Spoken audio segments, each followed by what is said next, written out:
Welcome everyone to the penultimate day of the CCT Global Finals. We're getting toward the nitty-gritty of the tournament right now. We've got two more teams to eliminate in the lower bracket. And Matt, I'm looking forward to today because we've got some quality matchups that could go either way. Yeah, it's an exciting day, right? We've already said goodbye to a couple teams here in the competition, and well, we will bid farewell to a few more teams here this morning again as well. We get a quick look at that schedule: Wildcard versus Heroic to open up. That's in the lower bracket, as is that next game, Partizan against Imperial. We have only two teams left in the upper bracket. The upper bracket final will be played out between Veto and Veto, two teams that Trav and I certainly did expect a lot from here in this competition, and they have delivered indeed. Winner of that into the grand final, Trav. Yeah, there was always going to be one team that was going to find, well, one favourite, I could say, that was going to find itself in the lower bracket, and it turns out that's going to be Heroic, I mean, surprisingly so. They play against Wildcard coming up very shortly, and Imperial and Partizan in the other lower bracket final, they are definitely the underdogs, and it comes to, I think, this portion of the lower bracket. We're going to see, of course, that game coming up second this morning. But firstly, I want to talk about the upper bracket as well, because we've had some great results in this tournament thus far for the likes of Bet-Boom and Bait. It was a stunning win for Bait versus Heroic yesterday. That's one of the predictions we got right somehow. Somehow. And that their Mirage, once again, Bait's Mirage showed up in brilliant form and pretty stunning to watch, to be fair. They get a reward of an upper final against Bet-Boom. Whoever wins that one goes through to the grand final for all the marbles in this tournament. Yeah, and of course, loser still has another life, right? They drop down then into that lower bracket final. Of course, we'll figure out who's going to end up in that lower bracket final from the lower bracket itself as the day goes on. You could see there was the one game still unpopulated.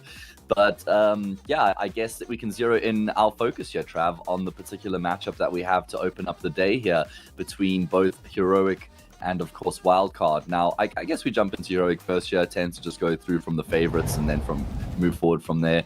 Now, of course, we got to speak to Mr. Sneaky yesterday. What a wonderful conversation that was. It was so cool to hear from him. We were very grateful that he took the time out of his day to come onto the broadcast, Trav, and give us some info on the team. And you could hear how high he was on the team at the moment. He has a lot to get excited about. And why wouldn't he be, right? They've had some really good results lately, Trav. It seems like they're on an upward trajectory. They really have banded together very well with this group of players. And they seem to be peaking at the right time.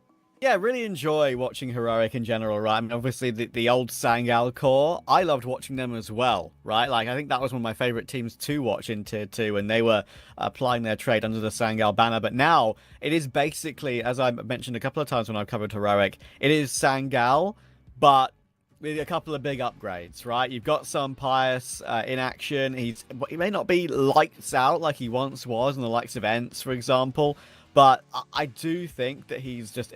Sometimes he really does show his quality in like clutch situations and various other moments where maybe other AWPers wouldn't deliver. He does deliver. And Tanir, of course, as well, you know, a guy that was pretty much a surprise signing due to other situations with the roster. He's just delivered from strength to strength and has looked superb in every single game I've watched of him. And when he was on Gun 5, like, he was great, don't get me wrong. I think he was a fantastic player.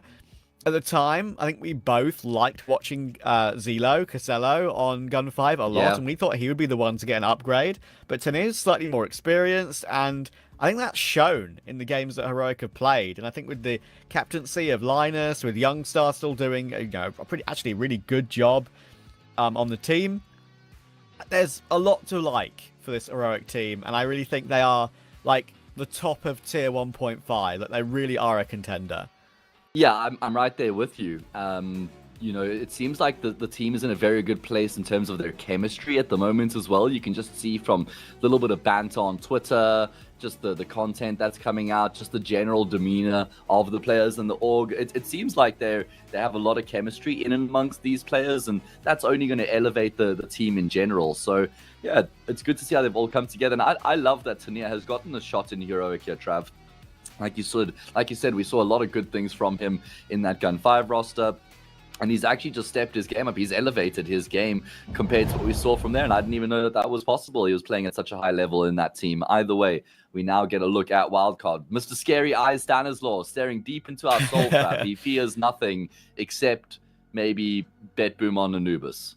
Oh no, was it Mirage? Was it Mirage, Trav? And long games on Inferno as well. Inferno. Yeah, that's true. Fair enough. Either way. There are many things about the sort of the history of this team at the moment where it's like you look back at it and say, yeah, that's the game we should have won. Oh, we maybe choked that one. But they are moving on from that. They are looking a little bit better now, and they managed to dispatch 500 after a bit of a slow start really comfortably as well in this tournament, which I think was a really good sign for them. They desperately need like reps and EU level. And when I say reps, they played a lot in international tournaments, but wins. They need to find some wins, and 500 was a great way to start that. Here today, if they're able to find a win against Heroic, that would be stunning. I think that'd be quite a big upset in my eyes. But if there's anyone who could do it, I think it could be Stanislaw. I am convinced that he's still like an absolute top tier in-game leader. He might have poor games sometimes, but I really think as a captain, he's superb. You've got Fuzi and Susp who have both been putting in great work and great numbers. And JBA has got that pop-off ability that we've watched from him that I honestly absolutely adore. I think it's so exciting to watch. There was one round on Nuke in particular where he got a quad kill on around the B site, where I feel like any mortal player would probably only get one and die, right? He's that good. I think it's also interesting what Sonic said to us in the interview yesterday, Matt, because mentioning about where they're all situated right now, Sonic, JBA and San in sort of the same sort of apartment facility in a sort of a type of boot camp, and Fuzi and Susp playing from their homes in Sweden. Like, having just even two players with you, I feel like is good for the camaraderie and will help them improve. Yeah, I mean, it does make sense that Fuzi and Susp get to go back to Sweden before they travel across back to North America for the major and other competitions they have coming up. But I just really like the current balance within this team here. I think that they've struck a really good balance. You know, they've got Stanislaw, who's obviously super experienced, and Sonic is becoming a player that we have to regard as a bit of a veteran, right? Because, I mean, he's been playing international Counter-Strike since 2018 at this point and performing at a very high level for a long period of time. And I like that he's evolved and matured as a player because it just creates more space for a player like JBA to really come into his own. Sonic isn't taking up as much room as he maybe would have a few years ago, and he's also just playing to enable his team. You then have Fuzi on the AWP, who's not a rookie at all, but is also still somewhat inexperienced. I mean, he's been around for a while. We've seen a lot of good things from him, but I think there's still a way to go for him and Susp. As they just do gain a little bit more experience at the higher level, they're only going to improve. But I think it's a good balance having like two very experienced players, one really inexperienced player, and then two guys who are still kind of getting there. I feel like it's a good place for Wildcard to be, and just liking what I'm seeing from them lately. Yeah, and I think JBA was known kind of at the beginning. I feel like LAN form, a little bit up and down. Like, I think he was kind of at the beginning of his career. It's understandable for a young guy, right? Like, you need to learn how to play on LAN. You need to get experience. You need to get the feel of it.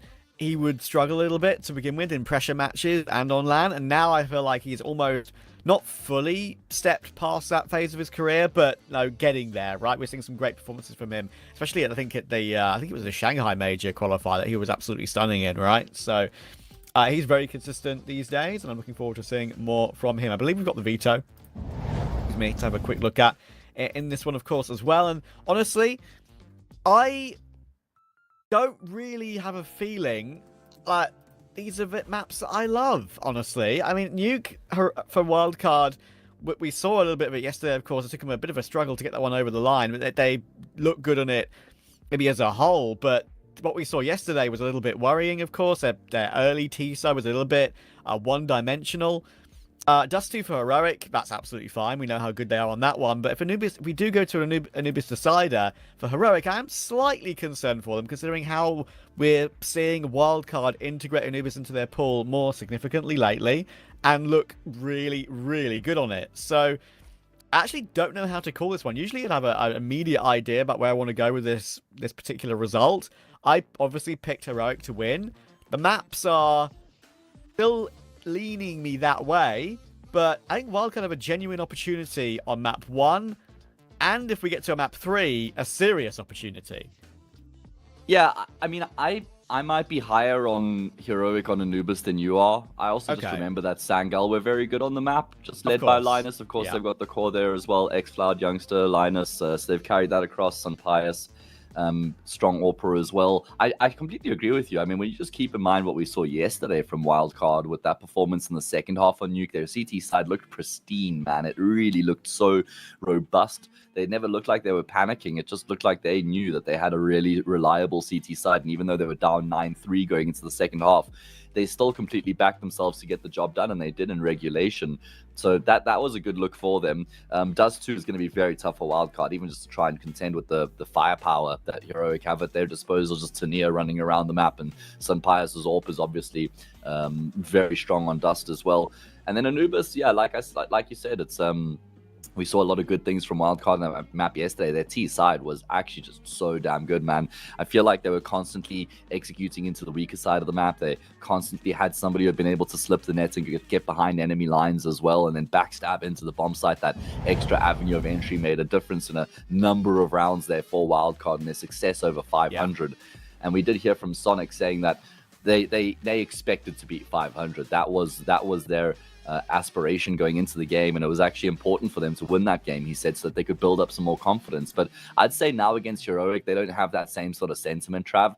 This is a game that they'd probably be somewhat okay with losing just because of who they're playing against, but obviously they constantly want to be competitive. Just seeing that as a third, I do think that just what we've seen from Wildcard in this particular tournament, right? I mean, not historically, but in this particular tournament, with a really decent T-side versus BetBoom and a great game against 500, even though they didn't beat BetBoom, of course.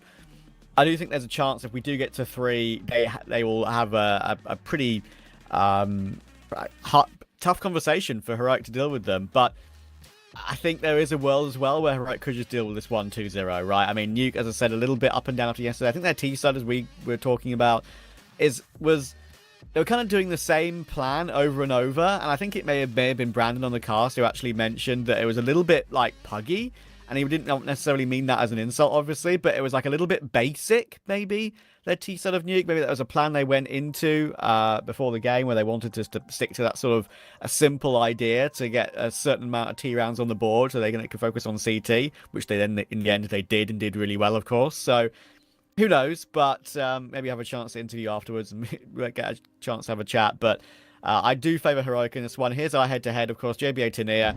These are the two star riflers. We just had a quick look at their stats. They look amazing right now.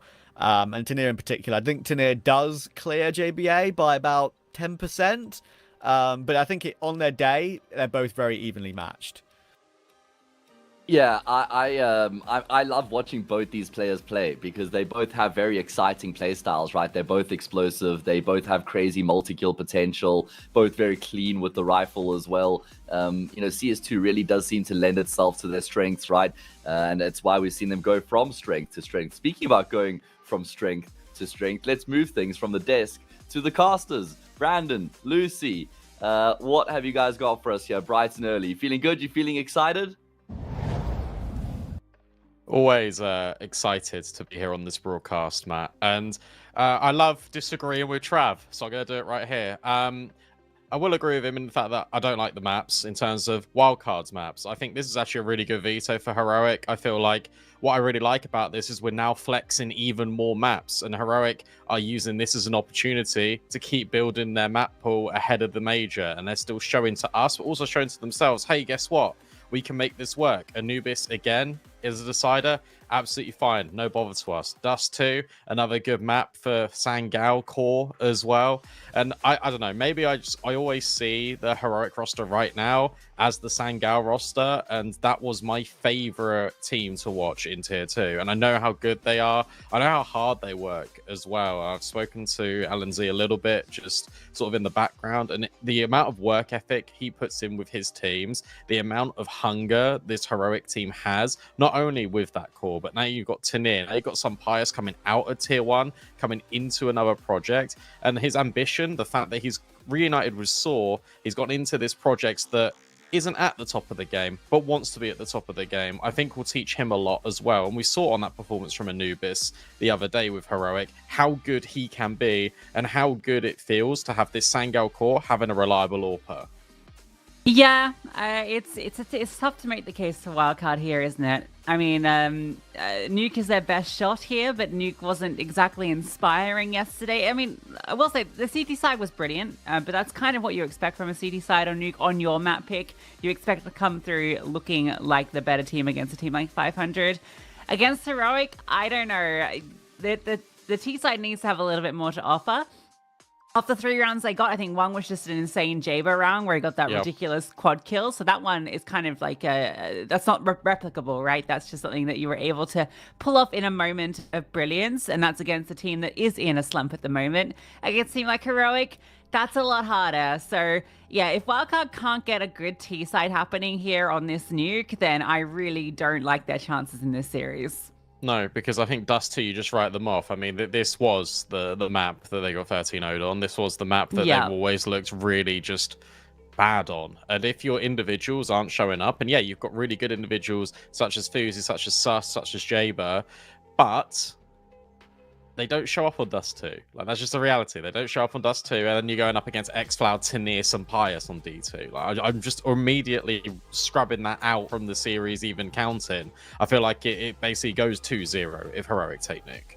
And Heroic are a good Nuke team. Like they've got a decent record on it. I know it looks like 50-50 or so, but you know, some of those losses was like to OG during the Bucharest qualifiers, and OG, that's like their best map, right? So, you know, you can look at some of their victories. We're talking 13-2 over Astralis not too long ago, 13-7 over Big, 13-2 over Gun 5. Like, this is a team that has plenty of reps on Nuke, even if it's not one of their strongest maps. As you say, I think this is a fantastic opportunity for them to get more reps in on it going into the major. So I think they're more than happy for Wildcard to pick into this to get that CT side. If Sun Pius is in the form that he was in yesterday coming into Nuke, like, he was just absolutely farming on Anubis. And I really hope we can get to see a little bit more from him here today on Nuke, because Wildcard weren't tested by Cirque really at all yesterday. It felt like he was not really a strong presence in the server, and Sunpice is going to put up a hell of a lot more fight.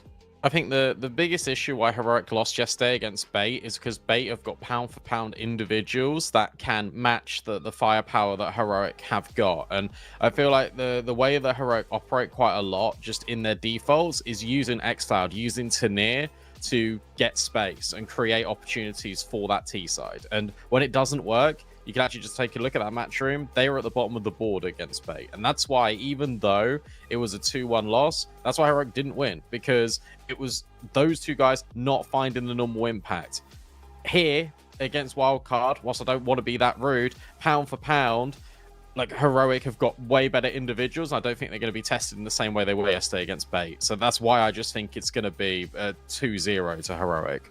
Yeah, I mean, I guess on the other hand, for Wildcard, the pressure's a little bit off. You know, Sonic was saying in the interview yesterday, as Hayes was saying, you know, they expected to beat 500. But I think coming against Heroic, that's one where you're just looking to get more reps in, right? You're not coming into this expecting, you know, you're the underdog. You know that you've got it's a very long shot. You probably thought you'd be playing Bait, to be honest. I'm actually fairly surprised, but maybe not surprised that Heroic are here, because Bait are in such a crazy run of form. But yeah, I think it's a great opportunity for Wildcard to get to take them on. But it does feel, yeah, like it's more about playing with the pressure off and just trying to put on your best Counter-Strike to, again, much like Heroic, get as many reps in against good teams before the major. That's why they're here in Europe. But I hope that mindset doesn't shift to, oh, it doesn't matter then. Like, no, I would hope they'd go into it. They go, oh, we're playing Heroic. Okay, we're gonna win. I know you got to be realistic in these expectations, but when you're in the tournament, when you're in an event, like, you got to be thinking that you will just win every game, especially when you're in the lower bracket, because there are no second chances. I think Jaber's the guy. If Jaber has an unbelievable series and he gets off to a really good start on map 1, then we can have some hope for Wildcard. But I feel like I hate doing this. I hate putting so much pressure on one player whenever I commentate teams. But I look at this roster and I'm like, right, it has to be him, man. Like, it absolutely has to be Jaber or nothing. We jump into map 1 of Nuke and give you a little something. And it worked. Come It on! worked, Brandon. Let's go. That's a good start for the day. You're not being trolled by production just yet. Yeah, give it time.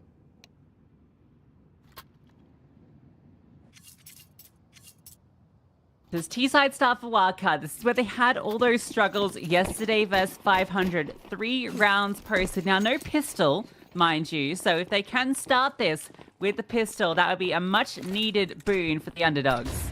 Look at this, just fast. Some Pius has already got rid of Sonic, and he gets further info. 3 players already by the red box. 1 player at Silo. Fuzi goes up and over, but it's basically a role reversal. Everyone's in each other's spawns. It has removed Fuzi, so it becomes fairly one-dimensional for the T side. Now the rotations on their way. Youngster at single will take down 1 LNZ from Dark. Leaves it on to Stan. He's spotted out and dealt with. Nice shots from Youngster. And this is now already a little bit scary because that is Heroic immediately setting the tempo. Because Wildcard was the ones to try and accelerate. As the Pius has immediately got one over the smoke. Tanir's then re-walked and taken the space back outside. And meanwhile, Heroic have got all of lobby control. Have immediately rotated back through ramp because that's the space they've already taken. And you open the doors and suddenly 2 players are there. It is a disaster. And it is Heroic's quick rotates that really undo all of that for Wildcard. They felt like they had so much room. They had nothing. They had absolutely nothing. That's better. I don't know if you're expecting the force buy here if you're Heroic, but now you know. At least there's a scout in play. No bomb plant and 1 kill, and Wildcard still 4. So they really do want to try and get a T-side going early. But this can put you on the back foot for a few rounds. Nice. However, if Fuzi can keep getting these tags, especially so early on, it's really going to set these pistols up. And it will also slow down the rest of the players for Heroic. They won't want to go for anything too outrageous when it comes to the aggression because you can't. Because if you die, your teammates have got no health. So some Pius instead is taking a really sort of minimal risk, spamming through these smokes. And it does work a little bit on towards Susp. Tanir comes over, he swaps with Xfloud. So now 2 players do remain here on B, and again, this is where Wildcard wants to go. Safe jump spot from Xfloud, and now he knows they will definitely be committing down here, and he takes one to the grave with him. That's important. JB gets that trade, and they continue to accelerate. Tanir is tucked into Dark, where LNZ found that success in the prior. Time, again, going to be an issue for Wildcard. A problem for them yesterday, and the problem, well, Tanir's only going to serve up one of those. Again, trades have been really good. Can LNZ deny? Swings out. Bomb will get planted, but he does find that frag. Making it very uncomfortable for Fuzi and Sonic. A late flank down the vent. Has a chance for the backstab. Has to open the door. That sound cue gives up his position, and now he's the only one still standing. The pistol in hand can't connect. So despite finding the bomb plant, it's the post plant that Heroic come through on. Let's talk about the positives for both teams, right? For Wildcard, they stick to their guns. They get a few tags off of Fuzi, and he knows that these players will have to retreat because they're not going to stay around and fight. So Stan says, okay, everyone group together. We'll take the space that Fuzi's created, and we'll get the bomb plant. And from there, we can try and shape this in the afterplan. So that's the positive. The fact that they got the bomb down, the fact that they did have that direct plan, and the fact that they did use the early damage inflicted by that scout. For Heroic, we've already seen the aggression, and now we're seeing, again, another revamp. All grouping together, all making sure that they are tradable, all making sure that they can at least get 1 kill, even with the low HP. It was a really solid effort, and you've got to be reminded that that was the force buy without the bomb plant. Now Wildcard are working with armor, tech 9s, the same deal. Need to clear, and they will. Top hut Youngster just about lives for a moment to get some Pius the kills, and Xfloud floods in towards main. Everything is okay as we go through all the walls and the ceilings and find out that all of Wildcard have dropped to the floor. Yeah, that was really actually decent for Wildcard get the opener onto main. The timing of the Tech 9s coming out, they deal with the Heart player, but it's the response from Heroic that's spot on. Xcloud flying through that smoke in main, and then a player coming up heaven at the same time. Everyone was very fast to respond to the situation to prevent it getting too out of hand. Pius and xCloud providing that support.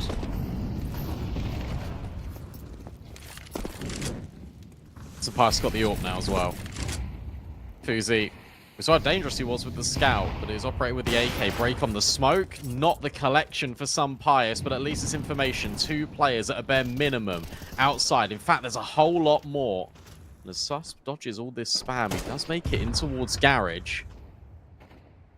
But surely this is a known quantity. And Youngster has just gone up to T-Roof. Youngster went T-Roof through lobby and killed Jaber, but Sus has got rid of the AWP and xCloud in main.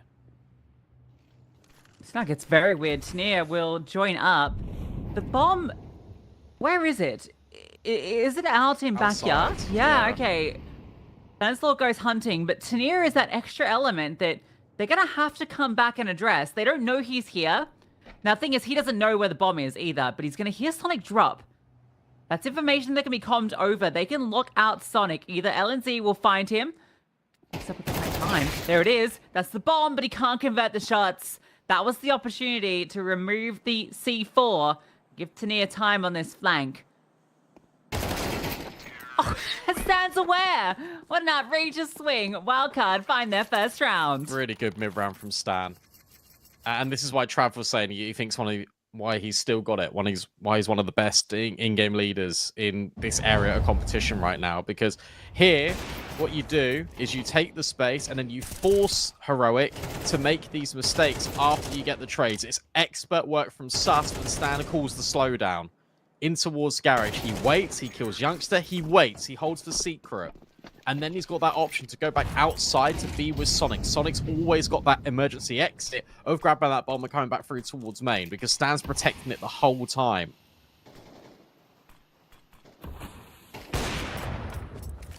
Crazy the ramifications this has had. Yeah, sure, you got an AWP, but everyone else is saving with just pistols for the next round.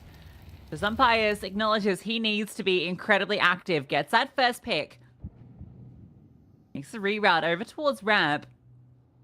2 players already lower. If Wildcard go anywhere but A, they could be in trouble, and I think they might be encouraged to go down lower. To Stan's position. Jaber forces the fight onto Youngster. Now Zumpires' push comes through. The punish is there. They start to edge out. xCloud will almost catch them off and he has anything but the dualies. But they're still going to go lower. They still think this is the way through. Uh-oh. 2 players are here. And some Pius found another kill. So Stan's got to now clutch up. LNZ's picked up an AK off the back of this. The bomb is in his possession, which is the tricky bit. And some Pius is just waiting. Some Pius hasn't moved whatsoever because you imagine if Stan gets this kill on LNZ, or if he's given a open ghost passageway to vent, this is exactly what some Pius is holding. Has to give main a cursory glance every now and then. Has to have a look at hell. Stan will go B anyway. So he does dodge the AWP. He doesn't know about LNZ, who's been tucked into single the entire time. Bomb planted default. LNZ waits. I can't believe he just waits. And then he opens the door after the bomb's planted. Doesn't group with some Pius. So this gives Stan an opportunity. Stan's out of there. Given the chance. And now the repause. Pius doesn't know he's crossed onto this side of control. Tap on the bomb. And Stan in this reposition. Able to get that freebie. LNZ could have won the round immediately. Needs to do it the hard way. And it's incredibly hard against Stan. An outrageous 1v2 that felt like he had no right, but so much respect given to the veteran IGL. And maybe a bit too much. Yeah, I suppose you feel like if you're LNZ in that situation where you don't have armor, you do not want to open the door. Because if you die instantly, if that was a fake plant, then you put some Pius in an uncomfy one-on-one. But actually, by you opening the door delayed, you've given Stan the exit. You've given Stan the option to go towards control. And then some Pius is obviously just put into a 1v1 anyway because LNZ never peeks. If LNZ just opens the door, he doesn't need to commit to the fight. But if he opens the door, at least he gets the info. Oh, Stan's planting. Or, oh, it was a fake. But that was just the hero AWP. True, but it was a round that they definitely should have won. Oh, well, lobby crunch. Easily done. It's kind of a slow burn lobby crunch, to be honest. That gives you all of the information you need. However, Youngster's just been spammed out. That's just a spam in from lobby.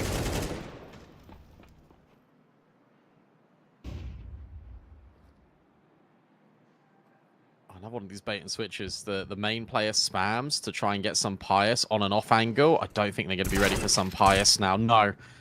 First kill was his, and he collects onto Fuzi. Jaber's still worried about the potential of Heroic lurking through T-Roof because they've done that previously, but it was always through Youngster, and now Youngster's dead. Some Pious wants to fight again. 4v3, he's just taking fights in the open, and some Pious has just deleted them. On for the ace, gets denied by Jaber, but surely that's round. 30 seconds left, has to get the bomb. It's wide in the open, and the swing comes in from main. You expect the swing to come in from Secret, it doesn't. It comes in from Tanir. But Heroic, through some Pious, finally will make good fortune on all the hard work he's doing. Yeah, it finally feels like he'd earned the round before, but doesn't get the opportunity. This one, a little bit more heavily fought for. Those tabs are brilliant. Right in the open, he had nothing to do but fight. Fisticuffs out. Shots rain in.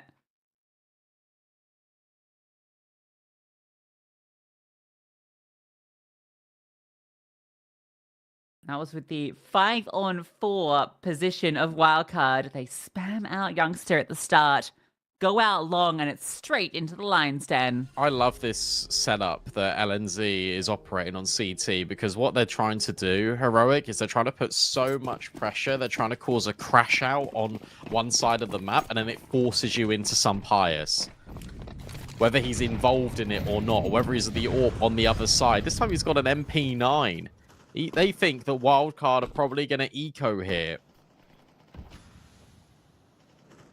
He can maybe make some money. I mean, he definitely can against Jaber and Stan, but these aggressive lobby pushes have been forcing Wildcard outside, and then that means you go straight into some Pious. Or you're putting a lot of pressure in towards outsides, and that forces you into some Pious somewhere else. This time it's just the riflers. There's that X-Cloud Youngster combo. Sonic will at least find one. Can he get rid of X-Cloud? He can. And now he's carving open this A bomb site. Youngster will finally be removed, but Tanir's already in from heaven. But he needs to wait for some Pious. Remember, some Pious has only got an MP9. Just gonna try and flood over with the hands busy. No, Stan will actually fake it out and disengage. The drop downs come through. The Pious is just running at them. He's not looking. Didn't think they'd fallen back into hut. No, it is on to Tanir. I'm just gonna walk out. Reposition from Tanir. He's walked over, gets that fight, and now it's the 1v1. The spray comes through. Tanir recovers it.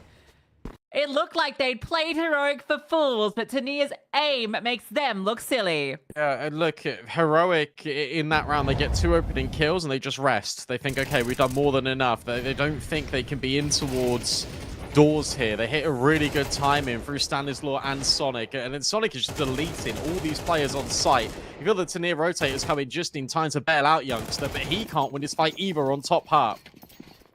The disengage provides a lot of confusion, but ultimately, Tanir stands strongest, and now there's no money again for Wildcard. So even though these rounds have been close, Heroic are running away with the lion's share of them, and it just means your economy is so bashed, so smashed to bits. No bomb plant either, and a flying JBA provides some resistance, and Fuzi gets another. Always in these mid rounds, Wildcard are trying to do more damage, and Fuzi goes even faster onto Youngster.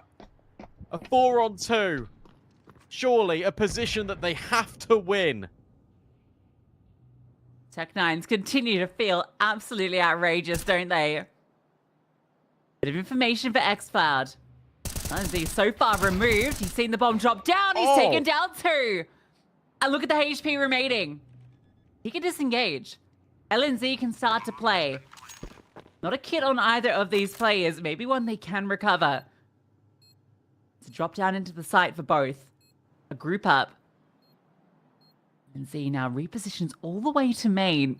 That's where his teammate just was, so they've kind of swapped sides in a way. Flash forward to allow X-Cloud to scale. Doesn't see a thing. Bomb's planted. Back site though, so he might just stick on it. LNZ can provide the support.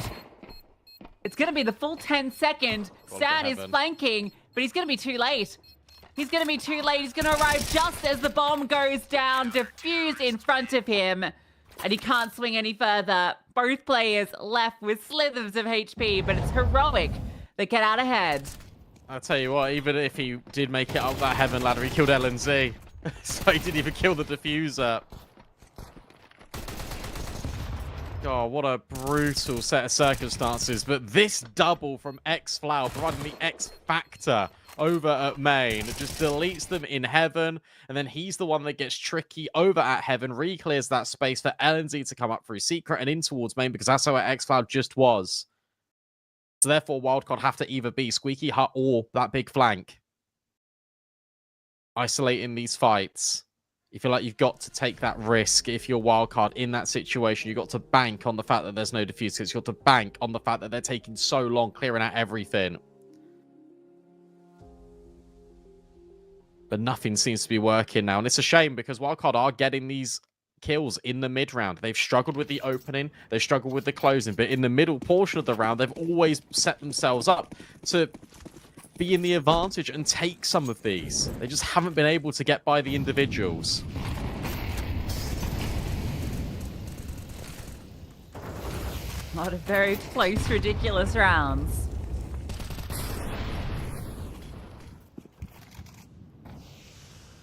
Back to what works. Across outside, a boost up for Fuzi to take a look. Sonic's found success in this spam previously, but LNZ has slipped through Squeaky. Stands on a very active little lurk. Trying to catch up a player, but X-Cloud will be in a better position as that swing comes in. Two players are lower. Fuzi still trying to be a nuisance outside, maybe to feign that they haven't crossed just yet. It's got a great timing on B. X-Cloud will catch off Fuzi, but Sonic will trade. When you hear that molly come in towards ramp, you have to know that they're here. And you can even see that Youngsters just pushed Tanir pushed a little bit further forward just to guarantee that there were no lurks in lobby. So, okay, everyone's in towards Secret or the sites. And Pius now starts his activation. They've got a kit on Youngster. They've got the time, but they need to burst through ramp. They need to let some Pius play. So much damage done. Tanir will fly forward, but he's brought down low, and now it's just Sus tutting to the corner.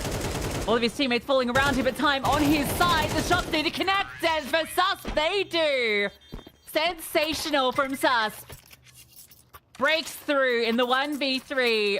Time on his side, and shots even better. Yeah, great work from Sus in that 1v3. They were going to lose the time anyway, Heroic, but the fact that you're able just to kill all of these players in such close proximity to each other, for you to have an individual moment in the closing stages is a really good psychological booster. And the fact that you're able just to translate that spray as well. Sublime from Sus. And the money damning for Heroic. There's a chance here for Wildcard to still get these rounds on that T side. This T side looks a lot more concrete than it did yesterday. And you feel like they've been hard done by to only get 3 rounds so far.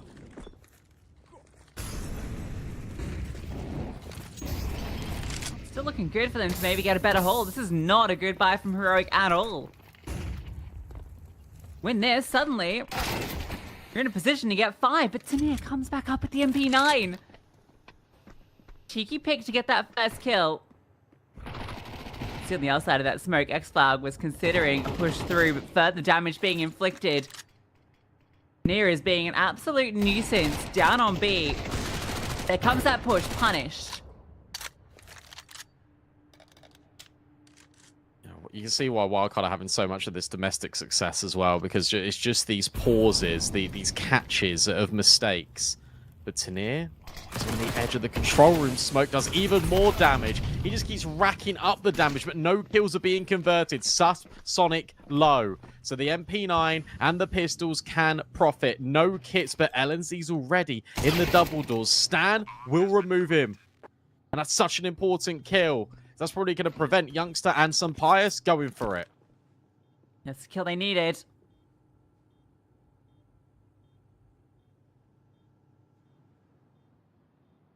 This is the breaking point for Heroic. 3 kills Sus got on the round prior. Devastating the bank account. You're saving a Deagle, you're saving an MP9. Doesn't even feel great. If it was a rifle that you could recover, if it was something to make the next round threatening, you'd feel a little bit happier. But already, grand improvement on the T side that we saw yesterday. In both the outcome and the amount of rounds, but also just the execution. Amount of times yesterday where they were just pushing through a random smoke outside, getting caught off. It's day and night. It really is day and night. Much more refined. Much more, I think, themselves. It's almost like they had a look at that demo and they were like, oh, guys, like, what are we doing? And they immediately went back on the server and they just did some dry runs. I think also, I'd love to hear what the desk have got to say about this in particular, but I think Stanislaw is microing a lot more on this T side right now. And I know that takes it out of you as an in-game leader, but I feel like sometimes this team really needs it. And you can see with the amount of input that Stanislaw is having in these mid rounds, Wildcard are crafting a very successful journey here in this first half. Like there's a real capacity where they end with 6 rounds here, which would be unbelievable considering how it started. And top of the board too. They're contributing in more ways than one. No fumbles here. Slow down against the lighter weaponry. Again, it's just that Deagle, that MP9 that could be a threat, and the USP is getting flushed.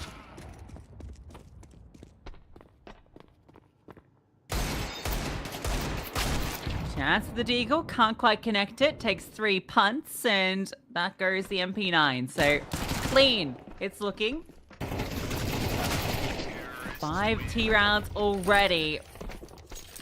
And a chance, yeah, to tie us up at the half without the pistol, mind you. Yeah, and Wildcard have actually won some of these rounds where they have got out of control and they've been able to stabilize them. Something, again, we didn't see against 500. You think back to that some pious round where we go, look, Heroic should have won that. Well, they didn't. And that's actually really important. The fact that Wildcard could actually just laugh that one off and go, oh, that was terrifying. And that was a round we definitely should have won. But guess what? We did win it. In situations like that, it's the Tech 9s that nearly break through on towards A, but then it's X-Floud that just annihilates them. No worries, we weren't supposed to win that one anyway. Mental fortitude. For Wildcard now. A double AWP for Wildcard now. Okay, we get a little bit silly, but I'm interested to see what we're doing with it.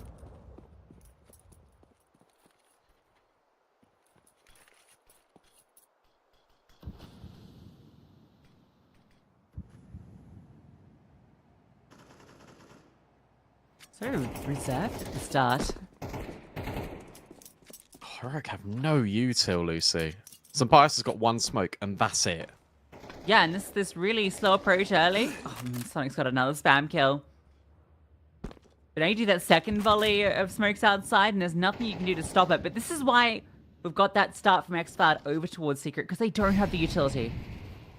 And he's safe from the flames up on the boxes. Can't break the smokes, but they can put a player there to act as doorman. But that only matters if you go his way. And they're not. They're circumventing. They're in towards garage. Circling around. Fuzi's waiting to see if that secret play comes, and he might be rewarded for his patience. Sus was just picking them off. X-Cloud is about to peek, and Fuzi finds that frag. It's excruciating for Heroic. Well, it can still get weird. They've just mollied themselves off here. They've got to go into A, which means you need to go into CT vent, and you need to get by Youngster. But he removes, and now it shouldn't be an issue. God, you said excruciating. That is a perfect adjective to sum up that round, because you think about how fast Wildcard have been going in the early stages, and go how quick Heroic have been. But because of the lack of utility, it screeches to a grinding halt for the CTs, and the T sides, oh, they just come at them so slowly, so methodically. And that's another layer, that's another chapter in this Stan Strat book. From the position they were in, from the rounds that they lost as well, Wildcard, to make that a 6-6 half, they got to be feeling incredibly happy with how that went. This is kicked off by the 1v2, right? Was that the first round they got on the T side? The standing slow clutch, where it felt like that probably shouldn't have come through. But he's earned that respect now. A masterful T side called by Stan, while top fragging no less.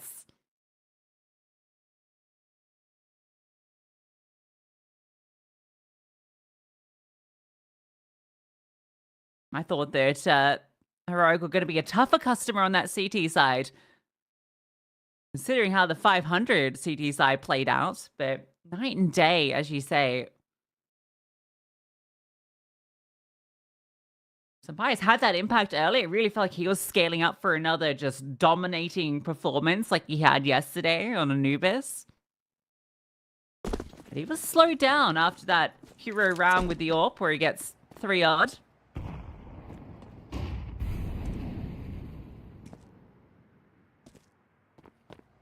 See what Heroic's T side has to offer. We know Wildcard's CT side has the goods.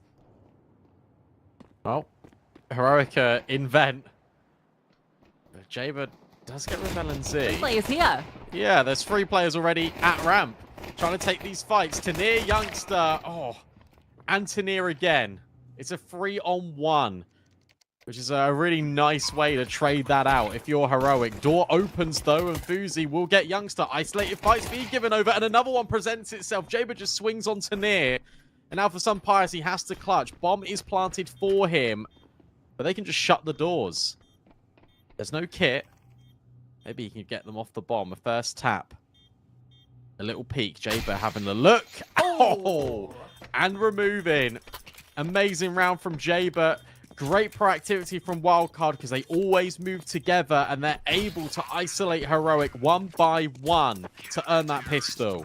Yeah, I felt so uncomfortable, right? You get down towards B, you drop vent immediately, you feel like you got this great space, 3 players flood onto the B bomb side, but then 3 CTs are at ramp. Why are there 3 CTs at ramp this early on? How did they even get there? All the questions you're asking, you fight your way through and you come out ahead. You only lose, kind of 1 player of your 3 that are there, and you get the 3 frags. But then suddenly, 2 players shipwalk their way down to double door together. Brilliance from Wildcard. Starting off the CT side strong, they take the lead. And Heroic Force, of course they do. They got the bomb down. But LNZ's dropped again. First death goes into LNZ at both instances in this second half. And Sampaius is just dead alongside Youngsters. Sus is churning them up. And Xlab was caught. The info really good here for Wildcard. Tanir, it feels like he's the only one giving substantial resistance. And he can't get out of the doorway. This time it's Wildcard to inflict a little bit of that aggression. It was Heroic that wants to go top main. So Wildcard pushing towards lobby. And they just delete these players that are waiting for that top main outside push. I think you're starting to believe now if you're Wildcard. You're thinking, okay.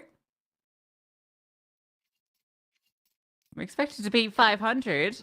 Came into this one knowing that it was going to be a tougher slog, but making it look very easy.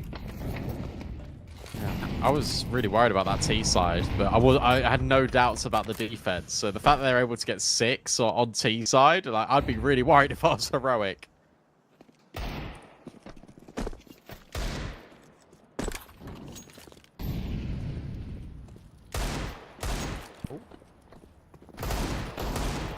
Hold up. Pistols attempting to cause some troubles. Okay, never mind. Alleviated immediately. Meat grinder in towards main.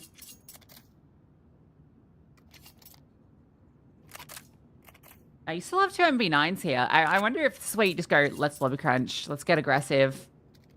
Depends what Fuzi gets. Yeah, okay. Fuzi gets given the AWP, so Maybe not. it might not do that. Be a late push through HUD or something. You could also just boost up ramp and just put an MP9 there. True.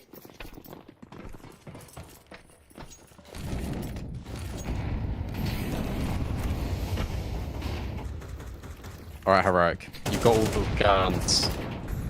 Now, what are you deciding to do? Nade on towards first. Diagonal smokes across. but no cross just yet. A lot of players outside, and again, keep your eyes on lobby, because it looks like Wildcard will be crunching that late. In fact, it's Fuzi just holding the angle in towards Hut, and then you've got this ramp push. Did you decide to get those MP9s active?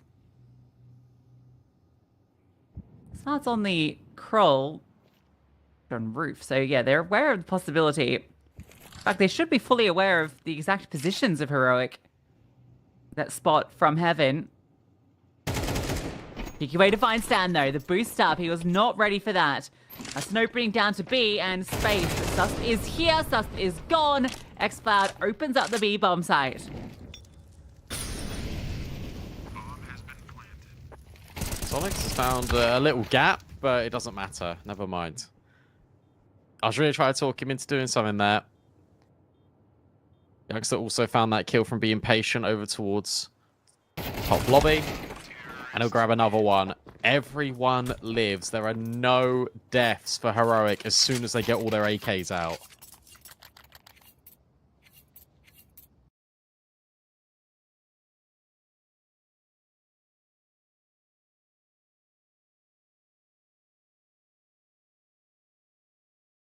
That was, you know, the bonus round with the MP9s. Obviously, the AWP was in play.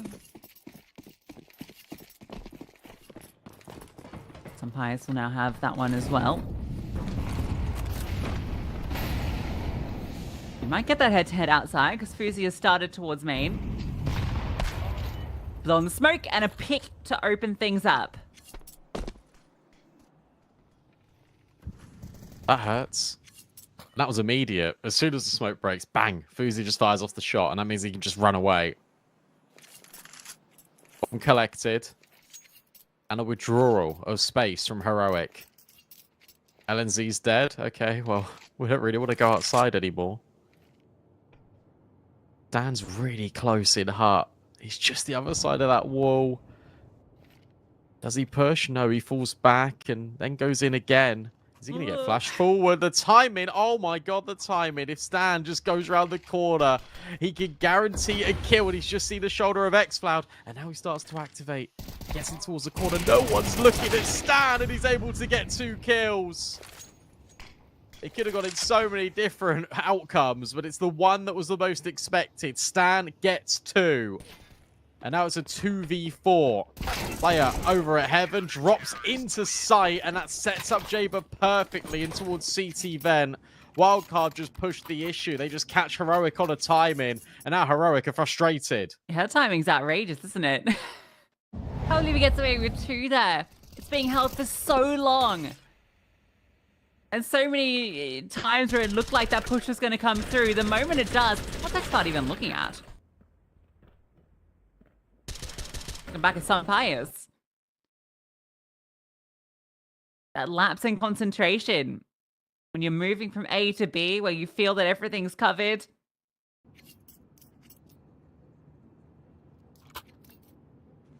Lost them heavily. Double digits now for Wildcard.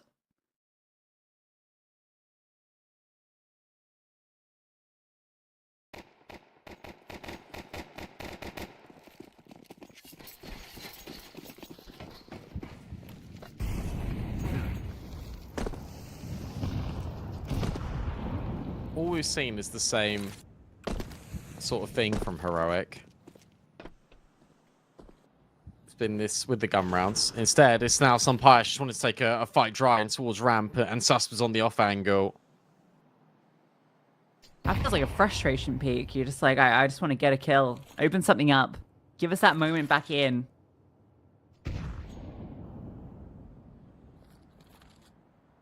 Instead, you're now on the back foot. Draft for some Pies, I think. It was 13-9 at the half. Oh my god, Sonic. Smoke spammer. I think half his kills have just come through smoke spams. And the spray at long range. Salt in the wound.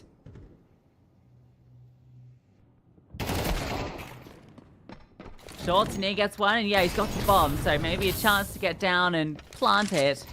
The response is already going to be here. And Sus responds with a beautiful tap over. It's just nothing offered up by Heroic. I think what's been a small micro thing for Wildcard, but I've actually just noticed it quite a lot this map, is how quick they are when it comes to these smoke spams. Like, as soon as the smokes are up, then they just go immediately. They don't wait an extra second. There isn't a moment of hesitation. Sonic is just lasering the back of that smoke. And you feel like where these smokes that have come in, and they haven't taken too many bounces to land, okay, they're close. That means that they can already be over at red box. So the spam makes complete sense there. It just feels like Heroic are running out of options. Feels like the 1-2-3 smokes were a sign of desperation to get them in towards Secret. It felt like, as you said, that Sun Pious peak in towards ramp was just, let me just see if I could take the gamble and take the space. Didn't find anything whatsoever. Sonic, Susp have all caught up with Stanislaw. That floor has been raised. And LNZ dragging Heroic behind just a little bit on 5 kills.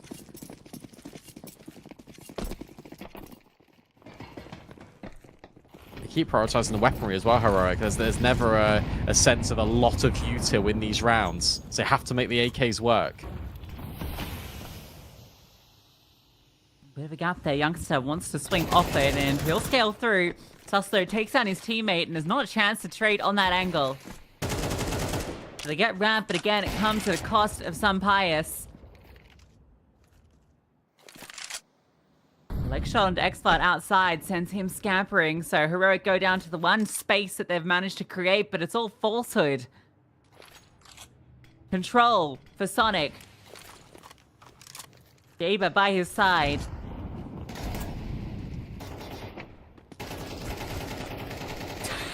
It's a smoke, so of course Sonic spams it. And he almost takes down 2. They can't keep letting him get away with this. Bomb plant is secured through all of the chaos. They are limping 3 players, less than half, less than anything. Well, they're trapped as well. Like, the X-Cloud's so far away, and they're all just at backside. Like, Tanir's exposed. If anyone peeks ramp like that, he's dead. And suddenly, you got youngsters trapped behind the silo. LNZ's in dark. X-Cloud's in the vent, for goodness sake. X-Cloud was 6 HP. Has now got a clutch up. And I don't think the bomb's even for him. They put a smoke on it. They put a kit on it. Wildcard are up to 12. X-Cloud's up the vent, holding on to that AWP. So these rounds that Heroic like to pull in sometimes, whenever they have a lot of manpower towards one side of the map, X-Cloud will always be on the opposite. I've seen so many rounds like this where you go in towards ramp and then X-Cloud's lurking by red. And I think Stanislaw's seen those rounds as well, because notice how immediately Susper's commed multiple players out ramp. You've immediately got 2 players that have gone outside to look at red. And then you've already got players rotating down the vent. They know it's going to be this commitment. And as soon as you get that confirmation that X-Cloud is there, you get the dink on him, you just know. Look at this. Jaber and Stan in Squeaky. But it's Fuzi that falls outside. A little bit of relief as Heroic will get an opening pick in the first time in a very long time. How about a second? Not quite. But at least it is more info. Relief for Sun Pious, who's been looking for this opening pick all half. Finally gets it. Tanir will also get a follow through. Sun Pious doubles down. Taking them a hot minute, but Heroic looking to finally get a gun round on the board.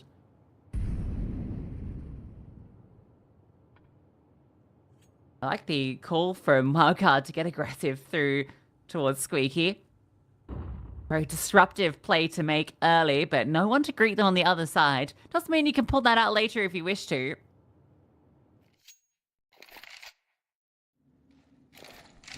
Don't think this gets silly, even though they're coming back up towards A, because they've been thorough with the util. Bomb will be planted successfully. Stan hasn't budged in the last minute.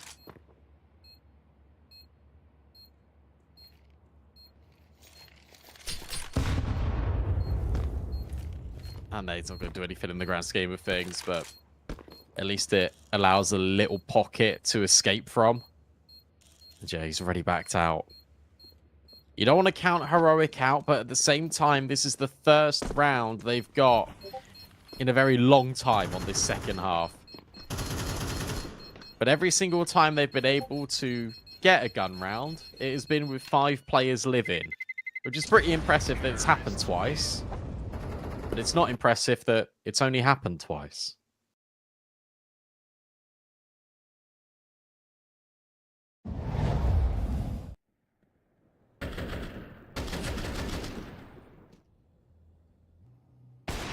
And Pius finding some big impact.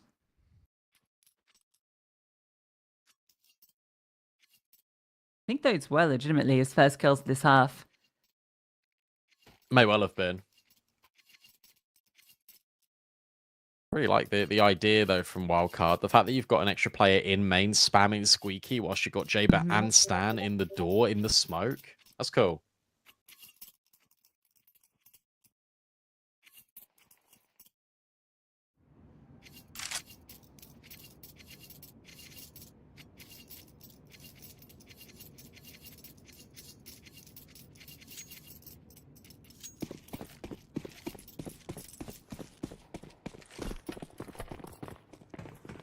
But is that round for Heroic replicable 4 more times? A long grind to bring this back to OT. Sending some Pies looking outside. Seems like a reasonable approach. They've given Sonic a lot of responsibility here. He was over at back credit, and now he just moves away, and I think he's just been spotted. J-Bit in at main as well. The smokes are still up, so Sonic needs to leave. What are these rotations like for Wildcard? Because I feel like they don't really have a lot of info apart from, well, there's a player top main. It's a bit freaky, actually, with Heroic, because they've got 3 players in secret, but they got 2 players sort of in lobby. It's a freaky camera angle. I liked it. Watching through the doors. Yeah, no one's down here. So... okay, youngsters removed. Oh, yeah. Look at that. Lovely stuff, but not so lovely for Wildcard, for Heroic, because there's 2 players at the hands of Wildcard. Sonic's bring X-File down low as well. Bomb being planted. Sampai's holding the vents, but... do you really want some fires in the vent right now? Yeah, it's a weird place for the AWP to be. He's going to move back so he can hold towards Secret, which is where they're coming from, and he'll find Sus immediately. Is he ready for the second player? X-Fire pushes forward, and X-Fire, nice little fake out. Fuzi will adjust. With Sampai is finding Jaber. Looks like he's done enough. I'm excited to see this second kill on Jaber because it was through the wall. It must have been a really quick flick, or he's just seen like a pixel of him just shot him through the stairs. Okay, Heroic. Don't rule them out yet. And I guess Sampius was in the right place. Not at the end of that round, because he has just fallen to the bomb, but he was holding vent, and he goes to look at Secret. He gets those 2. I love the aggression from xCloud as well, because if Sampius falls there, at least you then got ramp, and you can play it from there. So here's the first one. Here's xCloud. Do we see the Sampius one? No. But that's okay. What we're going to see instead is round 22, and we're going to see whether Wildcard can close out this game. Because it would be heartbreaking for them if it does go overtime, because it feels like they've done everything right. It wouldn't be the CCT Global Finals if there wasn't a ridiculous comeback, though. True. Only in the morning games as well. Yeah.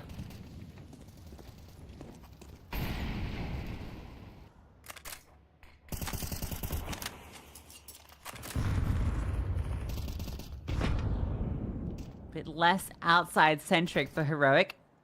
Pius doesn't start here. Instead, xCloud wandering about. Interesting, there's no ult for some Pius. It's the AK.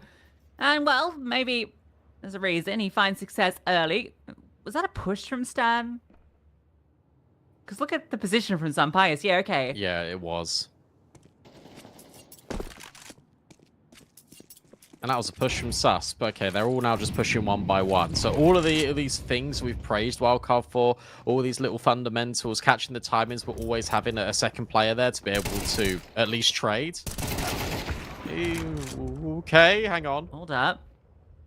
I was going to say, wasn't working. And then in the mid-round, it does. And this is very much the idea on this T side. So Fuzi 1v2. LNZ flashes high. They do not know about Heaven. They do not know about Default. The swing round. I think Fuzi's just been spotted.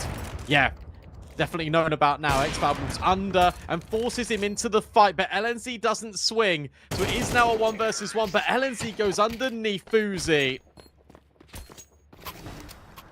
A moment to breathe for Heroic because they were in complete control and Wildcard made it messy. Wildcard brought that down into a 1v1. Yeah, Fuzi, massive round there. Almost full side off. Gets the hard kill, you argue. Okay, yeah, it was that double push coming through. A tricky one to flick down, but beautiful reposition from LNZ. Again, doesn't pick up that AWP, but I suppose you probably broke the economy here. We're going to go the full 24 rounds. Well, this is a crazy time to go for the fast play. Blind. They're so blind getting down the vent. Dude, it's a wild moment to call that. That is such a ridiculous call. And now just imagining the sneaky beaky reaction cam on that. He probably wasn't very happy. I want a live sneaky beaky reaction cam while we're casting. Listen.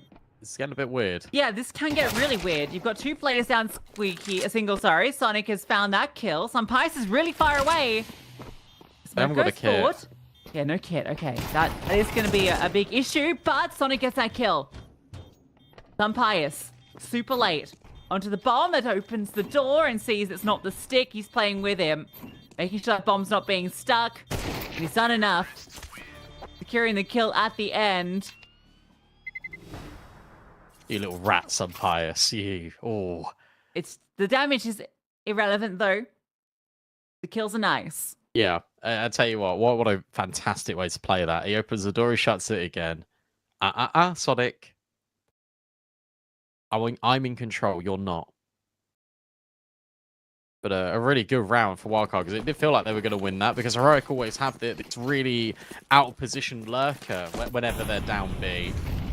This time it was Pius. He was so late to arrive, but he does the damage, and he keeps Sonic off the bomb. A shoulder, a backpack spotted for both AWPers.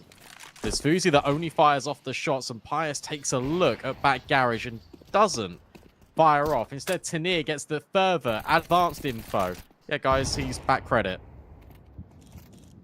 Well, gets to return, though. That sounds secret. Now they're scaling very quickly down towards B. Yeah, there's no rotate. No one's even close to rotating. It's Hell players. It's players on the A bomb site. Ramp is not in their control, so Sonic has to take his time. Youngst is taken too. Brandon, the bomb's being planted. On B, they think it's A. And Youngst is just running around, taking names. Fuzi's left to clutch it up. And he's just not in the position. Pius now goes up the vent to get on the line. And it's planted B. It's planted B. Oh, we're going overtime, baby. I'll tell you what a really clever round for Heroic, because what I think they've realized is that Wildcard love to overpopulate one area of the map to fight for control. And as soon as you see these players, you see Fuzi back credit, you know there's going to be a player in towards main for support, because there always has been for Wildcard. And look at this. Look at that timing that Youngster catches. That's why they think it's going to be this A play. And this time the lurk doesn't go through outside, it goes through lobby. It's a complete role reverse of where the lurk is for Heroic, and it completely catches Wildcard off guard. And well, we can talk about all the hard work that they put in, but now you got to talk about Heroic and the fact that they make very minimal mistakes when the pressure is on. It's that Partizan school of thought. So many rounds back in a row. 5. For Heroic. 5 on the trot. Kick-started by Pius. With that AWP going crazy outside. Breaking through. Breaking this streak of nothing that Heroic were putting up on the T side. And he's flown to the top of the server off the back of that. Oh, now you really start to worry about the longevity of Nuke now for Wildcard, because they did all the hard bit and they've already came back once in this game. They came back in that first half. It was 6-2. They made it 6-6. Then they were 12-7. Heroic make it 12-12. So now you got to go again. Now you got to reset. But in that round, especially in that last round, round 24, it felt like you had been figured out. Felt like your defense was being run rings around. And that is an unsettling feeling to have. And to have that inflicted in the last round of play, you've now got to go again. I do worry for Wildcard now.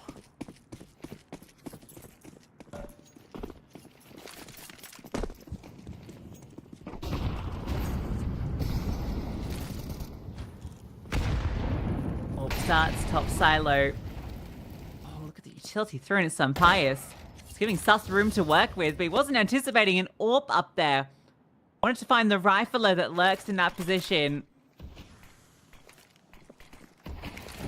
Sure, Sonic's got deep control out towards red. Even he's getting brought down incredibly low off the Molotov. See, this time it's a change where it comes to the utility set being thrown by Wildcard. I really love that. A deeper smoke outside to force that fight. But then you got counter utility from Heroic. You got a boost up for Thuzy, but he's going to see that nothing's there. Some Pious actually gets tagged, and this is good because you now know there's a relocation, but Stan's been caught off guard. There's been a dink as well, one towards Sonic. Further damage afflicted. And then they drop down in towards Vent. It's some Pious and the rest of Heroic that take all of ramp. The AWP stranded for Wildcard, but at least there's 2 rotates down here, but one is 1 bullet away from death. Strikes first forward. Sonic forced into the open, taking the fights and debating his teammate. And there's a team kill in the process, but it's fine because it gives them the advantage 3-on-1. And Thuzy will arrive far too late to get anything done. Heroic take the lead in OT. Yeah, Heroic have figured this out now. Wildcard, whenever they move, whenever they have one person trying to fight for space, there's always a second guy, and there's normally, probably 8 times out of 10, a third. And look, you see this swing from Sonic, and you're like, okay, there has to be another guy there. Same with Squeaky Door. They kill Stanislaw. X-Found who's holding for that re-aggression. He's able to dink Sonic further down. He gets further tags on Thuzy, and he keeps him anchored there. Heroic have got this figured out. It's up to Wildcard to reinvent themselves. Try something funky last round to get an opening pick with all the utility top silo that boost up towards Garage, but it wasn't enough. Unironically, the most inventive thing you could do is maybe just play a default. True.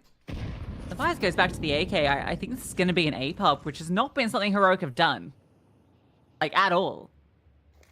I don't think they've done it once. That's why it's a good thing to actually play this default round, though. Because now you've got Sonic that starts in main. You've got Jaber in a top hut. Stan here. Some Pious brought down to 1 HP. You've got everything you need to defend this. Jaber's going to catch a molly. Stan playing backside, ready with the responsive utility as his hit comes through. X-Star charges out. You've even got Thuzy up above.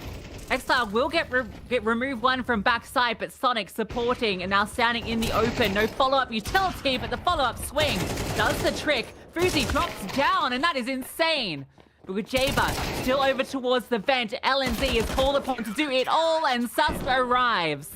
One man standing for Wildcard, but it's enough for the round. Yeah, I'll tell you what, really good trades out of Heroic to break through that bomb site. That's scaling not once but twice round to back default to get rid of these players, but it's Thuzy that comes from the top rope. It's the other players in at top hut, and Jaber that stays alive in at Squeaky for so damn long just to punish some Pious. The fact that Heroic nearly get that breakthrough on that round, considering there were so many players there, is testament to itself at how much they've evolved in map 1. But it's Wildcard's default that get them around.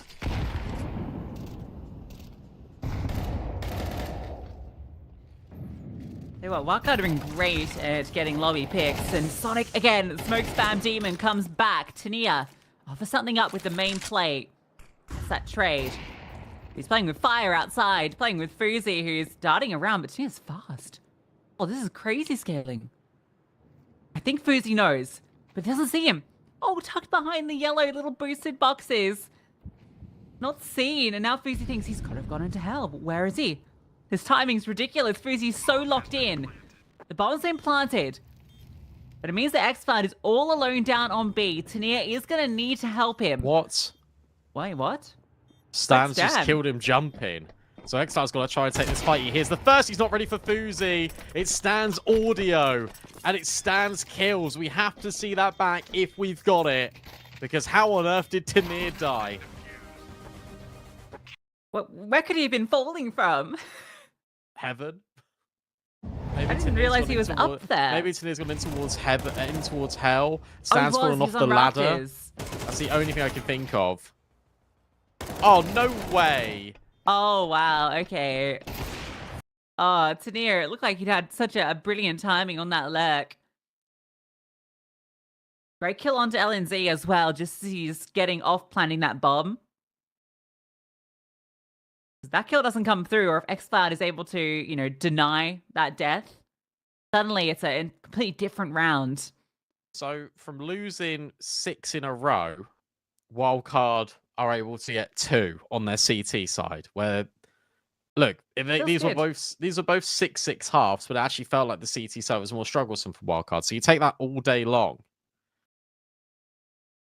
1 round in the lead. They need 2 rounds on that T side. It feels like Heroic have warmed up just a little bit now. And they understand that if there's a pause, they can't really take the space back off Wildcard because they're holding for that exact punish.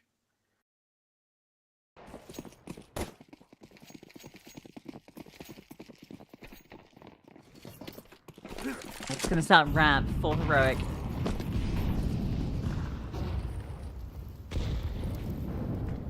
Fuzi's outside. Going to look himself, but it's Tania that gets the opening pick. Sonic falls in towards the lobby, and you can see the concern, the drop down. Limping is Jaber, ankles not feeling good. Oh, but Fuzi crashes Tania, just the smoke fades. Oh, what an aid. We'll talk about this Tania rotate in a minute, because Pius is now on B by himself. LNZ is still holding towards main in case Wildcard come back up, but keep your eye on ramp, because it looks like there might be a push coming through there from Jaber. And I don't think they're going to be aware of this, Heroic. Which means, in theory, Pius can be backstabbed, but he's in dark with the AWP. It doesn't feel great, though. Like, there's so many angles you have to worry about.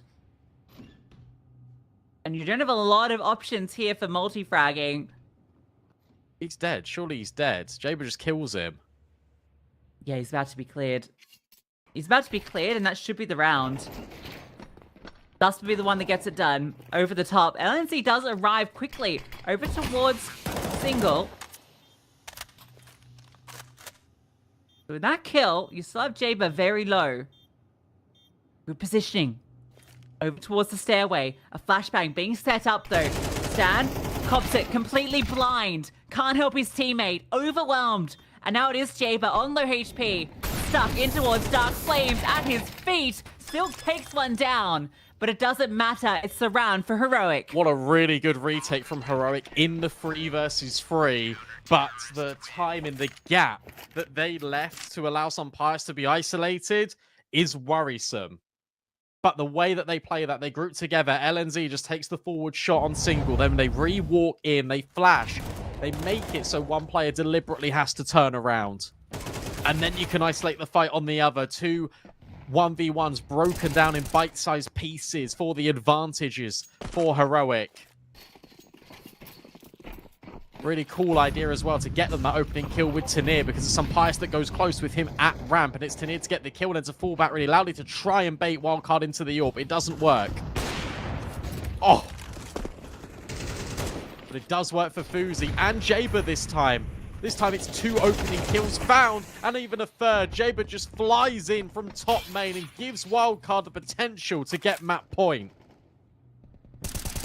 It should be assured, but Youngstar K needed a multi to get this happening. Sure, Tania's going to have a good flank timing here, but it doesn't matter. A bomb site fully in control of Wildcard. Bomb to be planted momentarily. Oh, not even a chance to get a kill for Tnia. An explosive round from Jaber from top main. Fuzi as well, catching out some Pies early. That you could see that head-to-head coming outside. Playing around that smoke. Just catches the whiff of him. Oh. And That's how Jaber did it. He does the best Twists impression from Cologne. NA Pride, baby.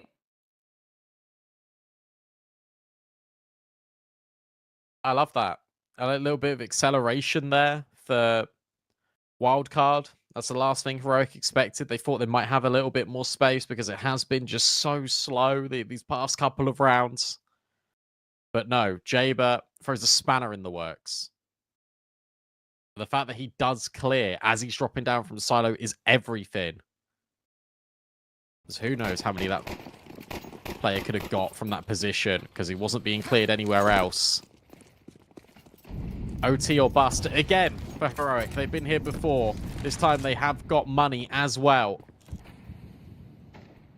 Zampias needs to try and play as safe as he can because he doesn't want to give up this opening pick. And not the most normal place for the AWP to start. Back garage. He's playing around this smoke to see if someone tries to sneak through. It's gonna happen. Sonic a bit more reserved.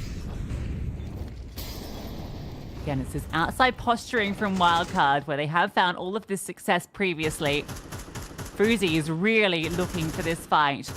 Up on top of red, peeking over, but with Sunpi's back garage, shouldn't be any cords for Xflower to peek out. He'll just be looking from the hell windows.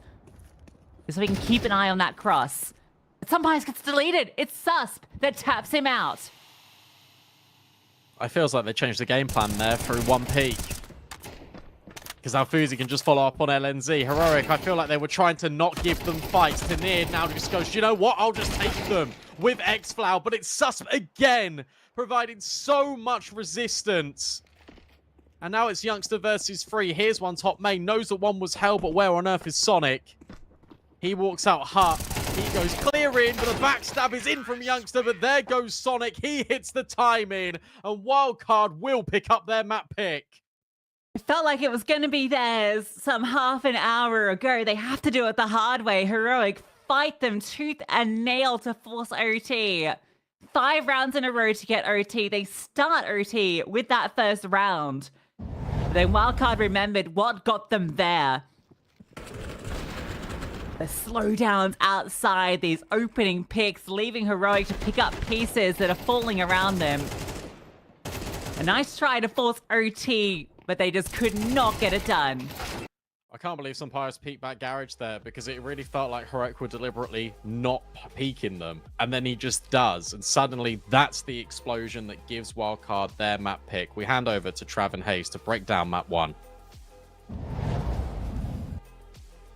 Well, honestly, that was incredibly exciting, incredibly entertaining. Loved watching that map, and I really loved watching Wildcard's T-sides. I mean, we mentioned before that their game against 500 is a bit more of a, I guess, a same old stagnant style. It was a bit more puggy, as maybe it could be described. But I felt like that was premeditated just because they played a team they weren't maybe as familiar with. I think they felt like they'd done a lot more prep for Heroic, and they were so dynamic here on T-side. They were pretty stunning, honestly. So many different decisions, so many different timing calls, and first half in particular, saved by big boy clutches from Stan and Susp, right, Matt? Yeah, it was incredible to see. I'm right there with you. I love the diversity is the word you use there on the display from Wildcard on their T side. They looked like they had a lot more impetus just from the word go, Trav. Even though they lost the pistol, lost their force and the eco afterwards, they were still always competitive. They were still always pressuring Heroic and having something going for them in the round. They were in the right gear from the word go today, Trav. And when we interviewed Sonic yesterday, he mentioned that in their game against Bedroom, they were just trying to play too safe. They're trying to play too perfect, Counter-Strike everything by the book. Yeah. And you could see today that they just had that confidence about them, right? With the way that they were just straight up running at Heroic in some of these rounds. Yeah, I mean, we're going to see some of the clutches on the replay now. And this is the first gun round here that they won Stan again. It was just great call. Brandon picked up on that in great detail during the cast. But Stan's 1v3 was like the exact type of clutch that Stan finds a way to win, right? Like he gets given time. This is a great reaction on Tania. Maybe a slight overpeak there from Tania. But Linus gave him respect towards Single as well. That was crazy. And too much respect. They thought, okay, it's only Stan. It's only the in-game leader. You can't think that way. You've got to play on the front foot. And they gave Stan time to calculate every single timing and every single peak he could go for in that 1v3, and it shows what he can still do. And then Susp does the same thing, a bit more of an explosive 1v3, but from a similar position in that glass position on B. And the spray down was, I guess, the repositioning as well, with slight movement just to get into position for the second kill and then recover for the third. Was really fascinating to watch. And even that round there, by the way, I think that's pretty, again, a call for from Stan, which I assume would be from Stan, or maybe some mid-rounding from the others, right? Where, you know, they got a tough round they lost in the previous. Fuzi made up for it, but then they managed to just fall back into that hut position, right? It was a fake of the plant from Stan to disengage back into hut, knowing they could get pushed from heaven, but then the re-aggression was the part that was disconnected, right? So they have great ideas, even the ideas that don't work. Yeah, that was on display today for Wildcard. I mean, you got to think about how those clutches actually saved the day for them as well, because when you look at the fact that it ended up going into overtime, yeah, just as you were referencing there, the prioritization of the fights are sliding from one to the next, quick succession. But those clutches saved the day for Wildcard with the game that ended up going into overtime and then eventually being won there for the team. Had they not won those clutches, then perhaps they would have lost the map in regulation. I mean, having said that, they were 12-7 up at one point. Yeah. It was pretty tough for Heroic in the early stages of the second half, Trav, because I feel like financially they're just never really able to get into any stability. You know, they were constantly having to buy up with like a Galil or two. Partizan didn't really have his AWP much in the early stages of the second half. They didn't have full utilities. They couldn't go super deep with their approach in some of these rounds either. But once they did string 2 consecutive rounds together, then we really saw them start to flourish on the T side. And Sun Pius, I mean, he elevated his game in a massive way from around this point, the 16th, 17th round. As we go through the highlights, you're just going to see his kill count start to increase because he started to have a lot more impact and started to assist the team more in just finding opening kills, especially towards outside. There was a lot of focus outside for Heroic. Yeah, just a little note as well. I think that was one of the most stunning things about it for me, is the fact that in that little streak where Wildcard were able to recover to that, return to that 12-7 lead and look really, really good, they were getting away with a lot of mid-round aggression as well. Even Stan, I mean, this is a round where he died doing it, of course, but there was one round where he just kind of pushed on a timing into hut, just out of a pure feel. He got 2 kills from that one as well. Then, as you say, Sun Pius came into his own, and it looked really, really solid. I also want to mention the CT pistol retake from Wildcard, because they denied the Astralis bomb plant, right? And then the second player coming through double caught Tania in the open, but even though they did manage to do that, JBS still had to hit a really ridiculous tap on Sun Pius to get it done, right? So, yeah, to be able to recover to overtime for Heroic was a great sign, but the fact that Heroic won the first round of OT and Wildcard still got it done, that shows to me that they had so much still in their back pocket, ideas that they had sort of calculated had worked. Even close rounds like this, right, again, feels like it's in the palm of their hand. It's a clutch that didn't feel like it was ever possible for the T. Susp always had that in the palm of his hand, and he had so many impact kills. We're seeing a lot of them here. But yeah, I think he was the key factor toward the end of the game. The last couple of rounds of overtime, he was just getting multi-kill after multi-kill.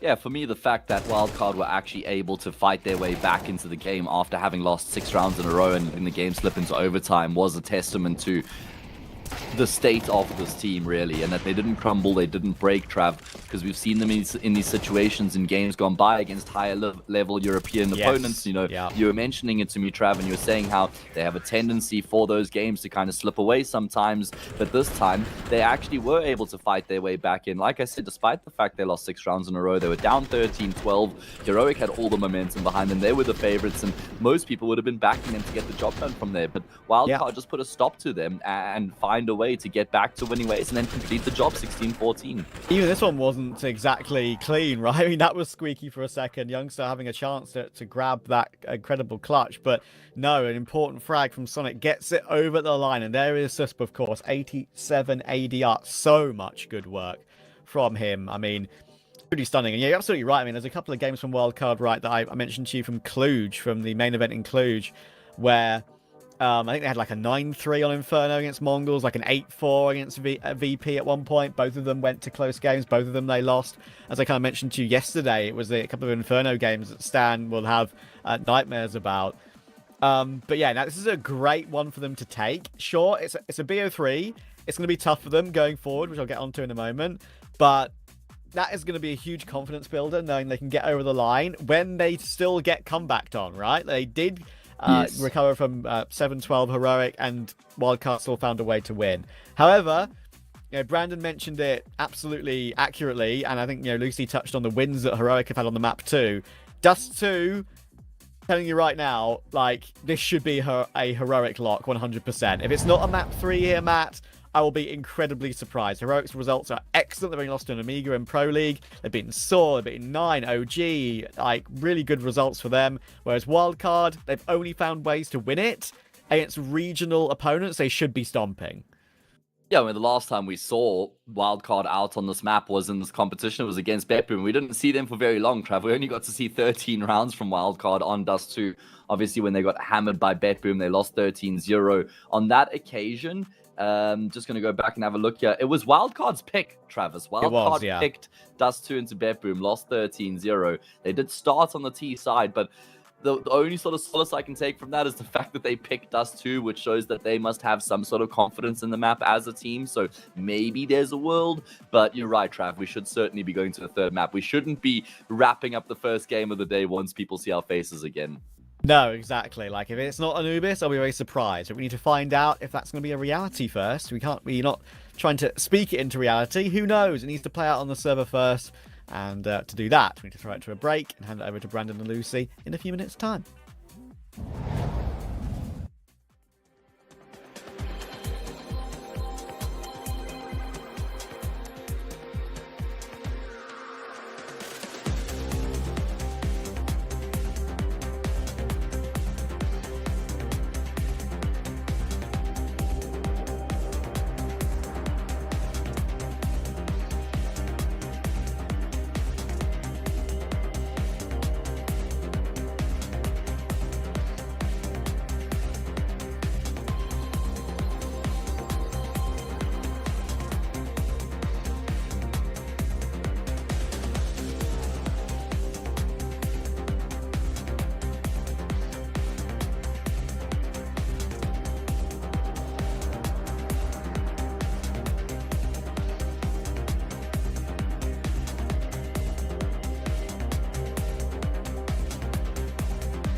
Dust 2 waiting in the wings. And I feel like I've changed my mind a little bit, actually.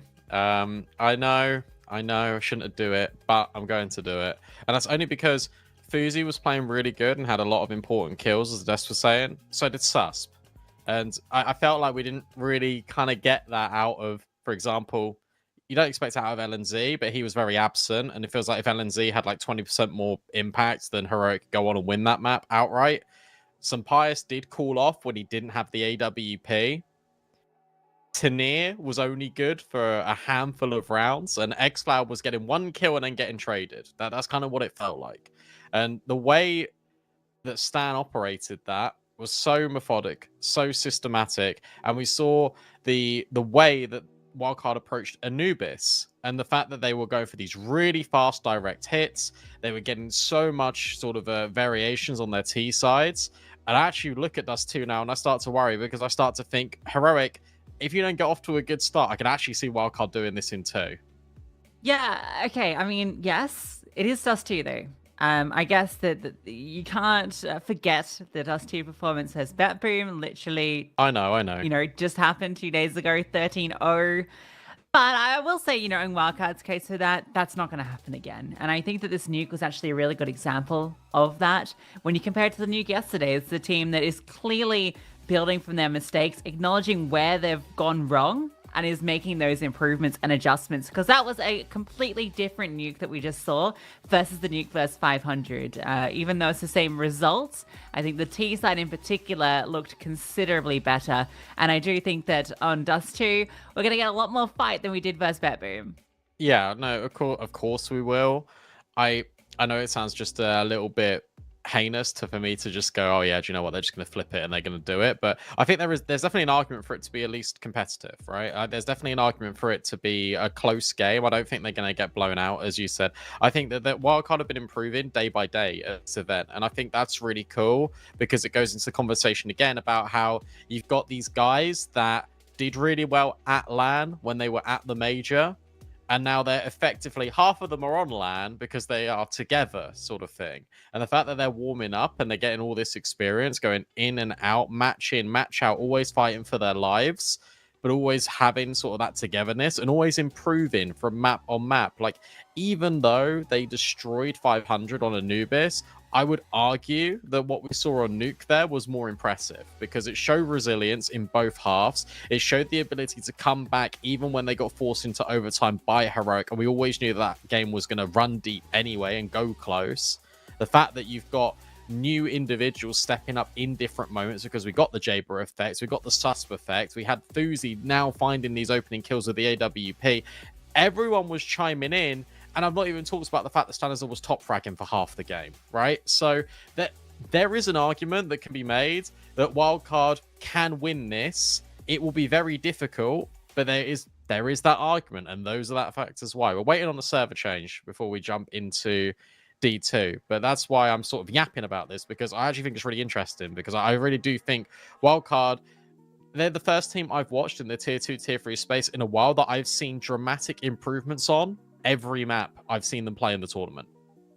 Yeah, and I think that in that map we just watched as well, you talk about Stan kind of top fragging in that first half. He really carried them through that T side. They got them 6 rounds, which was brilliant.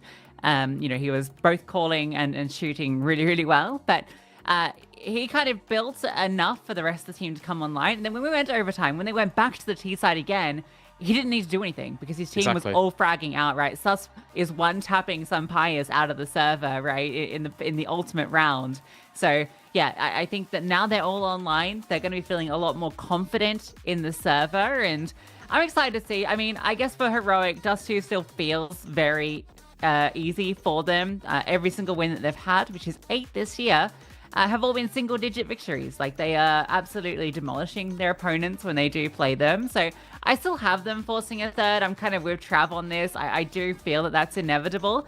But I do think that Wildcard will make it a lot more competitive. So I'm hoping we get that fight from them. But I think Heroic, that first map's a massive wake-up call. I just like the idea of the story now, so I'm going to just stick with it. But you're right, like all the odds are very much against Wildcard, but then that's their motto, right? Stack the deck. So you can go and try and have this say in D2. I think the biggest thing for me is when I saw overtime and I looked at the score lines and I saw how consistent it was from absolutely everyone on Wildcard. I was like, okay, well, they're absolutely winning this map here, because it would have to take another heroic moment. And that's funny because we were speaking about the Jaber moment being one of those rounds that Wildcard got yesterday on Nuke. It's actually unbelievable the amount that has swapped from one day to the next, which is impressive. But then the next question is that consistent? And I guess they got to keep proving to us that it can be consistent, because all the pieces are there and you can see what it looks like when Wildcard have a good map, because they are all having some really sound structured CS. They're all moving as a unit and they're trying to take these trades. They're having some really good space in there on those executes. They've also got players that can clutch up. One of those players was Stanislaw in that last map, which is not the guy you sort of put that burden of responsibility on. So the fact that everyone can do it, the fact that they were able to, again, build back into both of those halves, build back after they get forced down into overtime, build back after they lose that first round in overtime, then they go on and they just win those 2 rounds on CT, and the CT felt to be the big stumbling block there for them. So it's a really interesting conversation. It'd be an even more interesting conversation if Heroic do go on to lose Dust 2, because you've got to remember, they get eliminated here. Like, one of these teams is just eliminated from the tournament. Yeah, lower bracket run, right? It's the hard way, and Heroic could have been straight through, but Bait were able to take them down. I do think that, for Wildcard, Stanislaw as a caller kind of thrives on the more complex maps, I think. The ones where you can kind of slow it down and play with rotations. It's why Nuke is such a strong map for them, while Inferno is a really good map for them. Why even Anubis, they were able to outclass 500 yesterday with the way that they were pulling the back and forth on the A and B site. I think even Train's pretty decent for them. So I think with, Dust 2, I think this does mitigate Stan's influence a little bit in that regard. And I think it's a map where you got some of these crazy shooters like xCloud, like Tania. They can kind of just come through and just brawl you, right? And I do think when you look pound for pound, Heroic do have better firepower. And I think that on Nuke, it was more a case of being outclassed strategically rather than necessarily by the firepower. Yeah, no, I completely agree. It feels like we've got a little bit more of a delay before we get into this game, so we are going to throw it to a really short break. We'll whack the tunes on, but when we come back, it'll be Dust 2 between Wildcard and Heroic.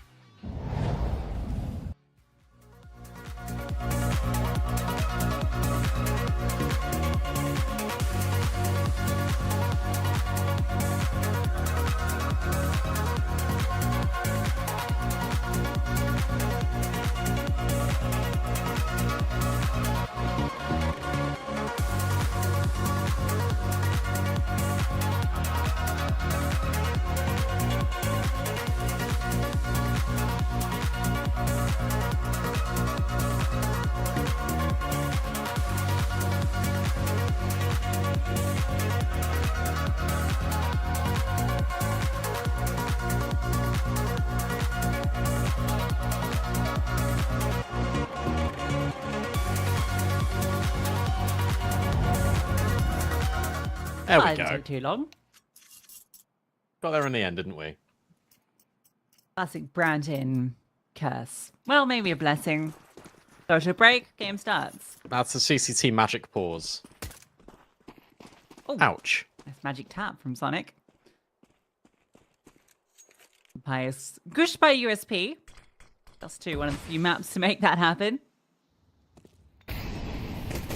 Good start, good molly though. Flushes forward Sonic for a great kill for Tania. LNZ answers through. Fuzi feeling pressure, gets one, disengages. Brilliant. Brilliant little set of util just to completely divide Wildcard's defense. And our Heroic look to go together and conquer this B bomb site. Susp is now cleared long. So Fuzi is still paranoid a little bit about short, but Jaber's about to get a rude awakening because all these players are going to burst. There's a flashbang as well on Youngster. The smoke will fly out, and Jaber can start to call this head down, but oh my god, are they going to turn around? Yeah, okay, Tania will deal with him. Jaber nearly given the kill on xCloud. Susp is on a very quick flank, but it is being covered by Tania, and it's his first bullet accuracy that is the most scary. Heroic have been able to overturn that early dink. God, you really think Java's gonna do something special there? 1 HP. Exile's back is just full of bullets, but none fatal enough to take him down. I think even if that kill comes through, it's still a tricky position to pull off the 2v2. So I love the util set. Exile even taking down Fuzi at the end, which might discourage an investment into this. We'll see. Wildcard do like to force. 13-0 dream begins.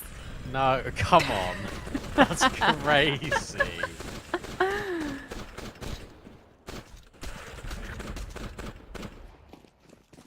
That's so rude.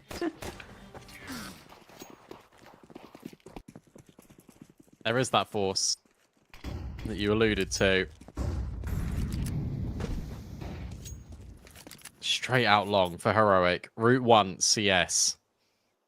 There are 3 players here for Wildcard.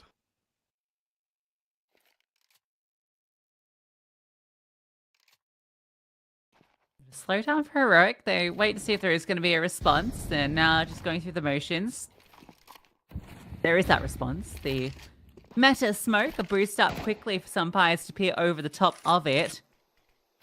Here comes a flash. But he'll dodge that perfectly. Can't dodge the bullets though. Swinging sus gets the frag, and Stanislaw goes down through the smoke. Spam, a tag comes through. We've seen how deadly scout tags can be. Keep your eyes on Youngster, though. Working out towards the middle. Late activation, but another tag and a follow-up. Getting picked apart at long, they have to find a different way out. It's Youngster trying to provide that avenue. Needs this kill on the J-bar, but he can't get it. Oh. Makes a meal of it. And that spoils Heroic's pathway in this round. Well, I don't know. They can still go back up short. These are still like one-on-ones. There you go. Sonic hits the deck. So now you can start to accelerate. There is a quick flank on. And it is Fuzi no longer with a scout, but with a Galil. Oh, this is just so dangerous, especially with Fuzi now finding that kill. The bomb is planted for Fuzi, and he makes the most of it because he does get 2 kills, but he also gets 2 tags with that scout. A Wildcard will win that force buy, and it's that one smoke, and the fact that some Partisan doesn't find anything off the boost that sort of makes Heroic just grind down to a screeching halt. They start to get a little bit worried. Youngster, when's your flank coming to activate? Well, it chimes in a little bit too late, and it doesn't even get anything. Jaber pushes himself in between all the wood paneling outside of B doors. And he just can't kill him. All the bullets absorbed by the planks. Take me later, Wildcard fans. Jinxing that immediately. Yeah, that delay smoke out long just gives the scout so much room to work with the tags. Really beautifully handled by Wildcard. Should we stop Fuzi? Yeah, sees it. I'm going to risk throwing the HE. Just decides to get out. He has a strong threat in this round with that AK. It's been passed over by LNZ. So definitely not an easy one for Wildcard to get.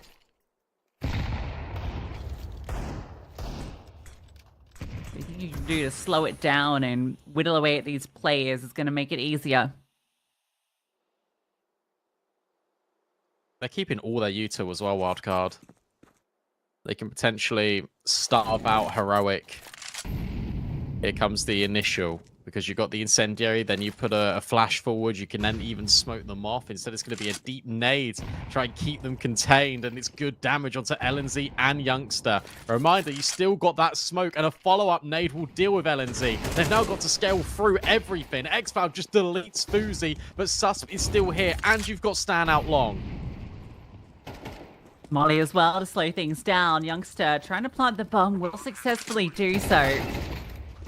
Oh, and Tania just comes up over the edge, removes Sus, but Stanislaw strikes from long.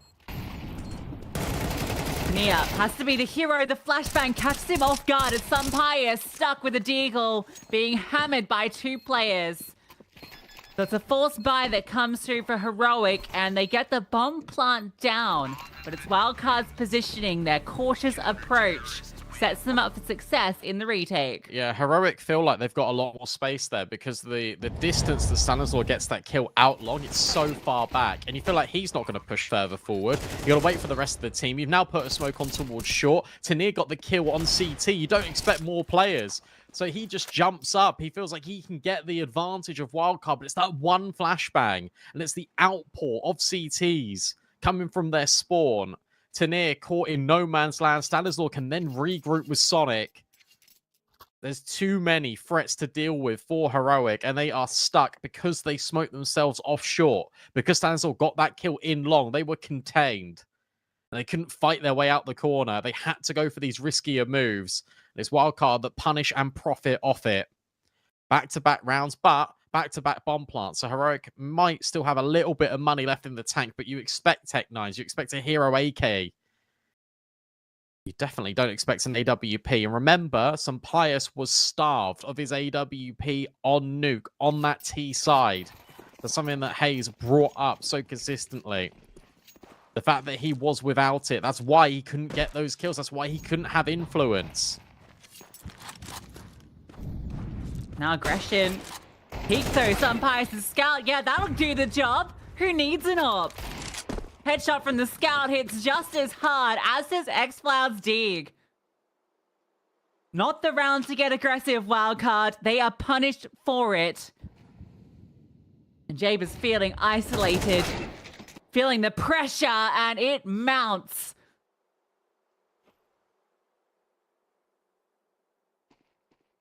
Dan spotted. Sampaius inflicting further damage. Try and crawl his way out. Not gonna happen. They're the wrong read on the economy there. They thought with those back-to-back bomb plants, they might have something more in it. So they were hoping to get aggressive, try and catch off Heroic, who have been able to get this long space so consistently, but no. And sure, no AWP, but it's still a sniper. Sampaius puts it to such good use. And look what that's done to the money for Wildcards. Fuzi's got a scout of his own. They've got to try and make it work again with the lesser weaponry.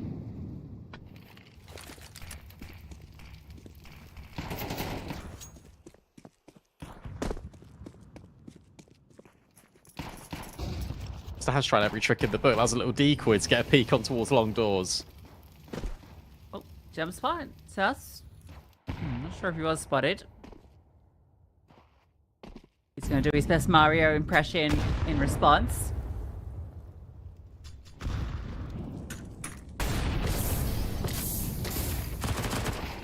And flash forward, Stan will come through with the 5-7. Sampaius gets the trade back. But the 5-7 has worked wonders. Out from long go these remaining players, trying to explode, but there's 3 players here. And a tag comes through from the scout, trying to swarm. Got to be careful against these rifles. LNZ makes his work wonders. Trying to tap out Sus as well. Jaber arrives. Shot's not connecting though. It's the MP9 that does. Sampaius has to clutch.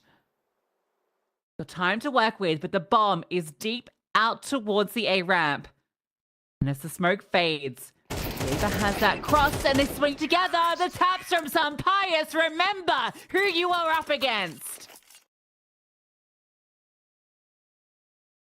Oh my god, what a clutch. What a clutch from Sampaius. He's in the open and they just can't kill him. Low HP. First kill comes easy. Second one is just an insane headshot. And you really like the idea from Heroic. I'm not mad at it. Because the idea of accelerating up long is because they expect Wildcard to go and get the guns that are dropped in middle. But instead, Wildcard read into that. They try and take the fights up close. An element of surprise did work. But then the weaponry, the lack of it, comes back to haunt the CTs. And Fuzi will grab a scout again. But this time, the pistols aren't as punishing. And in fact, the scout gets removed early. The leg shot onto Sampaius, who sits back. So many of these rounds on a knife's edge. But it's heroic that are taking them this time around. It's a stark contrast to Nuke.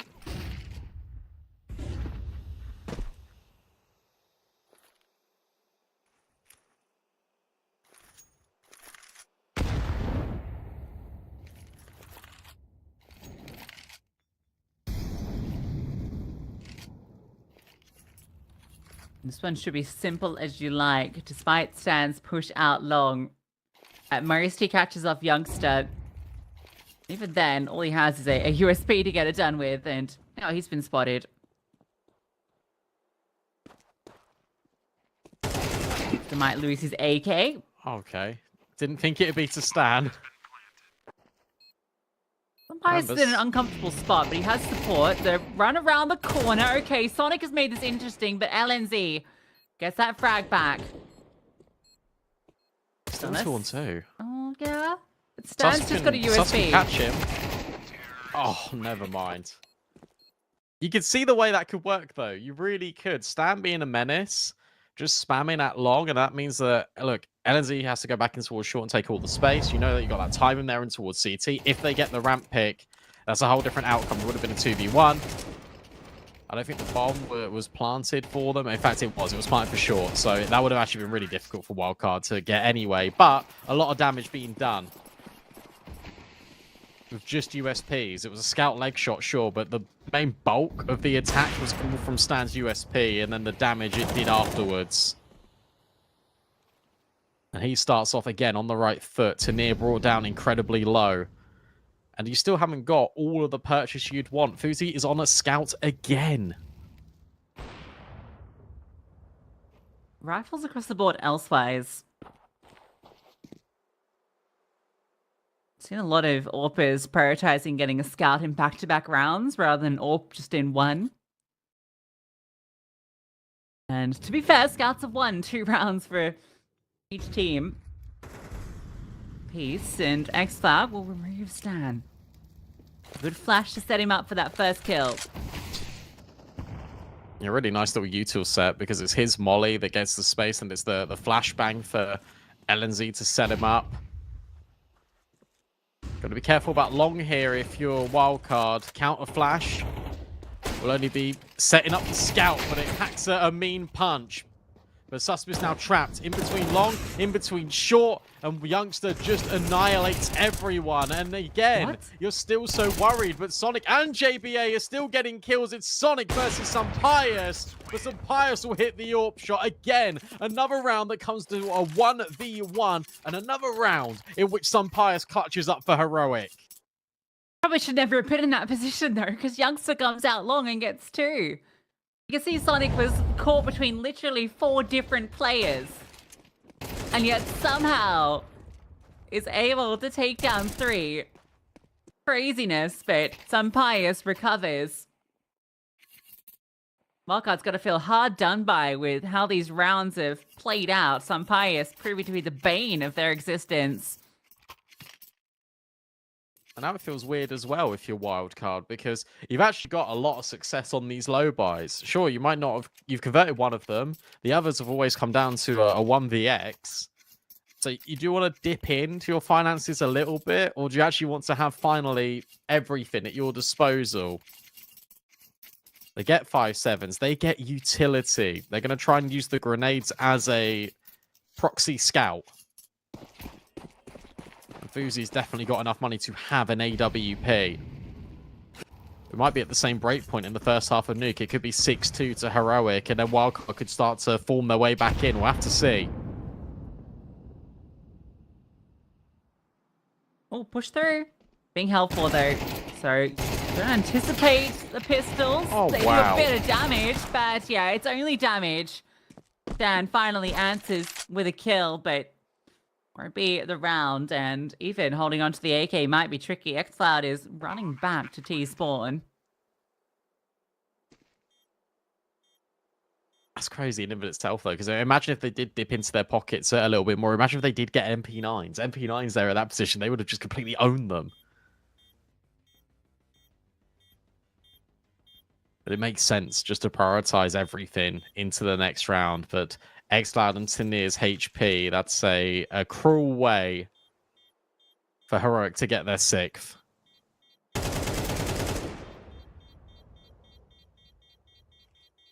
That's nice, at least. Can you further deny that? Remember, money's not amazing here. No, they got it. All good for Youngster. All good for Heroic. This time it is 6 rounds on T side. Yeah, nice try. Nice try with the pistols.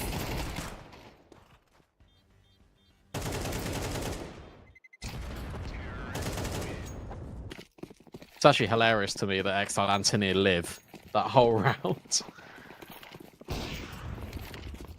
When they were so low. Back to Long again. Burst out and running away is Stan. Doesn't want anything to do with it. Has no support. So I'll make sure they've got full short control so they can focus out here. Oh, they're ahead of this. Oh, they are way ahead of this. Stan has no idea at all, but luckily Sonic helps him out. Bad smoke too, really bad. Has to drop a second one. Spam will do a little bit of damage to boost up the Fuzi to peer over the top.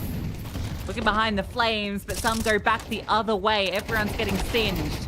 But it's X-Cloud on this late lurk that gives the opportunity for Heroic to stream into A.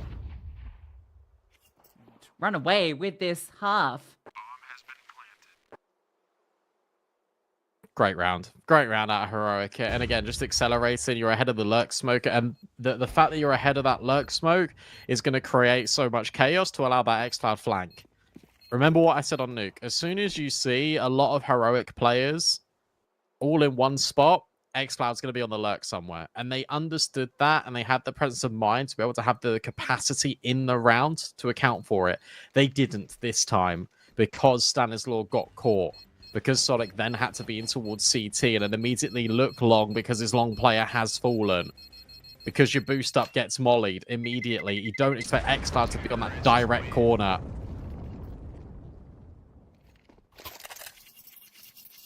And what's the sweet irony about this round as well is that Fuzi has got the AWP. And yet his impact was non-existent. He's been so good on the scout, so good on the 5-7. This time he gets clotheslined.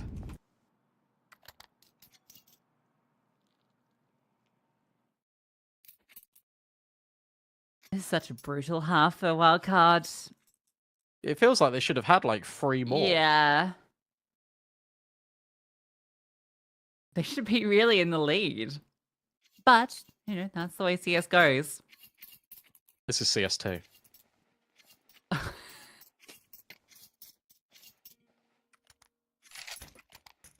Don't worry, guys. I'm only here for today. That's it. Right. Thank God we got normality later. Head would never. No, true.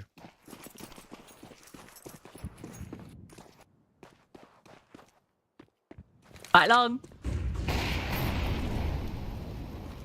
Shot fired. Control established. Chenier behind the flames wants the fight. Fuzi here to help out. Fuzi strikes with 2. Some Pious posts on the line, but Stan doesn't need a swing.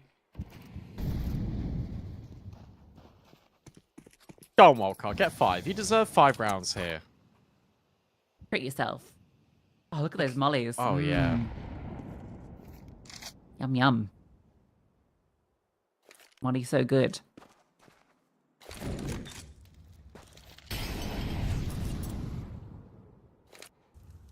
It's mad out of context.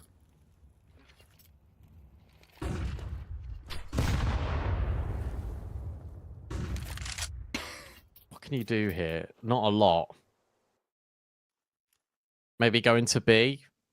X-Cloud's thinking about it. But he can't get by Jaber. So it's some Pious and LNZ to potentially return to the scene of the crime. Murder on the B-bomb site. Some Pious will provide that. But now getting back in. There's another player in car. You know you're going to clear him. Good flashbang and no peek. You might be thinking, oh, it could be an empty flash. Maybe not. Sonic is here, and another flash comes in from Fuzi to support. Wildcard's utility helped them get by that 2v5. A nice little position from Sonic, a cheeky angle on top of the car so that you're kind of setting yourself up for at least that first kill. Can't play a familiar angle. Utility is good support, but it's this fight out long that really secures the round. Ava finally gets a bit of action. I feel like he's had a sad time over at B. We're there on the pistol, and all these gun rounds have been so eccentric. It looks like they want to try and maybe exploit middle a little bit more. And you're right, this has been very much, I mean, working A because it's been working for Heroic. Remember, Wildcard did that a lot on their T side on Anubis yesterday. Hammering home that B bomb site. This time really early control. Pius was holding the mid doors, had an advanced peek just in case these rotates came in. They pushed Susp off the line. In fact, they're just going to accelerate off it. Needs to hit these headshots, Susp does. And a dink on Xflow, but Pius comes in to bail out his friend. And in this 4v3, Xflow just keeps on going. At a dink removal, Jaber's got rid of the high HP players and then jumps up and deals with Xflow. And Youngster's left all alone. Can't believe how that has transpired, but it's a moment of magic for Jaber. And now Youngster needs to replicate the same. Reroutes to long, and they've got no idea. But Sonic starts to think about it. The penny about to drop. He's got no HP that makes it so hard, not to mention he has to literally scale up onto short to get the bomb. 30-second mark. Got a molly. Molly could actually be fantastic here. He wants to find that first kill. There it is. Headshot straight onto Sonic, and suddenly it feels a little bit more doable. But Jaber, ahead of the utility, has that magic moment. 4 kills in it. Because Fuzi starts at B, Jaber is freed up to rotate. And he arrives at the exact time that Wildcard need him. Good comms. Really good comms here from Wildcard. The fact that Youngster is low. The fact that Jaber just goes ahead of that molly and just stands within it because he knows he just needs to hit one bullet. Lives on 12 HP, gets Fuzi that AWP. Look at the buy for the last round of play. Heroic are gonna rush B. And guess who they're going into? It's that man again. He's got a friend too. He's not alone. Up on top, Sonic helps him out between the two of them. They've eviscerated them at the entryway. Bias hits one with the dig, hits 2 with the dig. Oh no, not again. You can't let him clutch it once more. Good damage done though. He's wounded. He was looking for that third kill. He does find it. Bias. Oh my god. Fuzi secures it with just enough HP. Wildcard recover this CT side. Oh, it makes me so happy. It makes me so happy to see Pius back in this form. Oh my god. It's just reliving the Ents days. The glory days. Reunited with Saw. And you could just see it happening. He gets the dink on Fuzi. He gets that kill immediately onto window. Oh my goodness. It's on. But Wildcard, they recover it. Not only that round, but the half, as you said. 7-5 feels way better than what it could have been. And honestly, you feel a little bit hard done by. So that should act as motivation. Guys, we were the better team. We just got unlucky in some of these rounds. We made some small mistakes that compounded.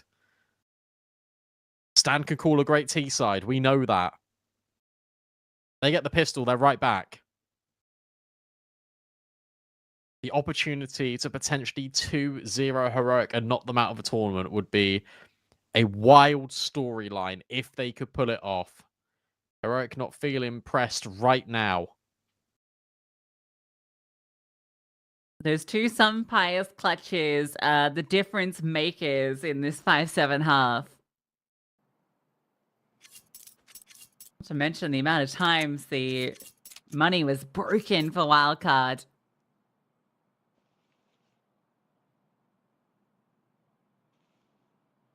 Now, we didn't, in fairness, get to really see the T side from Wildcard. Wait, yeah. They picked it right against BetBoom, sorry. So yeah. Yeah, this is where we're getting to see if those improvements have come through.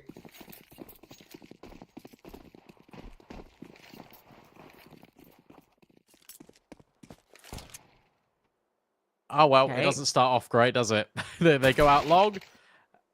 They get destroyed, but Sus will trade, and that's going to be the go signal for Wildcard. X-File's got a smoke of his own. He's just going to put forward on towards the bomb site, but no one's home, really. They're trying to act as a little bit of a guise, but already deep space being taken by Sus. A bomb can be planted. Already feels great.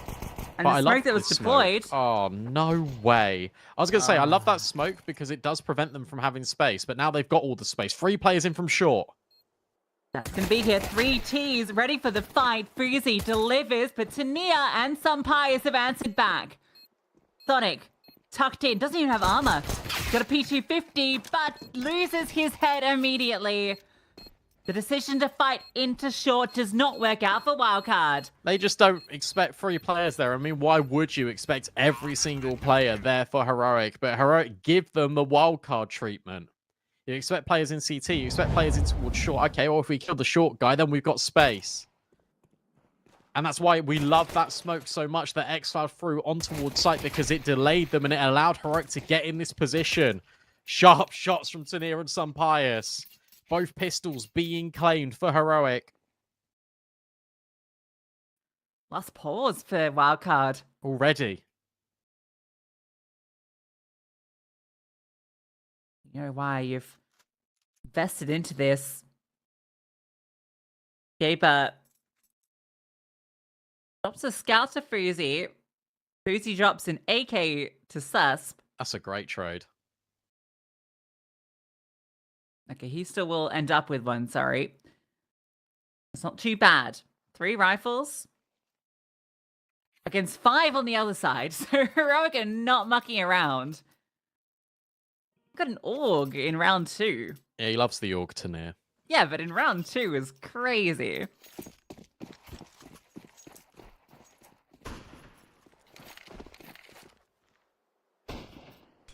True, he waited till OT to bring it out on Nuke.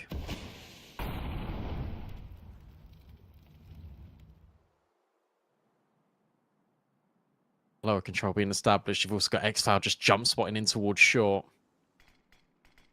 Smoke for the mid doors will give something to Susp. If he wants to extend play into short, he does. He wants this map control. Fuzi's also holding the angle. Look at this double up on B as well. The way that they're playing it. Youngster just crouching, and then Tania's on the deep line with the AUG. It feels like that play might meet resistance. Or maybe not. I think Sonic got the info that both were there. Tricky time to burst into B. If you can trade successfully, rotations are very far away. Dunks are spotted, drops a smoke in response, so Wildcard not going to commit, but they have caused rotations. They've got Heroic starting to sweat, starting to move towards middle. What's the plan, Stan? Another one of these. Okay, double mid to B smokes. So, okay, so what they're going to do here is they're going to put a lot of pressure on towards mid with these smokes. There's no flashbangs, but they have to go in. They're really trying to pull a rotate from B. It's not happening. Look at this angle from Youngster. Youngster should win this entire round here for Heroic. Time! Stands down. 10 seconds. We're entering through the tunnels. Fuzi hits the shot, but then Tania swings out. And sure, you get this kill, but you got no time. Oh, dear. They started pushing upper tunnels at 11 seconds left. Tania the saviour, but Wildcard ultimately just shooting themselves in the foot. Why do they not go?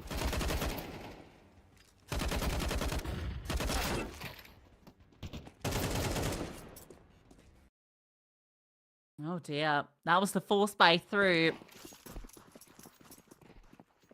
And honestly, I mean, you only had the 2 players on B. You'd kind of done the job in keeping players away from this B bomb site. It's just the time wasn't there.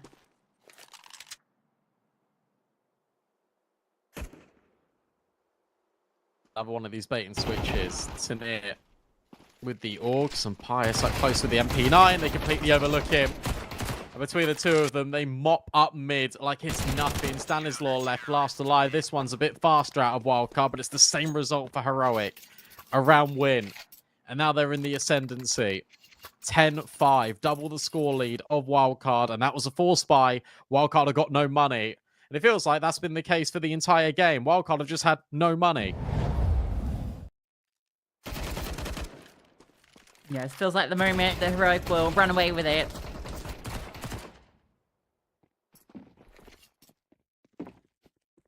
You can argue in that first half, Wildcard could have had more rounds. In this second half, I can't argue it. Brandon, there's a It's been chance flat. that across 2 Dust 2s, Wildcard will get no T rounds.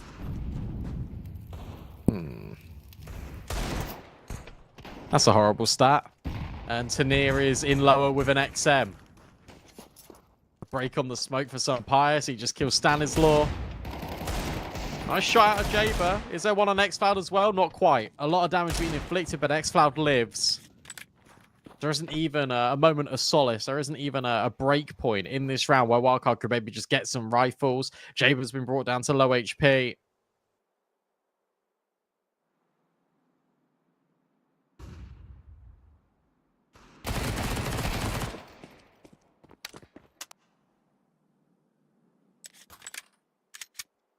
It's That's the only doomed. threat. Youngster goes down. Maybe there's something to be said.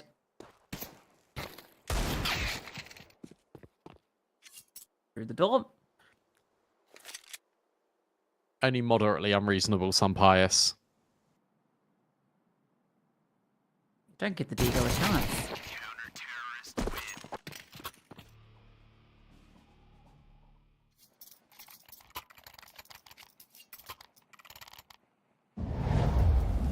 All right, the punish pick. Feeling a hell of a lot more punishing now.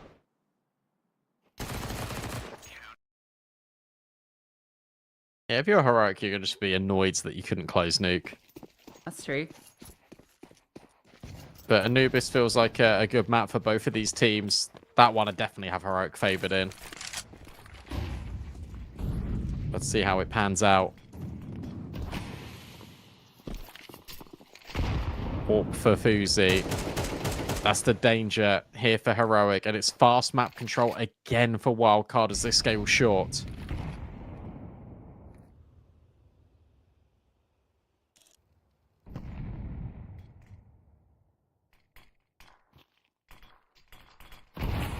Hell of a lot of smokes dropped down. X-Cloud One blocked CT. it.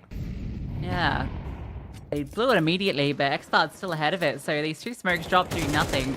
However, it does mean that, you know, you've got X-Cloud in middle, you've got 2 on B, so if you go out towards A, oh, there's 2 players still long. You're going straight into Sun Pius, and LNZ close range with the FAMAS. Gets the damage done onto a follow-up. Sun Pius actually fell back.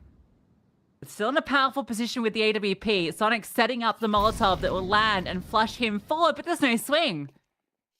It's a casual stroll for Sun Pius to get away. Smoke will tap him and Susp as well. So sure, he disrupts that smoke going down, but Sus, who has been Sun Pius' mortal enemy at times, has given a way in. How's this completely turn around? You feel like the LNZ Sun Pius combo is going to be more than enough. Low HP on Sonic, low HP on Susp. The youngster has now been loud about where he is, and I think that's going to be the disengage. That's going to be the call-off. So Wildcard, through Susp's clean headshots onto the AWP and X-Cloud. They're going to give Wildcard something. Well, Wildcard fans, you can thank me again. They get their first T round. It takes 30 rounds of play on Dust 2 across 2 maps, but they get that T round they've been looking for. And it just comes off individual as well. It just comes out as Susp, just destroying them. Really surprised, as you said, that there was no long swing immediately, and then, well, the swing comes in that Sun Pius isn't ready for. A tech pause An AWP back out for some Pious. And Fuzi retained his.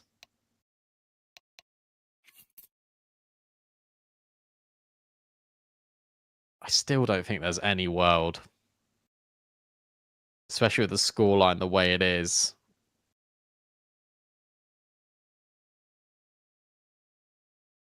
But who knows? Wildcard have been proving Might have to had to us. go take a cold shower after Sus shot onto him.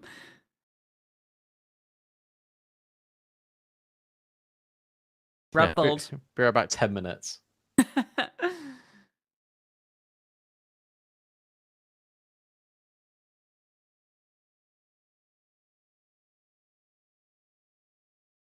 Okay, well, can Wildcard take this round and extrapolate that into further success? I think with the half that we've had so far Here we go. from Heroic, it's not going to be any issue for them to fully invest back in. You can't rely on some Pies falling a foul to a headshot every round. No, he's 18 and 9. Yeah. Just dodge him. That's easier. Just avoid some Pious.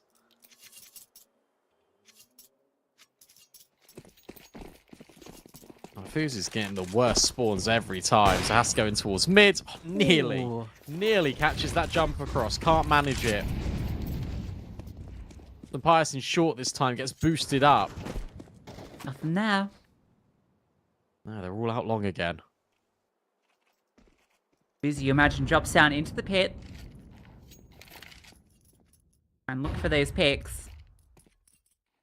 Some Pious is on the site, so we might get that head-to-head take place. He's not playing a full position. Is he gonna get flashed through? It feels like it. No, he doesn't actually go off it. And, well, there's the headshot on the Sun Pious. It's Sonic that offers it up this time. And as he answers back on the CT boxes, but immediately removed in this deep, short smoke, does not give Heroic any room to work with. I don't think you can go for this again. Look at these smokes. Yeah, they want nothing to do with this. xCloud is only hopeful we can maybe pick up some Pious' AWP. They have got kits. I mean, you can maybe smoke the site. You're looking at top middle, but no. The call-off is there. And Heroic are certainly calling off in this game. The fact that some Pious has just been removed immediately in back-to-back rounds, and that's the answer for Wildcard. Fight or flight towards this AWPer. But you kill him, you're going to get the round. xCloud will retain the AWP. That's the saving grace for Heroic. But Wildcard, very much like they did on Nuke, they're starting to build back in on their T side.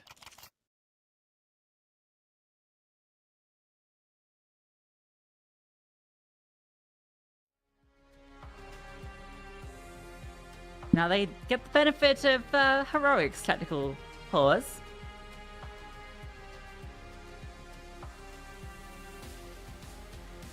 Youngster looks for a new angle. Oh, he's knocked it over. There we go. Oh, now we can see the skateboard better. Enjoy the pandas as well.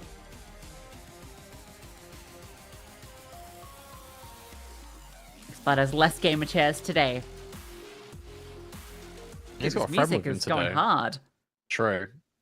CCT always bringing the bangers. It feels like Heroic needs to get aggressive when it comes to tunnels, because you need to take that control away so you can get the preactive rotates over towards long. Because Wildcard, all they're doing is going long. Doing it again. Ooh, little arm spotted. Some Pious also getting indication of something, and Linus, that's one way to deal with the long threat. Just spam them out as they try and burst through.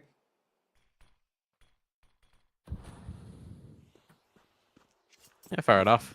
Just take the fight to them. I mean, that can work too. Rather than having this tunnels control, you still keep 2 players over at B, and then LNZ just gets ahead of everything that Wildcard want to do. Again, it's this control, the double smokes in towards mid to B, and these have always been empty before. There's never been any lurk elements. Stan might just go through the CT smoke. xCloud is not going to be ready for this. Is some Pious holding for it? Is he holding short? Could Gonna be holding short now from Car. You imagine xCloud is on the prowl. This Molly's going to sell Stan more. No, I sees him. Sure, the kill comes back. The nade doesn't do the job. Fuzi has a 1v4 on his hands. So many angles he has to deal with. There's going to be a short flank at some point, but Fuzi takes down the 2 threats on site. Here comes the short play. He's allowed to live, but Youngster scales up. When he swings, it'll be into 2. Wildcard don't like to take risks. They really don't like to take risks. And I literally just spoke about the fact that every single time they drop these double mid smokes, there's nothing behind them ever, ever, ever. If Stan just pushes that smoke, if he does take that risk, maybe he catches xCloud. Maybe that creates enough space for the short play to get activated. Remember, some Partisan and long play were still disjointed. But by him actually wanting to take the safe approach, just going for the smoke fades, that's their downfall. The swing from short. Some Pius has been gagging for that kill so many rounds in a row, and this time it's just a bullet straight in the face. Sus will trade, but so will Youngster. It's a 3-on-3. Push from Youngster's huge. Finally, finding success on a push through B means that he can now look elsewhere too. Unless he takes a clear out long, sees nothing. There's still so much time on the clock though. Wildcard have that to their advantage. Youngster will move back over to B. Down is loud in middle, so Tanir's going to hear all this, gets close to the doors so that he's ahead of this utility. Double flash, neither affects him. LNZ removes Jaber, and that's the bomb. Out towards long. And that is Tanir, who's just going to take them all down. Heroic will close on the promise of Dust 2. A little bit of fight towards the end, but not enough for Wildcard to take it in 2. Yeah, unfortunate for Wildcard, because especially on that first half, it did feel like they were getting unlucky and unfortunate in a number of the ways in which the rounds could have gone always went against them. But on this T side, they had some good moments in it, but it did feel a little bit laboured at times, and it did feel a little bit one-dimensional. And Heroic were able to capitalise on this round in, round out, once they realised that long was always the open avenue. A really good response from LNZ and Heroic. We need map 3, but first, we need the desk. The expected result, but maybe a little bit closer, and some good signs for Wildcard at least, right? I mean, I think they would have gone into this one knowing that they were the underdogs. They were expecting a map 3, and they showed something, but it was the expected one for expected result for Heroic. And I will give a bit of praise for Wildcard on a couple of decisions they made. I think in the early game on CT, they tried to go really aggressive to tried to disrupt Heroic. Unfortunately, that got burned on multiple occasions. There was one round where they kind of got caught on one of the ecos, where xCloud just domed a few people with the Deagle, and likewise some Pius. And there was that second round as well, where some Pius got a 1v2. They did have a double swing from the A bomb site. Did Wildcard, one from the long cross angle and one from the bomb site itself, and that should have been a round they took. But some Pius managed to tap them down calmly. And I feel like those small little timings are a couple of the things that were slightly off. I mean, speaking about things that were slightly off, this next round, I hope we get to see it in the highlight reel here. This was massively off here from Wildcard, because they had just won. We're not actually going to get to see it, which is very unfortunate. But it's the round where Wildcard, they win their force. Then they win, they obviously, Heroic win the pistol. Wildcard then win a force. Yeah. Then they win another round afterwards, and then they just decide to push 2 players straight up middle against the eco, against Heroic's full eco. Yes, made no sense at all for Wildcard to push 2 players up short. At the start of the round, they both went down. It was a 5v3, basically unrecoverable, and it made no sense at all for them to aggress like that. And that's where the wheels started coming off, because they were 2-1 up at that point against an anti-eco, or against an eco rather. It should have been 3-1 at that point, and then from there maybe just formulate a bit more of a competitive first half. But they lost to an eco, and then they went down 7-2 from there. The wheels had really come off. Yeah, I mean, some Pius won an important 1v1 on the trade against Sonic when he was running back toward CT. Maybe Sonic thought he had a bit more time to rotate round. You and I both mentioned that we thought he'd play that little headshot angle on the ramp to hold for the cross, especially as it's the AWPer. Maybe it's a bit harder for them to hold and pre-fire angle with the AWP, but got caught in the open. There were some great holds from the likes of JBA once again, right? I mean, that was just a really great play. Great control of the spray, especially on that headshot angle around elbow. But, you know, he played on the front excellently in a couple of those situations. Another good example of it there with that total quad kill, pushing to the Molotov, taking the initiative, knowing that he could get into position to win the round without playing too safe. But yeah, even that round there for Wildcard, right? They did find a way to win it, but they gave some players way too many opportunities, right? I mean, that was a pretty egregious example of them maybe losing even a 1v5 that would have been. On that pistol round, we just saw a little bit of a beginning of there as well, Matt.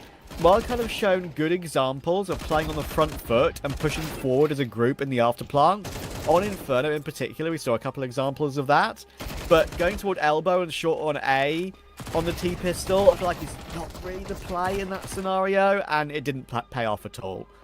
Yeah, I guess it's just part of their DNA, kind of part of their bread and butter, and it didn't work out on that occasion, and they were just never able to get going, never able to get themselves into gear here on this T side. They decided to go for that double-up force buy after Fuzi stayed alive in that one round with the AK. They forced to round him afterwards, and again, I thought that wasn't a great economic decision. I think Wildcard actually made a number of questionable economic decisions in this map. I even think back to the first half when they decided to go for their first full buy. They had a scout, I think a FAMAS. There was limited utility as well. You're playing against Heroic, who are so well oiled on the T side of this map. It's not going to be enough with the scout, FAMAS, and low util. And then, like I said, it took them so long to even get the AWP in the first half, Trav. The first time that they actually had an AWP in the first half on the CT side for Wildcard was round 9. CT side does too, you need to get the AWP out sooner than that, and if it means taking an extra save so that you can build up your bank a bit more, then that's what you need to do. And then again, we saw them make that decision to double up force buy when you're so far behind the pace of the game. It wasn't entirely necessary for them to roll the dice like that either. And I feel like once they lost that second force, that was just the end of their campaign on the map. Yeah, for sure. I mean, you know, it was a great end to the first half. Brandon asked for 7-5 at 7-2, and he got 7-5, but it always felt like it was in Heroic's wheelhouse, right? So we do get the map 3 we all thought we'd get. It is going to be Anubis, of course. We've seen some great work from both on this map. Heroic, of course, won 4 in a row before losing to Bait yesterday, and that was obviously a great win for Bait. The Heroic core, obviously, being from Sangal. It's a map they used to play a lot of when they're old guys. And I think, obviously, as we kind of mentioned in the pregame with Sunpire, it's just a pure upgrade, right? Which is why they're still pretty good on the map. For Wildcard, have been improving a lot on it lately. Winning against 500 was incredibly clean, 13-2. Didn't really put a foot wrong whatsoever. They were definitely ahead of the game and read 500 beautifully. And Stan, again, as we mentioned, his calling on T-sides. I think it's a very good map for them in terms of being a T-sided map and in terms of Stan's T-side calling. But listen, good signs against Bet Boom. Great win against 500. I still think Heroic win, but I really don't think Wildcard are out of this at all. Yeah, I'm right there with you. I mean, based on what we've seen in the past on the map, like you allude to already, combined with what we saw out of Wildcard on Nuke as well, there is still a lot to kind of have belief in you and have the faith that they can keep themselves alive in the competition. But Heroic are certainly up to the challenge, right? They'll be backing themselves to get the job done now. We saw them play against Bait on the map yesterday. They narrowly lost out 13-11. Bait very strong on Anubis. That's a decent result in itself still. Positives to draw from that. And then outside of that, they've got a streak of 4, beating Zero Tenacity, 3D Max, Metasports, and BC Game. And I'd say you can kind of make a case for all of those teams either being on the same level as Wildcard or maybe even above them. So Wildcard certainly do have their work cut out for them going into Anubis, Trav, but it's not unfathomable for them to get the job done. It's going to come down to the big game players right now. Map 3, elimination match, everything on the line here. You win this, then you're into that lower bracket, semi-final basically. You take one step closer, you get more prize money, more VRS points. I'm excited to see which of the players are going to stand tall here to the occasion. Yeah, absolutely. And I think it's going to be really fascinating because obviously, as you rightly mentioned, elimination on the line, right? So Heroic it would be a big upset for them if they weren't in the conversation. Yes. For a consolidation final or the grand final. They probably came into this event considering themselves the favourites. So this we're going to throw it to the break, of course, but only a couple of minutes until Lucy and Brandon are back with the decider.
Anubis sets the tempo here. One of these teams is eliminated from the global finals after this map.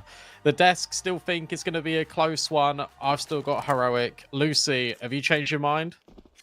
Listen, Wildcard showing a little bit more on Dust 2 than they did on day 1, and the Nuke game still is in my memory, so I don't want to count them out. I love their Anubis first 500. We love the CT side start, which doesn't feel fantastic and doesn't start well either because Expert and Sun Pius have charged through middle.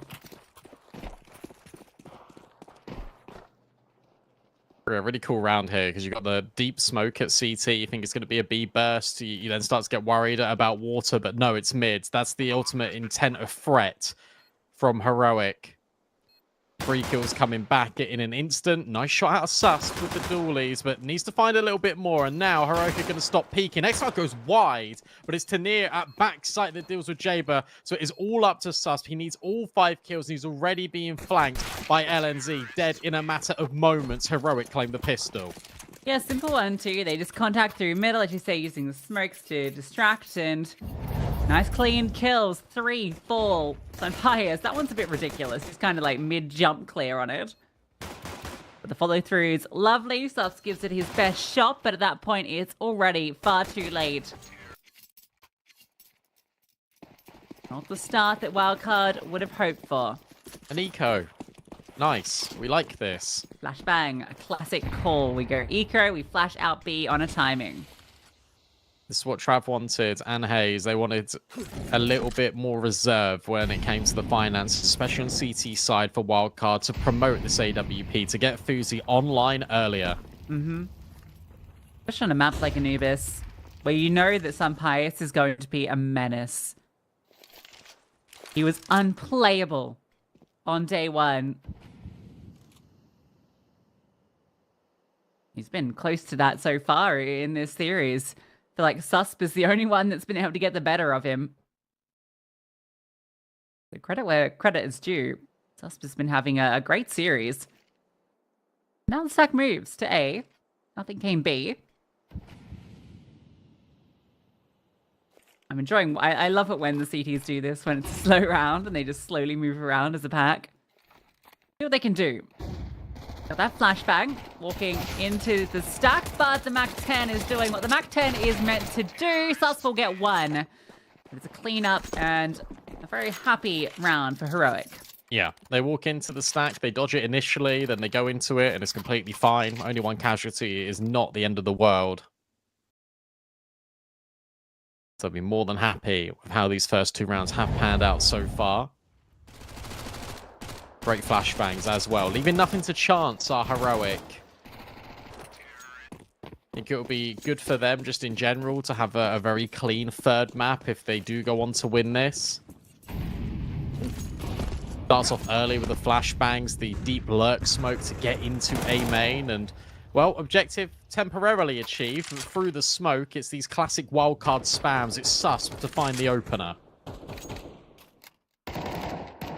Yeah, at the very least for Heroic, you get this bit of space, you put some pressure on, but even counter utility being thrown forward to try and force Heroic back, regain that control. It has created a gap in mid. You can see that Tanir has taken all the space. Stan is a little bit cognizant of it, and he's called out to his team. Keep your eye on camera. This rewalk. This is where the round lives or dies here in A main between these 2 teams. Anti-flash being set up for Fuzi and Susp. And Susp is still worried about there being that flash. Instead, he just takes the fight. The Tanir's got rid of Sonic, but Susp got rid of everyone else. All players removed by Susp in this round. And as Tanir tries to go further forward, it's Fuzi's relocation to backside. The A defense holds for Wildcard. Yeah, Susp has been phenomenal in the series and starts the 3rd map with a bang. Kills in every round, but the 4 here get the job done nicely. You feel like, yeah, he's the one that's meant to be playing off the flashbang. He's just sitting back to react to trade, but no, he takes the fight forward. The M4A4, all those extra bullets coming in clutch.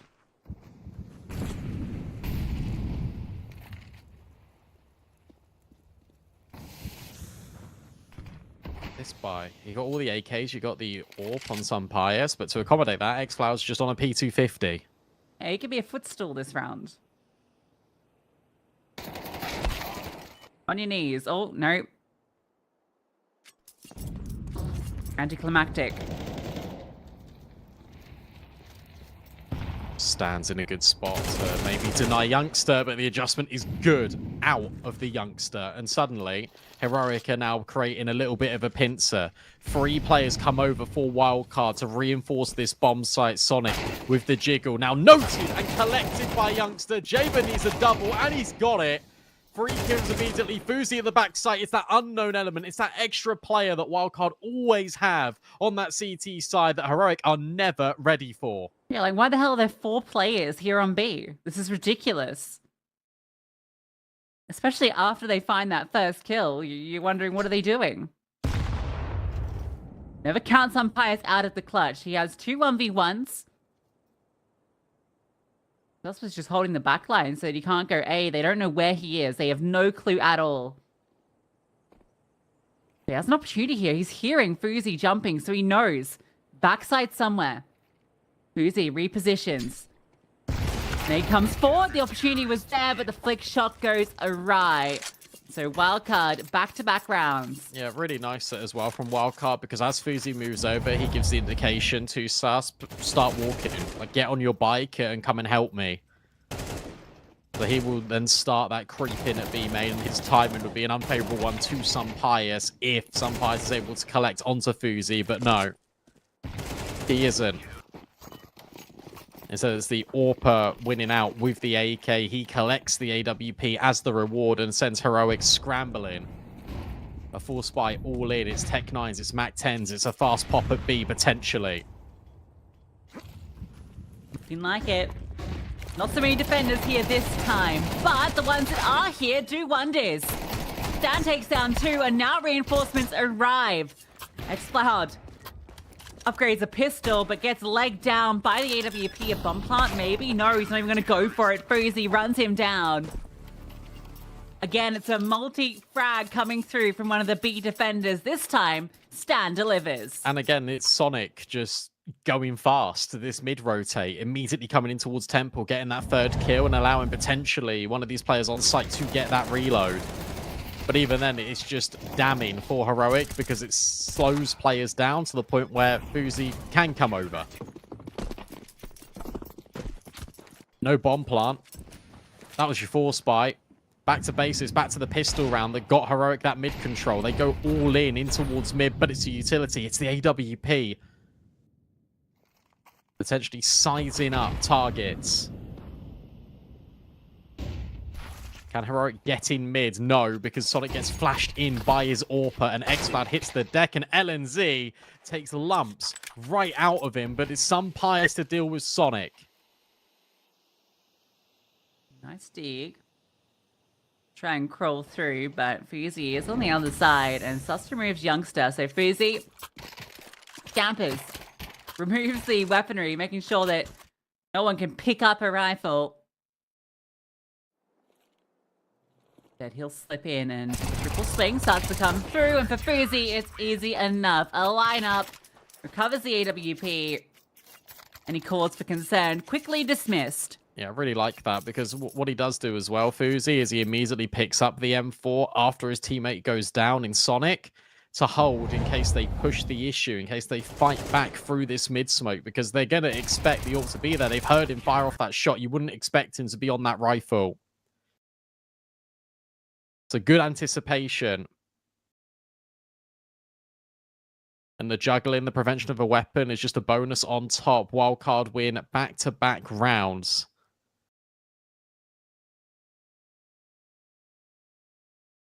Four already on CT feels like a luxury, especially so early in this first half. There's a world where Wildcard can get even more.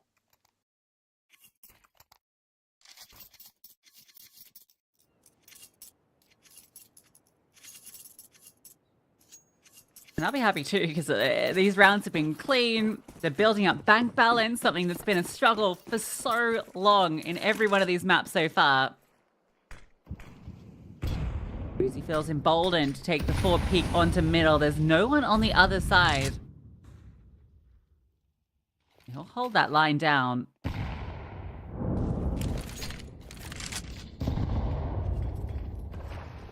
Much slower from Heroic.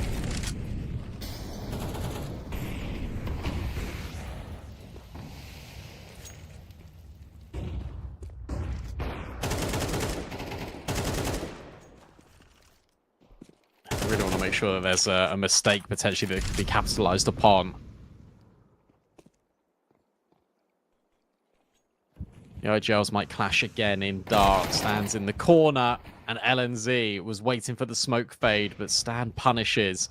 Fuzi will then get rid of X-Cloud. Another one of these rounds in which Wildcard have a couple men advantages. They take the fight onto some Pious, but they can't do it. Maybe that's something back, but this double A main push, in fact, Sus has just been left completely alone. Youngster needs to clear the angle, and he does do it, but it comes at a very big cost. Youngster, some Pious low. Flank tucks in. Brilliant position. The flash comes over, but he gets that kill before he gets blinded. Tanir trades. The both are so low. Fuzi swaps to the rifle just to make it easier. And between him and Jaber, they can lock it in. All people picked up at the end. No chance for Heroic to find a way back into that round from that 3-on-5 position.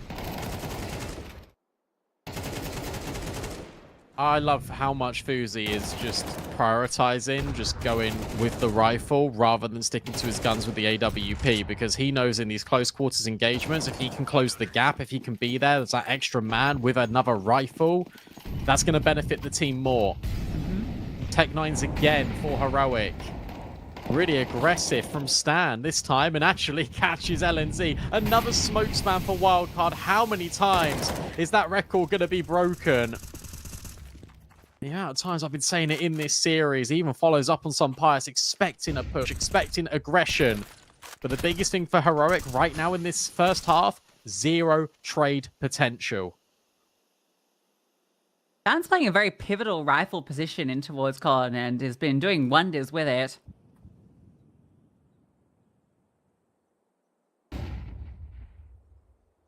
Doesn't overextend. Safe as can be. Youngster with the bomb will jiggle and will beat him out, but that's now information. Fuzi removes the mid player. They try and flood into this B bomb site, but without weaponry and with too many players to deal with, it's easy enough for Wildcard to hold out. Brandon, this CT side is really coming together. 6-2. He looks so good. They just look like more of a unit. This is the thing. Wildcard, on that CT side on Nuke, we could see them all pushing together. There was always that extra player. And on a map like Anubis, that's really hard to do. But where you start 2 mid, normally you've got that mid rotate. Sure, you can get them into more advanced positions, but it's the trust of it doesn't matter if we maybe over rotate and gamble a bit more, because our retakes are solid. Our retakes are sound every single time as well. You've just been dipping Heroic players low. Youngster feels the brunt of it with a nade at Ruggs, but it's LNZ to get the space on Sonic. Acceleration, but Sus goes the other way. Finish off the job. Stanislaw started. Stanislaw has now, by the way, started on A this round. It might take a smoke push out of Tanir. It might take something out of B main, an extremity push. But Stan's now back in mid with this counter Uto, and he can start moving over. This is why they've got such good rotates, Wildcard. You're not going to expect 3B now. These proactive plays are so nice to watch on the CT side. A necessity for any Anubis team. They've slid in. Triple con? This is outrageous. Oh, this setup is going to be impossible to unravel. However, it does offer up a narrow choke point, something that could be flooded with util. Something you can just scale past. Yup, not anticipated. Remove some Pious. The bomb dropped now. Rotations can be on their way, but you can smoke off this position. And with the control in towards Temple, with Tanir in main, you know it can only be through canals.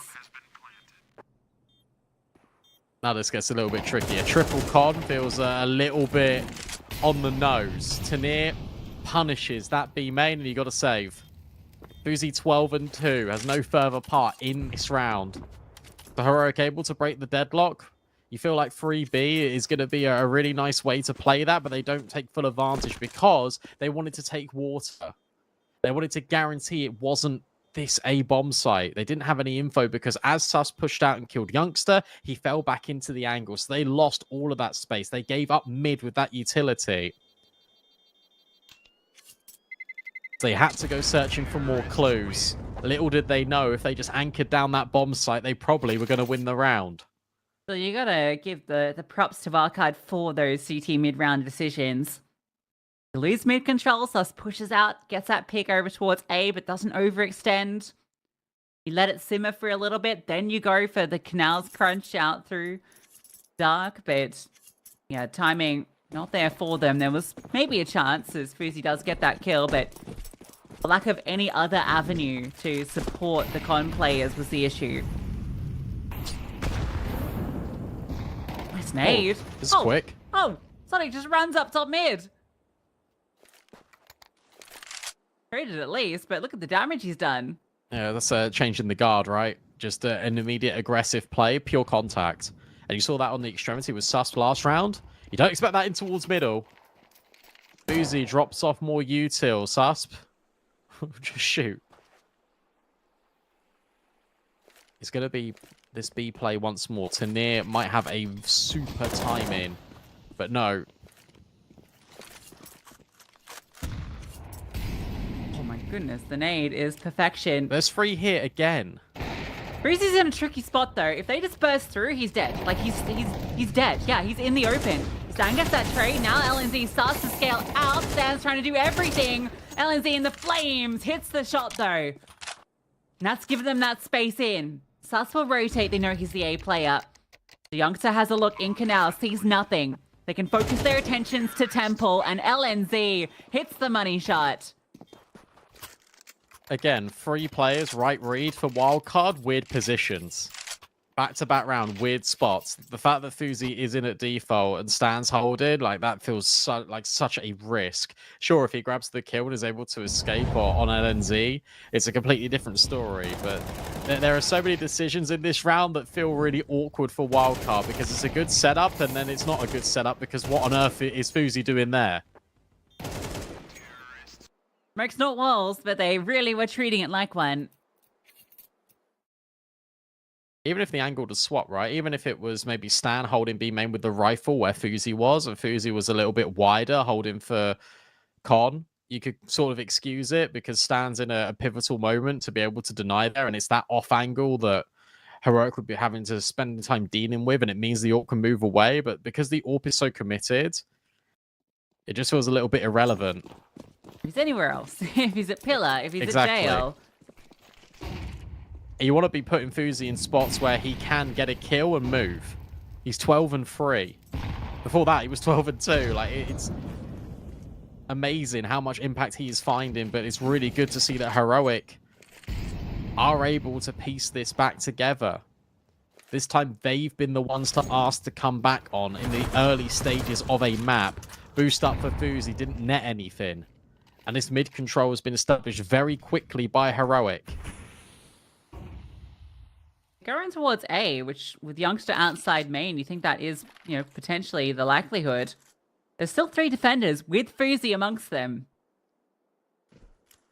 And with a double setup towards Canals, Wildcard have the perfect play, but can they deal with this fast hit through camera? Fuzi's shot rains off, but he's run down. LNZ again. Brilliance from the IGL. And with youngster removing Sus, you've completely controlled the A-bomb site. Good flash, but youngster just moves away. How'd you get into this? There's no utility left, and there's the AWP as well for some Pious. It's X-Cloud that collects everyone on the way into A main. But again, you've really got to start communicating and highlighting these worries. Wildcard, 3 rounds in a row, have got an overstaffed bomb site, and 3 rounds in a row, they're not getting anything. They're not finding the success. You'd expect it to go the other way, but Sonic is completely on an island. One flashbang, he's removed. Fuzi's then over at A main, and you've got that youngster flank. Pace of it, isn't it? The amount of players that burst through camera there, and now Sonic and Sus pushing through and getting eaten alive by xCloud. What a recovery from Heroic, though, because they've had to do it the hard way. Not only have they had to bounce back after being 6-2 down, they've had to go into these bomb sites that have been just correctly read into by Stan, by Wildcard. And yet Wildcard are not making the most of it. This could have been we could have been saying GG with how many CT sides Wildcard could have got. But no, instead, we're looking like it's going to be a completely even game. Should be. And will be. xCloud and Sunpius make sure of it. 6-6. A fantastic recovery from Heroic. 6 still feels pretty decent on the CT side, but it's the mana of this T half from Heroic that causes concern for Wildcard.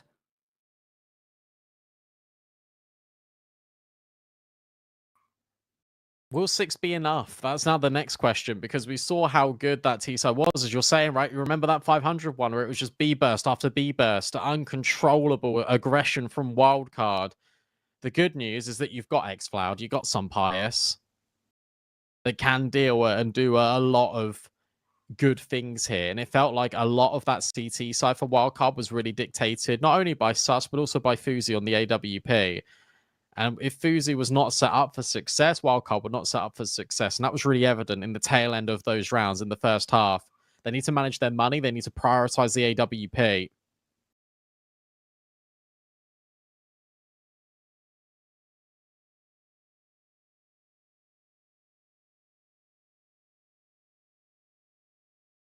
They're not out of it, Wildcard.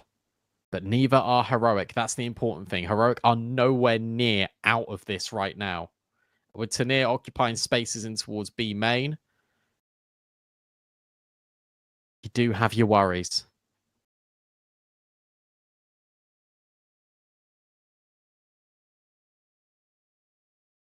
Yeah, 6-6 you're normally very happy with if you get 6 on your CT half.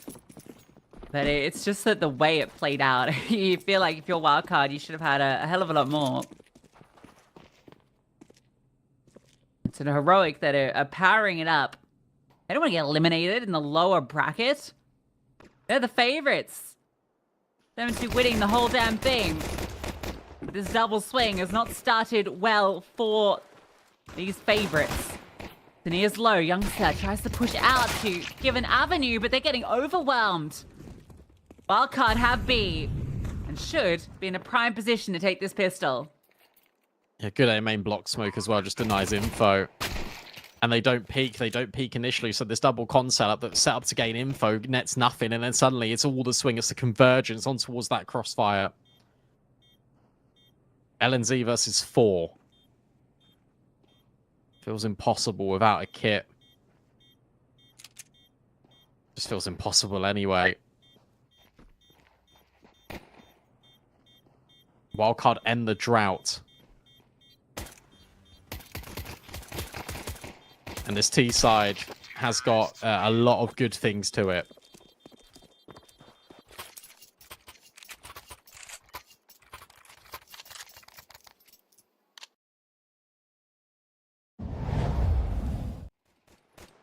We're really going to have to do this the hard way. Mm-hmm.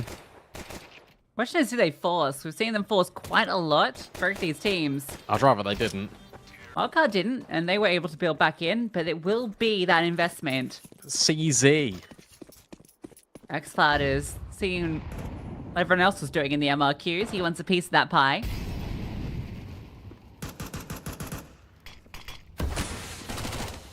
One SMG, 4 pistols.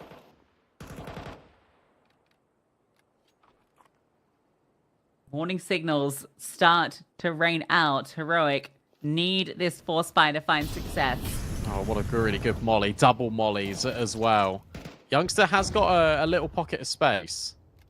They re-smoke. They block off that choke point, so Sasp cannot be as involved as he'd like to be. And that means that the B main progression is probably going to halt as well. 1 minute left, but we've still a lot of space here for Wildcard. They can take this anywhere. Heroic start to gamble. 4 players now lie in wait at B. But the bomb's moving over towards middle, at least temporarily.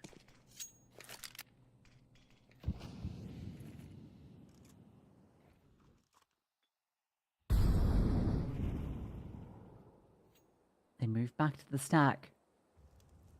4 players lie in wait. Time, an issue for Wildcard. So many occasions. 30 seconds, they start to go. Thus, good kill. Youngster's low. He's staying alive. Being a nuisance, swings out, and between him and LNZ, they take down Sus, but it's not going to matter. Fuzi will chime in with 2 with the MAC-10. And despite all the players being in position, it's Wildcard that are looking. They should be able to deal with this force buy with XLab brought down low. He looks to disengage and hold on to the Galil. That's a taste of your own medicine if you're Heroic, because you had the right read. You had everyone there. And yet you get stuck over at Con. And it's the players at B main that come through on a little bit of a delayed timing, but it really helps out the crunch. And the players at Connector just stay alive. That's the most important thing. They stay alive. That second player just lies in wait. And then that gives the scaling into sight. Look at all the X's on the map. That's how closely contained all of Heroic were in that defense. No one out wide. No one in Temple. No one in CT. It made it easy for Wildcard to fan out over the bomb site and collect those kills.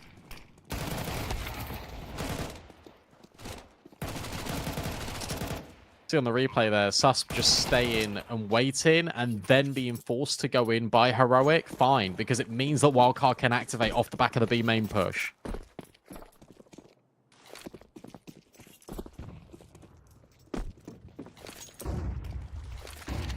Now you get worried. XLab with the 1 weapon. Flash forward. The stand dodges.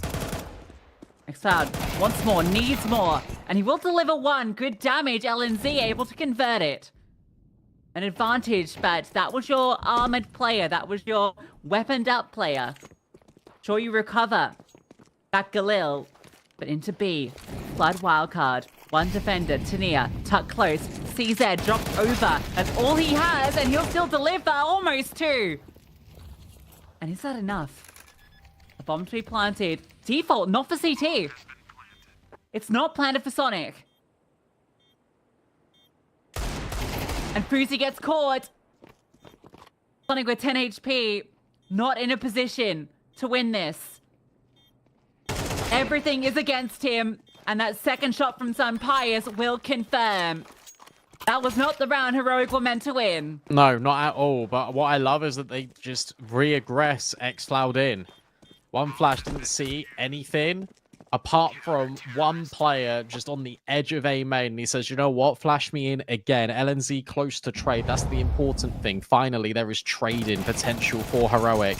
And that's why they're able to get this fight in at A main. They force them to go in towards B. Tanir overperforms. He gets 1 kill on the CZ, dinks Sonic, and then Wildcard are a little bit flustered. They're not ready for the speed in which Heroic can be at B main.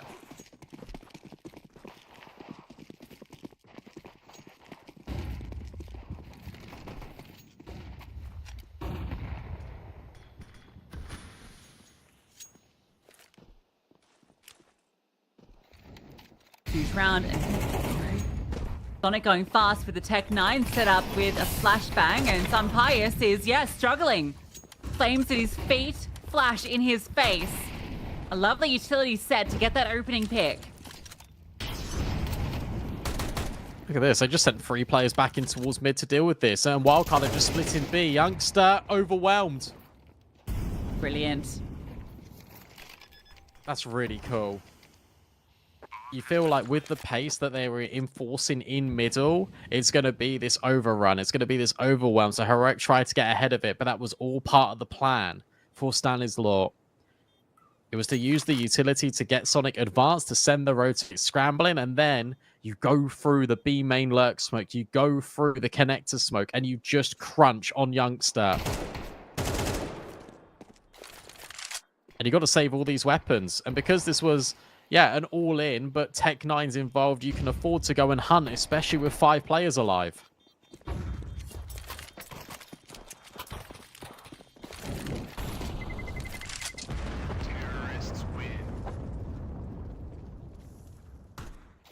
I absolutely love that mid play so much. That was so cool. That's one of the best rounds I think I've seen just in this entire weekend. You know, when a plan just comes together. Especially when you've got, yeah, those 2 Tech-9s. You need to bring out something like that. Samparis was so blind. That He had no idea what was going on. He just can't run into camera. Whoa! Family photo. I don't really understand that because Jaber, I guess it's no pics. Jaber looking away from the camera in the family photo. That's funny. Oh, that's good. Best part about that setup in mid is that Sonic like doesn't even get a clean kill. Like it takes him like 4 Tech-9 shots to remove some Pius, but he's just given all of that room.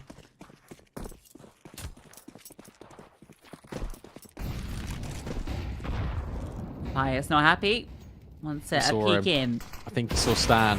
Oh, go back and just try and hit the shot. And he can't do it.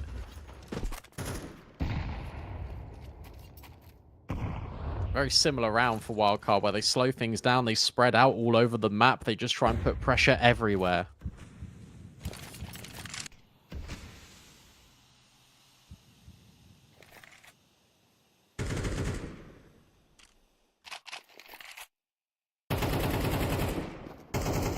Three players are in A right now for Heroic. Mid open.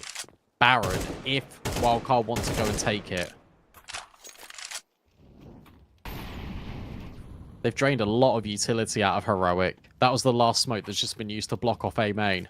55 seconds. This is why Wildcard like to slow it down. Make it uncomfortable for the CTs, who now have 3 players over at A, including some Pius' AWP. The Youngster and Tania, they're left alone to deal with what is going to be this B split, you feel. The Youngster forced into the open, but will deliver a kill at least, and then that push comes out from A. You have to go through B now. It's your only option. And if Tania takes down 1, that might even be enough. He takes down 2, that's more than enough. He's delivered, and then some. Looked like Wildcard had played Heroic perfectly, but the frags don't come through.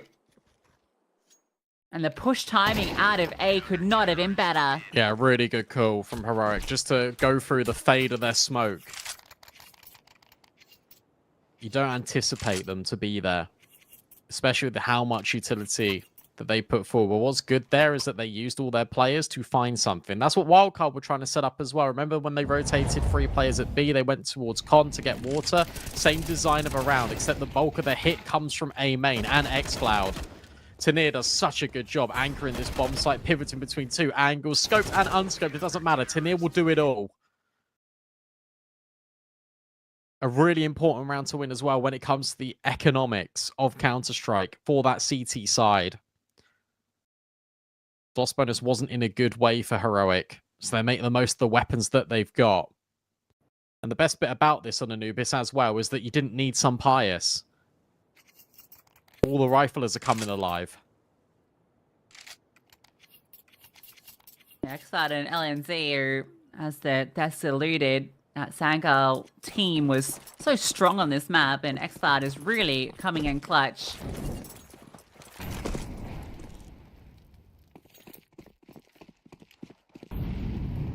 A bit more pacey towards A, at least early. Flashbangs to set up a peek in. Nothing in main. Pius thinks about coming over, hits the, well, attempted flick back. And xCloud is just demolishing this attempted play out through A. Oh, Fuzi doesn't know what hit him. Oh, knows who did it. Doesn't see him. This one's a bit more weird, and obviously Wildcard, they fall victim a little bit to overplaying themselves. And here it's a fast burst into A main. You then want to double swing mids to maybe overwhelm some Pius. It nearly works, but it doesn't. And then the A main players are just re-aggressing A. But you feel like the entire mid contingent is not ready to go at that point. So if they get the kills, they're going to be hard-pressed to walk through middle and clear and then get the bomb down. It felt labored anyway. But the fact that the A main players just go, it's not responsive enough on the other side of the map. And it feels like comms have broken down in round 18. And Pius now holds this deep line. This is the angle I thought Fuzi would be holding with this stand lineup, rather than being in at default. 25 seconds. Can they break in B? Move back. Remove Jaber, so it is just out through Continia. No, drop's not done yet, buddy. His teammates will lock it in. It's only Tania that falls. The CT side surging through. We are tied up 9 apiece, and Wildcard are forced to go onto the eco. That happened to me in Face It yesterday when we were retaking a bomb site. It was a 2v2. My friend got a kill, and then one of the guys in TeamSpeak just went, "Nice retake." The job wasn't done, and we died. And then I had to clutch up. Like, but it's just funny. Unlucky. But Tanir, it's fine. Wildcard have got no money. Heroic have really earned their way back into this fight. It's a fast play out B main. They're trying to get ahead of the utility, but they can't get by the bullets of Youngster. 4 kills in the round. Everyone powering up for Heroic. They will get double digits first, and they put the pressure on Wildcard.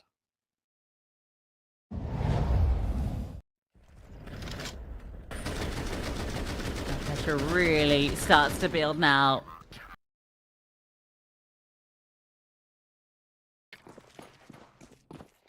Ten, 9. There's going to be no break point. Heroic are so wealthy. Hard grind for Wildcard ahead of them, and aggression out from A main, but Stanislaw wins out that fight onto xCloud. That's a massive opening kill to find. Important molly as well that gets thrown in by Stan, because what it does is it prevents xCloud from it prevents some Partisan from peeking with xCloud. So it just isolates xCloud, has to win out the 1v1, can't do it. Despite how good he's been, LNZ will trade onto Sonic, so it is a 4-on-4. Throw out the camera smoke to try and indicate this is going to be the play. Youngster 1 for 1. The Rogue are doing well in finding these refrags. Oh, That's back Stan? spotted. No Stan was there. Where's Jaber? That's the question Tania's asking. LNZ with low HP trades. What an important kill that is. Some There's a Partisan chance here. giving LNZ the up. Yeah, there is, because you did know Tania was out towards Con. You now know that LNZ was in A main. And you know that LNZ was low. But Tania has pushed B main. This gives further indication to LNZ that it has to be this mid play. Jaber will go into this bomb site, will challenge the AWP. Doesn't even need to fight him. Could smoke him off A main, could plant for heaven. Timer starts to tick. Maybe it's just the element of surprise. Maybe it's just the plant at the back. No, it's a molly just to prevent. But where does he take this after plant? Tania is a long way off LNZ. Gets room to work, and Jaber peeks onto LNZ. Puts it into the 1v1. He's in an uncomfortable position. Really thinks it's going to be a push through canals because he was last spotted in Con. But now he reads it. He reads him like a book. Jaber brings through an impactful clutch, a necessary clutch, with Wildcard on the back foot. Such a huge moment. And we said he's piecing it together, right? You know about the location of LNZ. You know that Tania was just in towards the waters. And the fact that Stan ignores Tania, doesn't go for that trade, and walks A main instead and grabs a kill. You feel like maybe that has been the most egregious error, but no, instead it's all part of the master plan. It gets the info on both the players and allows Jaber to clutch, and he works it out so effectively. The young guy that didn't have much experience taking a chance on in this team. A lot of raw talent, a diamond in the rough, and he's certainly shining when it matters. On the global final stage, in a lower bracket game against Heroic, 3rd map deep, you need to win a 1v2 to equalize the scoreline. And as you said, the reprieve isn't yet here for Wildcard. Heroic have bankroll. Some Pious still equipped with an AWP, but Fuzi now has one of his own. It doesn't get easier, but it gets more achievable. Empire strikes on the back foot. Wildcard have to rethink their approach. They still seem interested in this middle. Fuzi boosted up. Some Pious anticipates it. But he's looking for more. Shot fired out through the smoke doesn't quite connect on the player pushing. Sonic will walk through. But some Pious is still standing sentinel. An impossible player to get past right now. Just after Jaber fills you with hope, some Pious knocks you back down a peg. It comes back to what we said a few rounds ago. It's really good for Heroic that it's all of the riflers chiming in because some Pious hasn't even started going yet.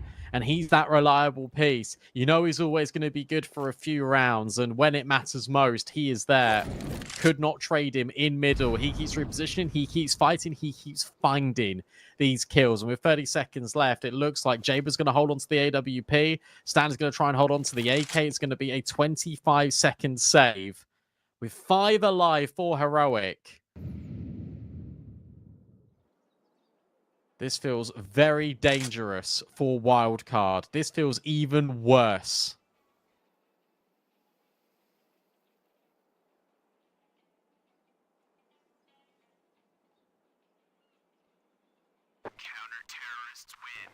At least you save this AWP and AK. Fuzi can drop something for Jaber to work with. You gotta give him an AK. You gotta go glass cannon here, surely, Fuzi. Could go the Galil and still buy armor. That's the thing, right? Yeah, but give Jaber an AK. Like, I don't think so. I think it's gotta be the Galil. In the conversation, maybe. He hasn't bought armor. Hasn't bought anything. The last tactical pause. At all. 0-3 for both teams. 11-10 the scoreline. Elimination looming for one of them. And it will be the Galil. Facilitating that armor. yeah, but he didn't get head armor. He bought a molly. Well. Better than nothing.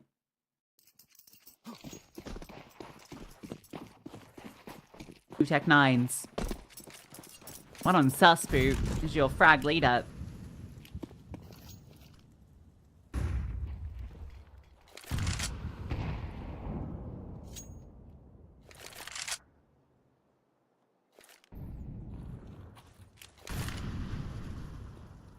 What's the call? A really important one needs to be made here. And it's not going to be this mid play. And even if it was going to be, Heroic accounted for it because they just didn't leave anyone in towards mid. They put some Pious on B. They can let him work con.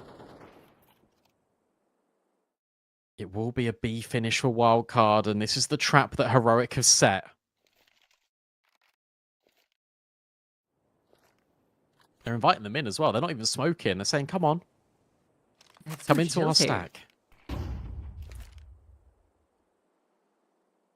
Pious is at risk of being caught out here. With the setup that's in play. Okay, fall off, that's why. Oh, it gets dropped, and some Pious, Tania, Youngster, everyone chiming in on this beat bomb site. A last hurrah for Wildcard. As they try and burst in. Even saving impossible. X-Clouds in your spawn.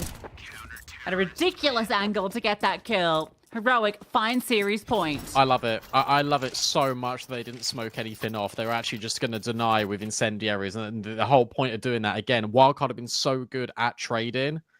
You want them to come into your B stack. Some Pious escapes. You drop the molly on connector. It's challenging. It allows some Pious that little wiggle room to pivot from B main to Stanislaw coming out of con and Waters. And it denies the one thing that has got Wildcard so far in this tournament. An efficient trade. Tech9's last hurrah potentially over at A. Slowed down by the smoke, and then comes the late HE. They just have no control, whether it's map control, whether it's over the tempo of the round. Heroic have taken matters into their own hands. Oh, you want to come into A main now that your smoke's gone? You think that you've got a good time in here? Catch a nade. And another one. On this flashbang, it's going to go straight in your face, and X-Cloud's going to be straight up in your grill. 2 kills set up by LNZ. Fuzi knocked down a peg as well, 28 HP. Whilst the initial spam doesn't connect, you feel like it's just an echo of what's to come. LNZ just on the edge, holding for a smoke creep. Sonic getting spammed even further down. This is it. There is no chance. There is no hope for Wildcard. They make it so far. They run it so deep, but Heroic ultimately prevail. Yeah, a real sad one for Wildcard, who go out with a little bit of a whimper at the end. It's somewhat fitting that it's a smoke kill onto Sonic that comes in as the final couple of kills. But for Heroic, this is a much-needed victory. They feel like they probably could have done this in 2. With how Nuke was playing out, this should have been their series long ago, but Wildcard put up a hell of a lot more of a fight than I think they anticipated, and you got to give them the credit where credit is due. They came into this as massive underdogs, they forced it to a 3rd, and it almost goes the full distance. Yeah, they nearly take down the favourites, and they had a really good CT side, and then it's Heroic to dig deep, it's Heroic to come back on CT. And now we need to give back over to Trav and Hayes to break down what's just happened there, guys. That was unreal. Oh, it's another case of so near but yet so far for Heroic in a big game, man. What can you actually do when that comes through, right? I mean, gosh, they had so many opportunities. They played the first half so well, Matt. They got a 6-6 half. Everything was coming up. Millhouse, I thought for sure that 6 CT rounds would have been enough, knowing how good their T-side is on the map. But again, just a couple of mistakes at the very end. Heroic needed some stars to bail them out, but they've got them, and they did it. Yeah, they actually played really well across the board as a team, did Heroic, which I was very impressed by. You know, I feel like there was some more individual pop-off moments for Wildcard throughout that 3rd map, whereas for Heroic, it felt like a more sustainable sort of team-based success that we saw coming through from them to get across the line. I think that's probably why they ultimately were the team that got across the line. You know, maybe a small mistake here or there for Wildcard cost, and they probably should have gotten more rounds out of that first half. It was a very decent showing from them, especially in the initial stages of that first half, Trav. They weren't getting overzealous, they weren't getting ahead of themselves, they weren't playing super aggressive on their CT side. In fact, I would have expected them to be a little bit more proactive, but they didn't have to be. Instead, they were prioritizing just fighting for A main and E box, but they weren't actually pushing past those choke points, pushing past those thresholds into canals. Never really saw a huge amount of intent in the opening kill department for Wildcard on their CT side. They instead went with a more unorthodox approach of allowing Heroic to come to them, and it was actually working out really well for them. Yeah, I mean, it's other than maybe one round where their B-site positioning for Wildcard was really messy. That was one of the very few errors on CT that they had, right? But even though they did have that incredibly lackadaisical round at 6-8, where they didn't group up, they had individual fights, they lost to that half buy, they made up for that with the rebuy of their own. There was a fast play in mid, and that speedy B split immediately after that caught Heroic off guard quite considerably.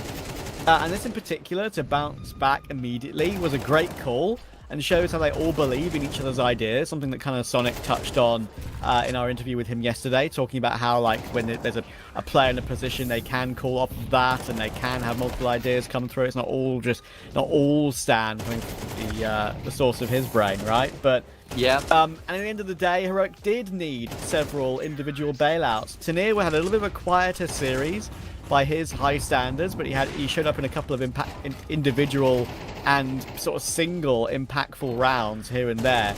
And when JBA won his 1v2, I thought for sure that was going to be the straw that broke the Heroic back, but it didn't. They refocused. There was one round where they kind of just peeked into some Pius one by one to give him a 3k, which was again like a little bit disconnected and a little bit slow, I suppose you could say. But I thought for sure Wildcard had it under their belt when they got that clutch, but Heroic showed why they're so difficult to beat at this level. Yeah, I feel like there were moments throughout the series where both teams could have crumbled off the back of a Herculean effort from one player, but both teams showed that resilience, that mental fortitude, that they're able to take those kind of blows and still bounce back from them in the next round, reset, kind of leave the baggage at the door and focus up on the rest of the game. And that was impressive to see. It's why this game goes so incredibly close, right, at the end of the day. You were talking about Tania having a slightly quiet game by his own standards, and I think that's also just Wildcard doing very well, kind of negating the individuals here from Heroic, because when you see this Heroic team, it's often xCloud, Sunpire, Tania. Those are the three names that normally do pop off, but I feel like we didn't have any crazy maps from the individuals here from Heroic. Like I said, Wildcard largely did well to shut the individuals down in that regard, and it meant that Heroic had to dig a little bit deeper than one player just having a big pop-off game to get them across the line. It was more of a team-based success. That was where it was, that little moment there, right? And JBA got his 1v2, which was a very well-parred 1v2, by the way. Isolated those fights brilliantly, and then they just walk into the Sunpire swap in the round following, right? I mean, that was the problem, and then they try and go for some more sort of set plays here, but Sonic, as Lucy mentioned, getting caught through a smoke almost poetically after all the work he did on previous maps in this series. But here is the series stats, right? And once again, xCloud showing how good he can be, right? I mean, like, even though less kills than Sunpire and similar to Tania, way more ADR, really gets himself into the action, right? He lurks around maps, he entries maps, he actually does so many different roles in different scenarios for the team. And he's an incredibly important piece for them. And it's crazy, right? I mean, years ago, when he was part of that merry-go-round in Eternal Fire, I thought they made a mistake dropping him. Clearly they didn't, because they went from strength to strength once they picked up Wicadia and just started to improve bit by bit as time went on. But I knew he was always going to be a stable piece in whatever place he'd find himself in next, and of course that was Sangal. Pretty impressed so much there. Core picked up by Heroic. Fully deserved, and I think Heroic will be breathing a bit of a sigh of relief here, because Wildcard are a dangerous team to play. And they've only just been able to scrape by it, to be fair, and stay alive in this tournament. I mean, I reckon there are some successes for Wildcard. Obviously, they've now been eliminated from the tournament, but it's not like they went out without putting up a good fight and just pushing their opponents the distance. You know, the teams that they lost to, you could kind of be like, yeah, I guess, you know, fair enough. Lost to Betboom, lost to Heroic. Those are two of the three teams that you and I earmark coming into the competition, thinking they have a pretty good chance of winning the entire thing. So, yeah, it's still respectable in that regard. And yeah, I think they'll be fairly content with their outing. Probably not immediately. Certainly a world where they should have actually won that game, especially after the way the first half starts there on that third and final map. But either way, it is going to be Heroic who prevail. Indeed, yes. And of course, that keeps them alive in the tournament. They play the winner of our next BO3, of course, Imperial versus Partizan. We're a little bit behind schedule on that one. And that is, of course, going to be another elimination match, of course. That'll be the lower final. I think that's actually going to be a very interesting game, because it's sort of two teams that don't really play against each other that much, right? So Heroic will be keeping a very close eye on this upcoming match to see what they've got to face. And yeah, I favor Imperial, but I think it could be a very interesting one. Yeah, I mean, we're going to have that lower bracket game later on, right? Because we've got the Imperial game coming up against Partizan next, and then after that, we've got Betboom versus Bait, and then the last game of the day will be the winner of Imperial versus Partizan against Heroic. And then we get to round out the consolidation final and the grand final. So still quite a few games to be played here. Lots lined up for everyone. I'm not sure if we actually are going to have the interview with us running so far behind schedule, so maybe we can get a quick word on that. Would be nice to get to chat to xCloud, but we are about half an hour behind now, and still, like I said, 3 best of 3s to get through. Yeah, exactly. And of course, the teams will be playing later on this evening, right? So yeah, there's a lot to prepare. We're waiting for some info. I just got it in my ear right now. We're waiting for some info on the interview. We're having some technical issues to try and join. Hopefully it won't take too long. It looks like we are going to still try and get it, but if not, we might have to move on, like we say. And as you say, I think the really interesting thing for Heroic, for me, is the fact that they're a team which in these tournaments, and in qualifiers as well, right, if you remember, the IEM Dallas qualifier comes to mind, they are very, very good at fighting their way through gauntlets like in tournaments like these, right? Really stacked tournaments with some great names in tier 2. They've just got that extra little bit of level above some of these other teams that could be considered incredibly dangerous. and can get through. Sure, they lost to Bait, but I do consider Bait and BetBoom their strongest competitors by far in this tournament, right? So I am impressed with Heroic. The loss to Bait was a shame, but they still have that 10% that I can see them sort of draw upon with the firepower they've got and the team play and synergy in general, right? Because the couple of matches we've seen, it's quite evident that, especially that third map decider in particular, by the way, that one showed the team performing as a whole across the 5.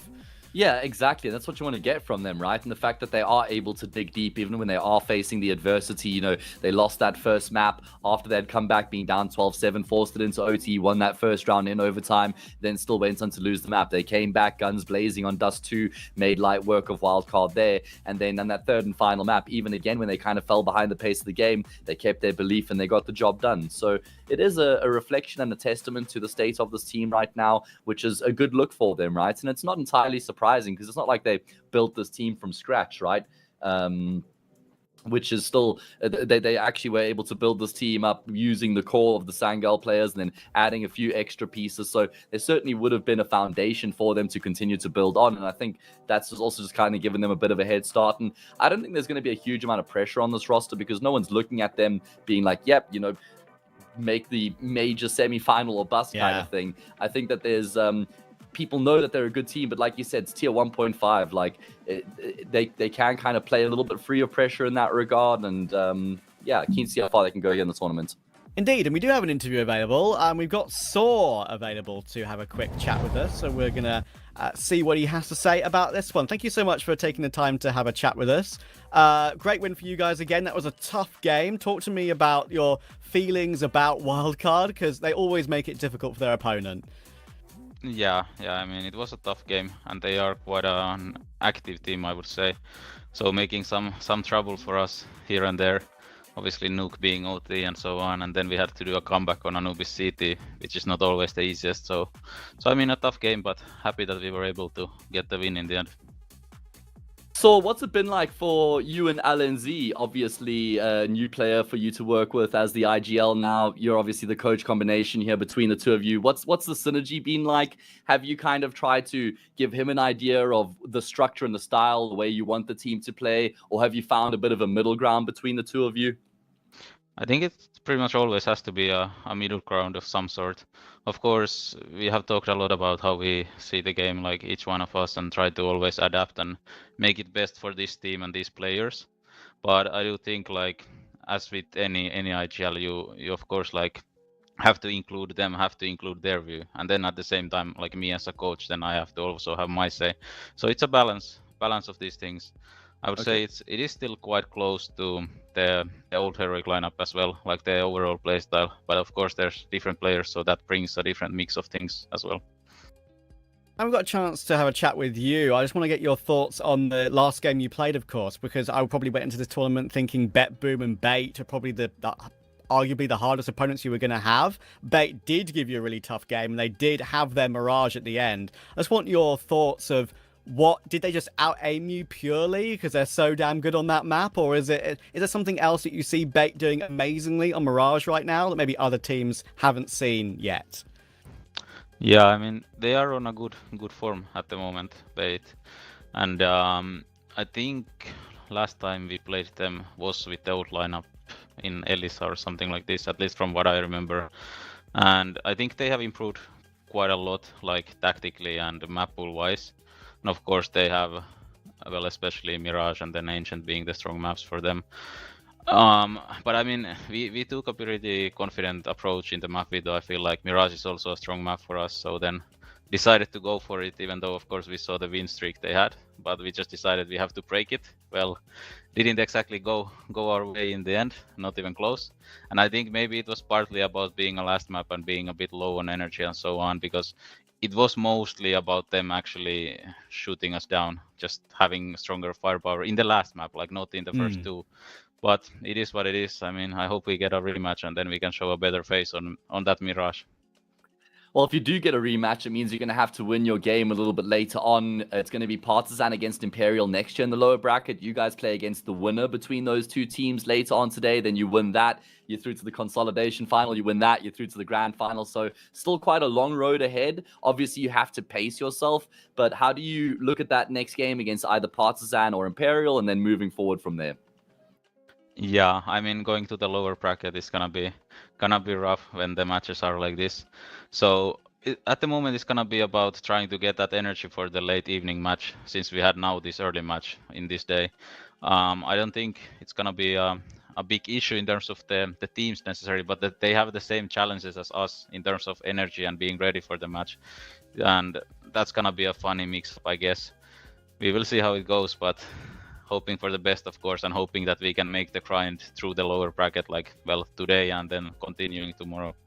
I'll give you one very, very quick question before I let you go. Like, I've heard this from different coaches and sort of players around the scene.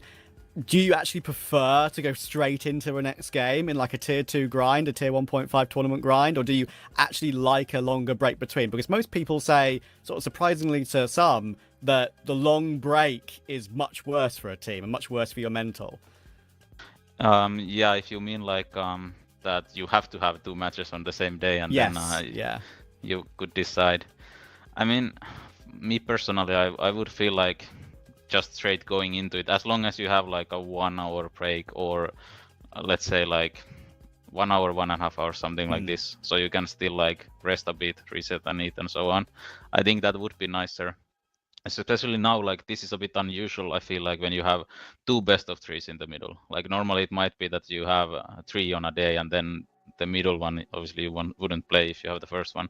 But yeah, I mean, it's personal preference, I guess. I would be happy to continue right now, but let's see how it goes in the evening. Of course. Thank you very much for taking the time to speak to us, and best of luck for that game this evening. Cheers, Saul. Thank you. Thank you. Okay. Good stuff. Yeah. And yeah, I think good insight as well. I mean, I've asked a couple of people, right, about how they feel about like having a gap in the day, and I think 90% of players and coaches I've spoken to say they actually prefer to go straight into the next game with like a half an hour to an hour break rather than having this big gap in between. So it can be difficult We do to as sort well of as get casters, right? Oh yeah, I mean, but like I think it's very interesting, like the different personal preferences with that, but it's always kind of the way it goes. But anyway, I'm going to hurry this one up a little bit because, of course, we are behind schedule. We've got Imperial versus Partizan next. Will be a very short break before the pre-game for that one. We'll see you in a bit.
We said very quick break. We weren't lying to you. We don't lie. We only spit facts sometimes. But yeah, I think the best thing about this quick break is we get to go straight into our next lower bracket final. It's Partizan versus Imperial, Matt. We've seen these two teams play already. I've been particularly impressed by Imperial and their improvement in recent times. And now, as we spoke to Vinny the other day, right, they have a chance of playing against more sort of EU opposition to prepare for the major. And I think this is a game that actually, a couple of months ago, I would say maybe that I wouldn't favour them in. Today, I am. Yeah, they've shown us a lot to get excited about have Imperial. I mean, both these teams are going to consider themselves quietly quite lucky, I reckon. The fact that they've been able to avoid Heroic in the lower bracket wildcard. Obviously, the unfortunate team having to play against one of the three teams we've earmarked as favorites to win this tournament. So for Imperial or Partizan, both these teams are absolutely going to fancy their chances coming into this game and then get themselves into that lower bracket final against Heroic. And then if you fall at that hurdle, you can kind of just go out with your chest held high, right? Your head held high, your chest out, and be like, all right, well, fair enough, mate, at the end of the day. But neither one of these two teams would want to go out having lost to each other, right? So there's going to be a lot on the line here and a very good opportunity for them to both get to that lower bracket final. Indeed, quick chat about both teams and then the Veto, of course, as we're a little bit behind schedule, like I mentioned before. Partizan, they're in an okay position, right? I mean, their form has dropped off slightly. I think Emmy is calling superbly. I'm seeing some great ideas from the team. Collins has showed some incredible work on Dust 2 alongside Vladen around that B-bomb site in the last couple of times we've watched Partizan. That's a duo that I'm really excited to see more of, actually. And Vladen in particular, as a B anchor, Deddy B anchor on Dust 2, is doing incredible work for the team. Dragon, of course, fragging excellently. Kindo on the AWP is okay.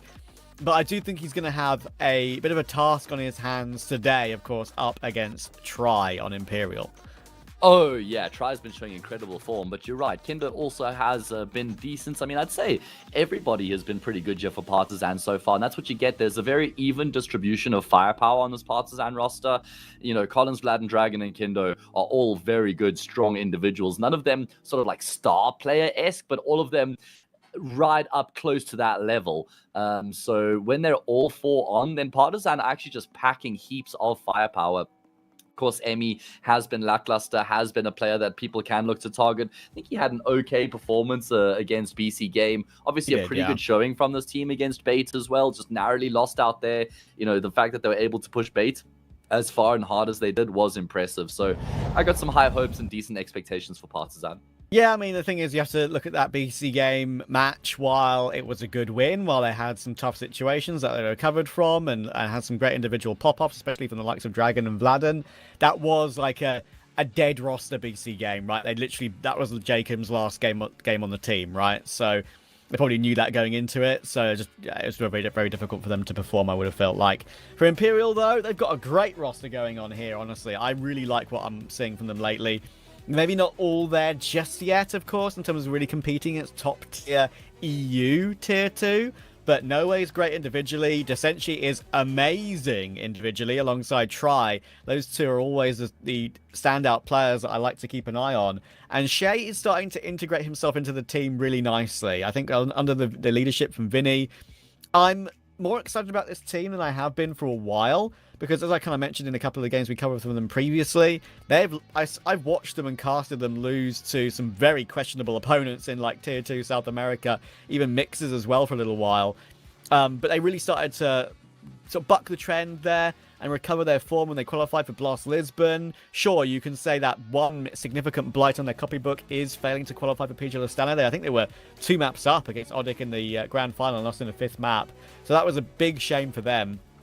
But they did qualify for the major at a canter, and now I think they have 2 players that they can rely on to show up nearly every single game they play.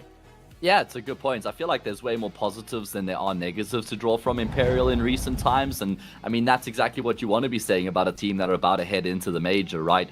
They played against BetBoom in the upper bracket game. They lost that 2-0, but don't be confused, it was a very closely contested game, 13-11 and 16-12. So Imperial really did push BetBoom to the edge there. Unfortunately, they came up narrowly short, but they'll still be buoyed by that performance and take a lot away from that performance. Of course, it was a big game there from Decenty, the man that we have on our screen right now, the man who has been consistently delivering the goods here on the rifle. His name might be Decenty, but he is far more than just decent here in the serve that we've seen in the past while. Absolutely, mate. And I've been incredibly excited every time I've watched him play. There was one Inferno game we saw the other day, which was just a stunning performance from him. Are we going to be playing Inferno again, though? That is the question. Veto coming in now.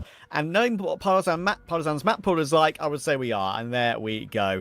That is going to be their pick.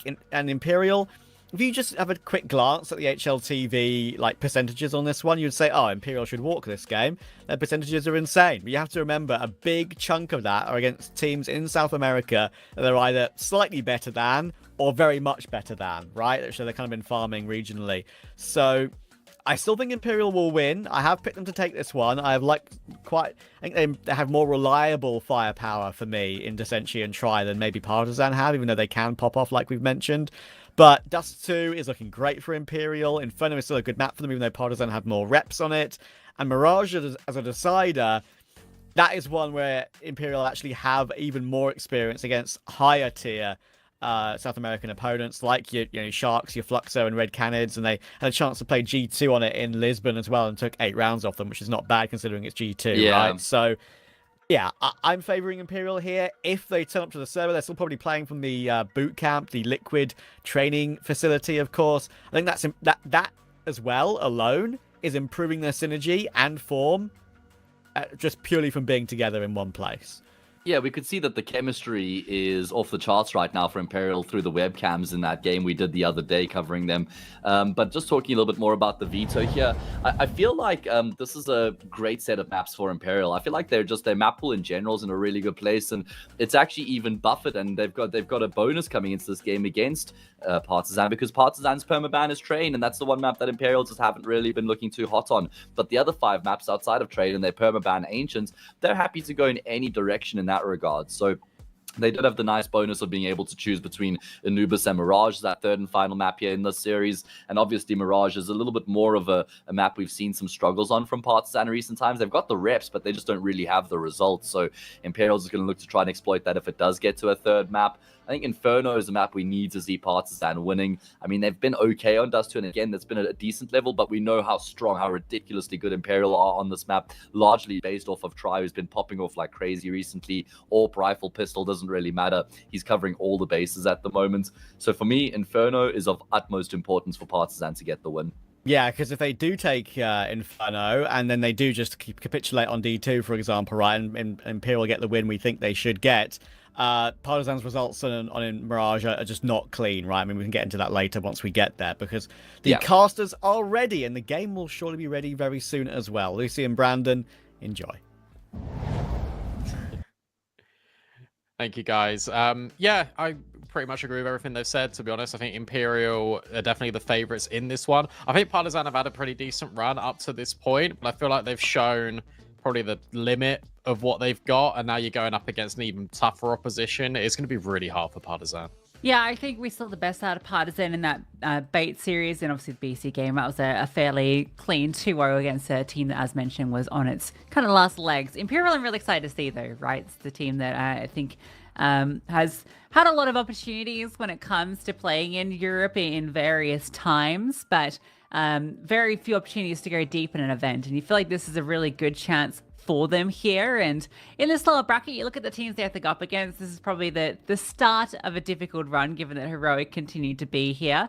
But I haven't had a chance to cover this team since Shay Jesus joined the team. So I'm really excited to see how he performs, because I've always been a big fan of this Imperial since they made the big shift and brought in No Way into Senshi. It felt like they were really making some good moves on some, I guess, newer players at the time. And it's great to see that those two have just always been consistent pieces. So I really want to see the evolution of this roster going forward. Yeah, I want to see the Orpin as well. I'm really excited to see Try on the server going up against Kindo, because Kindo is a bit hit and miss sometimes. We can jump into Inferno, a map that Kindo is definitely quite proficient in.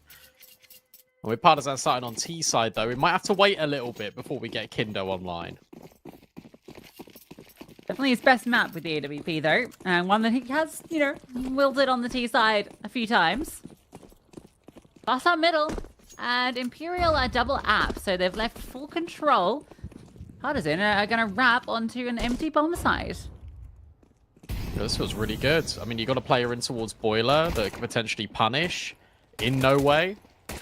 And he can't punish. Okay, no kills being collected, but at least everyone is alive for this Imperial retake. The util's going to be difficult, and there's no kit. They do have them surrounded. Like, they're everywhere. Look at this layering of players. It's a conga line in towards short. And it's Collins and Dragon that find the kills. Essentially, he's been waiting for so long to activate, shift walking his way through this round, but he'll come round. The bomb's being stuck. The bomb's being stuck, and they know these final players are stuck in towards short. Defuse right in front of them. What started well for Partizan quickly falls apart. Yeah, I love that from Imperial. Vinny just goes, okay, well, look, they're all in short. That's fine. We'll just stick, activate out of mini pit. They're putting so much pressure in towards long as well. You're trying to promote to Partizan, hey, come and wrap us over at long. But no, the real intent is on that bomb site, and the real intent is the Senchi's dualies over at pit. A really big kill, because that dislodges what Partizan want to try and achieve. Mac 10s, one Galil. A force buy back immediately. Partizan feel like they just had the wall pulled over their eyes. What a fantastic retake from Imperial.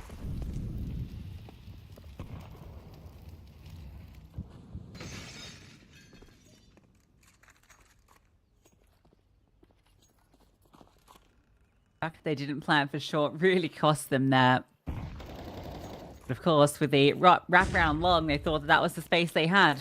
There's a chance, though, for Partizan to pull off the force buy, because they've been given the space through, and not quite converting the kill is Vinny. So, allowing them into the bomb site again. Imperial giving Partizan the option.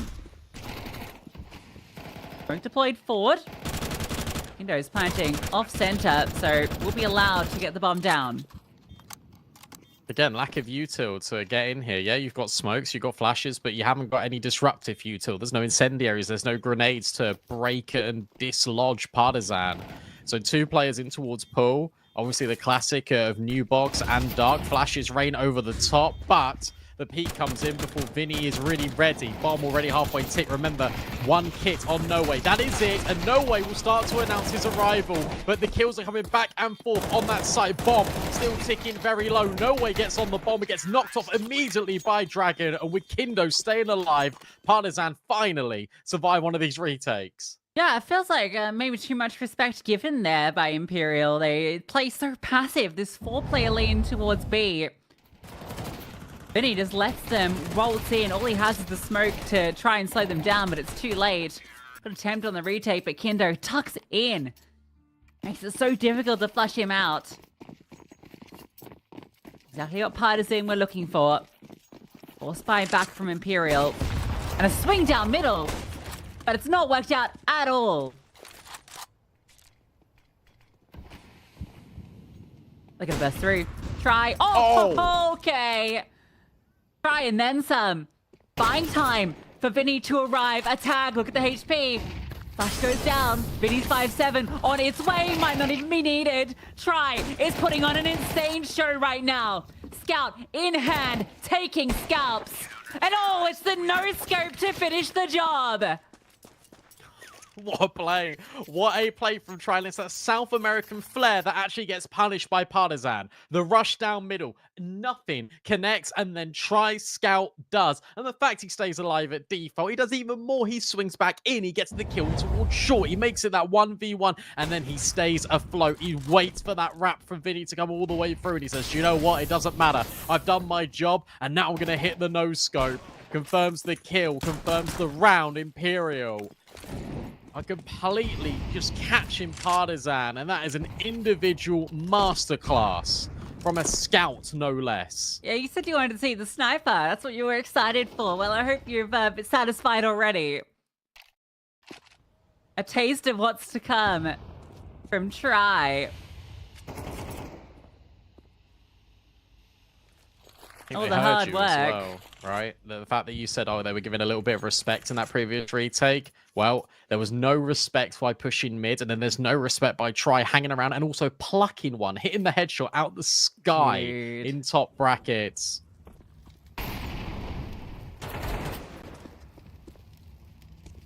Oh yeah. I was sad because I thought we were going to go the whole event without casting Imperial, and I was really excited to see Imperial. And we've got them. Thank you, Batboom, for the privilege of knocking them down here. It was a close one, actually, versus Batboom. Imperial were a couple of rounds off going straight through. I like the pain stickers that Vinny's rocking upside down. Swing off the flash sees a fair bit. That's a very audacious jump pick. The side swing, he will get one. Maybe they can't overwhelm potentially. Oh, he's feeling the pressure. And Emmy will take him down. So this force buy still has some legs to it, particularly with rifles recovered. But Shay's here. That's the important thing. Shay's already rotated. Doesn't want to peek immediately because he doesn't want to offer up this 1v1. And now he gets further info. Emmy playing close, Vladen playing over towards New Box, but Vladen's already on the move. They're going to try and fight. They want to take this player down, and they do. Important moment. But No Way chimes in from Banana, and they know that Emmy is locked in, has to fight his way out the corner, needs to get by Try, and that's always a tricky customer. No kit, but it doesn't matter. Imperial will stick the defuse and will get consecutive rounds in a row. Yeah, nice patience. Sure, you take that fight onto Shay, but Try just sits back. Makes it really difficult. Imperial, the ones that come out ahead in this back and forth force buy. We know Partisan do like to get a hero rifle out. Emmy's going to facilitate that onto Collins. He was the player that could most readily afford the full set of armor.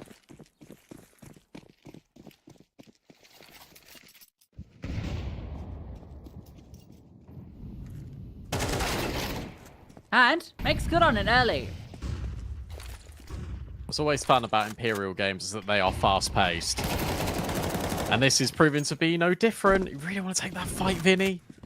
Brings Collins down incredibly low. One smoke, one flash. That is it for Partizan. So you imagine the end destination is going to be B, especially with this early kill. Especially with potentially a rifle that can be recovered off a Try's body. Imperial are going to move away. Imperial are going to gamble that it's not B. Got bad news to you, Imperial. I feel like it's going to be B.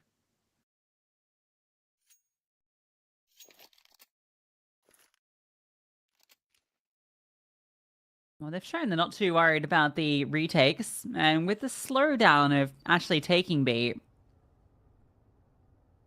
Dragon doesn't see a thing. Oh, this timing is so brutal, Yeah. actually. This could work really well for Dragon or really poorly. And I think it's going to be the latter. They're already in Banana, and he's missed them. He's missed them completely. The bomb's not even down. Kindo's seen them, which is good. And now he's trying to bait in Vladen. Vladen's got the AK just tucked in the corner here. And Vladen will activate. Kindo will swing, but it's actually the AK that drops first. But where is Dragon? Well, he's all the way in spawn. He just caught out Vinny on the rotate. So now it becomes a little bit tricky. 2v4. At least there's a smoke. No way could maybe just block off CT, or you just don't go for it at all. You don't want to give them any further weaponry. The Imperial will escape. And this facade of actually having all of Banana doesn't work out in their favor. One hero AK, that's all they need. They get that first kill, and Imperial decide to go for that stack over towards A. The timing almost works out for them, but that spot, as you say, works well to bait in Vladen for one. Dragon's lurk, which could have netted nothing, ends up working wonders. If he'd gone a little earlier, he might have been caught out and certainly would have been traded. But the fact that he's able to catch Vinny in the back lines means that it's only these two players in Banana that don't really have a good position to retake from.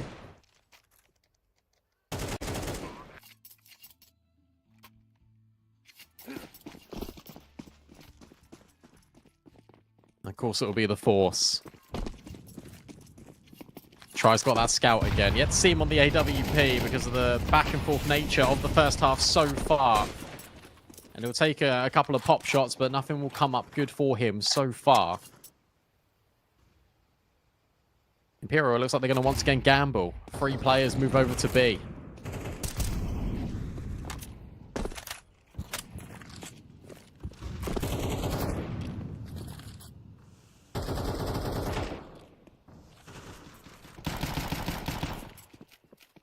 They're doing a lot of packing here in the mid-round, Imperial. They group up, they send 3 players, and they take the space, and then they leave. Look at this double apps push as well, coming in at a timing. It is being held for, though, by Vladen.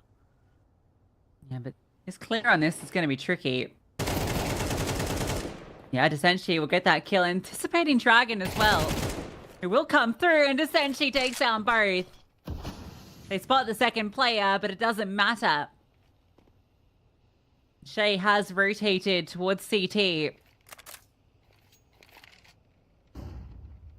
Noways low.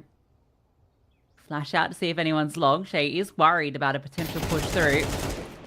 And Desenshi brought down to 5 HP. Kindo can't quite finish the job. I think Shay's patience might just reward success. Desenshi gets another. Finally traded out. And is nowhere going to be cleared. A drop down. Yes, he is. Shay will get that kill, though, and it's on to Emmy, who has to run back and get the bomb.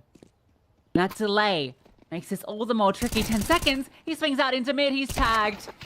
And there's no time. Try will get the second shot to confirm the kill. Yeah, really well played by the Senshi because he even swings. He knows he's on low HP, so he's probably going to get mollied, so he just takes the fight, and he takes a third with him before he falls. That makes the burden of a lot more easier to bear, even with the mini pit player falling, because it gives Shay less to look at and less to deal with. It means he can guarantee that trade. And that's all that Imperial needed. Huge double up, and again, good posturing in the mid-round. The fact that they go back into B, the fact that they go into the double apartments, because you might expect aggression on one side, but you don't expect aggression on both.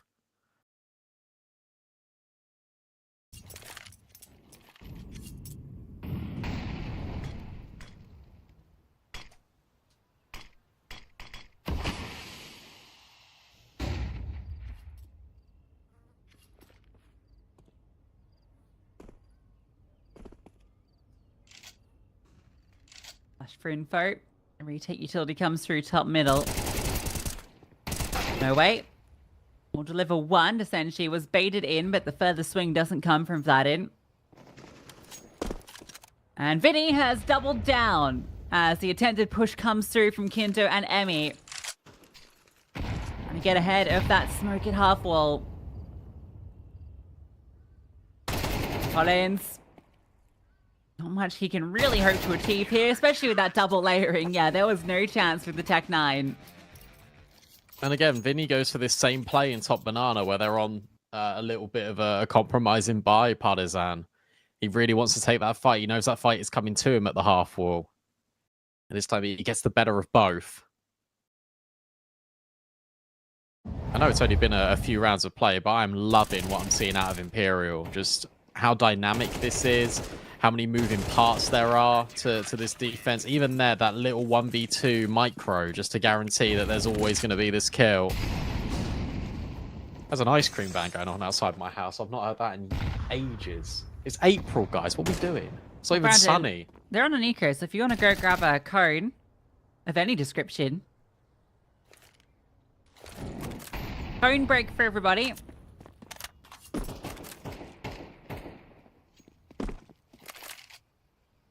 Keep your headset on, and I'll holler when the eco ends. Oh, I'm going. Hang on. Make sure you're back at the PC. Phone in hand.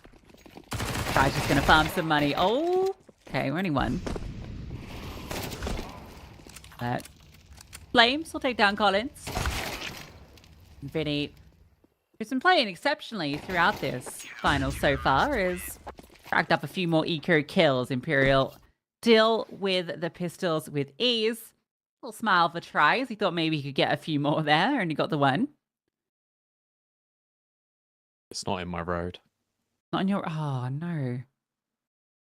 No cone for B-Dog. Got a favorite ice cream? I like Calippos. Oh, they're nice, yeah. Can't go wrong with Magnum. Big boy. Only the best will do. Attack pause for Partizan. Because finally they're going to have something to work with. Finally they're going to have guns. Something that has been hard to come by, really, in this first half for them. CT side has been so oppressive by Imperial and impressive. And I expect them to now be taking even more liberties. We haven't actually seen them fully take Banana yet, so that wouldn't be a bad move to pull out now that they know the investment is here for Partizan.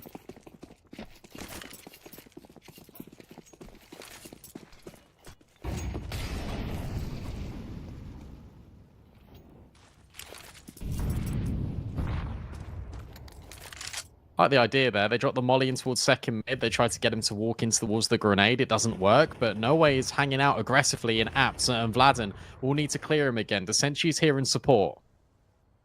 I've gone for a lot of these forward app setups. Desenchi's forced back. No Way was hoping that would give him the fight. Without his support, he will fall back, and instead they'll set up for a flash into mid for a little peek. Might well have seen a couple of players bottom ramp. Nothing to send alarm bells ringing. Partisan will now just start to take that space.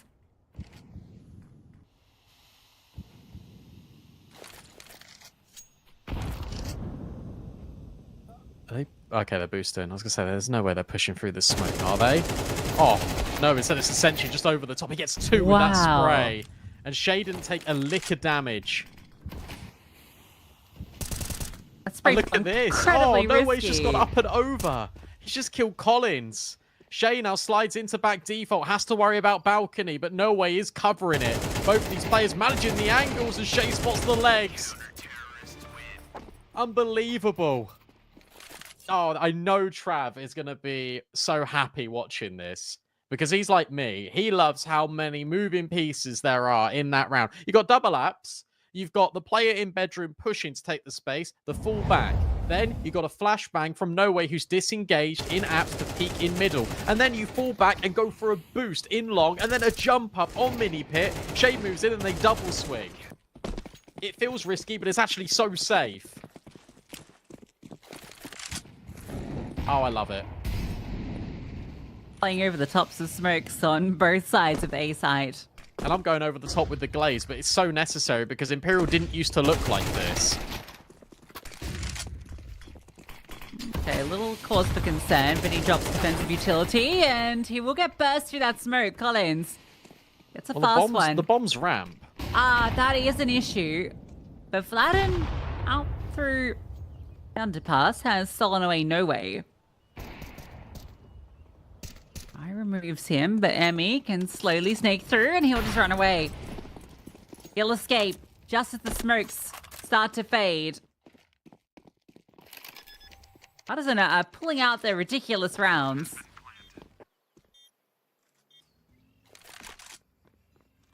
Still a chance here on the retake. Plenty of money for Imperial to give this a look in.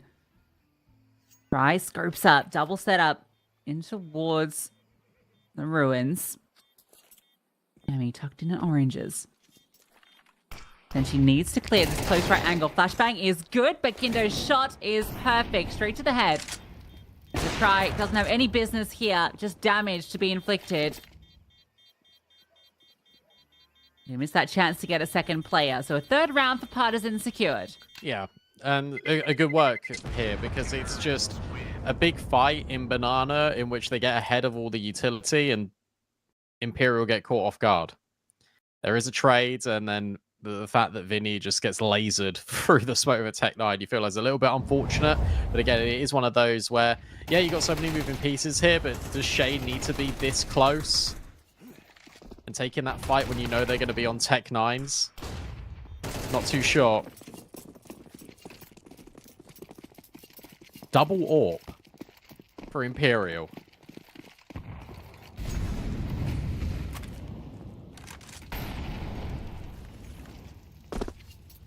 Oh.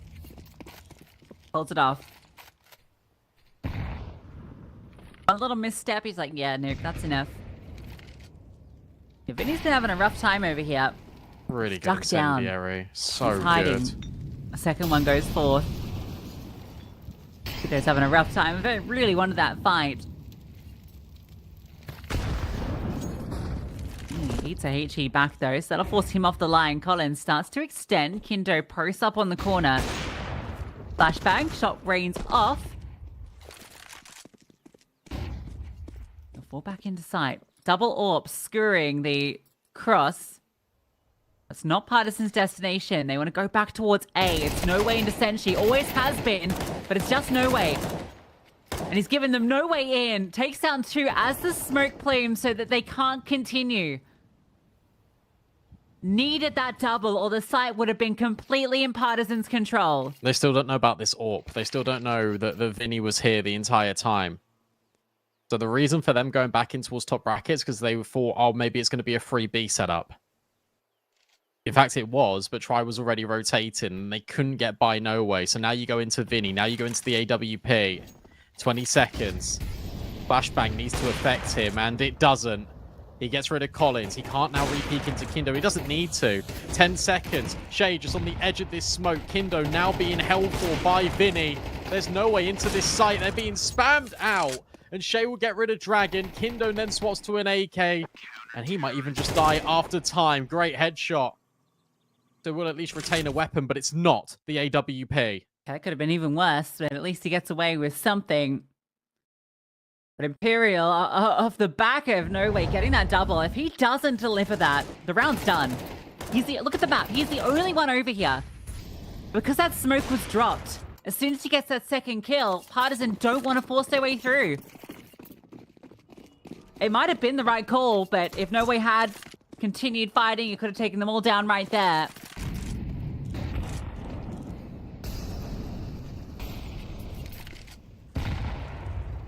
Again, going into the final round, it's not the prettiest. 2 Tech 9s. Boost up, Try. Takes a look and misses the chance on the flick. Keeping them on their toes. This should be faster from Partizan. You feel like they're just going to burst. Instead, it's just going to be this default control again. They keep playing into Imperial's tempo. They're not the ones taking the advanced plays. They're not the ones with the contacts. And Senshi is about to receive all the contacts here in long. Dragon holding the corner. You know it's going to be cleared, so Shay needs to be hot on the trade. Here comes Dragon. Gets that kill, and there is no trade. The smoke means that Shay cannot do a thing. But maybe just try for the spray. The Try's still here. Try is here, and No Way is here to support him. I've already seen some marvelous stuff from Try when he's under pressure on this A site. The no-scope headshot. But it's only one. It's only one, and then the break gives Collins a chance for a second. And Vinny removed. So at the end, Partisan will scrape through with an extra round. At least it's something. At least it's better than nothing because you felt like it was going to be 9-3 all over. But Try misses the AWP shot on that booster in middle. A really good clear from Partizan as well. And I like the design of the round from Emmy. You take the space at long, but you actually reset in towards short. You do go into the AWP, but he's only able to get 1 kill, and that's an under pressure situation. So you lose 2, you trade out. And then Shay breaks the smoke in panic. He feels like, oh, the bomb's not down yet. Maybe I can get ahead of this. Maybe I can just grab an extra one. No. Denied by Partizan. They really needed that round.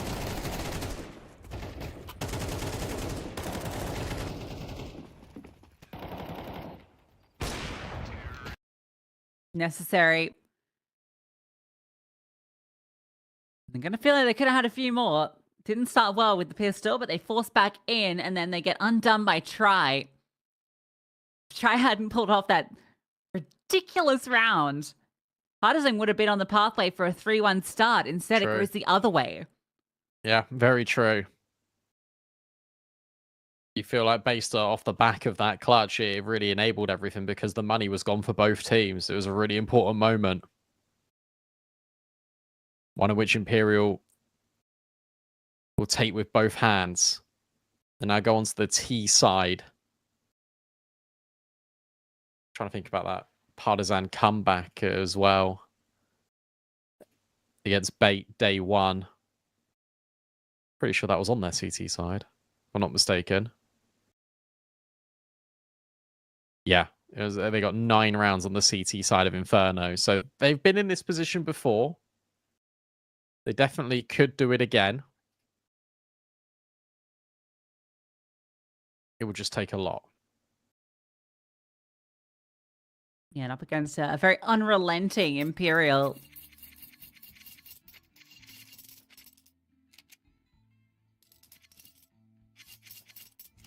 We want to see it, because Dust 2, we know it's Imperial's home turf, has been since the dawn of time.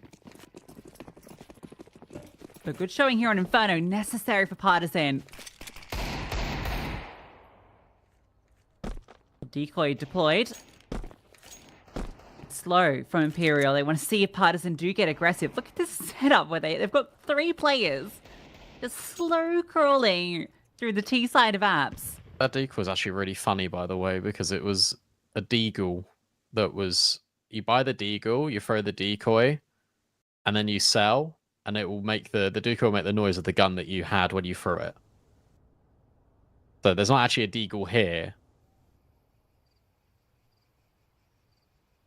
But it's fun. This might not be fun for Collins. He's getting pressured. It's all a little bit of a fake. And Partizan are not biting down on this. Not at all. They've got the perfect setup. And they molly missed as well for Vinny. And he is going in, though. Yeah, Vinny doesn't see anything. So they might come back. Okay, Collins getting that kill does change things. Now they go straight into the stack and straight into Kindo. Jay tries to find something, but yeah, there's nothing to be had here. Partisan's patience, their belief in their setup has assured them the pistol. Yeah, it felt like a fake as well. Like, you've got one smoke in from Vinny, and then there's nothing, and then the molly's missed, the flashbang goes in, and again, it's just Vinny. You just hear one set of footsteps. Stay on A. Like, it's not B, guys. That's all the comm is for Partizan.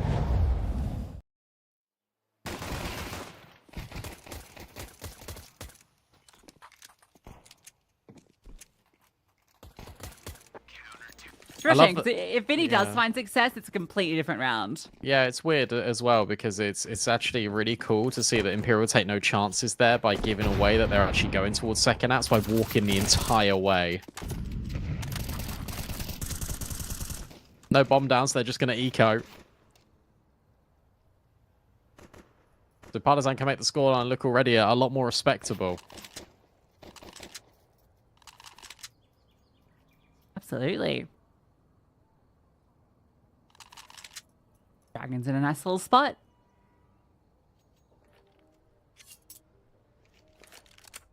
Gets bored. Where are they? I signed up for eco frags. Get out of your spawn. Give me the kills. Here we go. Oh, look at that. A feast for the MP9s. Yeah, you take that all day long.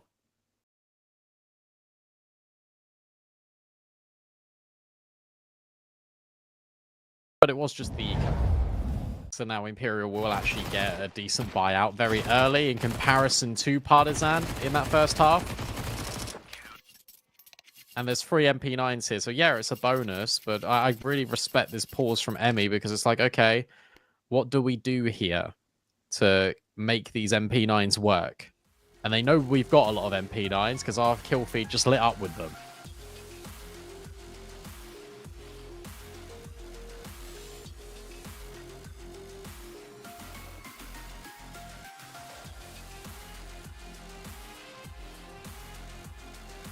And the tension that the cyberpunk tactical pause music brings.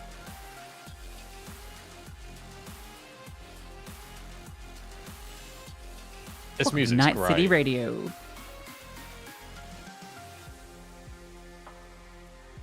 It suits the background of the Imperial as well, right? The True. Alienware Liquid Boot Camp. Top gamer edges. He knows up. He's here. Well, he was looking for a little something, but Doesn't overextend.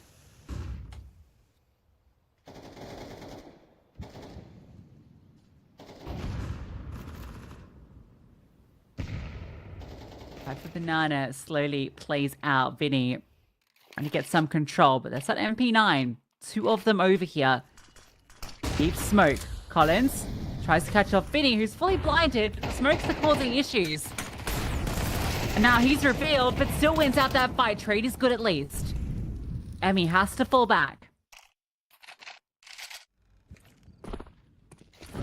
And you know that Imperial don't like to just go immediately, but Kindo will bring the AWP over. And he has got a smoke with him. That's the important thing. Kindo gets on the angle, gets rid of Try and drops that smoke. And now that forces Imperial to go out A. Look at this timing though at long. Being covered. Oh, it was being covered. Kindo's not holding the active line. Jay has the perfect play. He can still win this round for Imperial. They're going to go back to B. He lets him live. He's just going to walk past. Oh. Gun out, Shay. Oh, he's won the round.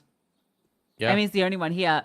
But Kindo's behind him. He sees him and he turns around. Shay on the lurk. With 10 seconds left. He's done enough.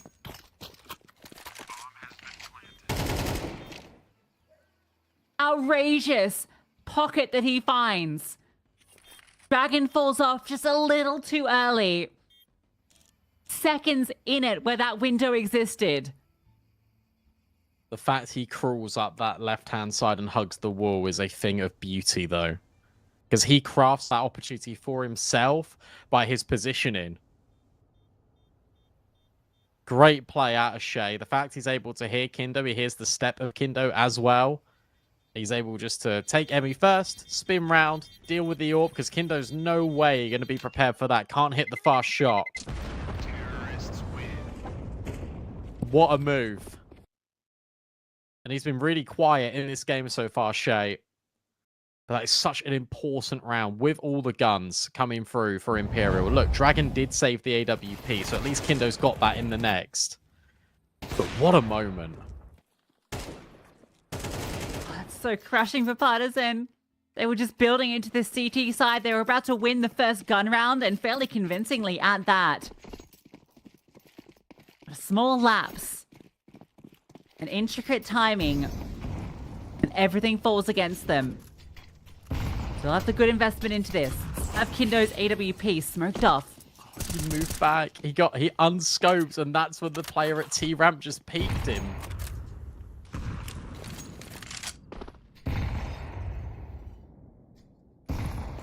Top banana taken. Kindo moves over again, so now it's 3 players strong on this B bomb site. Gonna fight. Vinny needs to be ready for this. Oh, I'll tell you what, Actually, Imperial counter-flashed them. Imperial for a counter-flash back, and now Kindo's moving back over towards this A-bomb site. He's just being pushed and pulled in every which way direction, and the worst part is that the bomb's going up B. Jay's just gonna put some lurk pressure on. They're just gonna group up as 5. Their timing is so good here if they go in the next couple of seconds, because it will be a moment before Partizan re-walk into top middle. No utility, a flashbang left. That smoke lands, that's the last bit of defensive utility. They're just bursting through, they're just running in. The flashbang does find success. No, it goes down. Collins delivering. Oh, Collins delivering and then some. The timing was perfect, but Collins, he's a step above. That is perfection. And that is not the guy you normally associate with big moments. He is your anchor player for Partizan, but he's been a little bit hit and miss over the last few months. He certainly was hitting them, wasn't he? Great work for Partizan. The fact that Dragon just moves in towards the edge of Boiler, that's enough to get Kindo on his bike for that rotation. That promotes that smoke drop in CT. That promotes that flashbang to come over. All timed in the nick of it. just because Dragon's able to move over towards Boiler and confirm that space. Top mid is clear.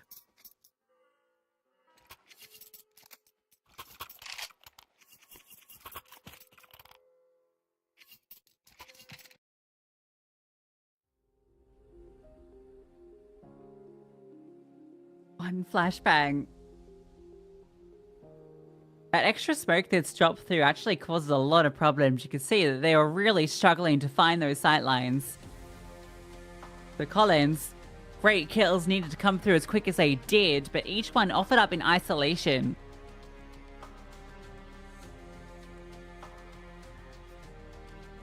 But a nice recovery after how the round previous went. Yeah, true. You feel hard done by if you're Partizan. But they're still really within it.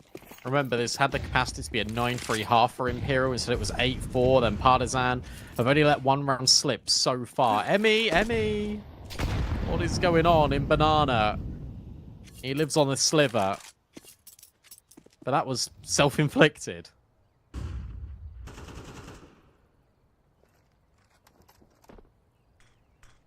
Whoops. Very slow T-side, isn't it? Yeah, it's not really your conventional Imperial. They do like to be slow. They do like to be methodical. But I was expecting some of that punchy, you know, South America sting. I think it goes into what you were saying in the first few rounds. I think they are giving Partizan like quite a lot of respect. If they hit B now, there's only one player here. But that being said, that player is Collins.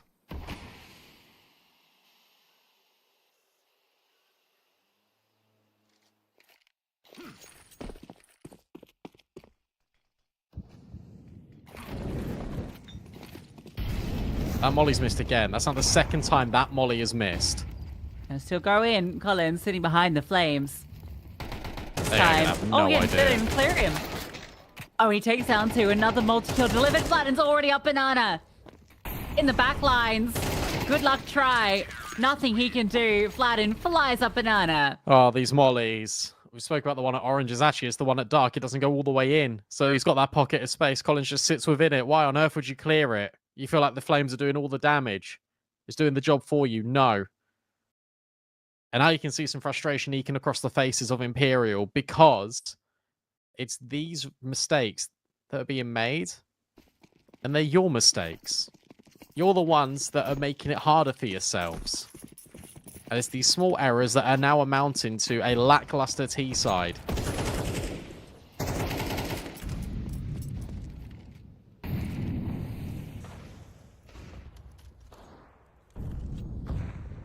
Should be a tied scoreline.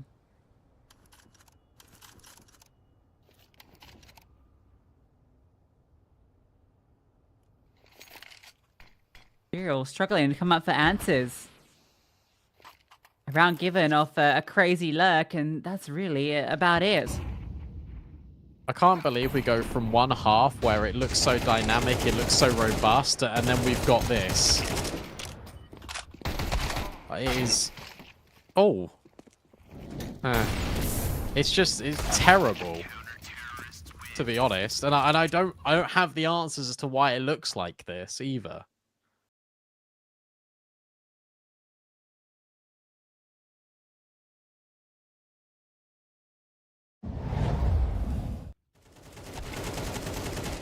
Just like there's a lack of ideas here. Like that push through apps through a smoke, that feels so desperate.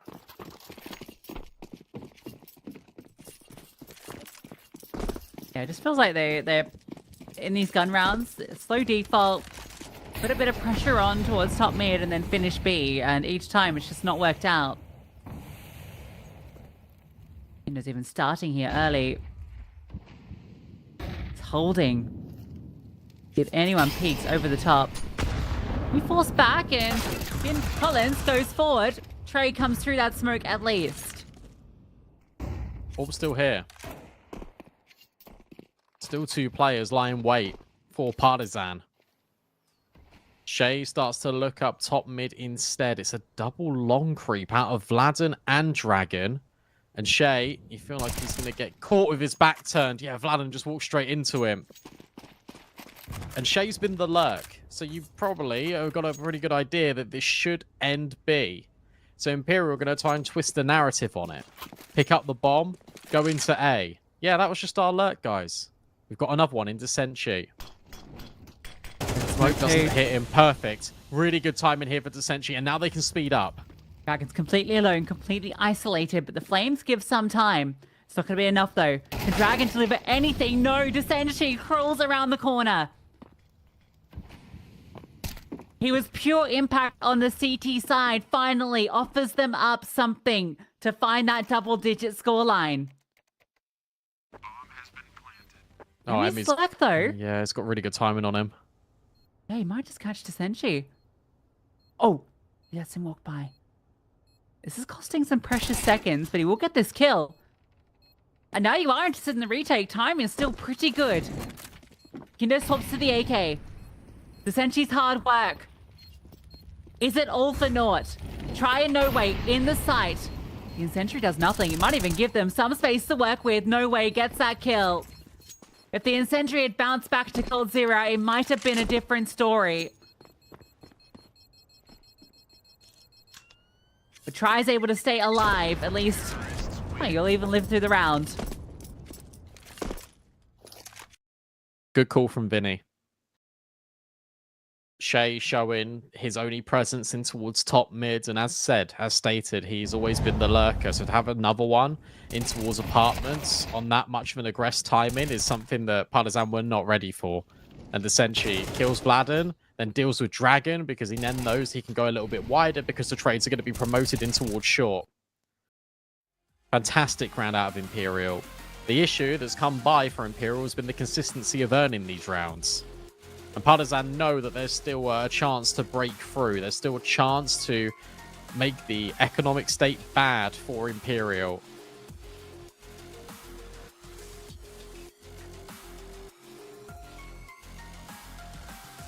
In the back of your mind, though, you got to be thinking that at any moment, at any one given point, Imperial can just flick a switch and just accelerate and just have a really fast round. That's something you got to be cognizant of.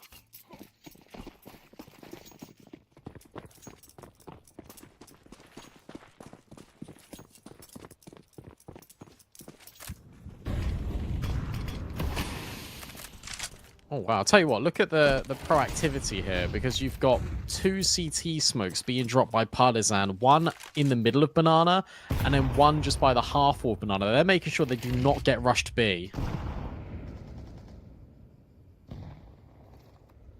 Very cheap nade. A lot of damage into 3 players sitting at ramp still.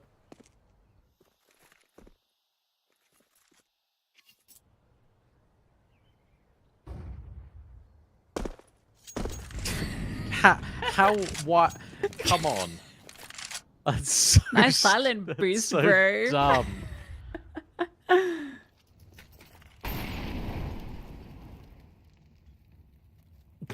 Come on, guys. Now Dragon's just wide swinging. And he's bored. Like, Imperial's T-side is so slow. They disjointed. Partisan are getting bored and just looking for kills.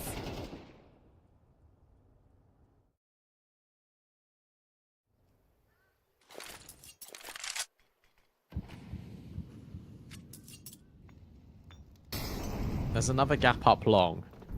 It's just whether Vinny will know about this and exploit it. I mean, how could he possibly know? But Vladden in mini pit, Kindo on site. They're being offered a lot of space here. Vladden now moves over towards pit. Just takes a slightly shallower angle, and Kindo is the perfect bait for him to grab this kill, and he even finds the Senshi in apps. So it's a very fast round from Partizan in the fact that Dragon just swings twice, and then they play really slow bait and switch, and that's something Imperial is not ready for. Multi-layering for Partizan. This is why their CT side is so damn good. Look at HLTV, and you look at the rounds 1 on CT, it is about 65%.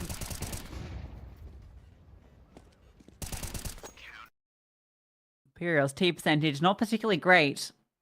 Yeah, you can see why. Yeah, it's just slow, isn't it? And it just doesn't feel like there's much to offer up. And if you're playing slow like they are and you're kind of sitting back, you're expecting to be in good positions then to trade out when a player like Dragon swings mid. Nope. But he swings out twice and gets 2 kills. He almost gets a third. He gets a third 1v1, just loses that one.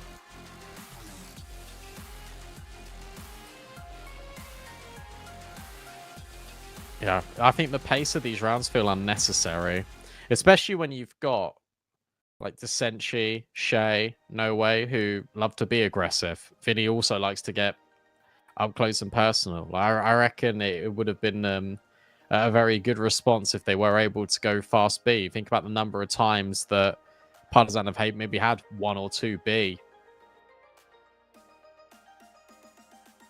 It's unorthodox, but it's currently just not working.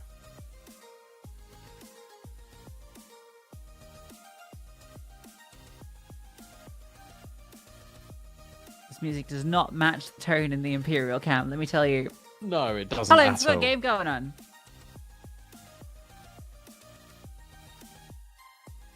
See you later, I guess. Butter never budges.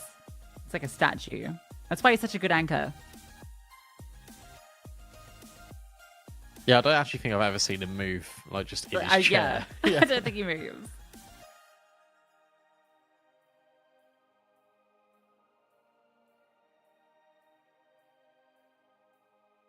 Collins is back. Which hopefully means we're back. And we can conclude a map.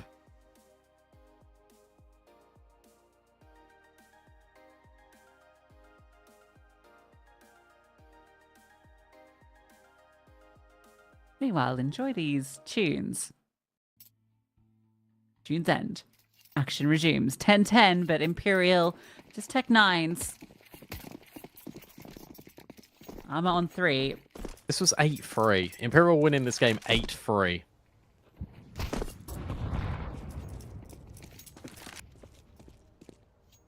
Try's been very quiet since that scout round.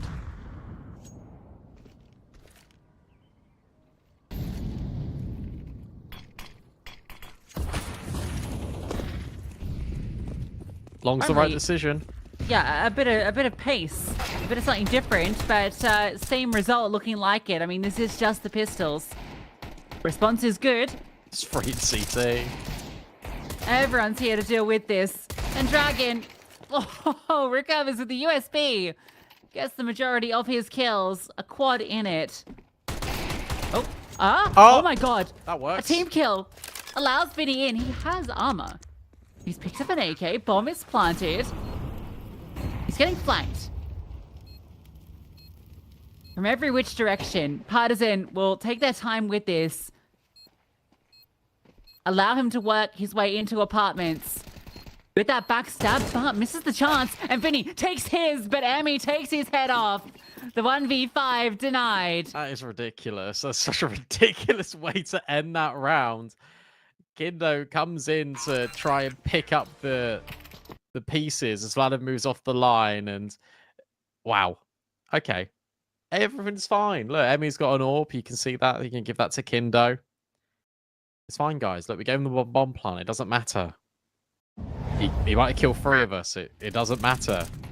It actually kind of does matter because their money was a little bit all over the place. Uh-oh. He headshot him as well. That's crazy.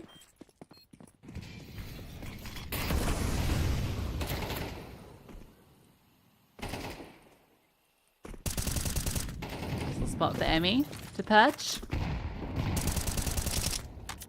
Oh, brilliant. Something returned at least. Yeah, but it's only a 1 player. It's okay. Double incendiary for Collins. And Vladen will deal with the Senshi in second mid. Look at how far advanced that kill was.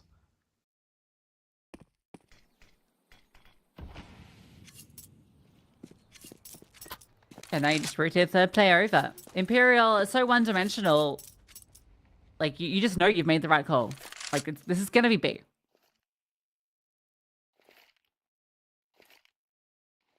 Imperial don't fake. Imperial don't go back. Imperial keep forcing the issue. And it's the same results. Again, and again, and again. See, that one really frustrates me because what's the point in doing that when you've got try on the AWP? Like, we didn't even try and set him up, quite literally. We've just walked into banana, tried to get the space. You've been naded to bits.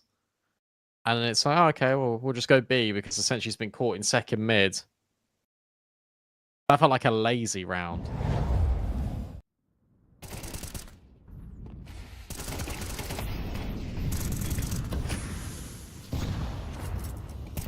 Love that, Akindo. Just pushes the smoke, doesn't see anything. Alright. Could be apps, could be banana.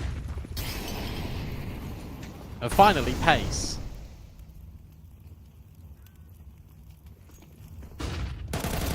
Maybe something for it? No, Collins! He's won it! 23 kills deep, a triple there, all alone. A flashbang to set him up. Why even bother going B? I don't think they've even planted the bomb here once, except for the round that Shay flanked. What a limp half from Imperial.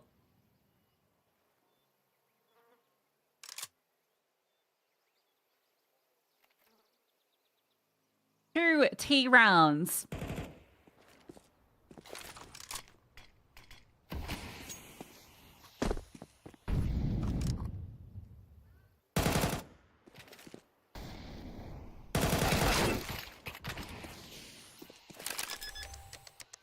Goodbye, try. Yeah. What a shame. I tell you what a massive shame. I mean, full credit to Partizan for being able to complete that comeback. That's why their Inferno CT is so good. But what a shame for Imperial because, I mean, I look like an idiot, really, because I was so happy with what I saw on that CT side. There were so many moving pieces. It really looked like Imperial had vastly improved. I was like, okay, well, we're going to T side now. As Collins fixes his hair. Important for that little break now to fix his hair. But, like, I don't know, like, this was just really not good. It's just really poor, really flat, and it's upsetting because you expect a whole lot more when you see that CT side. I'm sure Trav and Hayes, well, I hope they share my sentiments. I do, mate. I do. Imperial went to a level which was imperious, and then they went to limp, which was very disappointing. I mean, they were so good in the opening stages of the game. I mean, Try was popping up with that. He had that incredible scout moment on the A-bomb site, just tagging and headshotting everyone, managing to find frags from everywhere, even dancing around default box, getting that no-scope to finish it off. You had Desenchi performing well. The CT side in general was pretty dynamic and aggressive, right? And the T side was the complete antithesis of it. It was the opposite entirely. It was slow. It was, you know, it led to Partizan just dry peeking them on random timings like Dragon did top mid on one of the rounds. Like, so many factors of this game were the opposite of what I expected from an Imperial team. And listen, they were great. They have looked great in this first half, but the second half was just a strangely below par feeling, and Partizan once again, we had a chat with Vlad on the other day, Matt, once again taking advantage of a slight slow start to recover to a great end. Yeah, that's exactly what I was going to say, is that Partizan have again shown their comeback ability. The team that never say die, despite that they might fall behind the pace of the game and find themselves in a high-pressure situation. They're still able to keep their belief, and, well, they got the job done here against Imperial. Again, a slow start, but I don't know, man. I feel like Imperial got bailed out of a number of the rounds that they won. The 2 rounds they won in the second half were not very inspiring and not really sustainable. The one was where Shay gets that crazy backstab onto the B bomb site where he slips the net, and then the other one is where Decenty comes and lurks out of apartments and finds a double kill to open up the A site. Neither one of those very sustainable approaches. It wasn't down to a strong push and a pull, forcing those rotations, executing onto the weaker bomb site, finding a good opening frag, and then mid-rounding their way to victory from there. So that's my concern for Imperial, is just lacked inspiration on their T side. Yeah, exactly right. I think it's important to mention how much like the stars cooled off as well. Like, I mean, you can see the KDs here. Desenchi was 12-6 or 12-5, sorry, at one point, and Tri was looking really good as well. But you know, Desenchi finished 16-19, and Tri finished on 16 kills as well. Like the 2 players that were doing such amazing work early game, which Brandon, you know, kind of waxed lyrical about. Like he was saying about how great the aggression is, and the utility, the timing with that utility around the apartments and around both sites. To be fair to them, but yeah, just individual level completely cooled off. And this one round here from Shay, that was pretty much, but for one other round, the one round that was an impressive call. And it was an impressive call that's not a replicable call, not repeatable. Like, getting Shay in that position is not going to happen again. So, yeah, while Shay played that to absolute perfection and picked his timing, probably the best he could possibly have done it, to win that round single-handedly almost, that was really all Imperial had to shout about on that T side. It's not even like the rounds that Imperial were losing were close though, Trav. It's not like they were constantly getting it down to like 2v2 close plant situations where they were just faltering at the final hurdle. They just fell flat on their faces. It was like some sort of a switch that was flicked, and all of a sudden they just disappeared altogether. Partizan snapped their fingers, and Imperial were never really able to get themselves back in the game once Partizan started bossing this affair. And you could see Partizan just flexing their muscles more and more, right? They started to get more confident. Kendo was floating around the map very nicely with his AWP. Collins was just, man, that B bomb site is his home, and he emphatically locked it down throughout the half. Yeah, I mean, he must have gotten 14, 15 kills in that second half, if not more, in fact. And he ends up on top of the server, nigh on 100 ADR. Dragon did get that 100 ADR, so the 2 of them certainly delivering. And I just continue to be impressed by how well Partizan work as a unit, Trav. You know, that's obviously going to be one of the big hallmarks of their success, just with all of the players coming from the same country. Obviously a lot of history in and amongst these players as well, so there'll be a lot of synergy, a lot of chemistry. That certainly does bode well for players being on the same page, but just in terms of the way they flow, the way they move around the map, the way that they trade is again just certainly a big highlight of their success here in this game on Inferno. Yeah, and you mentioned the synergy, right? I mean, that core of Kindo, Dragon, and Collins playing together for nigh on 5 years at this point, right? They've always been a core that's kind of played together. Pretty similar, actually, funnily enough, to like Zero Tenacity in a way, right? Like how they have played together for so long. Feels like the orgs from this region tend to have teams and players that do stick together for a long time, at least cores anyway. But Partizan clearly doing a lot better in terms of their recent performances. And in general, they're pure firepower as well. Collins, I think he's, as you say, being an anchor, stunning holds, honestly, really. And Dragon in particular as well, as a guy we earmarked in the head-to-head beforehand. I think he is once again showing why he can be so dangerous. I mean, some of those peaks that I kind of Lucy mentioned, right? It was kind of amusing. Like Imperial's peak side was so slow, like Dragon decided, listen, I'm just going to start pushing and trying to pick them off one by one. And there was that one dry peak in mid where he managed to get a couple right. The second one being incredibly aggressive and unlikely. So yeah, I'm looking to see more of that on D2, mate. But Imperial, regionally at least, and a couple of other instances too, have a very, very good record on D2. I haven't really seen as much from Shay as I would have liked. Sorry, I will jump into the D2 conversation, Trav, and just we can talk a little bit about that. But I also just would like to bring up Shay for a moment here. And, you know, what was interesting with the interview from Vinny yesterday, I'm just going to quote him here. He said that Shay is playing the bitch roles. He's playing the roles that nobody wants to play. And I don't recall Shay being that player in Sharks or Fluxo. I remember Shay being like the man, like he was the guy who would be set up often. He was a very active guy who actually needed some space to be able to play his game, and that's what got him to the player he was and got so much attention in his direction. And how many times have we seen this where a team will pick up a player because he's doing very well in a roster and then bring him to their team and then put him in a completely different position in the team, a completely different role? Now, I can't say for a fact that's what's happening. I'm pretty sure though. Like I saw a lot of Sharks games a lot of Fluxo games, and Shay wasn't the guy who was just like anchoring the B bomb site and on the T side trying to just entry or set his teammates up. He was the guy who was being set up, and he was very successful at that. And Shay, we got 7 kills on the map. I think it was like 7 for 17 at the end or something. That's not the Shay I know and love. I know he can do a lot better than that. But I just hope that it's not a case of him having to completely reinvent himself as a player now under this Imperial banner. I know you're a big enjoyer of Shay, right? Which is why that's a very good point and very well put as well. But yeah, I want to quickly mention some of the D2 results, right? We touched on it the other day when Partizan played. Their losses, their recent losses, are really like not really losses to be too worried about, which is why I think they can be a deceivingly okay team on D2. Because they've lost to Navi Junior, 9 Pandas, Ents, Namiga, and Bait most recently. Like, they beat BC Gay, they beat Nexus recently.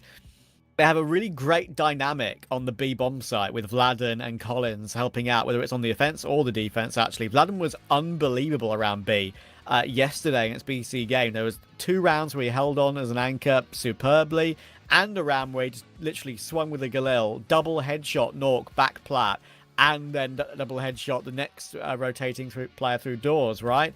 And that was... If we get a Vladen like that, who can perform on D2 like that, then I do give Partizan a chance here. And it's, as I always mention, it's very deceiving looking at Imperial's results and thinking, oh, they've got an amazingly heavy win rate on it, 16 out of 20, but a lot of it is regional opposition they should be beating, right? So yeah, the example is them taking Better Boom to overtime yesterday. I think that's a good sign for them. I still think we're going 3, but I think don't rule Partizan out. The one point I want to make very quickly, Trav, is that Partizan's B-bomb site is their best defended site on the map. Emmy plays long here, and if you are Imperial going up against Partizan, that's a fact that you have to be cognizant of, and you have to try and exploit that. We saw many teams just try and exploit the B-bomb site, but that is Collins, that's Vladen, that's a strong hitting duo, and it's one that Imperial will probably be better off avoiding as much as they can. Indeed. Quick break, 2-minute break until Dust 2. Cheers.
Well, Partisan continue to prove their prowess on Inferno, Brandon. Those CT sides are lights out. We go to Dust 2. Imperial's map pick, one they have made their home for so long. They are dominant on this domestically. They shop internationally. Is there any chance of Partisan to take this in 2? Yeah, screw it. They're going to do it right now. Okay. Kindo was way better than Try. Like, Try had some like amazing rounds early, and then as Trav said, just didn't exist for the majority of the second half. Neither did the Senchi. No Way had some good moments in CT, but T side again didn't exist. Shay, I'm right there with Hayes. I want to talk about that actually in quite great detail because he's bang on the money.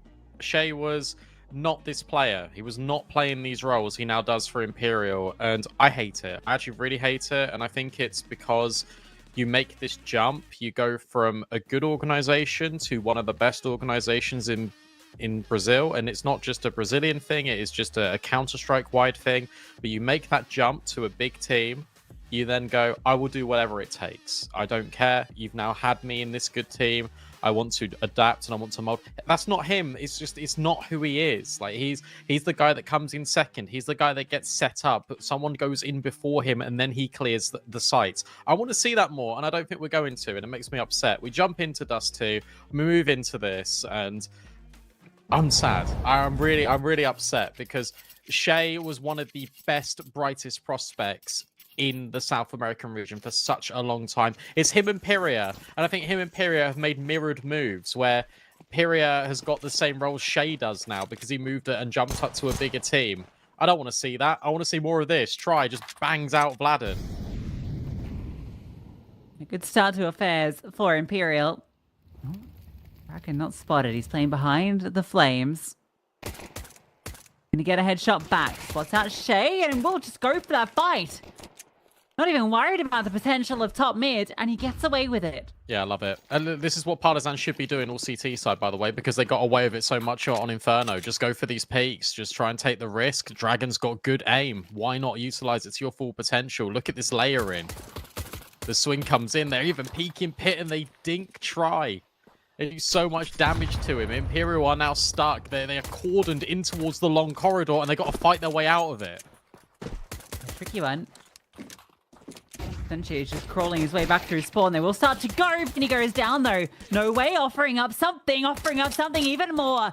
Anything else, runs out of bullets, just ducking, diving, trying to stay alive, but he manages it.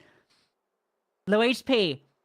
Collins steps in with all the HP, and he'll hit another headshot. Where's Senchi in all of this? A slow crawl up short. The bomb is over towards ramp, 30 seconds, and Senchi makes his move, announces his presence. One shot will end this round if they can take down Senchi. He's desperately looking for this kill. Knows that the pressure's on him. Try has 2 HP. And Senchi finally alleviates. Try hits his. And Imperial managed to wrestle back the pistol. Yeah, way round. And look, they are being so patient with it, but they're trying to force the mistake. And I love this from the Senchi because he's spamming just in case they present themselves in the default angle, but also he's forcing that mistake to come in from CT. Partizan wanted to play Tux. They wanted to play really passive here. But no, there it is. He just swings on Collins, and then Try can step in and have that space because Collins is no longer there. Force spying from Partizan, and it nets a scout tag. We know how dangerous the scouts can be. What on earth? I've never seen the smoke land like that on top of the doors before. Cool. Normally it's on that right-hand side on the wall. Little waterfall. We'll move ready. Okay. Oh, that was the tag player. Okay. Okay, yeah. Still, you take it, and they're going to scale. There are 3 players on B. So, Partisan have the perfect setup. Lesser weaponry, pistols, MP9. Smoke goes down too. Chase is going to run through, trying to exploit, and he goes straight into the stacked players. 5-7s, rain out. Vladden's still here, but he has that support.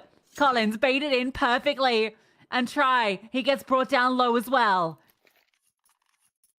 Partizan play it to perfection.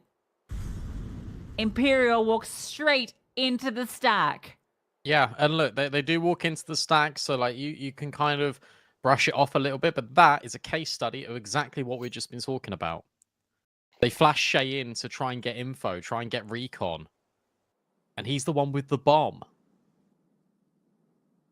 He maybe could have just thrown the bomb back. I guess it doesn't ultimately matter because they were going to burst through the smokes anyway, but he goes down, and the thing that, again, the desk covered in between Inferno and Dust 2 is that Partizan have got good trades and Imperial do not.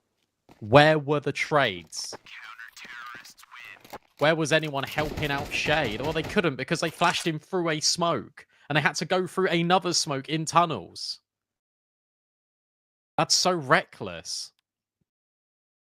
And all the hard work you did on the pistol, the slow burn down, the deliberate mistake created to give Try that room, and just balls it all up.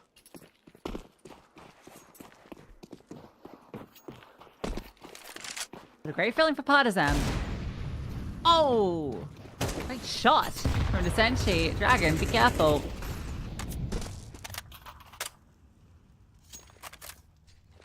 He thought about going through that smoke in mid-doors.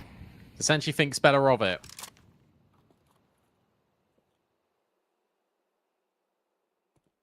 We now get to the appropriate standstill. Double short. Senshi Vinny. scoops up that M4. Yeah, the bomb's here as well. Great nade. Brilliant nades. Now pressure being applied in towards mid. The squeeze is going to come in from short and mid. Vinny clear. Bomb dropped. And Xbox not a factor. Shay will find one kill short, but it's a 3 versus 2. And again, the bomb isolated, but Desenchi alleviates some of it. And with no way just carving and charging his way up long, the bomb can move over. Plant for long too. Although with smoking kit on Dragon, that might not be as big a deal. Especially because it is just this Deagle. It's about removing Desenchi, who sits on default. Dragon's not grouping up. Oh, it's a hit scene. Desenchi flies up. Why is Dragon not with him? Coming out long late, straight into the Deagle. Yeah, that doesn't make any sense whatsoever. You just group it in moments like that. You can't afford to split up. If you have the man advantage, sure, you can maybe argue the toss for it, but you've just crunched into short. You know the bomb will be going from short. You didn't see another player here. I mean, Desenchi is just doing absolutely everything to keep his team alive in this because he got the opening kill and then he got the necessary trade. That feels like a breakdown in comms. We're in a tech because, I mean, look, you can see that Emmy's frozen. He might have even timed out. Bladden not frozen. No, Bladden's just always there. The statuesque. Yeah. I like to think that he's just really locked in, staring at a black screen. Well, because his camera's frozen like that, and obviously the screens, but indicates to me that like his whole like either his internet or his electricity's gone. It just looks really funny. I can't believe Imperial got away with that because Partizan makes such a good call. The crunch short, the crunch middle is absolutely fantastic. And yet they can't win. Well played by Desenchi. It looked like a great call to try and crunch through. A face drawn on the whiteboard in the background. I don't know. Got a pair of pants behind Desenchi.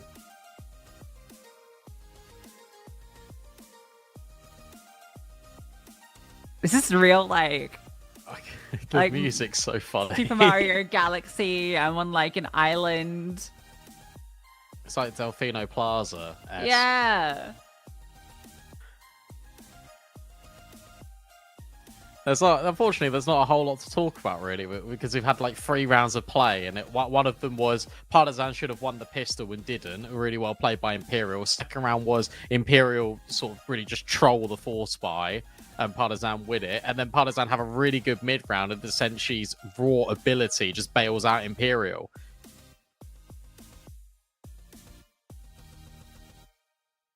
You need to have rounds. You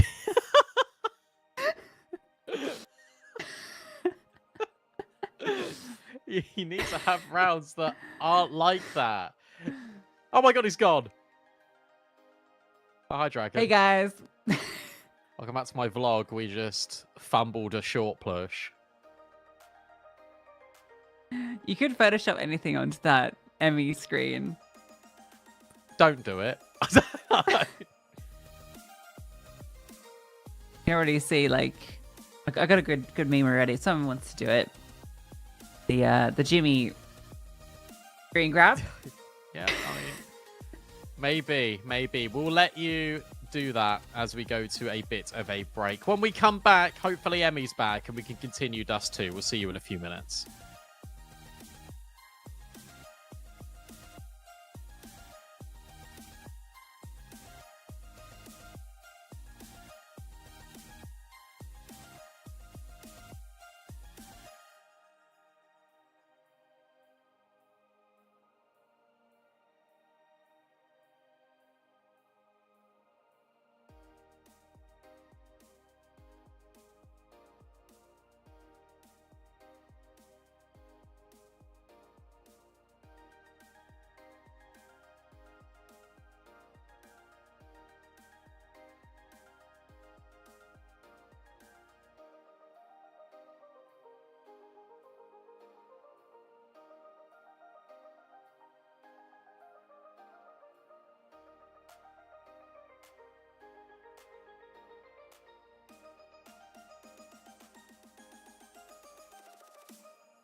Back We did it, into it. gamers. We're so back.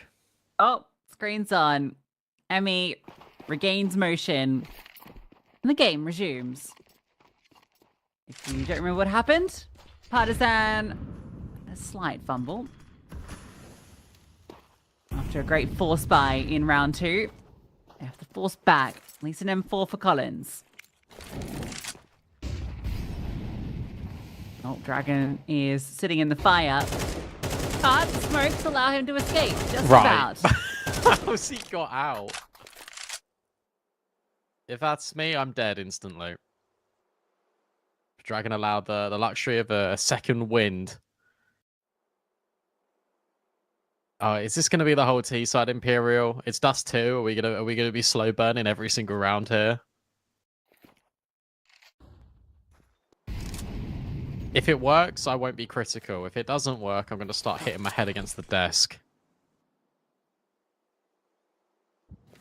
Double cross smokes to try and promote that there's no one long. The issue is that there's 2 players long, and Emmy is baited in Collins, who's got an M4 in pit. Can Emmy find anything? Yes, he can. That's good enough.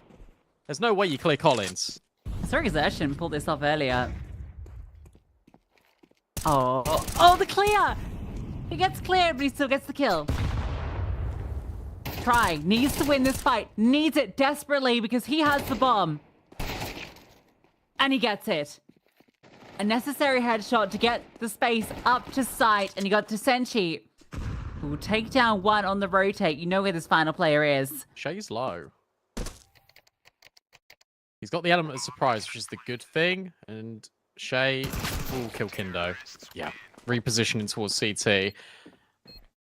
Good work from Imperial. I'll tell you what, the slow burn does work because they jump clear Collins. They are aware that that could be a possibility. Really important clear. An important headshot from Tried essentially keeps Short locked down. So Imperial will search for a 3-1 lead. That was the force buy back for Partizan, so now they're on full eco. I suppose it doesn't matter really if they have a good first half, because it's the second half that was the struggle on Inferno.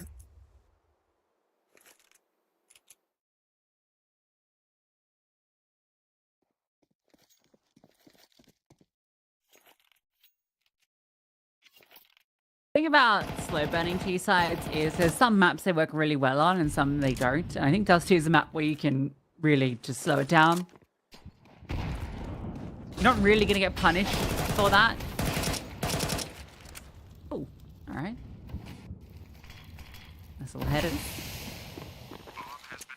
Give him the ace. Yeah? No! Oh, wow.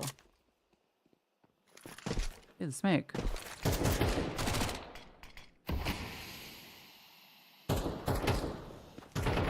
Well, there's a guy behind you. Doesn't matter. Try flies through. 4-1 for Imperial. Much like on Inferno, they win out the initial force buy back and forth and find themselves with a strong advantage early. I'm excited to see these gun rounds though for Partizan, because I feel like they're going to change up their tone a little bit on CT. I feel like they are going to be aggressive. I feel like they are going to be looking for things. 2 players start B, boost up, and it's nothing for Try. Even with the decoy, great nades. Oh, Shay just eats it. And the second one, Shay hasn't seen a player and he's basically dead. And Vinny's now burning alive as well. Amazing utility from Partizan. Brilliant. Have an extra HE just to tuck down into tunnels, but I guess the one thing is all this damage is unconfirmed. You might have heard some of the sound cues, but the quantity of damage is going to force Imperial to play even slower.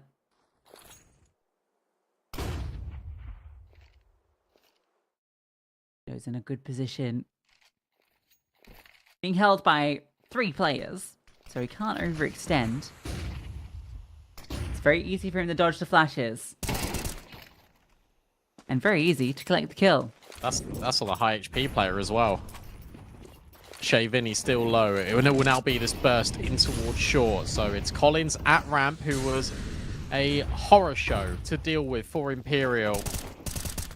They couldn't get by him, and it feels like they won't get by him again. First kill is his, easy. Again, another high HP target removed. And now he sees the rest. Jay might try to start to plant the bomb, and instead he fakes it out and then kills Collins. No Way also deals with Emmy. But it is just No Way. 34 HP, 15 seconds left. He cannot win this round, so Partizan, when the guns come out, they will claim that CT-sided round.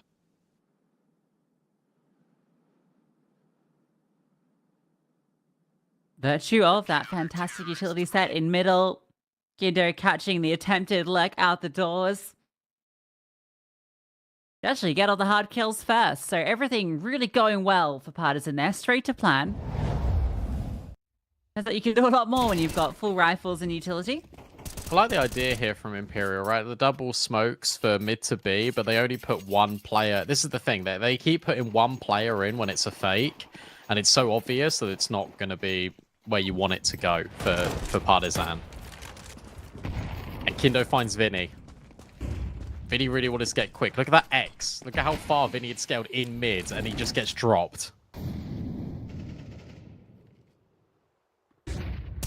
I mean, good dodge in the flash, but can't convert the shots. Will just fall back and just about gets around that corner. No attempt or no ability to get that trade. Smoke lands. Kindo just play along the edge of it. Oh, what a punish. Expecting a player will try and spam that edge. And Lovely kills. Meanwhile, whilst all that was going on, Vladen had pushed tunnels. But now he's playing really close. Vladen loves this. We already highlighted it first 2 days of play here at the Global Finals, but he will always play close with this smoke, and then he'll just drop it and leave. Try on his own in mid, and again, it's this short crunch. Try is dead in a matter of seconds here, unless he's able to get that kill. He doesn't. But that confirms the Partizan that the Orc is here, and Vladen just destroys them coming out of tunnels. He's now got the bomb. Trav said, do not go to B. Hayes said, go A. Emmy's there. And yeah, Emmy dodges the flash, puts Kindo on the angle, and then Vladen does the rest. There's nowhere to go. He's dead. Oh. Respect given, but kill found. He's dead. No one was looking. But yeah, that's a beautiful round. Kindo, this is great. But you got the first pick too. Vladen. Oh, yeah, that's come why you don't on. go B. That's a brick wall. Vladen, one of my favorite players in Tier 2 to watch. Hot take, I know, but he's so good. He makes watching an anchor player be enjoyable. Yeah, only a few of those around that really get you going. R.I.P. Perfecto, come back soon, King. Emmy. Emmy, don't need to do it, Emmy. Don't do it to him, Not Emmy. worth it. Yeah, let your sniper get on the line. Let Dragon. Okay. Well. I like that he elongated his name for effect and he just died. Like a worm.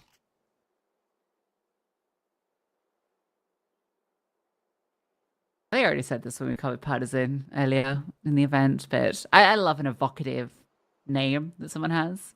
Emmy. Well, Emmy's good because you can do a play on that, right? Like Emmy Awards. Oh, yeah, that's nice. Yeah. Don't steal that. put that in the back burner. No, I won't steal that. But try's good, no way's good, Sentry's good. Not in this round, Vladen's they're not. great. Gives it a try. Mm.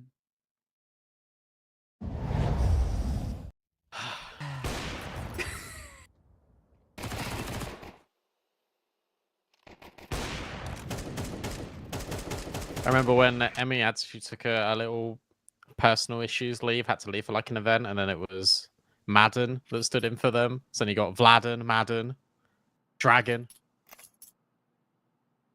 Like Collins. casting a German team.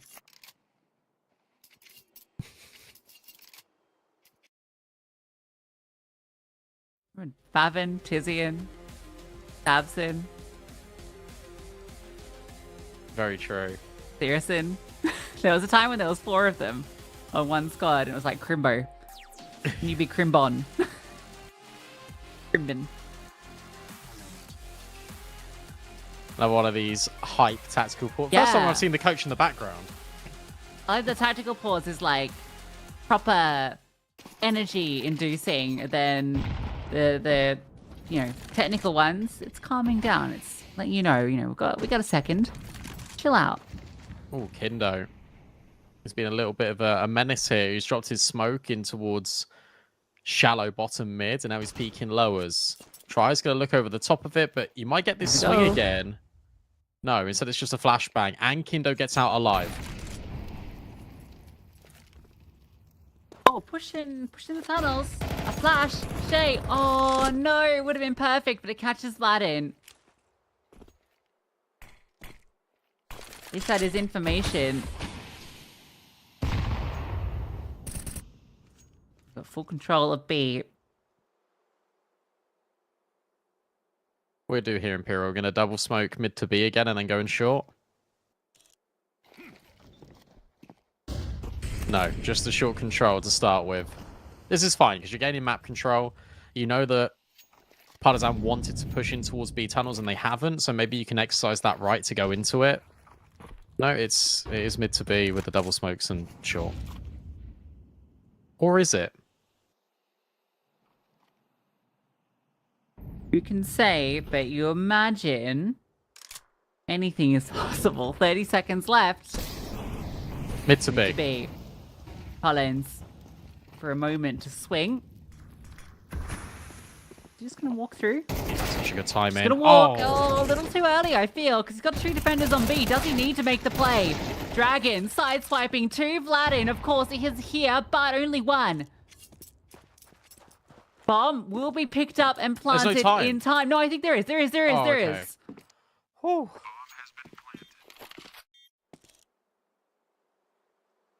Okay, the bomb confused me on the minimap because I thought it was outside the window, and I thought you had to go out the window and then pop back in. I was scared, but now everything's okay. Kindo will save. And Imperial with 30 seconds left. They apply the squeeze, and I agree with you. I think Collins needed to play second there. I think the swing needed to come in from Dragon at the window. All the attention needs to be taken up towards that window position, because then you're inadvertently baiting Vladin in as well as Collins. Instead, it goes the other way. Collins plays first. Dragon does get 2 kills, but then the time squeeze is being applied in towards tunnels as well. So in the end, actually a very good round from Imperial, because everything that they wanted to have by design worked in that favor. Just walking direct that smoke's just always going to be impossible. Like, if you're going meant to be, it's going to be held.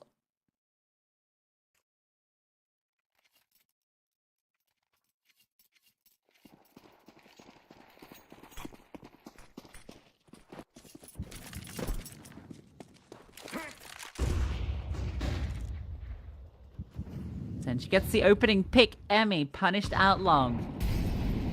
They had the spawns, so went for the AWP peak. In fact, he's keeping it. Tries fire away.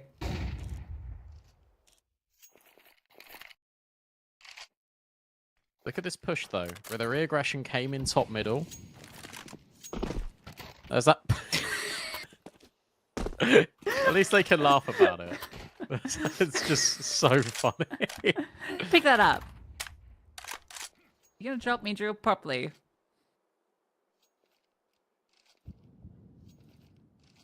And again, this pause and the lack of map control for Partizan, they have no idea what's going on. But a well-timed redeployment of the denial smoke. They're walking through it. Oh, he's already up close. Not respecting this at all. Collins is done for. Yeah, he's actually gonna not be here. They've gambled B. They made the wrong call. They thought this is a fake out and a B finish. Instead, it would be a B save.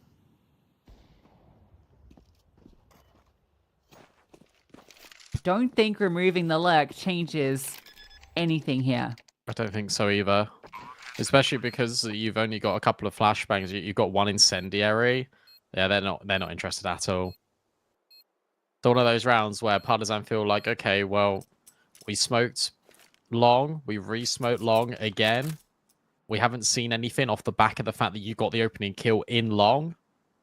We'll just gamble B. And if it is B, that's fantastic. We're in the right position because they had no information. But if it's not, then we'll just save. We'll just carry 4 players forward. Our money is a bit in the bin anyway. Keep the AWP. Keep all the rifles.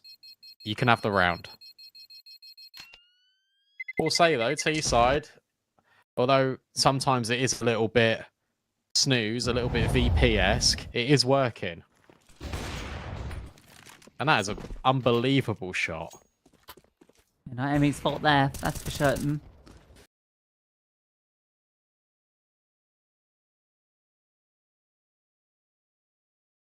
Putting a lot of that on, actually. Yeah, Unless we're looping it. No, okay, we're not. You gotta keep it moist. I want chapped lips. Called chapped Jesus, is he? Vinny is out here. Try is with okay. him. There And we go. between the 2 of them, it's a double up. Emmy. Ah, Emmy is able to get 2. My goat.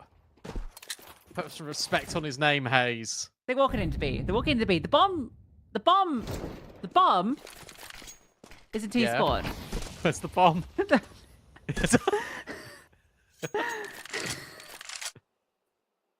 T-spawn. And Essenti's low. Smoke's gonna fade. There's lots of utility for Partisan. I almost favor them now. There's not a re-smoke at all. Bomb. Yeah. It's gonna come through. Oh, the molly missed. Only missed the flash over. Sentry's close by. No way gets the kill, and the swing comes out. Kindo can't get to. Almost so. The Sentry low HP. Close call. With the bomb. Great work. Emmy does brilliant things. I just had Hayes message me going, he was 3-7 before that. It's like, well, yeah, but don't ruin the narrative. Good work from No Way getting over there and holding the window. Tactical pause for Imperial, because look, these rounds, they have come in, but at the same time, they have been messy. They've been very messy.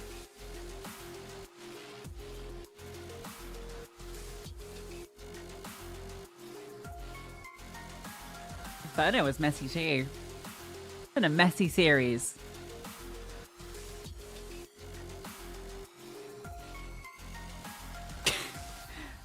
Moving his mouse around.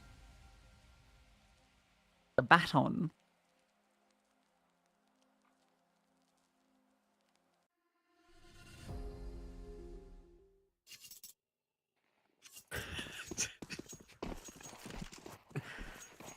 The bomb.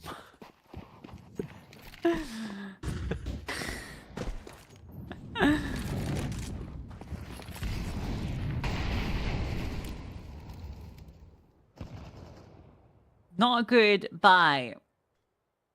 Not yet. It's going to go map 3.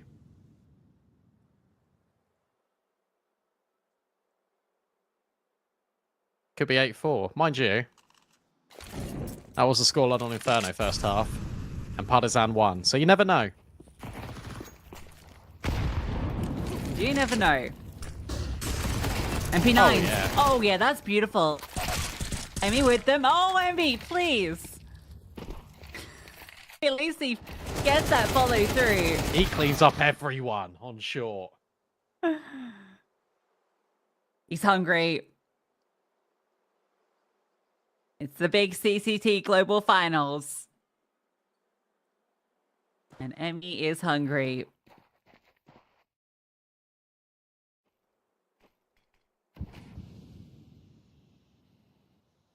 A nice triple kill.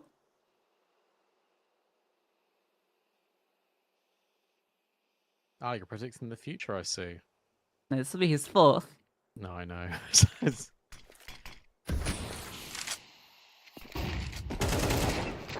Oh, easy quad for Emmy. One of them wasn't even looking at him. So 5. That's a decent recovery, it feels, considering how some of these rounds went. Vibes are good. A very decent recovery. I think the fact that they were able to sort of come back into this, especially after sort of blowing the chance to reset Imperial's money really early. They had to do things the hard way. Love this decision just to go fast. Yeah. I mean, he can't do anything about that. He's got to take the kill. That's my IGL.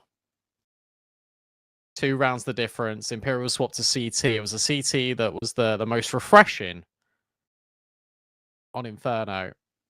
Let's see if it's the same here on Dust 2, or whether Partizan are going to destroy them.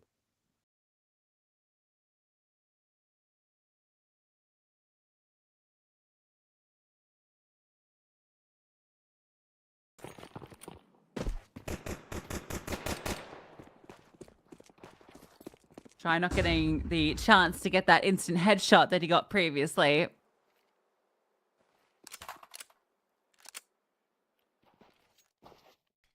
Falls back. Nuke lands. Simple stuff from Partizan. And Try, despite 10 HP, is interested in being a little looky-loo. Has some help. Flashbang. Decent, but nothing off the back of it. The Sentry's pushed tunnels as well, so now you know this has to be the long play, so now you can get all the rotates over. Resmoke lands. All the rotates are here. Dual Berettas ready to strike. You just fire them off. Spray them down. Molly.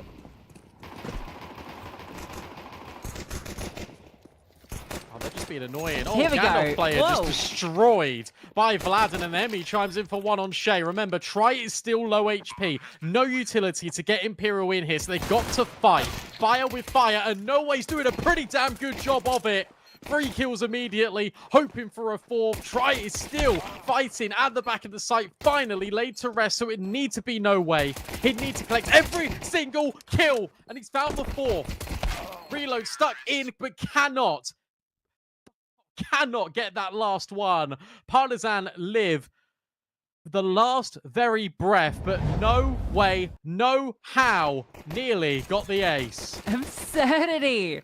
You start to believe. You really start to believe.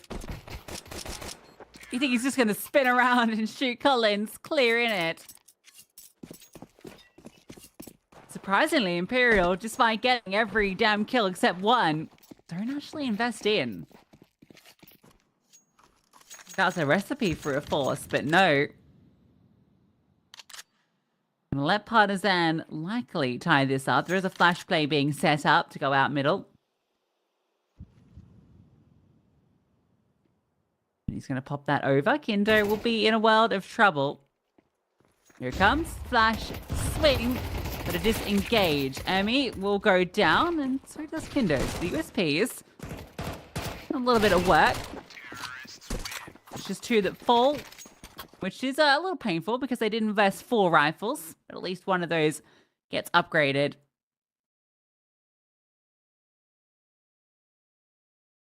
Good work from Dragon. In that moment where you're being sort of swarmed in from short and you are losing players, Dragon pushes mid and just creates a pathway for him to then go back in and deal with the short pressure. So you make it one-dimensional for Imperial. That could have been a little bit scary. And oh, Kindo dropped. Along with it, the bomb. And that's why they didn't invest in, because No Way getting those 4 kills had enough money to buy an AWP this round. Last really... at least, they will let him have that bomb back, and he killed him on the jump spots. It wasn't even like a boost. It wasn't even like Kindo went for a peek. He just got owned.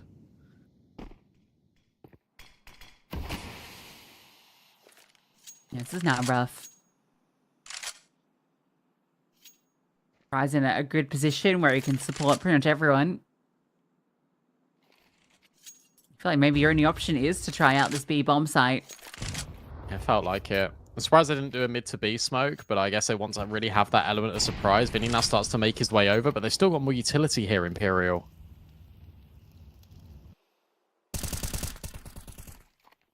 Flashbang to set up to Senshi. Oh, No Way, just spams them down. Oh, come on.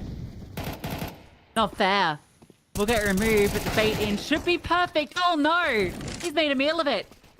And Emmy feasts. It's going to allow this bomb plant. Collins will go for it. There is this flank from Shay. Emmy. How aware is he? Collins wants to go forward. Tries holding the angle. A dangerous jiggle. But will bait out the shot. Gets that information. A repause. Jay starts to crawl forward. As a molly he can throw out. Emmy goes down. It's all to Collins. They know exactly where he is. First shot fired out. Trying to play around the back line. It's Try that delivers it. Nice try from Emmy and Collins, but No Way makes that very hard. Yeah, I mean, No Way. I've just looked at the scoreline, by the way, and I didn't realize that Emmy... Sorry, not Emmy. Poor Emmy. Vinny has got 3 kills, and No Way is just on 18. So No Way is having a hard carry right now for Imperial, and Vinny is absent, and he needs to step up a little bit. He does get 1 kill there on that retake short. A really nice sequence of events here, because it looks a little bit doomed when No Way hits this spam. I love that he swaps it from the left-hand side to the right-hand side to account for the fact that players might just be moving over to dodge his initial spam. Tactical pause comes out now for Partizan. because it felt like in some stages of this game they were in control. Obviously winning that pistol as well, getting that follow-up, but the AWP comes straight back into play, and it makes life really difficult.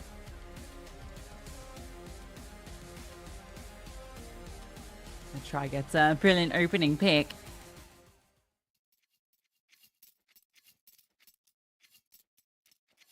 These Partisan are able to get a decent investment out. Dragon will actually be taking the spawn for long.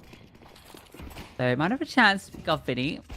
Tries once again giving an attempt to pick off a player jump spotting for info. I mean, he's stuck in here right now.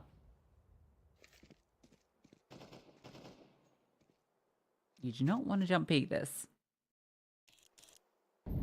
Oh, Oh, no, he did. try hold it for so long. He just knows. He's just better.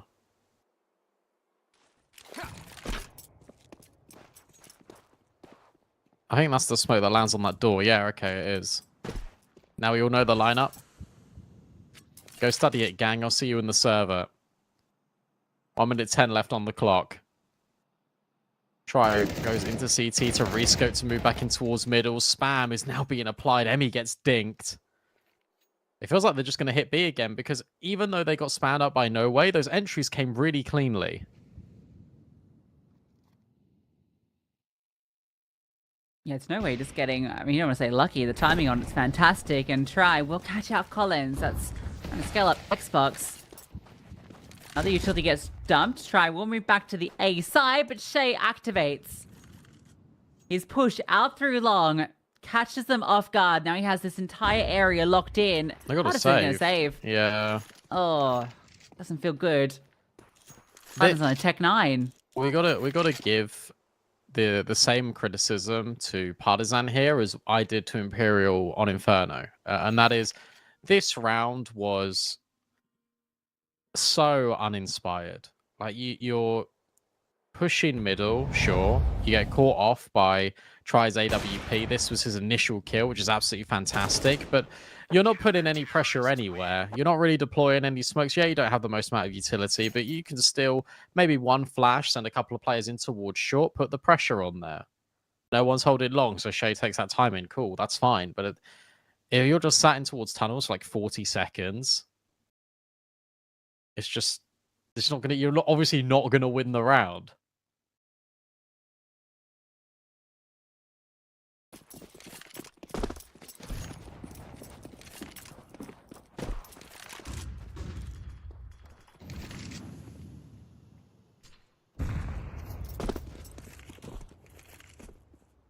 Now 1 Tech 9 becomes 3 Tech 9s. Feels do or die.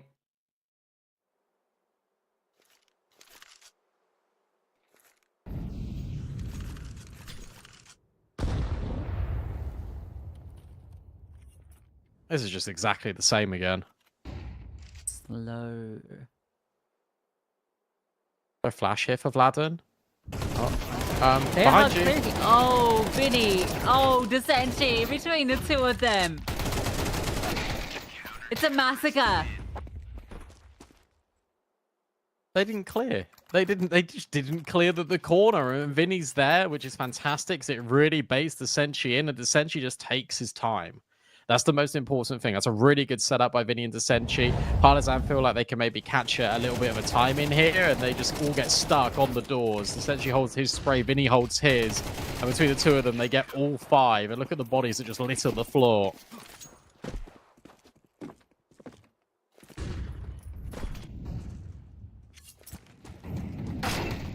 Okay. That's a good start. Look at the acceleration. Senshi is still holding for Dragon. Try. Don't think you saw that player go past him. Collins, yeah, we'll get that kill onto Vinny. Senshi will offer one back, and attempted jump kills do not work out. Collins is trying to do everything. And No Way is spamming again. How does he keep getting away with this? But it's into the one-on-one. It's Emmy, who has been doing everything he can for Partizan, up against No Way, who just slides back into CT. And if Emmy goes this way into short, Might just play himself and walk directly into No Way. It depends on the timing here. Does No Way decide to climb up this box? No. He'll slowly scale out and catch Emmy back turned. Really well played by, to be honest, both of them, but also No Ways. He just completely disengages. Disengages away from that fight. Holds CT, doesn't see anything. Okay, well, he's not there. He has to have crossed it in towards short. So he just takes the advanced timer. But look, this was Tech 9s from Partizan. There was nothing really in this round. There was no armor on any of these players. And yet, Collins makes something out of it. Emmy goes forward as well to try and grab these kills. So one player, the residual damage there for Imperial.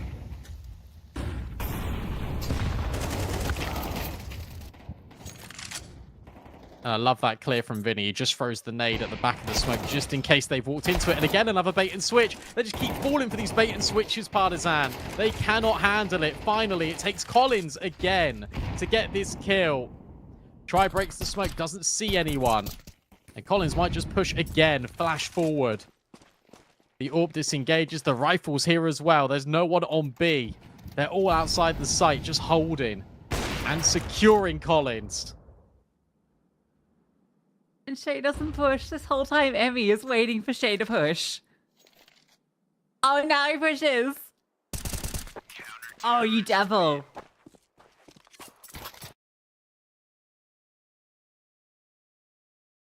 That's got a sting, and I think that might just be the final blow. Has to be. This play out through mid doors has just not worked in any variation. No, it feels like, the thing is that they weren't doing this in any of the other previous days, so I feel like they've anti-stratted it, and it's fallen flat on its face. And they've now been undone by both an AWP, a rifle, and a rifle-rifle combo on this bait and switch. The Senshi now starts in lower.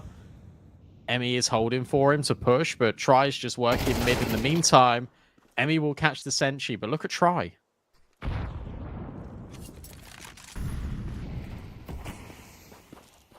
He's going to fall back. Really wanted to try and get a kill back for Imperial. It might not be done yet, but No Way is here, and No Way currently sits 22 kills deep. He's seen a gun barrel. Falls back to a nice line where he can try and isolate some fights. But he's getting run at from every which way, but he's the one taking kills, finally taken down. And keeping the advantage here. Dragon flies out the window. Makindo on this leg. And will be Partizan finally breaking through, but it feels a little too late. Yeah, but look, Imperial do exactly the same stuff as what's made it work so far. On CT, aggressive push from Desenchi. Shay also pushes over towards Long, and Kindo this time is holding for him. No Way gets a double. Look at the kill distribution here from Imperial. It's literally No Way 24 kills, Desenchi 18, and it's 7, 13, and 5. It's actually unbelievable. The amount of rounds they've got away with this working. Partizan are a lot more balanced, but they're not finding the close to a number of these rounds.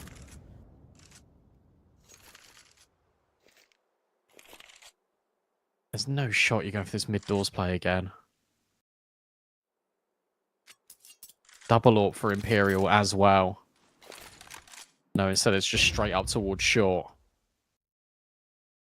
Right, he is here at car. But you don't have that rifler over here. And he's very focused on middle, and rightly so. The try, we'll have a lot to do here. Your Partisan, don't overthink this. You've got the right read. Just got to commit through. Flashbangs are fantastic. They managed to scale past, despite not having that first smoke. Try gets back on the line, finds that first kill. They've managed to get in. Oh, and Try, he's just sticking around. Feeling himself, wants to play out across that smoke. Bomb still not planted. Finally, will go down, and Vladden and Kindo find a frag apiece. Damn, Kindo jumped up onto that box and just flicked down on towards Vinny. I remember, money's not at a premium, and this was a double AWP investment. Imperial cannot go for this retake. They're just going to have to save. They're going to keep these two AWPs and bring them forward into the next round. Great work from Partizan, because this was always the intent. It was always going to be this short play, but they slow it down. They give Imperial the Imperial treatment, and they wait for the mistakes to be made. The trades were really good here for Partizan in this round. They're able to get 9. I'm not ruling out a comeback.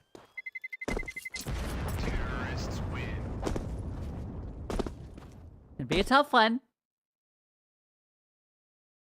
But we're seeing plenty of comebacks here today and across this entire week.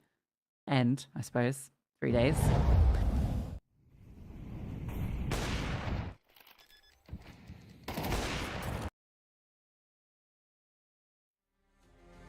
Taking a minute for this T side to kick it up a gear, but with 2 consecutive. First time they managed to do that so far. Really? At least on this T side. Oh. That's not a good stat to hear. Well, sorry, I should say. They did get the pistol and converted it, but Oh, that doesn't count. these 2 gun rounds that they've posted.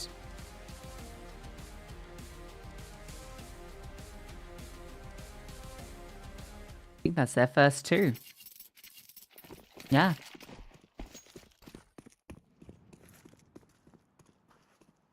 Oh. Held. Well done from Kindo. Just anticipates that could be the play. They want to get inventive with it. The Senshi falls, but Noe will take the second AWP and just anchor down B. Yeah, reinforce that A-bomb site and hope that you've gambled correctly. You should know it's double AWP now.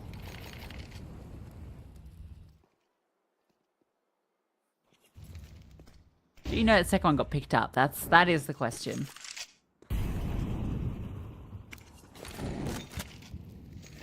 Oops. Not it. Looks like the stack A is going to be pretty good here. Partizan are going to move back in towards long. Is Try being boosted? Can we look at Try's POV real quick? Has he seen it? Oh, he's He gone. was. I think he was being boosted over that short smoke. He's going to come back long. What's his timing like? Pretty good. Flash is over. It's an off angle. Second flash does nothing. Third, ineffectual. A freebie to equalize. Biden puts a bit of pressure on B, but it's not enough to bite down anything. Try still here. I'll slip off. 20 seconds. And time of asking, we'll get up close to the angle, ready to punish this attempted cross, but he's the one that's punished in the open. Still 2 players here that can disrupt. But the molly goes to Gandalf. Shade, burning, Kindo shoots him straight through, and the bomb won't be able to be denied. This is edge of your seat stuff, really, because honestly, I thought they'd won it. I thought Vinny had done everything, because No Way sees Vladen in upper tunnels, and Vinny just completely ignores him, and he takes all the space in top middle and then walks short. And that meant that Shay could get over to Gandalf. That meant that Try could take that peek over at A, but it's a really aggressive peek, and you feel like it's unnecessary. You got 20 seconds left. You've got everyone in place. And yet, you lose the round. And because Try dies, because Shay gets mollied, Vinny's committed into this long fight to prevent them getting up A, and that meant that Vladen's lurk is effective, and it can come back round. If Try doesn't peak, if he falls off into CT, if Shay is tucked and, yeah, sure, gets mollied, Vinny could turn around and look at Vladen. I feel like this peak right here is unnecessary, and I think it loses the whole round for Imperial. Yeah, it's a different story if it's like 30 seconds left. With such little time.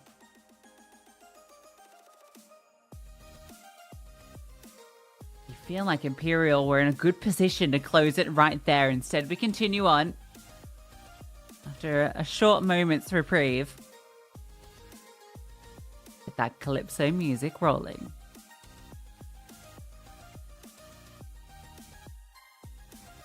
I wonder how much that's going to come back to haunt them. I really wonder how much this is going to come back to haunt Imperial, because remember, the money is not in a good way. They had everything. That was it. That was the time to close. 20 seconds left as they scale up towards A Partizan, and they make the most of it. Utility pixel perfect. Kindo's shots that little bit better as well. Emmy, the fragging in-game leader you do not expect, is trying to make things happen now for Partizan. 2 rounds away from overtime, from potentially rocking Imperial's world and dumping them out the tournament.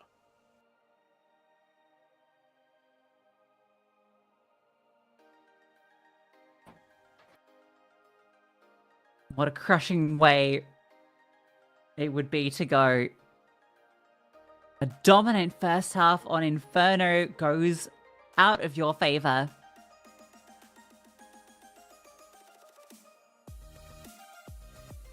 You should have been here ready to close this 2-0. Instead, now you're the ones that are starting to sweat. Partisan have been the underdogs in every series they've played so far, but they are punching well above their weight. And the wait feels like it might be about to be over. Kindo, top of the board now, has overtaken Emmy. Dragon Collins a little bit absent compared to Inferno. It's still top heavy for Imperial as well, by the way. 25 for No Way, 18 for Desenchi, Shay and Vinny, 7 and 6 kills apiece.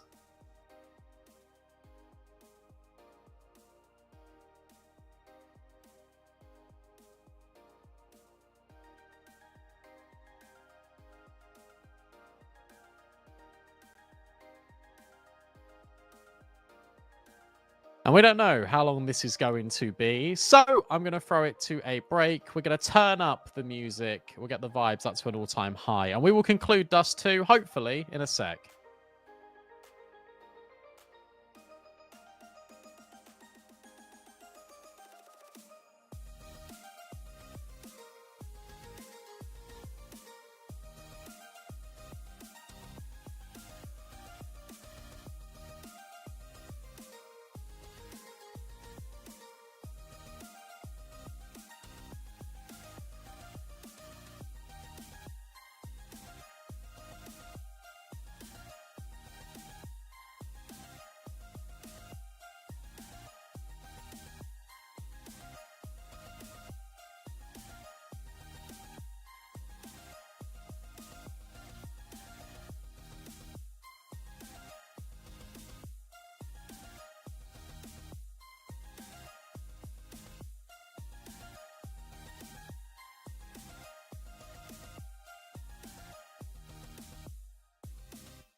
And we're back. Thank you for waiting. Thank you for your patience. We are in Imperial 12, Partizan 10. And no money, really, for Imperial, but they do have this AWP for Try. Partizan out long.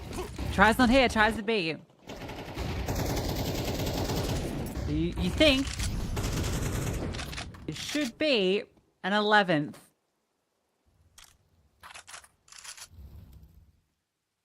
The only way it gets weird is if Partisan really slow this down after getting those 2 kills and Try can just walk around and pick players off.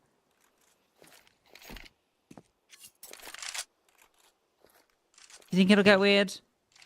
Well, they've slowed things down massively because of this smoke, right? So Try's now in the position to potentially deal damage.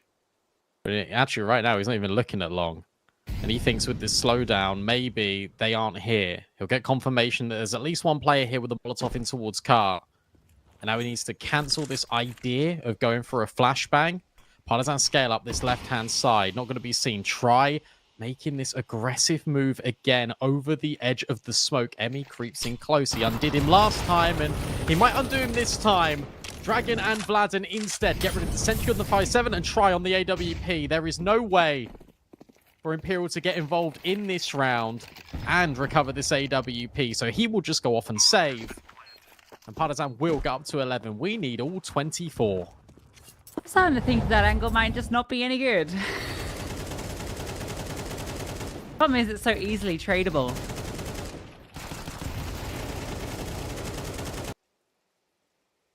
Nowhere to go for Try after he misses that first chance.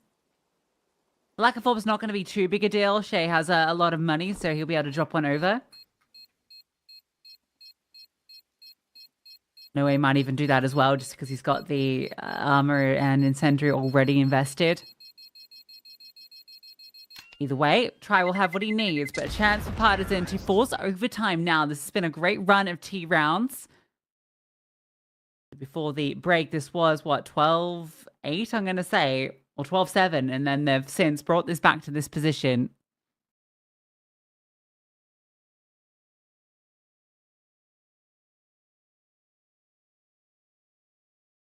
And the good news for Partizan, sometimes like a big tech pause like that can really kill your momentum, but because they were going into a round where it's just the save orb, the fact that they do convert that fairly cleanly means that the momentum's not broken.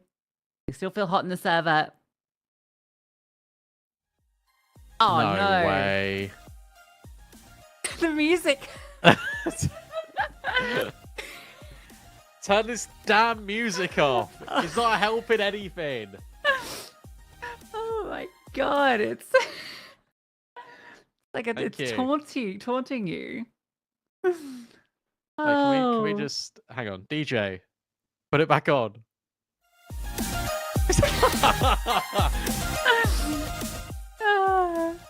Brilliant, thank you. I don't know. I don't know what to say because we've had one more round of play. It's 12-11. Oh, thank God we could just go into it. I feel like I've been trolled so much in this 3 days. I have nightmares with that music. Imagine if it was going through to the players' headsets whilst all the tech issues are going on. The full volume. Will it be overtime or will it be a fake comeback? That's what the kids are saying these days. Try will it be able to afford an AWP? That's the main luxury here for Imperial. But can he actually get anything done with it? Because he's been silenced. He hasn't really been doing too much with this orb. Partizan are just going to go into a short play. Kindo searching in mid. Time in. Ooh. Wasn't there for either of them. Try flicks down. Breaks his wrist, but doesn't get the kill. Vinny now sees loads of players out short. Falls over that he needs support. Flashbang's really good to set him up for at least one. Vladen trades. Try can't do anything. And then Dragon deals with Shay. We're going overtime, surely. Unless this 2v4 has got any legs to it. First kill comes through, but you still got Kindo in towards short. You're giving it a go, obviously. A double up now. Emmy comes over to help out Kindo. And the nade does so much damage. Flash is good, but the flick back over better and almost fires off that shot. And he's head of the flash play though, spots him as he tries to walk through. Overtime indeed. Partizan push Imperial the distance. How do they do it? How are we here? How many rounds in a row was that? So many. Scrolling through the server log. Oh my gosh, on HRTV, it's just them killing each other. Yeah, it was definitely 12-8. I'm not sure if they got the 8th and then started going, but either way, I think 8 and 9 were when I fed. Okay. 12-7. Okay, so 5 back to back.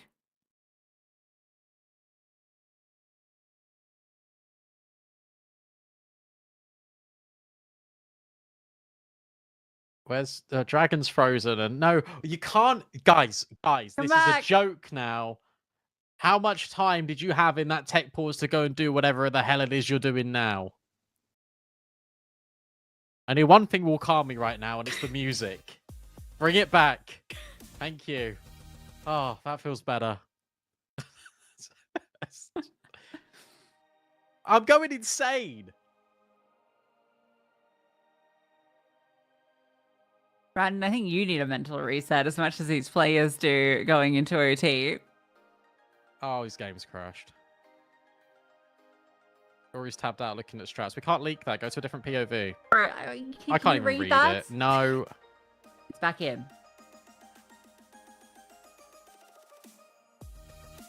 Oh, and the drop hits?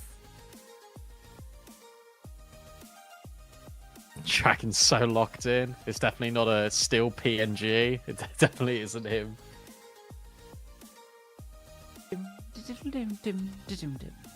What's going to happen here? Are Imperial going to come back?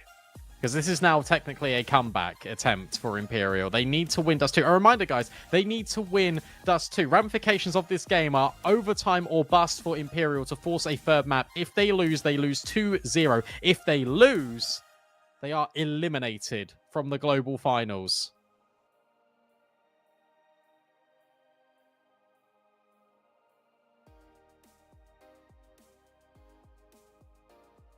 At least Shay's smiling. Not a whole lot to smile about after those 5 rounds lost in a row. You're not feeling good, is it?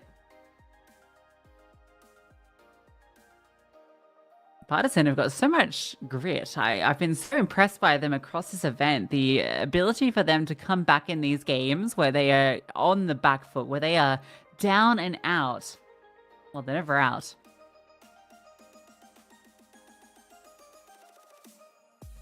Oh, yeah. They got a lot of determination, and you feel like they're actually pretty hard done by because they should have won that game against Bait. It really did feel like they should have won that, especially on Dust 2. But it was essential, just completely destroying them. Now they had to go down to this lower bracket run. BC game was quite easy. Partizan now going into this game against Imperial. It was another one of these comeback efforts on Inferno. Another comeback effort on Dust 2. They've done it twice.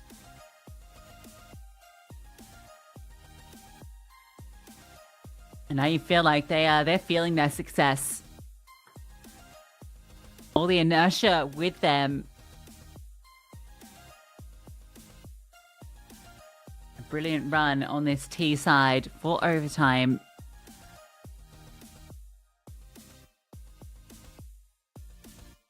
Oh no, come back, try. I'm getting rid of our audio. And I'm putting on the tunes only. We'll be back for overtime when we get all this resolved. Sorry, guys. Bear with us. We'll see you hopefully in just a few minutes.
Hello, everyone. You might be thinking, oh, 14-12, we had some issues, but we're here, and that's the scoreline. That's what we're dealing with. We're just going to have to get on with it. Sorry for all the pauses. I hope that's the last, but 14-12, Imperial won back-to-back retakes on that B bomb site, and that leads us here, 2 rounds deep in OT already. Kindo's got an AWP. Partisan scaling short. Imperial just needed overtime. Oh, Vinny caught out off guard. So that's an opening frag for Partizan, and Emmy finds another 2. A push play comes through. No Way gets that trade, but now you've got a player isolated over on B. Surely you just want to finish here. That's what you'd assume. But remember, they keep finishing B. Even though you didn't see it, that's what was happening. Partizan kept finishing B, and Dragon has just dry pushed into another AWP. The slowdown, this individual, why we don't need to do this. Kindo removes Shay. We've still got No Way. He's caught in the open. We'll He's seen the bomb. reposition. Yeah, I've seen the bomb, but his rotation is so far away. They can just group as 3 and walk in. No Way still thinks there's a mid player coming. There isn't. And now they burst into his bomb site. He misses his chance. So we're looking like we will get a T round for Partizan. Desanchi will give this a go. But with a AWP in hand, you don't fancy his odds. Over the top, can't hit the no-scope. Collins hits the headshot. And Partizan find 1 T round in OT. That's something. At least that is something. Essentially 24 kills deep. Still going strong for Imperial. Remember, this has been a hard-fought affair. Most of the rounds coming on T side for both of these teams. Finally, a breakthrough in overtime for Partizan. But can they replicate things on the CT side? It was that slow, methodical default from Imperial that kept catching Partizan off guard. You feel like they need to be a little bit more dynamic in this mid-round, but they don't want to get caught off by players just holding all of the extremities. You did the hard work to get here. The T side was a struggle until you found that run in a row. Just enough to get over the line. 1 round separates these teams. Remember, Imperial, if they lose this map, they are out of the CCT Global Finals. The Partisan, the dream could live on.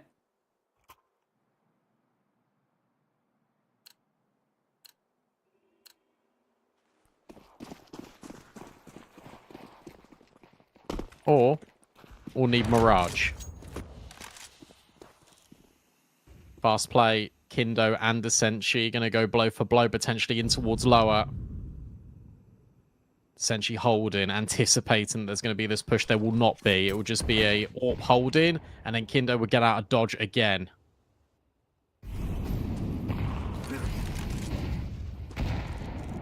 Really nice lineup. That's awesome.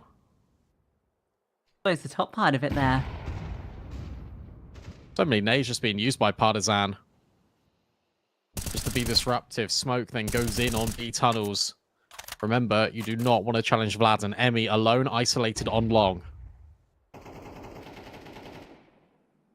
Imperial were very slow during regulation, and they start their T half in OT the same way. And to be smoke dropped, but that is not the intent just now. Smoke out into the corner. Yeah. Flashes over.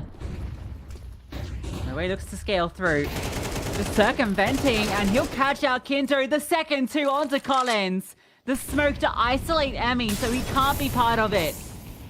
A brilliant way to break through. Emmy, who was the A player out here, is the only one left standing. Imperial once again find themselves on map point. That's fantastic. Oh, what a really good round out of No Way. And he saw the trajectory of the nade coming in from pit. They knew he was there and they completely ignored him. Rushed through. Half blind No Way still gets the best of Kindo. And then the spray adjustment on towards the player at ramp. He should have been traded. He should have been traded and wasn't. And Emmy is just left completely by himself. Try picks up 2 kills in middle that we didn't see. But he kills those players rotating into the mid doors. For Partizan, if they want to get the job done on Dust 2, they need double overtime. They need 2 rounds in a row. They were able to get 5 in a row on that T side. CT rounds have not come easy for either team.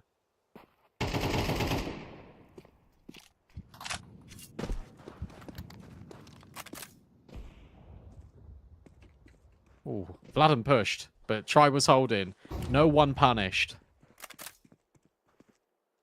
Away with it. Very similar round, except they did get this control early out towards long. So middle is left open. There's a boost up, I believe, in short. Yeah. Window's taking a look down. But she's going to run all the way back around. So you know this gap is massive in middle. They don't want to walk into a potential scope. Does mean if they do come out long, there are going to be plenty of players here. Although you see a rotation coming through. And we will return. Okay, so in essence, 4 players here, and a break on the smoke, a flashbang forward. Partizan have got a smoker as well, but it is on Vladen, so whilst there is a readjustment, Collins has just deleted 2 of them. On the edge of the smoke, creeps around the corner, the boost up for Try will net success onto Dragon. That is one of the AWPers. And Imperial just look to scale. 3v4, they are in the site, but Collins yet again is doing everything in his power to keep Partizan in this match, but Try and Desenchi, they fight back. And Try can't hit the flick on the pixel of Emmy. And it is now down to the sniper, the primary AWPer for Imperial. 10 seconds left, and a molly gets placed onto the bomb. He needs to run through it. He needs to have the fight. He can't manage it. A fake out on the plant, but it's not going to net anything. 3, 2, 1. Oh! He doesn't get it. Oh my God. He doesn't get it, but what a flashy shot right at the end. You think he has it. He doesn't quite do it. No, it flashes right at the top. Partizan live to see another day. But Jesus. You can see the reactions from the player cams. They thought they'd maybe done it too. Milliseconds allow Partizan to take that round after Try and Desenchi almost bring it back. Collins with a massive hold, a push through, a spam, takes down 2. I think they get a little cocky at that point. You see Dragons out looking for fights. Or Kindo, sorry, and Dragon. Both go down. A little too sweaty. Oh, and actually, that cockiness costs them. We have 3 MP9s. Jeez. They got weapons to spare on the Imperial side. Maybe a push, maybe an aggressive play. Yeah, double up in towards lower. Emmy can't push the fight, can't take it. Why on earth would you do that? You're just giving it to them at that point. There's aggression in towards tunnels. You do not need to be that aggro in towards long. And Imperial scale short. And this is the right move. At least there's rotates on the way. But remember, 1 M4, 3 MP9s. Vladen's got the information, but this timing is terrible. Caught on the ascent. And Vinny scales through. Collins with the M4 gets the job done. There's a fast flank. A really, really fast flank up short. Keep your eyes on this. Try wasn't. And that allowed Collins to walk through. He's hitting headshots. Oh, we go double OT. Oh, what a round. What a back-to-back sequence of events for Partizan to stay alive in this map, in this series, no less.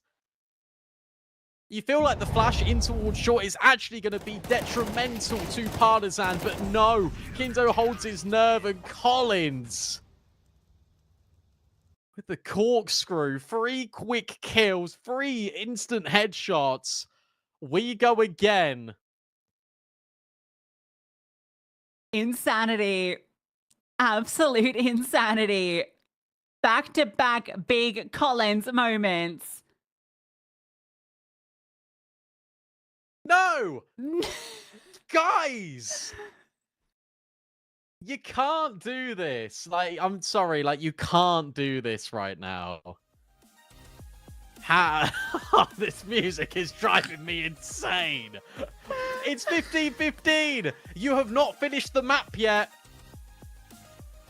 When did this map start? I feel like I've been in this hell for like 3 hours.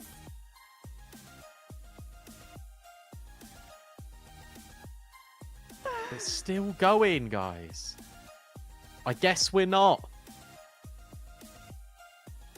What an unbelievable moment for Collins to come through that CT smoke. He gets the kill on the short play. He then ducks away, gets 4 in that round. The only rifle. The timing push up short as well. Just as they're looking away, it's Try that turns around. With the AWP in hand, he's flustered by the SMGs.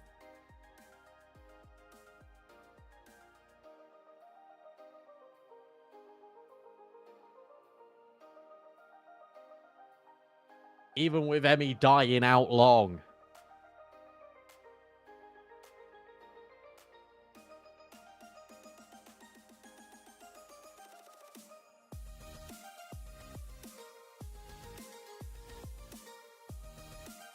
Let's just sit in this for a little.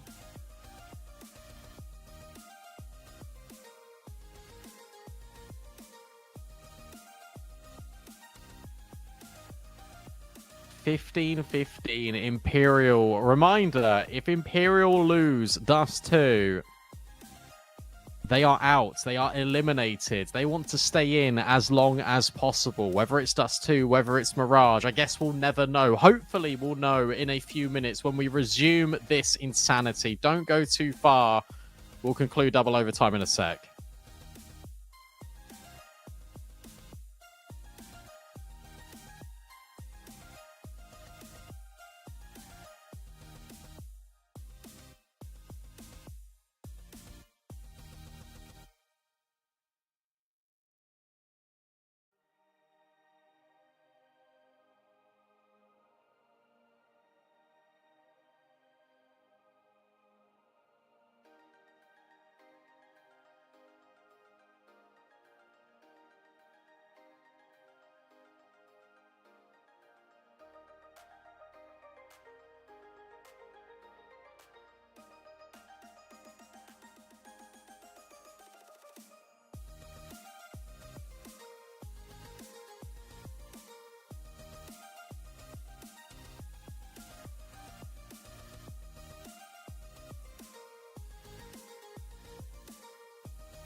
We're back. 15-15, double overtime. Brandon, is your sanity still intact? No. No, it's not. But it doesn't have to be. Because we're going to reach the conclusion of Dust 2 whether we like it or not. Imperial remain on the T side. There's that smoke break again. But Kindo sees nothing. Try is up there.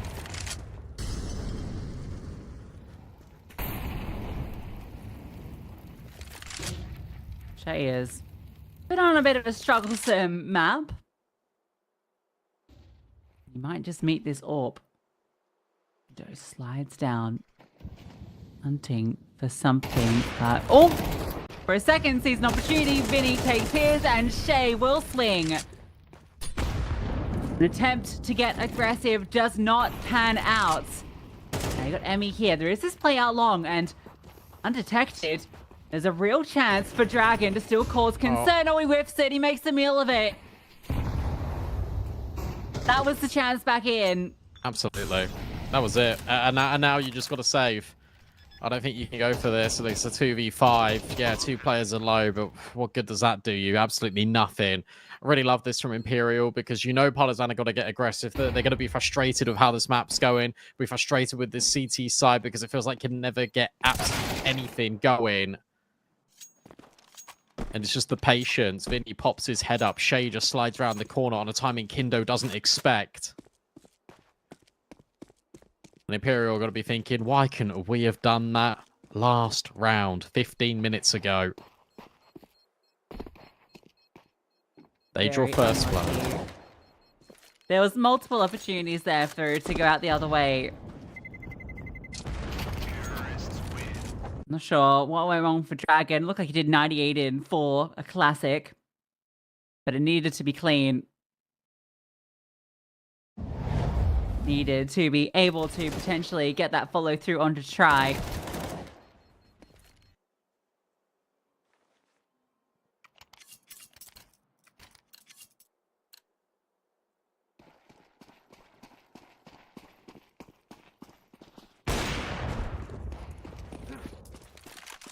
Fires off. Veto actually now steps in. And we'll get the opening kill. He's been eyeing up that long lower tunnels peak for 6-7 rounds. Finally, it pays off. Finally, he actually goes back into it. And he is rewarded. What do you do now if you're Imperial? You've lost lower tunnels control. The sentry's just holding. You've lost short control. You haven't really got anything towards top mid, so it's smoking towards the doors. But Dragon is here with a second AWP. And with the jump spots, you might not think he's on the angle. Oh, Vinny just deletes him. Timing's insane. This is Dragon starts to go searching. Mid to B feels like the best course of action here because you've got the sentry who's just re-walked in towards lowers. But maybe you go back to A because that's where you've been finding all the success. And you know Emmy likes to play close. He's taken a different angle this time. Collins is tucked in Goose. Everyone is playing passive and everyone is in the dark for Partizan. Yeah, fake out on mid. But Vladin is getting ahead of it. He's checking it out, seeing what's going on. Emmy, this is the fight that defines. And he went out into no way. For try, this is such a difficult clear. He hit the no-scope, flying around the corner, bomb spotted. That's all the information. But on that swing around, Emmy will go down. Still got Collins. 20 seconds.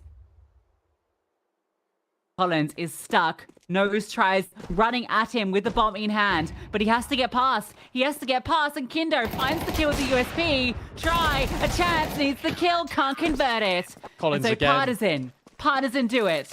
Huge, absolutely huge from Collins. He just bides his time. He goes from Goose to default, and he just holds. He lets Imperial have the illusion that it's going to be this play.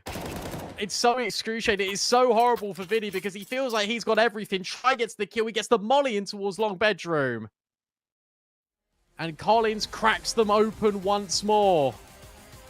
A tactical pause, a 30-second breather.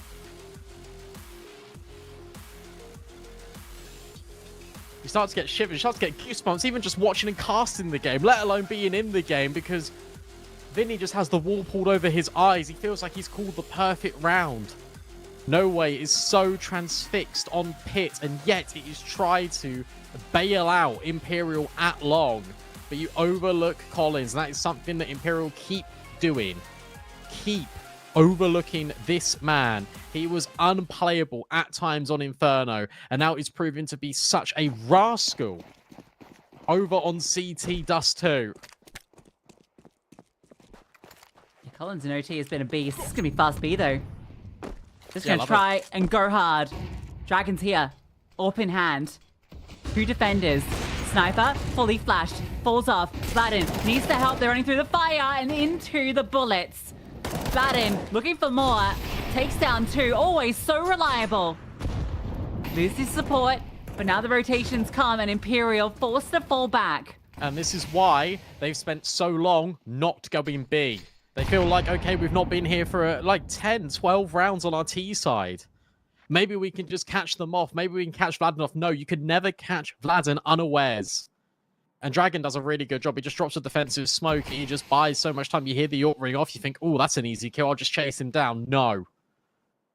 So this 5-on-3, although it became a 4v3 just a moment ago, now will again reach to as a grinding halt. Partizan have been very keen at taking this short space in the mid-round. All we can do is go long and leave try to lurk. Have to be. Oh, the molly flushes him out too. Vladin picked up so much utility from the floor.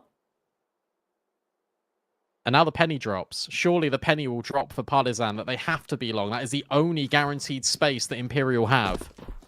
Smoke will confirm it. They'll start to run. Collins has got a molly for this bomb site. He's holding it. Throws it forward now. Smoke as well. Everything he can do to delay. Buying time for his teammates. Bombs still not being planted. Flashbangs. Everything in their faces. So disruptive. Descenti's doing everything he can. Oh, he and got off the bomb. Still not down. He didn't plant it. He didn't plant the bomb. He pulled off it. And with that, Partisan take the lead. I think he saw the grenade fly over and he thought it was another incendiary, or there was just spam. He couldn't plant the bomb. Partizan are being disruptors over towards the A bomb site. Imperial really wanted B. Vladin vindicated for all of his good holds. And I could be wrong here. That's going to be the first time. It has to be the first time they've taken the lead this game. I think so. They've been on the back foot on Dust 2 the entire time. The whole time. Imperial have had so many map points. 5 in regulation. 2 in first OT. And it's Partizan going into the second half and they draw first blood. This should be them on the ascendancy now. Straight out of the blue bin. Dragon's already ahead of the incendiary, but Shay is ahead of the fight. A really quiet map for Shay. He's just hit double digits now, but that could be a pivotal moment. Dragon removed, but Vladin thinking about pushing the mid-smoke? Surely not. Vinny's on the angle and he's got off it as well. Need to be smoke will come down. They've separated the defenders. 2 on either side. They're on a really good time in here just to push this. They have to make that decision soon. Abdul Smoke sees nothing. Vinny falls all the way back into B. A second volley of smokes. Now you get the information. They're coming. And everyone is pushing through mid. Everyone's coming here. And the door is wide open. Vladin swings it wide. And Partizan find themselves towards series point. Let's try and shake and try and deny. Good way to flush out Kindo. Right, now moves forward, but Shay's so low. Oh, bomb's halfway gone anyway. The only kit is on that player on low util. HP. You can't go for this. I mean, you have to because it's OT, right? But there's no way you can win it. Vladin just kills Shay anyway. So kit's dropped on the floor. Bomb's basically gone. Try. Can hit a no-scope, but it doesn't even confirm the kill. And we've spoken a lot about the in-game leaders, but now I've really got to praise Emmy because that was a fantastic call. Vladin is a big orchestrator of it as well. Goes in towards mid, can maybe even hear Vinny running back towards the doors. A second smoke, a deeper one in CT. They wait until the nade blows it open and they all run up. And the reason why they've done that deeper CT smoke is so they can go up the left-hand side. It's so they can peek in the doors. They don't have to go in towards the window. And it's this off-entry path in that gives the series point, elimination point now for Imperial. And they burst out long. Vinny will find the first. Flashbangs everywhere. Dragon has no idea what's going on. Imperial have the advantage. Partisan need to come up with a fast response, and it might just be in towards mid. So much utility spotted long. Collins is very far out.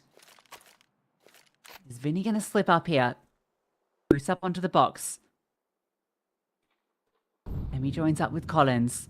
Here comes the smoke over. Vinny swings out wide and will be punished for it. Had a chance there. Does damage, but can't find the kills. Not tradable. It's just not tradable. Shay is pushed long. They're already around the corner. Maybe Shay can catch Kindo here with the AWPs. Whoa. And it's try jumping. Getting Collins through the smoke. No way into Senshi. Putting up a stonewall defense. And here comes Shay from that back doors line. No way falls to Vladen. In fact, it's the other way around. Everything is so discombobulated in the server for every single one of these teams. And it has to be Emmy, but he can't do it. Imperial are fighting for their lives in this series. Big push from Shay. Keeps the chaos there. And Imperial, they thrive in it. When Vinny goes down, you think maybe there's a pathway through. They can try and exploit this B bomb site again. Not to be. Push comes through. Try is active in CT. No threat from long. Do we run it back again? No long spawns. No long fight. No early death.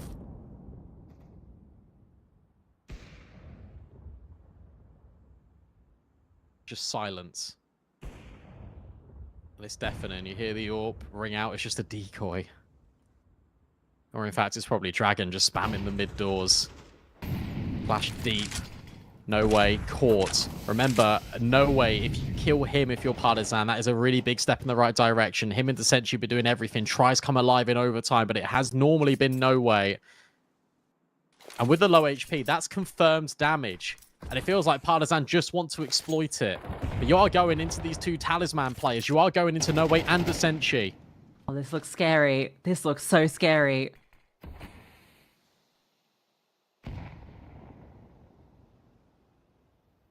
The Imperial are in the dark. The only information they have is what Vinny is seeing in middle. He sees that smoke dropped and no one pushes behind it, so he's keeping an eye to see if this cross comes through. But this is the conditioning, right? Because they did that last time, then they dropped another smoke. He sees nothing. Now he does. That's the AWP. Taken down. Holding the line. The molly at his back. He's forced up into the open, but you still have Senshi. You still have him tucked in. He swings and he takes down two. Where did the second even come from?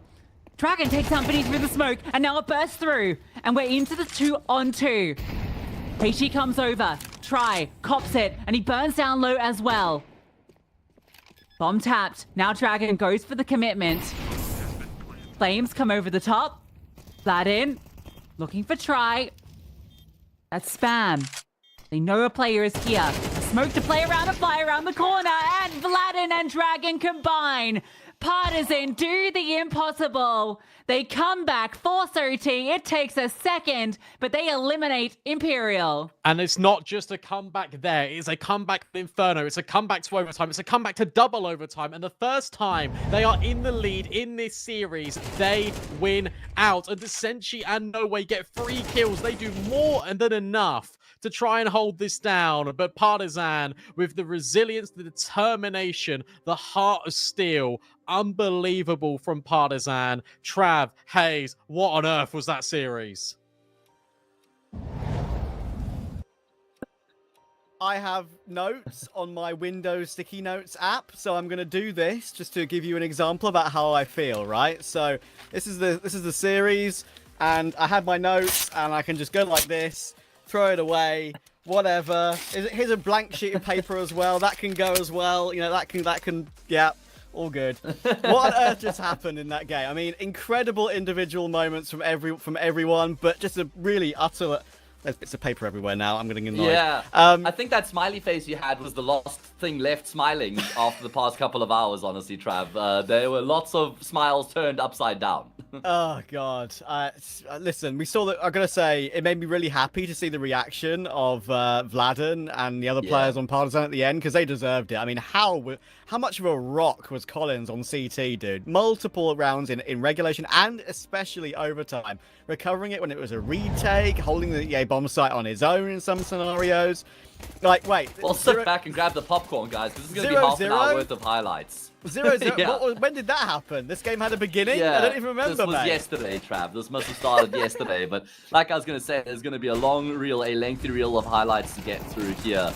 What a ridiculous game, honestly. That was just crazy. I mean, there were a lot of tech issues, you know, server issues, players having issues, observers having issues. It was very difficult. But Trav, I mean, these high, tense, you know, very challenging situations can what make or break a team that can keep their composure, a team that can hold their nerve, keep their heads, not let the frustration creep in, keep the energy up. That's the team that's going to get across the line, and Partizan were able to do it today. Oh, goodness. Listen, I haven't lost my faith in Imperial in terms of how good they can be, especially some of their aggressive CT moves, right? Some of them look a bit reckless, as we saw in map 1. But I think they definitely got some calculation to them, and I will always love watching Dissension try. I think that is just a duo right now that is incredibly exciting. But they have got these bad performances still in them. The performances that I had seen from them in other tournaments, in some important playoffs as well, where they just look like they lost for ideas and a little bit all over the place. Discombobulated is a good word that we like to throw around. Love that one. And I think, to be fair, I'll give them their fair dues. Everyone was discombobulated at the end of that series, I think, without a shadow of a doubt. But yeah, I think overall, I thought Imperial would win today, but they deserve to be eliminated today. Like, Partizan, great performance. Their individuals are stepping up once again. You mentioned, of course, that there are players here that when they all sort of synergize together and all play well, they can be an incredibly dangerous team. A team that we've seen place second in a CCT regular series like last year, right? They have the ability to them, and they have a great captain in Emmy. You know, some great calls on the second map for sure. But yeah, I gotta say that Collins and Vladen, they are, and actually to be, and to some extent, Dragon as well, as we saw on map 1 in particular, but Collins and Vladen, for me, on D2, when they get it right, they look like they're just impenetrable. I mean, this team just never says die. It's so difficult to actually beat Partizan and get across the line, because the further ahead you actually get, it seems like the better Partizan also get. Like, maybe the trick is to let them start strong, lull them into a false sense of comfort and security, and then win the game from there. But this team they're just so difficult to put away, man. They come at you every single round. They maintain belief every single time.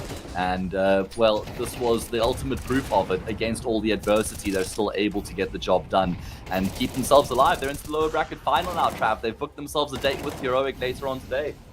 Exactly, right? And, you know, Vinny, he's already just, like, popped a tweet on as well saying, and this is obviously translated, so I hope it's right, but he said, 2 games totally in our control, disappointing result in this tournament. And listen, I can't even disagree with that, because the couple of games they lost is like, they were both winnable if it weren't for like significant individual errors, right? And he'll know that, and that's probably what he's even referring to himself. So there's some incredible moments at the end of the game here, though, by the way. There's a couple that I got to mention. The Collins sort of retake when he came through A at the very end to basically save the round. It was all him. It was only him. The attempt at the clutch from Try when he dropped into CT had 0.2 of a second. I know. Earlier, he would have gotten that kill, and the game would have ended a lot earlier, right? It would have been in the third by now. Absolutely ridiculous. Such fine margins. I mean, even the round where Collins just goes absolutely nuclear, where he gets this ridiculous triple kill in overtime, that's another round where he just saves the day. There were so many fine margins there for Partizan that could have ultimately been the difference maker. I mean, look at this. Imperial 14-12 up, and then Collins, well, he has his moment, doesn't he? What a way for him to deliver. This is the round I'm talking about, man. Triple kill on the ramp. That was a 4v3 before he has his say. And we've seen him deliver the goods in those instances so frequently, Trav. Yeah. It's just, I love seeing him do that as well, because I feel like it's a weird feeling when I've watched him play, and when he's in these disadvantageous situations, like this one here, right? When he's stuck alone on A, like you think it's impossible. You think for lots of other players it would be impossible. When it's like these two, for some reason they seem so in control of everything. I don't know what it is. Yeah. But they seem so relaxed in that scenario. I'm sure they're not inside, but yeah, just a stunning result for them. 2-0 was not what I expected in any way, shape, or form. It was a great group performance from No Way on map 2, and Descentia and Tribe did play well like we said they would, but a really rough series for Shay. And despite that one real good play that he had on Inferno when he flanked through Arch and won the round single-handedly, he was invisible. I mean, that's exactly what I was looking at as well. The foot of the table there for Imperial. That is not the Shay we've come to know and love, and hopefully not going to be a reflection of the Shay we come to know in Imperial either, because there are some big tournaments around the corner here, and they have to be at their best. I mean, Vinny, 18 kills across 2 maps as well, Trav, including double OT on the second. So some tough questions to be asked there, and difficult answers to find as well. Indeed, and I think, honestly, we're so far behind schedule, we're going to need to get out of here. Only an hour 15, mate, that's all. Yeah, only an hour 15. You know what, why don't we do 2 interviews? Let's get Sneaky back in here, Trav.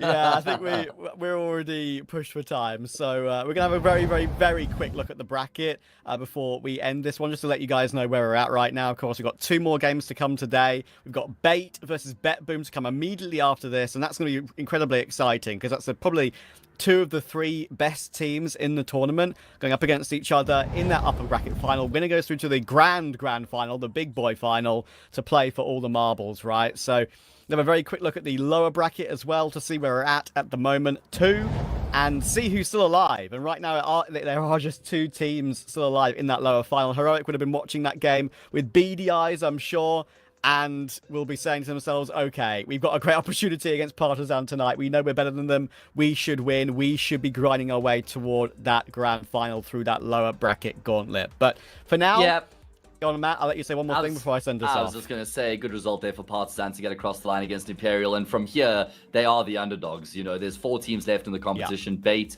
Bet, Boom, Heroic, the 3 teams we were both expecting to make deep runs. And then you add Partizan. They're the dark horses. They're the underdogs. They've got no pressure on them. And hopefully they can give us something exciting going through the rest of this lower bracket here from here. Absolutely, mate. Absolutely, mate. I just want to say very quickly, that is it for us for the CCT Global Finals. At least for us 2, of course. We'll be handing it over to our colleagues now, Paladin, Exner, Ted, and Anders. I want to say huge shout out to everyone who, of course, got us involved with the Global Finals. Been working the circuit for a very long time, and it felt like the right thing to be involved. And I really appreciate the trust that's been put in us, of course. Shout out Nuke, shout out Coxiards, everyone behind the scenes, all the production people. But for now, quick break before the banger upper final.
We're here for an Eastern European derby after an absolutely grueling affair in that lower bracket semi between Partizan and Imperial.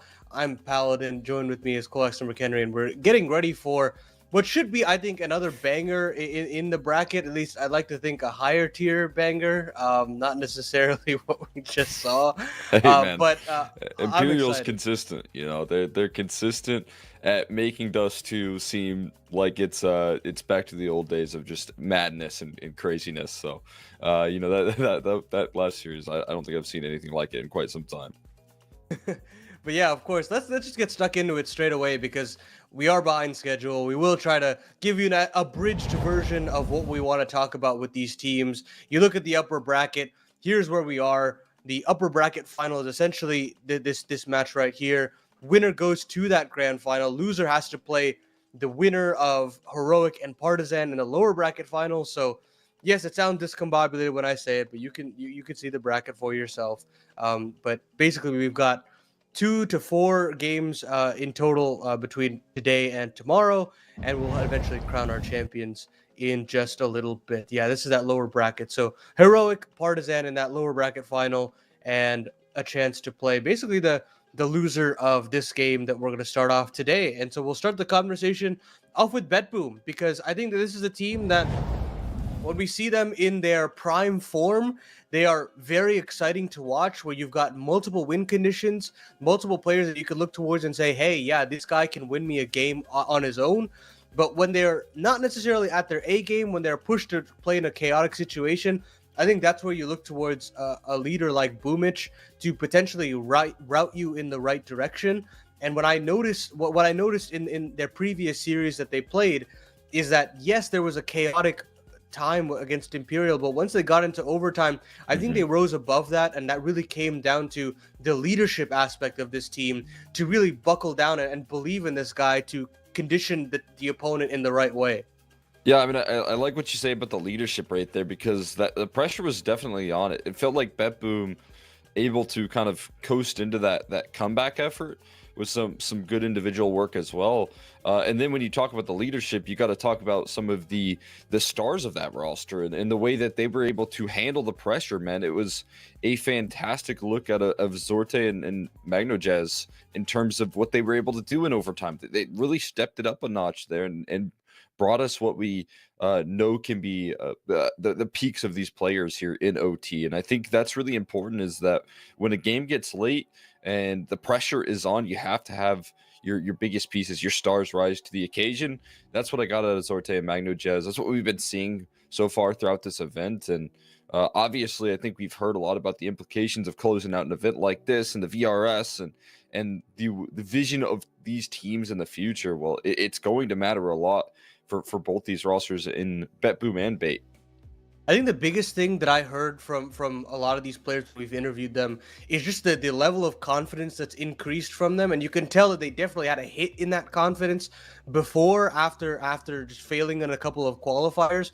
But now that these guys feel like they can actually win and they have the belief that they can win on a regular basis, it is clearly translated into streak after streak and showcasing a lot more better form of themselves. And similarly, on the other side of the equation, when we talk about Bait, I think they've got a very interesting roster that has also kind of figured out a way to win consistently. I think what makes me most excited about this team is their clutch factor, is that I can look towards maybe 4 out of the 5 players on this team, and I think that at any occasion I could ask for them to produce a solid clutch and kind of break a deadlock if things get tough. When the score is being clawed back to something like a 10-12, 11-12 when we're in overtime, that's where I look towards. I can look towards Headtrick on the AWP. I can look to NPL, the caller, no less. Alex, Essentio, these guys can all find ways to, I think, dig deep. We haven't actually had to talk about too much about Kenzazor, but I'd hope to see a little bit more from him. But yeah, I think that's the biggest thing that I like about this team. You don't have the most complex strategy. It's not like these insane defaults. You're talking very simple 4-1s on the map. But all in all, it's that clutch ability that really makes me thrilled to watch this team in the late game situations. Yeah, I mean, I couldn't agree more. I think the biggest difference between this team, looking at what they were able to do last year, where, yeah, they were really good at closing out online events, but could really translate that into the major qualifiers, is that clutch factor, is being able to close out these really close games. And that is something that is really hard for a young team to get their grasp around. You got to take into consideration like how young this roster is and how quickly they've been able to develop. Every one of these players is rapidly rising in terms of their position in the scene now with this Bait roster. And again, I think that increased time to develop out of the Bait squad, only making really a single roster move since bringing in these pieces, is a fantastic sightline in the trust in the long-term vision of this roster. So for me, that's one of the biggest silver linings here, is that Bait finally rewarded with that major qualification, and now looking to pull through. I mean, MPL was talking about the potential of making it to IEM Cologne as well later down the line. Like, all of those details could be huge in terms of Bait rising into the tier 1 space, which is definitely their goal. It's so impressive to see how mature NPL is as a guy. I mean, I've seen his development as a caller over a long time, and just seeing his development and seeing these young players already have the eyes on a big tournament like Cologne in the future bodes well for these guys as improvement series on series. But we've got the Veto ready for you, and this is always going to be, it's always interesting to see a Bait Veto just because of how many maps they'd like to play in the pool. But they're going to ban out Nuke, interestingly enough. Inferno out as usual for BetBoom. It's the comfort for Ancient on Bait side of things, and Train again for BetBoom, which I'd like to think that they've shown some good stuff on there in terms of how they find some proper conditioning and how they've learned to adapt to certain situations. Again, credit to Boomich there. And then if we get Mirage, I think that'll always be a very exciting game to watch, especially considering that NPL Boomich head-to-head of who can call better in the mid-round, because I think both of them have been very good at that as far as this tournament is concerned. Yeah. I mean, again, I think you look at the first and last map here for Bait, and you just talk about a team that's been able to build up a super consistent formula throughout the last year or so in terms of how they win out these maps here. Again, oftentimes talk about how dominant the mid control can be for Ancient, and how good the extremity players for Mirage are on the Bait side for those T sides as well. So you just talk about a team that has that consistency right there. And I think that's also a very big detail here for this roster. And then Train, I think it will be one of BetBoom's toughest teams that they will have to play so far on this map. So it'll be interesting to see if they can keep up that win streak here and see if they can continue to dominate in the server in that sense. Yeah, 8 in a row over the last 3 months for them. So it's definitely a nice map to have in the pool, considering it's just not being pushed by many teams. It's a hard map to get reps in, just considering how many times people ban it out in the second phase. But yeah, it'll be nice to see that they actually have that to rely on in case things don't go right on Ancient, which it might, considering how formidable Bait have been on that map and have shown us time in and time out. A couple of head-to-heads that I'm thinking about. There was one that stuck out to me in Essential and Siren. I think those two guys are both the extremity players, and I think they'll be a very key part of actually showcasing how strong the rifle cores are, both of these two teams. But the game is ready. We're going to get into it. Anders and Ted will take us all through this best-of-3 series between Bait and BetBoom. Take it away. Yes, thank you so much to the desk. I am super ready. We got a little bit delayed, but we do have some fantastic games coming up for you guys. Ted, how do you feel? Are you ready for this this insane best-of-3 that we're about to watch? Absolutely, man. I've been looking forward to it all day long, and I literally mean all day long. We were spending the next last 2 hours just waiting for the final map to be finished. It was, of course, a great game between Partizan and Imperial, but I really am looking forward to this one. And as everyone else has been saying so far today, I feel like this could be one of the games of the day. Of course, elimination is not on the line. First grand finalist, the winner of this one, but definitely two of the best teams we've had so far in the CCT Global Finals, and they've already started it up with a bang. Well, yeah, we're not slowing it down, are we? It's done before we even get into it. Just everyone decided to fight in the middle. It's just one big battle, but it will be Bait coming out on top. So we didn't even have time to introductions. We just wanted to even say, hey, welcome everyone. We're on Ancient, and then they're all dead before we get into it. That's crazy. Yeah, we started off with a straight up mid rush. Bait hitting him with a little bit of anti. This is something that we pointed out the last couple of days. Bait have been seeming to get into all their games pretty well prepared. We can say the same for Bedboom though. This time around the CTs were one step ahead. You want to look at the CT side. The last CT side we saw out of Bait here on Ancient. There was a far from ideal one against Heroic yesterday in the series that they won, but only 2 rounds back then. Already showing some better signs here. Okay. Hold on to a bit with the FAMAS. Actually, fantastic work. MP9. Pretty awkward stuff at the end of it, but they don't lose anyone in spite of 3 people getting significantly tagged up in that little bit of a fight there. So probably for Bedboom, just a slight annoyance. You feel like you could have taken some money away in this particular round. You didn't. But I'll say this, maybe Bedboom and Bait were saying, hey, we're a little bit late. Let's just try and get these rounds out the way early. Let's just speed through these ones. No need to make it slow. And I can respect that. We're going into the 3rd round now. Bedboom going to pick up rifles once again. And they're going to be setting up for their first real round to give it a shot here. We'll see how they play it. They will put a little bit of pressure on. They actually throw that Molotov we discussed yesterday to try and stop the CTs from getting up into the B side of middle too early. Unfortunately, they're going to lose Boomich in the middle of it. Magnage's going to try and take a fight on that side, and Kenzisol will go down, but the trades are happening really fast. And look at the damage on Bedboom already. Very low on 2 out of 3 players. This should be almost a 1 round already here for Bait. If they get the bomb plant down without anyone dying here for Bedboom, then maybe, yeah, you can play for the afterpart, but it's not going to be easy. No, not with the low HP on both Axao and Siren, although this is a nice step in the right direction. A good pickup coming out of Zorti. The bomb will go down, and Axao has somehow taken down MPL.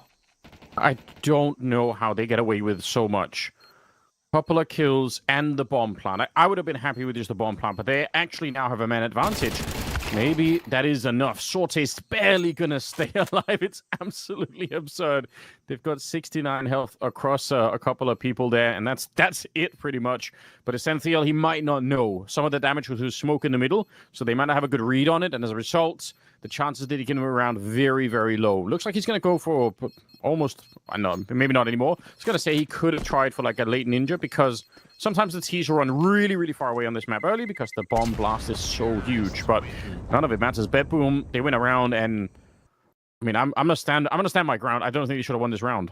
No, absolutely not, especially considering you have no utility. You have 2 players below 30, 40 HP, but we can focus on the grand scheme of things here. Bedboom are trying to hit Bait hard here on the T side early on. Look at the pace that we're being introduced to in the first couple rounds of this game. Obviously, lovely shooting coming out of Zorti. Axao yesterday had a bit of an off day, able to win a couple important fights. Zorti, highest rated player of this entire tournament, standing on 155 before the start of this game. And let me blow your mind. This is his 3rd highest rated event ever in his career. And the last 2, well, the first and the second were when he was playing on Team Unique a couple years ago. And I'm not going to be shocked if you don't know that name. Doesn't immediately spring to mind. Yeah, tier 3, tier 4 CAS squad from a couple years ago. So, safe to say this is the best big event we've seen out of Zorti ever. I think it's been playing so well. It's the consistency as well that he shows up with every single map. So it does go a really long way, and it's exciting to see if he can keep this going for another game. We're getting deep into the tournament now, and they are getting pretty deep into the middle of the map. Red room occupied now by Bedboom as they are starting to make their way towards CT spawn. Magnogus also working the B hallways there. Actually, they're getting so much control. MPL is just hoping that off angle is going to be working out, and it is really good. Double kill for him. You can see Axal had no clue that he had to peek that. But a nice headshot from Magnogus, the other rock-solid player here for Bedboom. And suddenly, it's 2 versus 3. Footsteps in the middle already heard. Kenzisol, he's going to die no matter what. Great communication between Boomich and Sorte. You could see they knew that one of those 2 players was going to be able to catch Kenzisol there. And now it's just up to Hetrick. They don't know exactly where he is, and that could be a bit of a downside, but a couple of seconds they might. Boomich is here with the bomb anyway, so as soon as he realizes there's nobody there, question is, how much do they want to throw into hunting down that AWP? But this is, in many ways, this is such a cool round for Bedboom. Yeah, I mean, it's such a nice read on the situation as well, right? You find those 2 kills in towards the B bomb side, and then you realize you've got MPL, who's usually the donut player, just fighting, and you already spotted out the A player as well in towards middle earlier on. So you make an educated guess that the Opera is going to be positioned in towards the A bomb side. And to answer your question, they might actually be thinking about sending 2 of those rifles forward. They know how valuable that big green is in the hands of Hetrick, and He might not even be able to hold on to it for the next round. Lands the first one. Gotta be careful for Magno. Low on HP, dancing around. Gotta find a second kill as well. And he's gonna be wayward with the shot. That's the AWP recovered. And that was worth the risk. Yeah, absolutely is. Frustrating as well for Bait. Some weird rounds to look back on here. MPL doing fantastic work. I think really displaying the power of, what it means when we say off angle. The fact that he stood there out in the middle of nowhere. Obviously, he has no cover, but at the same time, nobody's really facing him at that point in time. Very hard to do for Axile, who came in first. So it's great work. Unfortunately, it's not enough. Bait are going to run out of money now. It'll be BetBoom instead to turn this into a momentum start for themselves. Going to be up against pistols here, and not a couple of upgraded pistols, but nothing too exciting. This should be a bit of a walk in the park for BetBoom, taking the round lead, everything else. AWP on Sorte is kind of interesting for the T side. Obviously, it's fine, you can use it, but I just feel like a lot of the times the T side on Ancient is so much quicker, and slowing it down with the AWP, I mean, you don't have to, but but Sorte isn't necessarily known for being, he's not brokey in terms of running in and fighting like that. Sure. So, I mean, it's probably fine to have the weapon, but if they lose it, I don't think they'll be sad. Yeah, not under those circumstances. No, with Zorti having the event he's been having rifle-wise as well. One of the conversations we could be having going into this one, by the way, because we did kind of mention earlier on, but the game has been really quick, and we haven't really had the time to have a nice little chit-chat.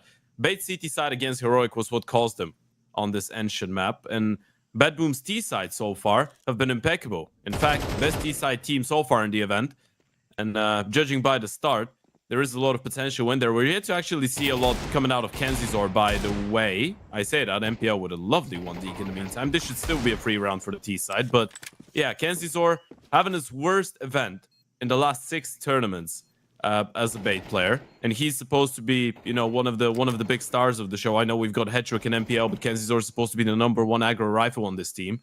And we're yet to actually see him unlock his full potential.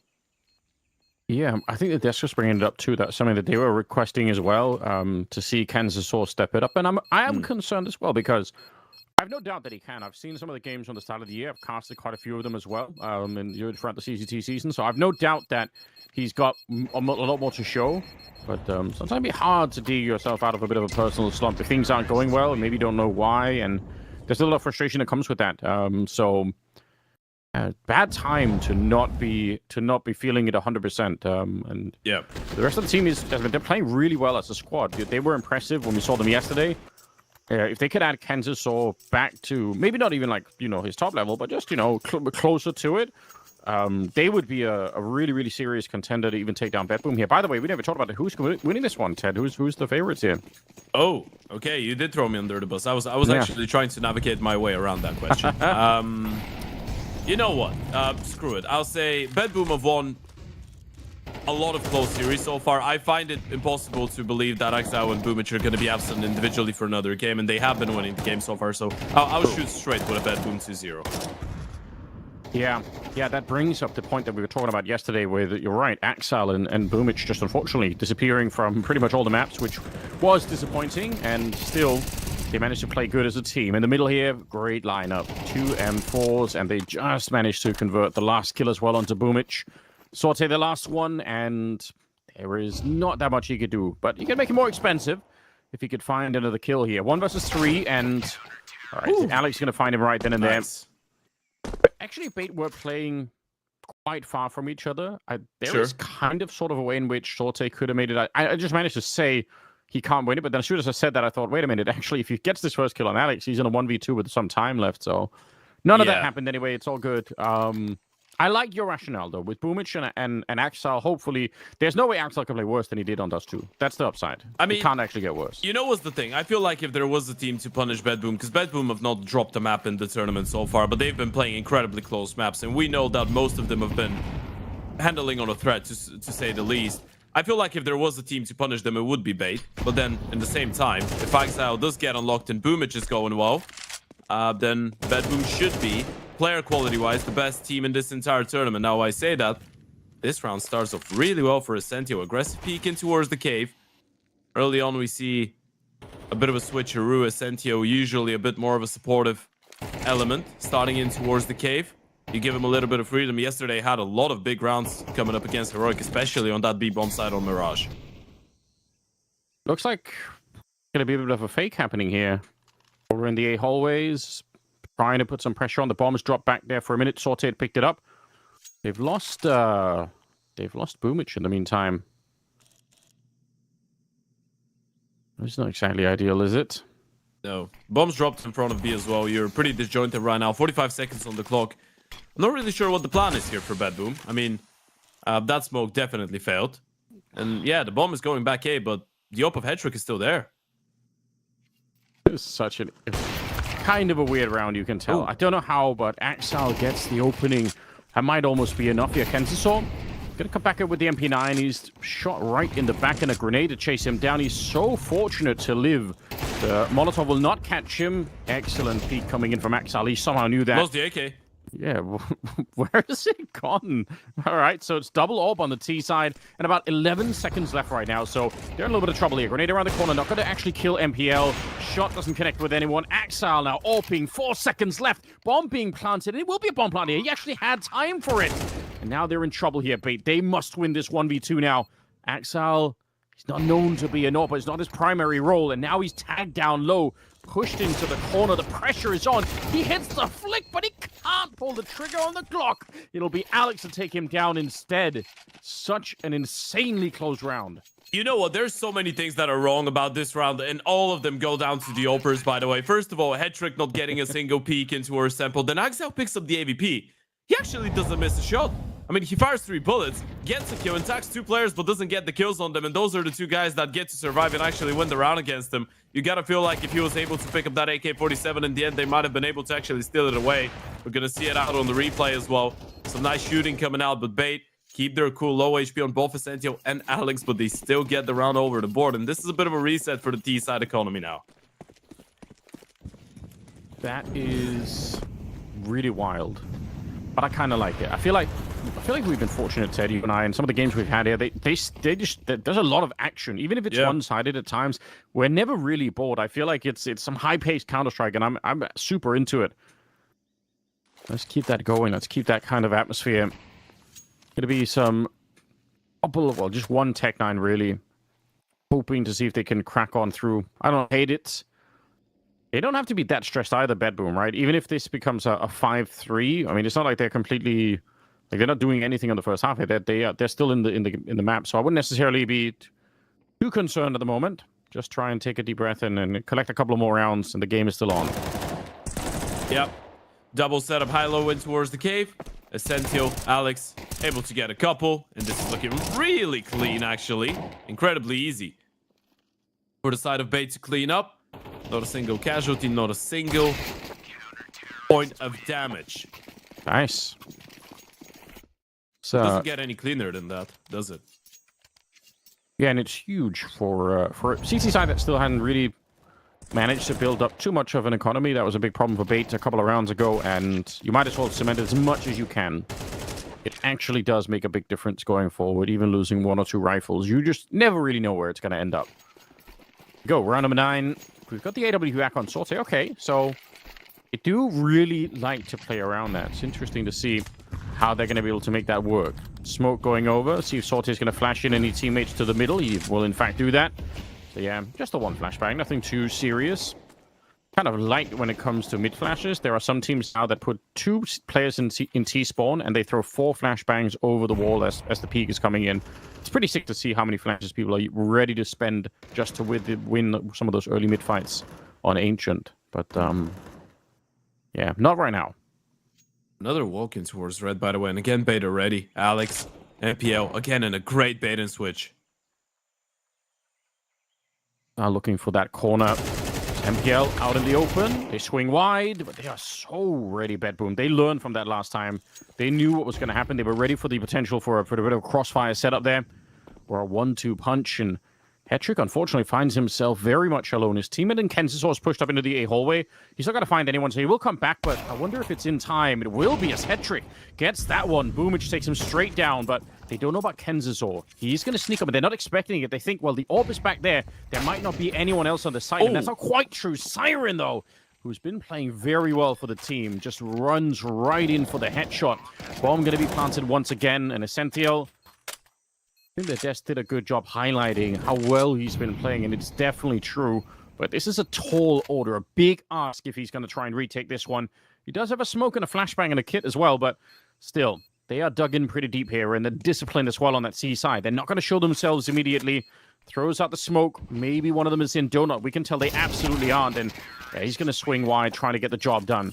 I don't hate the fact that Essential tried to do that, but the discipline there on Bedboom was almost unbeatable. Yeah, and this is the thing that you want to see out of Bedboom as well, right? It felt like yesterday in the game that they played against Imperial, they just needed such a long time to actually get glued in, right? To feel like they're locked in. But now early on, you're receiving a lot of optimistic signs. They spot out MPL, playing that off angle. It doesn't catch them off guard a second time. You're ready for the swing from the second rifle. Perfect refrag 1-for-1.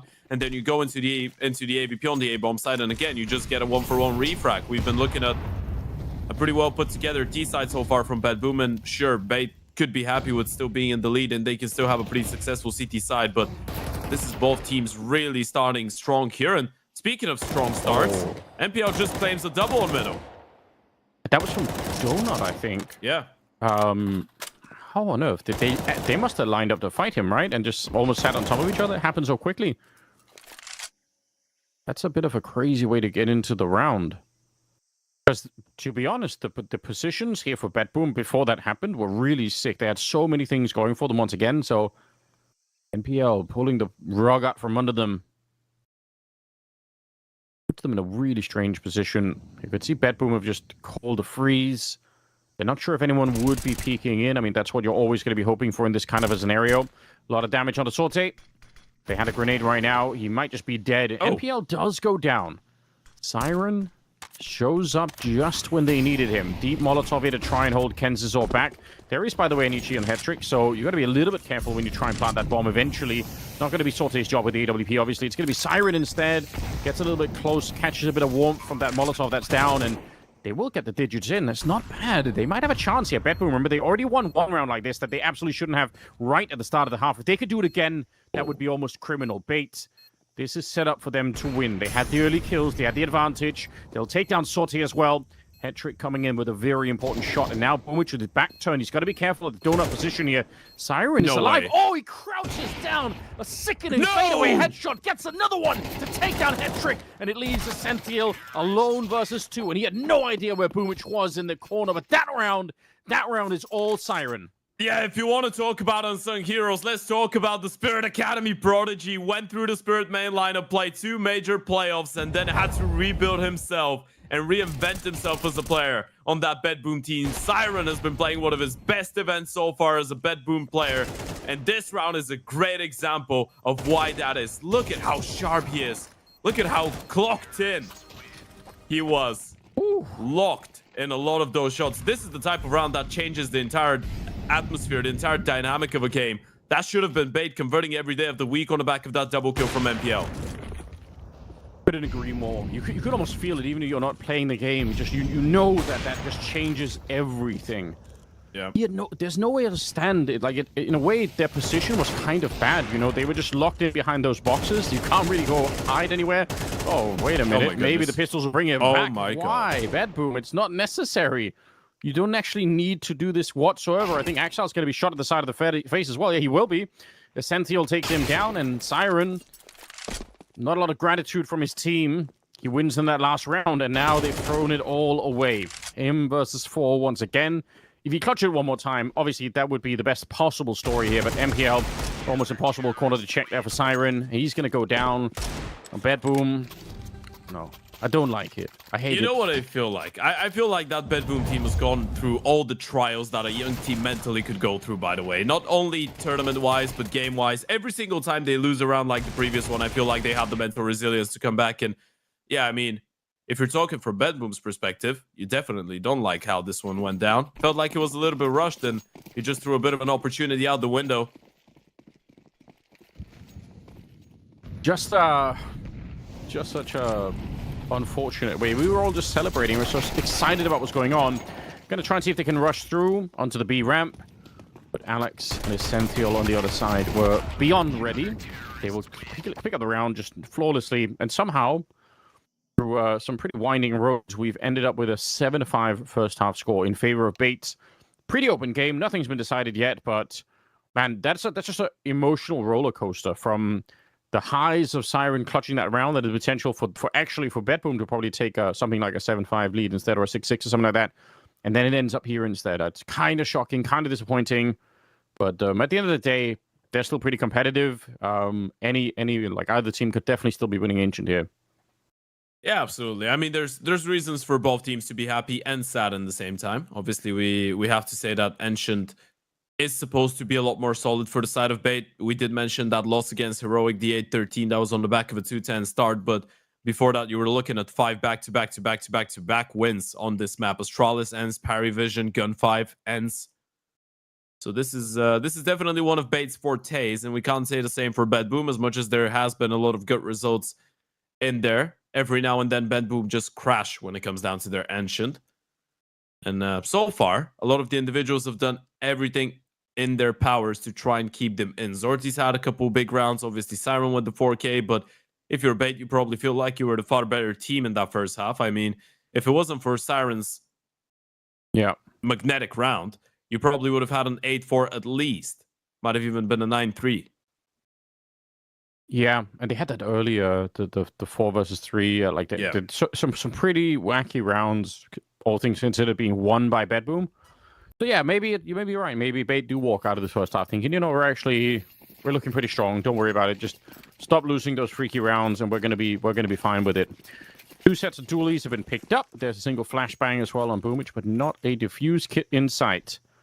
There is both a smoke and a Molotov on Kansas. I'm always loving Molotovs on this map just because there's so many fun ways to use them, both to clear out positions, but also sometimes in afterplants, which is my favorite way to use the Molotov, although we don't get to see it nearly enough in professional Counter-Strike. Flash around, dualies up top. It's a nice little boost here. Siren, though, he'll be done with the 1. And the Molotov, they're not really burning enough, unfortunately. Sorty's going to get the kill.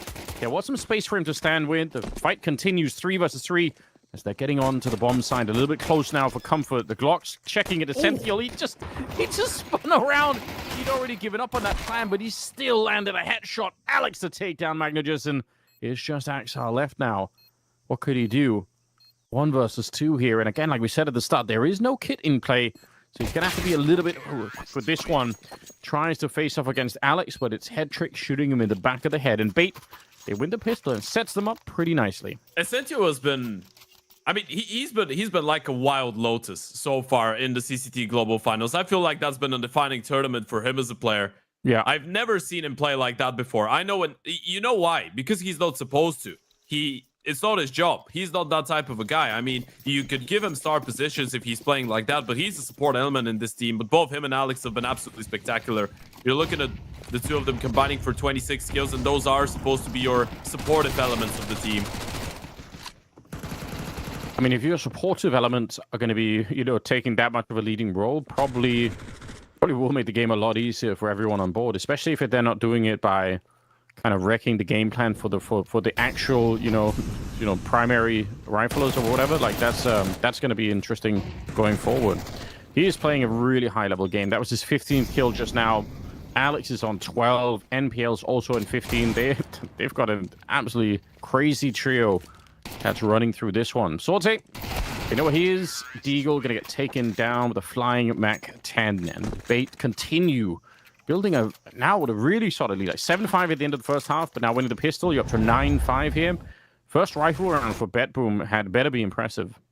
Yeah, and we're gonna have to wait for one more round to even get to that, right? Because Bedboom did decide to go for the force buy in the previous, so yeah, subsequent gonna be probably just consisting of a couple upgraded pistols, maybe a little bit of utility as well to try and back it, but this should be double digits for the side of Bait, and suddenly out of a really competitive first half, we're looking at a game that could end up being a complete whitewash unless Bedboom get their foot in the door early on. When it comes down to the rifles, they're not really gonna have a choice.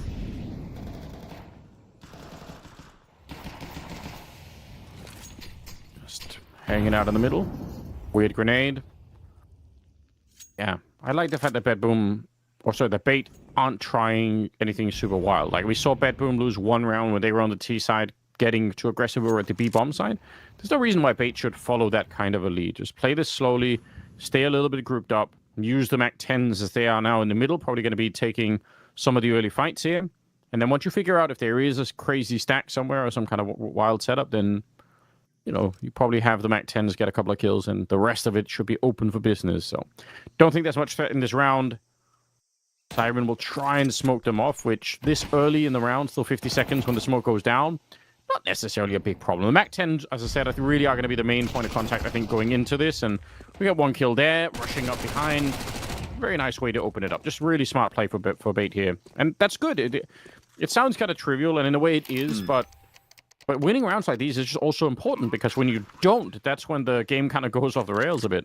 I mean, we have a great fresh example in this first half as well, right? If Bedboom had converted the round that they did lose against the Pistols of Bait in towards the B-bomb side, it could have been a 6-6 score. It could have been a 7-5 lead for Bedboom at halftime. It could have been a way different map of Counter-Strike. But this is why Bait are in the position that they're in right now. Clean conversions, calm Counter-Strike. You bait out the A side utility. You don't rush it through. You wait for your mid teammates to take first point of contact. And then you go and deal with the Pistols. Nice and easy coming out of the Bait side. And you already pointed it out, Anders. This first buy round for Bedboom is probably going to give us an answer to a lot of questions. One of them being, can they even be competitive in the second half of Ancient? Of course, this is not their map pick, but still one that you want to be able to put up a fight against Bait on, and a tactical timeout coming out for BB, underlining even more how important this round is.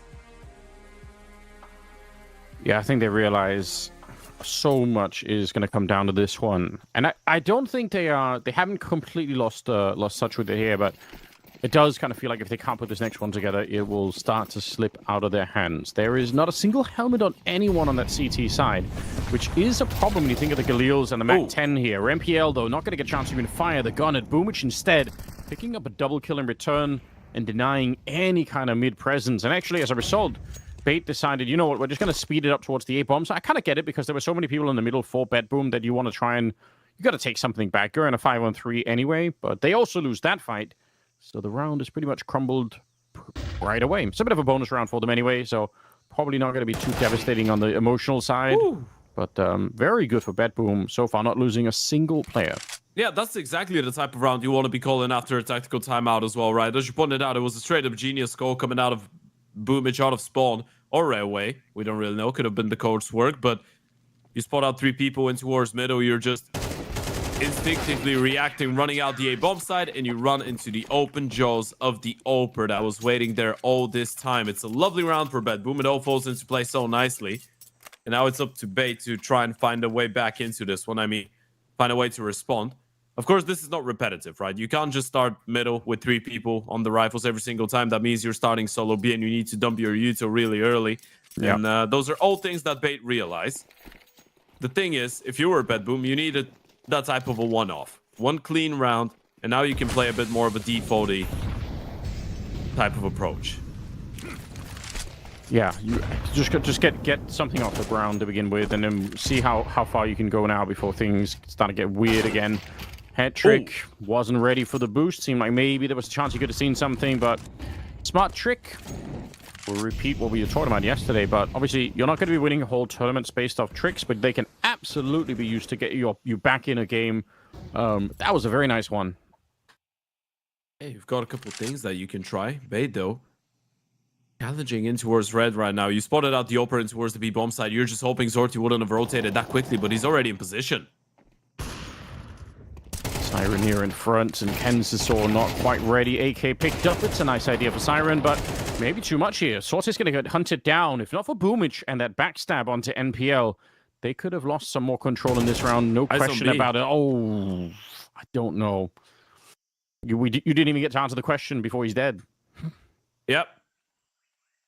No chance whatsoever. And Ascentio has already made his way out the B-bomb side. Now, the only issue here, the moment you spot that player in towards the red, you might overlook the fact that Magno could still be in towards the B-bomb side. Yeah. Oh, what a jump there from Alex. At least he knows. Otherwise, he would have been shot. If he hadn't actually made that jump, I think Magno just goes up and executes him in the middle. 25 seconds. Bomb going to be planted here. Ascentio. Look at his kills. Look at who he's up against. I mean, Magnojus is the scary one. Axal, even though he's been playing much better than yesterday, still 6 kills for him at the moment. So see what Essential could do. They don't have any kind of grenade to get him out of this corner. But also, he can't escape. So once they realize he's there, it's going to be a bit of an awkward fight here. Peeks out. Pretty good timing. Takes the first, but Axal crouches in, and it's a straight laser to the face. We'll get the round, Bedboom, and they'll have a little bit of money in the bank to restock everything with here. And Bait, I mean, this is, that lead is shrinking pretty rapidly. Whew, that was a little bit tricky there for a second, though. I mean, probably you can understand why Sentio doesn't run away from the bomb side. He doesn't think that after winning the previous round with 5 players surviving, they're not going to have a single kid going into the retake. They actually did have 2 kids on Siren and Boomish, but both of them get dropped, and Magno and Axao time could have been a bit of a factor. Sentio's position, though, as you pointed out, doesn't really allow him to get out of dodge. You win the first one, you got to get into a second fight straight away and win it. And you had Bedboom on the other side being able to stand tall. We're being introduced to a new music kit for the technical timeouts, by the way. What'd you think about it? I feel like this one is on the happy side of things, you know. I like the atmosphere before. Personally, it was me. Probably pick some rap-related stuff, you know. Okay. But that's just me, you know. Gets me in a certain kind of mood. Put on Wu-Tang in the break. I feel like that'd be sick. But but why not? Why not? You know what would be really interesting if we could actually have this for the players, because they most of the time they can't even speak during technical timeouts, especially on LAN. Just play some music into the headsets. Vibe out when you get a chance. Oh, What did we get some more action? I think we did. Okay, they switched up a little bit. If you really want, I could play some music for us. If you're interested. You know what? We're into a tactical timeout, but yeah, give it a go. I can play a little bit of a little bit of Hans Zimmer kind of thing. Okay, you've got 15 seconds. Come on. Otherwise, you can't do it now, obviously. Anders, that was absolutely beautiful.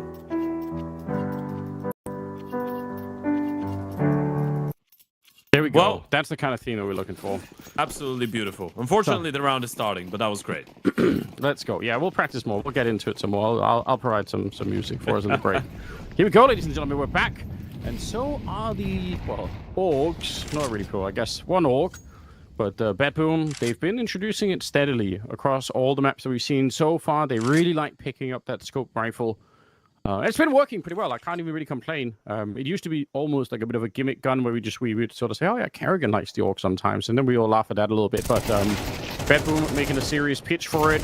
Awkward for Axal, and he can't win the fight. And those are again, we know how good he could be when he's at his best, but couple of days now where it's really been far from that. I want to see Axel win those kind of fights, and he probably does as well. Disappointing when you can't. 4 versus 3, and an opening here for Bedboom to really, for Bait to take some steps in the right direction. Yeah. There's almost no money on Bait's side, and there's not that much on Bedboom either.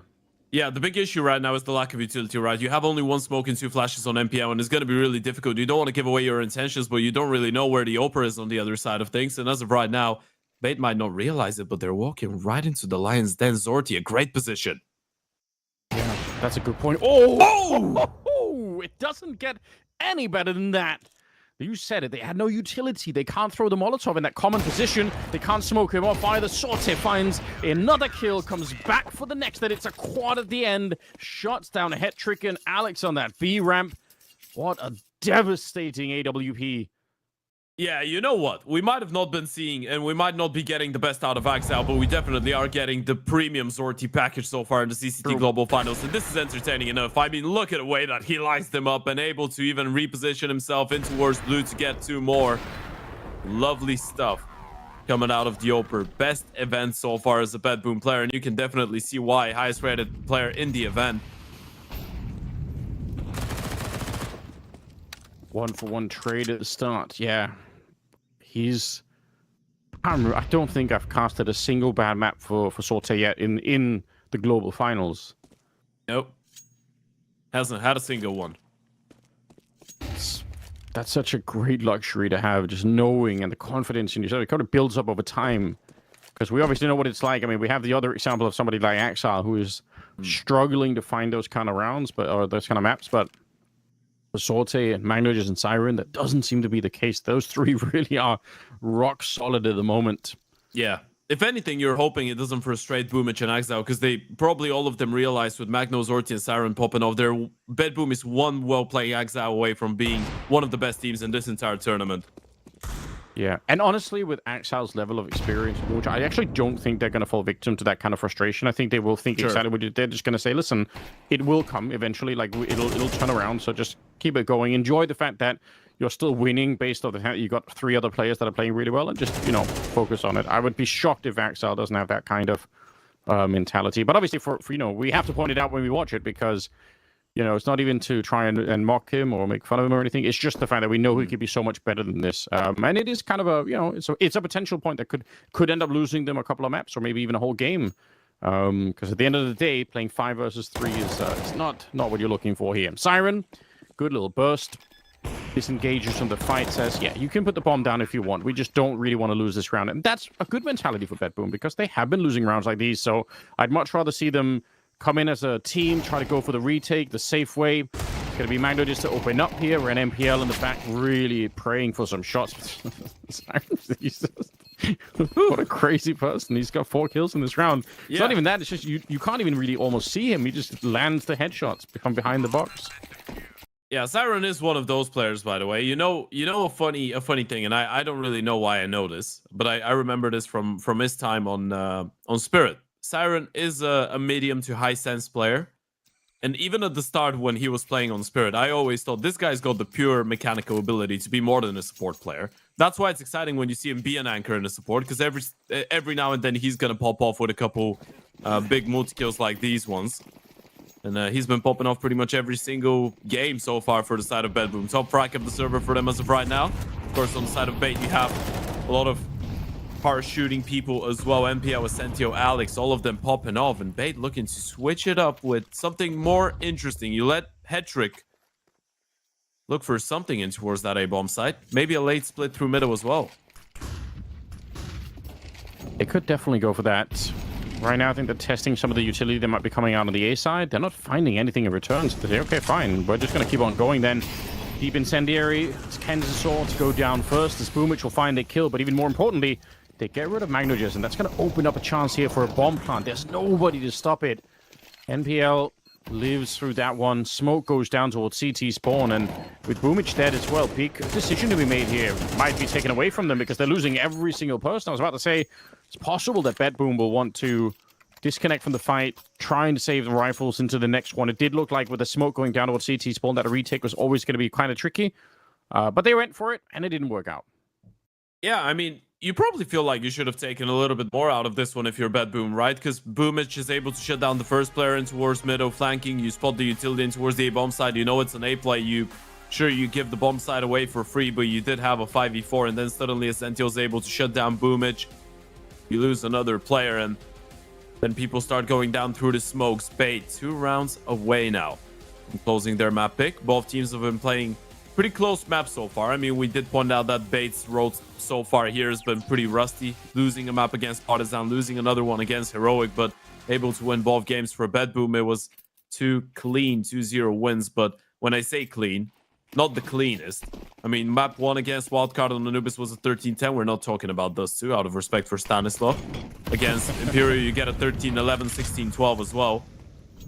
So yeah, both those teams, no strangers to close matchups.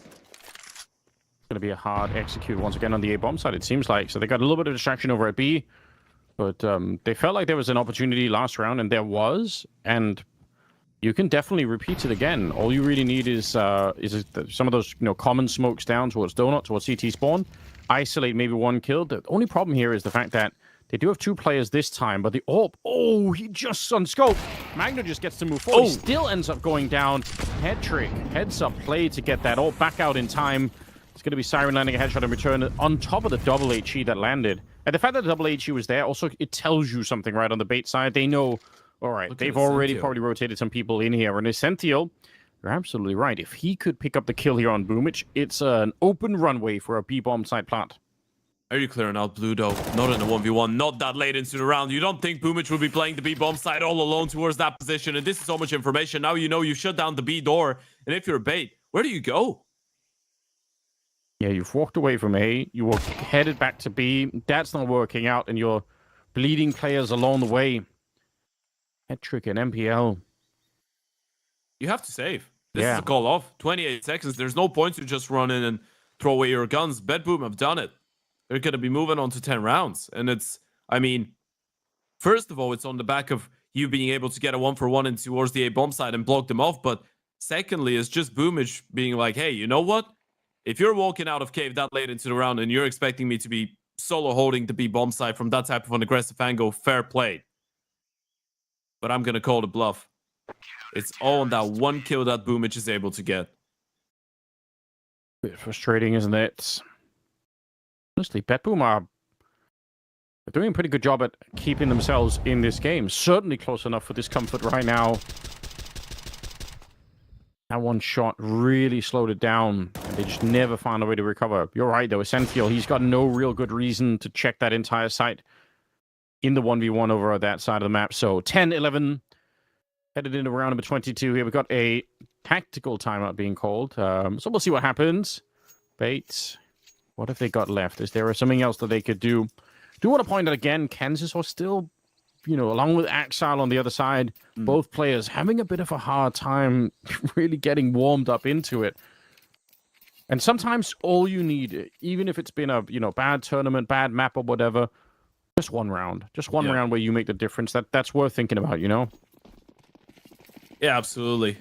Especially if you're, I guess, a younger player like Kansas, or the most important thing is not to get into your head. We already pointed out that the experience points should be helping out Axel, even though he himself is quite a young person. And we're kind of overlooking that because of his experience. He's still only 22 years of age. Yeah, that's kind of crazy, isn't it? Magnages back with a little bit of a multi. Axel just picking it up as he was in the middle of a reload there. Great positioning. Ooh. Axel swings out. Going to get that headshot too. Leaving Kansas all. Just the obviously fantastic, you know, spacing between both those fights really for Bedboom. Just taking over with one left off. And Bait get completely denied. It's going to tie up the game right now. 11-11. And that's half the problem. The other half is the money on Bait's side. They could have stumbled right here at the end, Ted. And the question is, can they get up once they're down? There's no way Bedboom do it again, man. We've seen, as we said, Bedboom are yet to lose a map in this entire tournament, but they've been conceding double digits so many times. Even played an OT yesterday against Imperial, and they might do it again in the end. And this is such a sick call as well, coming out of Boomage, by the way. Go for that double push in towards the lane, disturb Bait in what is probably considered to be the most important round so far of this Ancient. You didn't let them set up for an execution. You just catch them on a timing go when the flashes were perfect for the first peak, and then from that point on, Axel and Magno just being able to play off of each other perfectly. And again, Kenzizor is just holding on, as you pointed out. No money, no cash, and maybe no hope for the next round. What are you going to have going into this one? And do you want to fully purchase, or you want to play for OT Bait? That is the question. Whenever you're in a position where the best option is saving one Galil, you're just sort of a sign of the, you know, the trouble that you're facing. It doesn't feel good. It just doesn't. But sometimes you don't have any choice, you know. Like if you've, you know, been out too late, all the restaurants are closed, the kebab shop's closed. Sure. It's 5:30 in the morning. I mean, you're a little bit wrecked. Wait. Me being Balkan, I will defend that. There's a big gap in your theory. Kebab shops are never closed. This is why the Balkans are so based, isn't it? I love that. There's nothing better. All right. I was about to say, you know, sometimes you have to go to like a, you know, 7-Eleven to buy like, you know, the only hot dog that's left, and it's been there for like 20 hours. But not in the Balkans. I appreciate that. I need to be there more often, you know. Always a good time. Yeah, you know what's the thing? We have the kebab shops, we don't have the 7-Elevens here. Well, it's trade worth making every single time. Who needs it? Yeah. I mean, I'm sold. You had me. You had me at 24-hour kebab shops. Oh, here we go. Hey, Rush. flashes, some of them landing on the team. That's a bit of an accident, but it doesn't really matter. The speed behind this could absolutely work out, and it will so far. Boomich gets blown up. It's Siren. I don't know how he lives. He was jumping back there, and he lands and gets the instant spray headshot. Bomb not planted yet, and it could even be a bit of an issue here. It's a shot through the smoke to take down Kenzasaur. They drop NPL as well. Bait in a bit of a panic right now. The bomb plant actually makes a big difference. Even if they lose the round here, just to try and get a little bit of extra cash, they can't go into the last round with nothing in the bank here. Is so critical. Head trick and Essential. Surely there is no way back into this one. If you peek forward right now, your shadow is going to give it away. It's such a bad angle to fight at.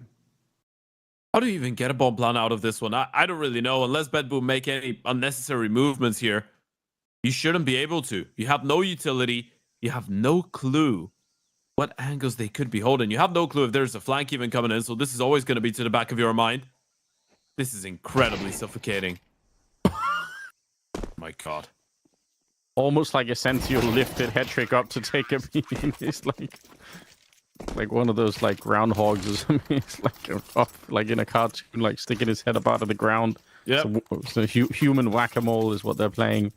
Just going for a peek in a war zone, and unfortunately, Zorti is a general and has been since the start of this ancient Bedboom, when arguably, again, one of the more important rounds, and it all starts from that aggressive call in the previous one, that push in towards the lane. The first time we've seen that on a later timing with the flashes. Disturbs bait, the A-rush doesn't work, and now you're looking at the final tactical timeout of this one, unless it goes overtime bait. You have the rifles, you have a little bit of utility. Not too many flashes, though. Only 2 of them. This is screaming a B play. Or we go out early middle and we hope to get all the kills. I do like the idea of the B play. It's just that so many teams do it now as like a last resort that I feel like the last couple of times that I've seen it never really works out the way that I want it.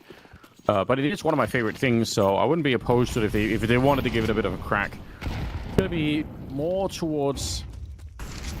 not even mid-control, I was about to say, but actually Essential on the other side kind of gave up on that idea. Going to be walking forward. Oh! Well, that is one way to do it. And just get the wall bang. But look at the push coming out of the A hallway. This round is not over yet. If they can slow down this push to the B bomb side, there's a double push heading into T spawn at the moment. And who knows? About 10, 12 more seconds, they might be in range to do something here. You see Alex going back to check. He jumps straight down, and he will not win the fight. Siren takes one. Sorted takes another. Bait, they had carved such a great opening for themselves, but they're not out of the woods yet. 3 versus 3, and they are coming back towards Boomich, who's alone on the site right now. Sorte is sneaking up behind. He's taking a bit of damage already. Boomich smoked out on the one side, thinking about taking the fight. Head trick is there to hold him, and it barely stays alive. They catch Sorte on the flank as well, and Bates look like they found a way to secure overtime here. In fact, they most certainly have. Yeah, unless Siren's got a 1v3 clutch at him on 15 HP. First one is there, but surely not. Surely not again. He's got a kit, he's got a molly, he's got an HE, but this would be too much. I say it with confidence, there should be no way. This should be a 1 in a million kind of clutch. He needs so many mistakes on the other side. He's doing a fine job so far in just to kind of control the angles. He obviously got the first kill there, but Kenzasaur on the crossfire will take him down. And Bates, they survive a massive scare. They pushed the game into overtime, but they could have just as well lost it in about 10 different ways. So that's well played at the end of it. And for Bedboom, I mean, again, do they have the strength to keep going? It's not like they've been playing flawless Counter-Strike. We've seen some bumps in the road for them. So this could be really interesting.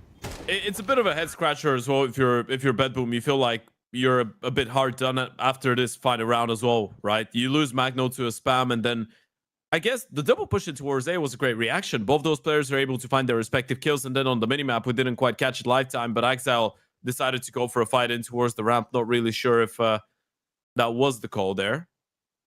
Of course, he wanted to capitalize on all the commotion that was going on with both his teammates being spotted in towards T-spawn and elbow, but that fight doesn't go his way, and from that point on, it was really difficult to hold on to the bomb side. As we said, Bedboom so far have been the kings of squeezing in really tight wins in the CCT Global Finals, and then on the other side, we have Bait that have been able to come back in unspeakable or under unspeakable circumstances. That 1-11 against Partizan, of course.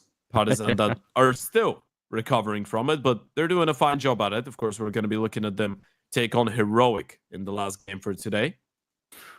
Yeah, that's already going to be a really, really hard game for Partisan, I have to imagine, with the way the Hero is playing at the moment. But I guess we'll see. Maybe a new day. Maybe Partisan are warming up once again, because they have been on a bit of a potentially a bit of a decline since the start of the year. I know they can play better than they currently are. No question about that, really. Here we go, ladies and gentlemen. It's the third best of 3 of the day, and we're in overtime on map number 1 between Betboom and Fate. Some grenade kills early on, at least one of them there. NPL, no chance to fight. Oh my god, Essential. I would be so mad. He had a free kill on Magnogis that was pushing through the smoke, but then Axel on the other house, somehow just cheating his way to a shot right through. That is pretty sickening. You know what? This is fantastic awareness coming out of Axel. That's the only reason he goes for that spam. He's like, my teammate is pushing through. I'm going to bait for him. I'm going to make sure they don't realize he's doing it. He was not even doing it to cover. He just wants to take the attention away. But hey, you know what? You get the kill. You're not going to be unhappy about it. And bait, again, a difficult situation to find your way back into. But Betboom are aggressing in towards the ramp. Done. Head trick. Never stood a chance. Alex might suffer the same fate here. He's going to get that one. Yeah, you're going to be careful now. There's still 48 seconds. He's picked up the bomb, and he's going to make a bit of a run for it. This is almost always a smart move in this kind of scenario when you got the time for it. No reason to peek in. They know where you are and everything else. If you go over here and actually get the bomb plant, there might be a chance that you could have some informational advantage here. 30 seconds. Just going to take a quick peek and make sure that no one's immediately nearby, but Alex is already doing a pretty good job. And by the way, he's got 22 kills, so secretly been playing an absolutely insane map on this one. Grenade goes deep, it softens him up, but he lands the headshot, takes down Sorte, and we're down to a 1 versus 1. I think he was hoping that was an AWP that he could have picked up just to make it a little bit more even. Siren on the other side gets the smoke and intentionally peeks before it pops, hoping that Alex was going to get curious. That is as close as it can get. But it will be Betboom to pick up the early round here in overtime. You know what? If there's someone you want in that 1 versus 1 clutch to deny Alex, it probably is Siren on the Betboom side of things. Alex plays it to perfection. It's such a great round from Betboom. You denied him control in towards shelf, in towards middle. You win the fight undisputed in towards that part of the map. And then Alex just gives that 1v3 clutch such a good go. Siren, though, not really looking too bothered. Even while he's coughing. Even while coughing, he's still playing great Counter-Strike. Sometimes you just, you just got to fight through it. But you're right, like, he does always have that kind of, like, looks like he's a little bit, unfazed about the whole thing. He's in full NAF mode most of the time. Yeah. He's, you know what? If we were into, I'm not that big of a weep, but if we were into making anime references, Siren would be that guy that looks unbothered about everything, but is secretly incredibly skilled. Yeah, he's just, they don't know how dangerous he is, kind of vibe. Yeah, I get what you mean. Oh, here we go. All grouped up outside of the B bomb side. The bomb is dropped though, so they don't want to immediately go for it. Boomich takes a peek around the corner. They do have 3 people in the middle on the CT side, but yeah. And maybe they can stick around and fight. It is obviously going to be risky. There are some really nice flashbangs you could throw, and also when they run out of the utility for that 3-man mid push, they can't hold the T-spawn side of it, and it just gets really awkward. Oh dear. Oh, they get another kill on the spam. I was just going to say, the mid-round call from Betboom was fantastic. You spot out so many players in towards that lane position from Bait, and you recognize this is usually a sign that they want to line up and go for a B execution. That's how they've been playing it so far. Very rarely we've seen them go lane in towards middle and in towards the A-bomb side. That's exactly what they're doing now, though, and Siren is all alone. He's blocked them all for the smoke, but they might challenge through. Yeah, he's going to go down. Siren dropped early. Essential trying to hold them back, but in truth, with the setup here for Bait, I don't know, Betboom, I mean, I guess they could do it. They could go for it. Siren's got 10,000, so they're not really losing a lot by doing this. Maybe the AK on Magnogis they can't rebuy, but at the same time, maybe you're just hoping for one strong entry to get some work done. It's unlikely, but it starts well. Kansas all gets taken down, and now they are circling the bomb site, trying to get just a little bit closer here. Sorte's still quite far away. It would have to be a miracle at this stage. He's going to go down, and so will the rest. Bait hold on. No madness in this round, apart from maybe the wallbang early on. But yeah, Bait back in, winning around here in overtime. That has to feel so good for Bait, just to get anything done here at the T side. Yeah, and it's also, it again comes in from a bit of a spam kill. Those are the kills that make you feel damn good about yourself, Kenzie, even though the flash doesn't really blind Siren, able to win a 1v1 against him. At this point, Siren probably has been the nemesis of the majority of the Bait players, so taking him out early on is definitely going to help. Bait with a great opportunity to potentially look at 14 rounds. Hetrick looking for an aggressive beacon towards the B-bomb side. Not sure if there's anyone to contest, though. Oh, it's close, isn't it? As There's one close now. as you can get. I was wondering who is going to be seeing who first, but turns out it's Sorte. Finding the kill. Does give them a man advantage for the minute. I mean, you get a lot of free map control as well in towards middle, by the way. Look at Kenzor taking all the space in towards Donut. That's all on the back of a failed smoke in towards elbow from the CT side that they weren't aware that they did fail. And Yeah. I think Kenzor's caught a godlike timing. Do they have an idea? They are kind of watching it, but I think Boomich just called it out and said that they could have walked through Donut. So it does look to me like Siren is holding it for the minute.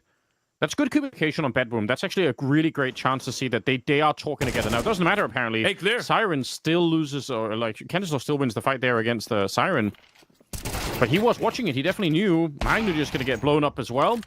And now they're trying to escape with the bomb. NPL is holding it, saying, if he comes running for you, I am going to be ready, because Sorte is also aware.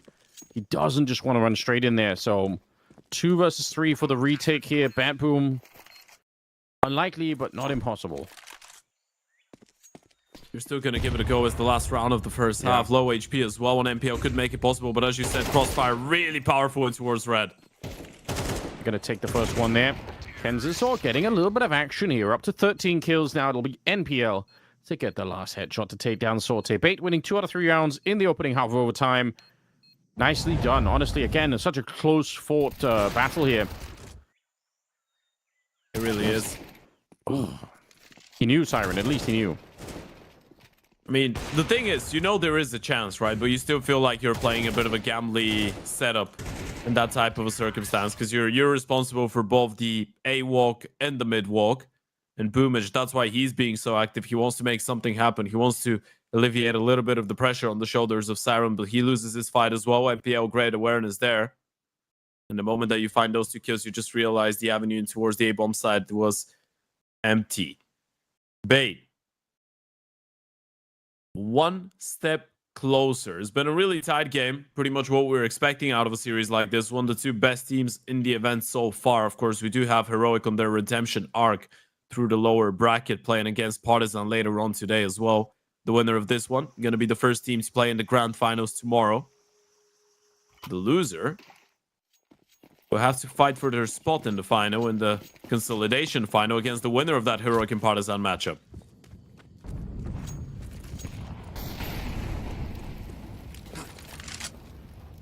So much of the line. See if we can get through this map without too many more disastrous scenarios for one or the other team. I feel like both have suffered some really horrific losses in some rounds that they shouldn't have. Boomich goes to check. He had a feeling, he had an inkling that someone would have been in the corner. He was right about that. But Essential just stops him before he even gets close. Look at the reaction in towards Veto. They recognize the fact that there was too much manpower in towards that B-bomb side right now. They're just going to walk out. Hedrick's not even looking. When he does, took his eye all the way up to the peephole and got blown up on that one. 4 versus 4. Actually, say that. Bomb is not even planted yet before Alex gets one of the kills. Axel holding that position. Got to be careful you don't turn your back too much. There is a player in that donut, so you do want to be careful. Timing could be everything. Siren's going to be going down. It's down to Sorte and Axel.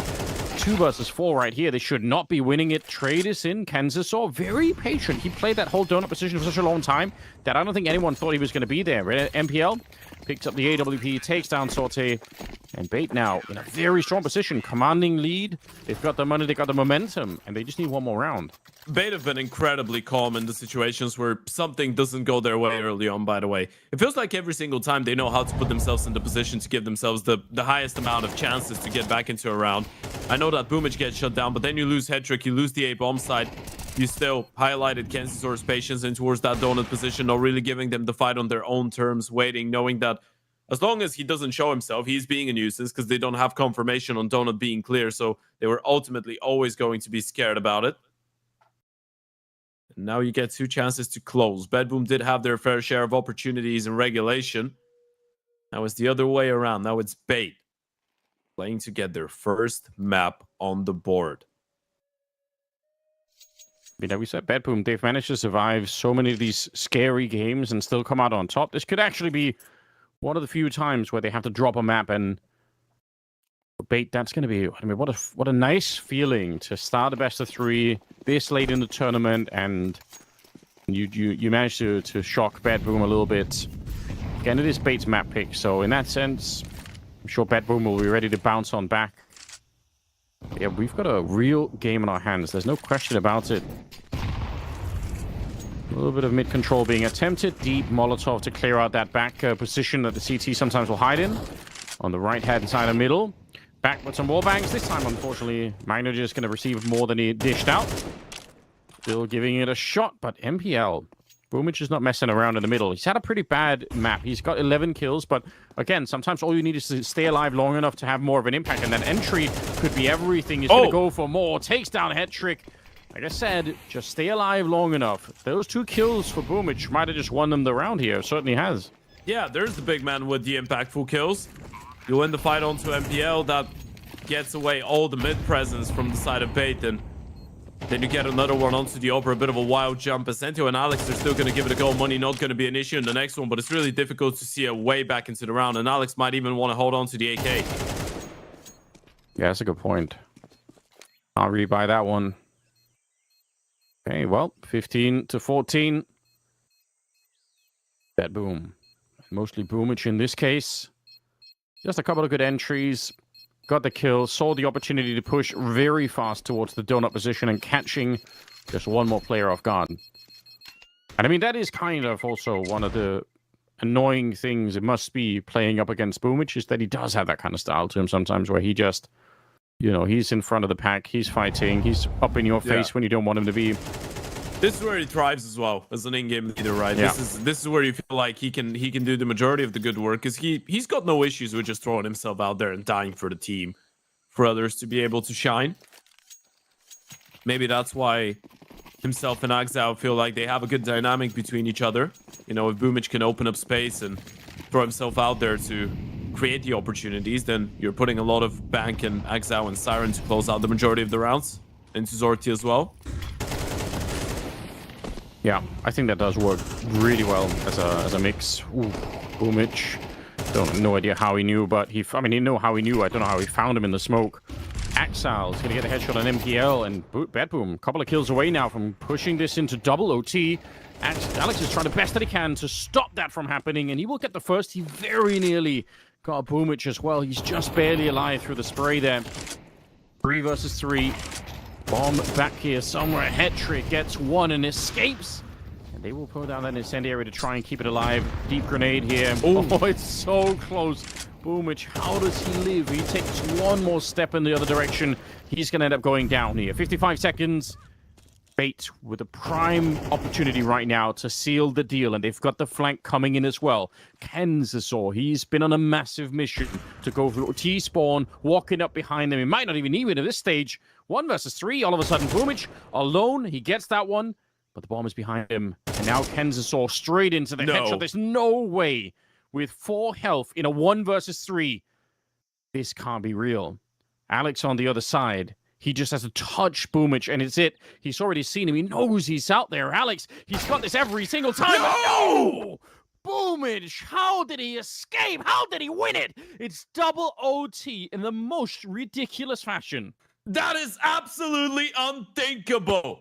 He does it again and again and again and again. It's not about the quantity. It's about the damn motherfucking quality of the kills that you get. Boomich, that was absolutely inhumane. Abysmal.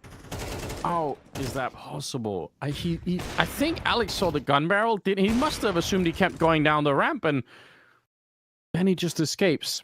That is sickening to see. Boomich can't believe his luck. Yeah. He's has to make a run for it. Yeah, it's possible the police are coming to arrest him at that stage. Like, that's just so crazy. You just go over to the street to scream, "I'm the king of the world." Yeah. Oh man, maybe the neighbors are knocking. They're like, "Is someone? What's happening in this apartment? What are you guys doing in there?" Imagine he just really badly needed to go to the toilet, and then he wins the clutch, and he's not even celebrating. He instantly sends it. Why would he need to go to the toilet? He did just pee all over the last 3 players on bait. Right. There, so. Why? Okay, we'll get back to something reasonable, guys. Don't worry about it. Yeah, I think this is not the most hilarious thing we've seen so far. I mean, Lucy and Brandon had their fair share of Partizan winning a round and then Emmy just leaving. Yeah, that was pretty tough. We got to see some of the game from just Emmy's cam as well, which is exciting in a way. And he's back. Nice. Yeah, get him back. I appreciate that. Yeah. We're still missing Zorti, though. The stakes are high, Ted. You know, we're starting a best of 3 with double OT, and it's already a little bit of a delayed game. So just in general, right? Like this is the kind of game I think if you go to a third map here, suddenly your brain could start to meld a bit, whether you're a player or a caster or a viewer. So good luck, guys. Yeah, I feel like if you're a player, the pressure is a lot higher, especially if you're on the side of Bait, by the way. This is why you see Bedboom celebrating so much. I feel like at this point, Bedboom have grown to be a really comfortable trained team. And sure, we pointed out that there hasn't been many teams actually playing it against them, but the reason is not that Bedboom don't want to play it. The reason is that the others don't want to, right? So you're looking at Bait, and then you're looking at a team that sure did beat BC Game on train in the MRQ, but before that, we only looked at them play it a couple times in the PGO Aston, a close qualifier, and they lost to Cybershock in NIP. They beat Cybershock in Parivision. It's not like you're going up against a team that you feel like it's unbeatable on map number 2. And if you're a Bait, that must feel incredibly excruciating as well. You come back, you fight off a map point for Bedboom in regulation, you force OT to have a 15-13 lead, and then you can't close. I mean, the longer it goes on, you're right. The more frustrating, the more excruciating it's going to be. We said it, and sometimes when we say it maybe it is a bit of a cliche sometimes. You say, oh, just, keep playing, you'll have that one good round. But I mean, it's a thing people say for a good reason. It's a really good mentality to have, even for you individually, if you're just playing matchmaking or whatever. Just try and find that one good round. Boomich showing that all you need is that. He just saved his team from losing the map, winning a 1 versus 3, getting a quad kill of the round, touching it in the most absurd fashion you could even imagine. Sentinel here. Playing battleships with Boomich on the other side. Nobody can actually see each other, but they're doing some damage. Axal lands a headshot on Kenzisor, and suddenly that A bomb side is looking pretty tasty for them. NPL actually pushing into the Molotov to get that fight against Axal. Huge risk, but he gets another one. Last bullet in the M4 as well. That is sickening for NPL. The bomb's right there. You could see nearly in the zone, but not planted. Boomich. The big Boom's alive. Yeah, he's still here. For all we know, he could do it again. How much could they ask of him? Again, a slow game, but now he's feeling it. Going to pick up that bomb. Re-smoking CT spawn. They really don't know where Bait are going, and I do like this relocation from Bait. It's highly unlikely that both are going to be coming through the donut, so the truth is, even if you get one kill here, you might never check for the second, or if they line up, it might not make a difference. Boomich very nearly with the double, and now the question is, Sorte, he just needs one shot here. The AWP might actually be a disadvantage right now. If he knew how much damage there was, he'd just pull out the Glock instead, jumping inside of the flames, and he's just barely back around the corner. Grenade will not kill him, but it will bring him close here. Time ticking, slowly but surely. Sorte, he doesn't know about the health. The Glock is missing. It can't find him. What a painful, what a disappointing way to lose that round for Bedboom. Oh, and you even get the kill towards the end. If you're Boomich, you feel like you couldn't have done more. I mean, maybe landing one more bullet to get the double spray down in towards donut, but Boomich has been going absolutely nuclear. And if we're talking about an in-game leader taking initiative, by the way, this is MPO recognizing, if I don't push through the Molotov and get those kills, we're not winning this round. They're not letting us retake. This is a fantastic initiative taking play coming out of MPL 27 and 19. I don't know about Boomich, but MPL definitely deserves to win this round. Yeah, I couldn't agree more. And I guess Boomich just had he couldn't call it for sure how much health was on that last player, because otherwise I don't see him playing with the AWP there. We're back into the madness of it. It's the middle, and they trade evenly, but it just won't stop. Sorte's going to be going down. Hat-trick catching Boomich, who was trying to sneak up because there was so much chaos in the middle. I think Boomich is assuming that maybe he can, you know, just tiptoe his way onto that B-bomb side. Not the case when Hat-trick is keeping an eye on it. Bait will win another round. It's first to 19 for those of you at home trying to keep up with the madness here. Yeah, don't you worry. This is just the beginning of the madness.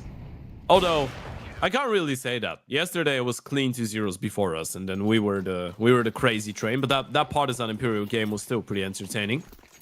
Yeah, true. But yeah, there's a lot more madness to be played out because we still have another Partizan game after this, and this is just map 1 of Bait Boom. We still have a train and potentially a Mirage coming up. Here we go. You said madness, and they start wallbanging immediately. I'm like, all right, if you guys want more of that, we'll be happy to supply that. MPL gets out, flashes raining in, Molotovs on the other side, so good job just escaping that one. Mid control is there for the Bet Boom side.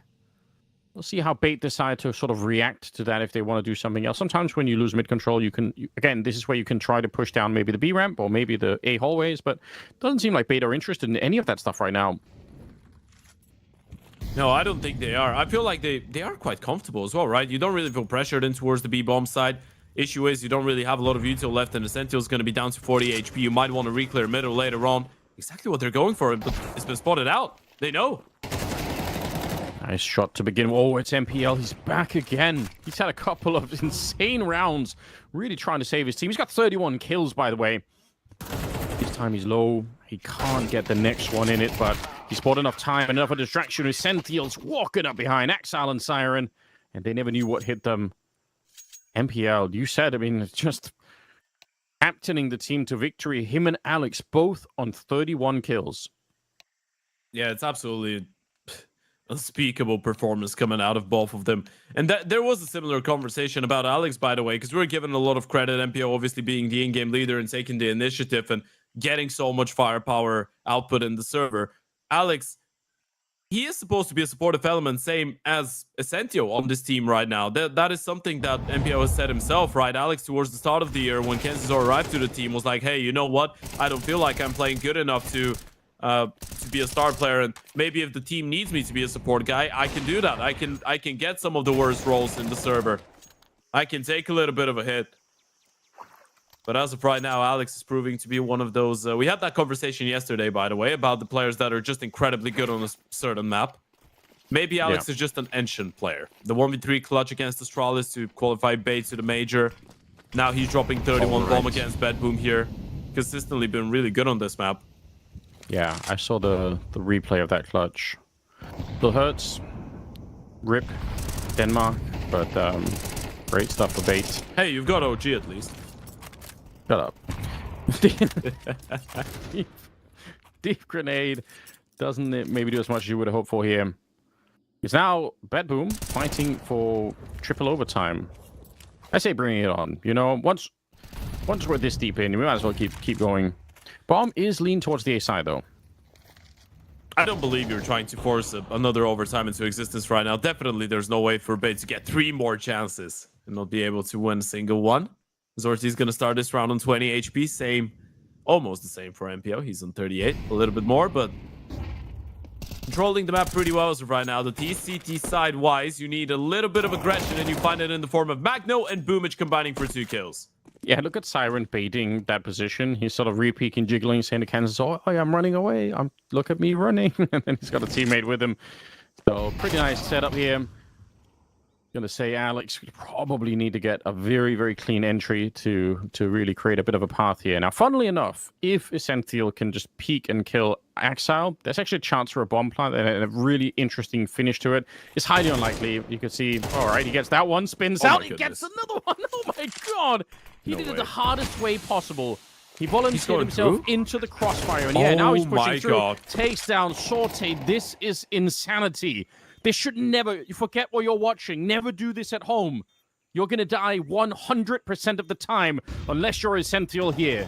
Every single kill he was disadvantaged in, and somehow he didn't care. He just willed his way through the round, and now the pressure is on. Bedboom, they could lose here in double OT. Siren trying to bring it back, but now MPL, they don't quite know where he is. The pressure is on. They don't have any more grenades either. They'll tap the bomb once. They're checking for it. They're looking for it, but they line up. Oh, it's so close.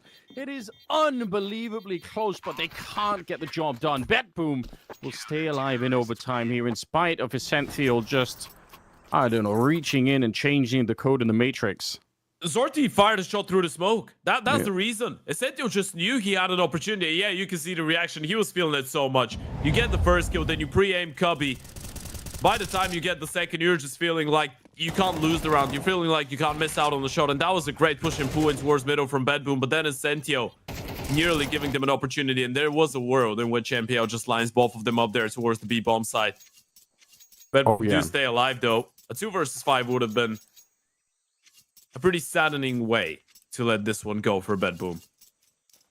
Yeah, that would hurt. That would hurt the mentality going forward. But it would be fitting for the game because it's been that kind of game. So why not? Can't believe it. Any one of those kills is like he gets the first one towards the back of the B bomb site, then he should be shot in the back. Then he gets that one, then he pushes with the smoke. It's just more and more and more craziness happening. What a shame that it didn't work out. They still have 2 more opportunities. Headtrick trying to grant them a bit of an opening. Trading grenades, that's fine. You can have one in return then. A lot of nade damage. Significant amount of nade damage. They're going to be against 4 people. Yeah, oh, they're going to be pushing in, but getting destroyed so far. Tech9's coming out here. Alex also alive, but Ken shouldn't be away easily back into a round like this one, especially now that Alex has gone down. And this is happening. It really is happening. This is going triple OT, isn't it? Why not? Why not? Oh, man. Bedboom are just not letting it go, are they? Didn't feel too contested in towards middle. Probably anticipated the B play. A couple times we've seen Bait line up for a B execution whenever they've had no solutions. And this time, Bedboom were 1 step ahead of it. Headtrick, a 1 versus 4. Might as well give it a go at this point. Shouldn't be able to get a single one, and boom, it shuts him down. This is going to be a pretty clean one for the side of Bedboom. Only 1 player going down. And now you're 1 round away from another overtime on Ancient. You lost 3 in a row in the first half of OT2. You're about to win 3 as well. Final opportunity for Bait.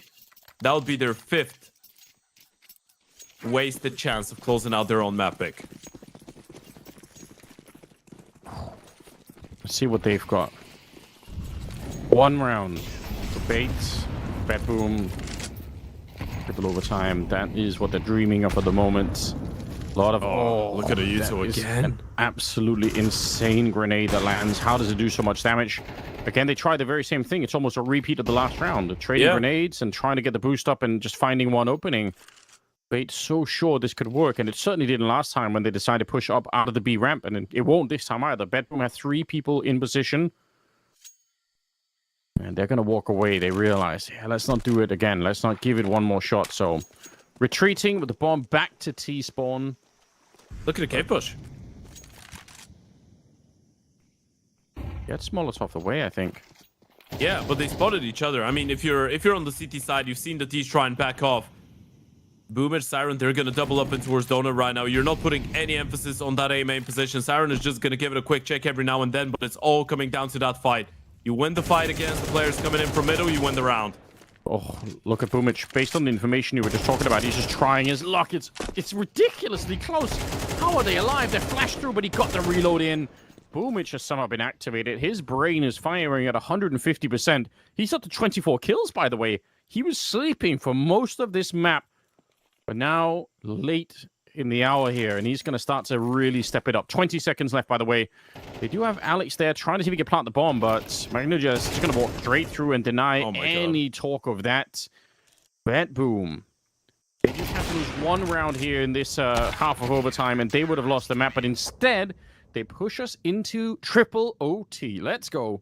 You know what? At this point, it feels like there's something in the universe. There's something out there in space that is just stopping Bedboom from losing this map of Counter-Strike. First, the 1 versus 3 clutch from Boomich. Then getting 3 rounds in a row on the CT side, and Boomich again going absolutely nuclear. This is the conversation we were having with Magno, Zorti, and Siren firing on high cylinders and playing such good Counter-Strike. BetBoom is pretty much 1 exile away from being an unbeatable team, while maybe they were just 1 Boomich away from being an unbeatable team. He's been delivering high-impact multi-kills round after round after round. And if you're able to keep that momentum going into the second half, or, well, the first half of the third overtime, shall I say, you're starting on CT again. Bait might find themselves in a situation where they start getting a little bit tired, a little bit worried, a bit frustrated. Oh yeah, I think that is a real risk here. I do like these, overtime games where it just keeps on going like this, because it does feel like you're just upping the stakes all the time. Like whoever wins, it's a huge release. Whoever loses, it could be a massive adrenaline dump, and you're just feeling really bad about the whole thing. Into the grenades in the middle again, but it doesn't matter. Kansas over the cracking opening.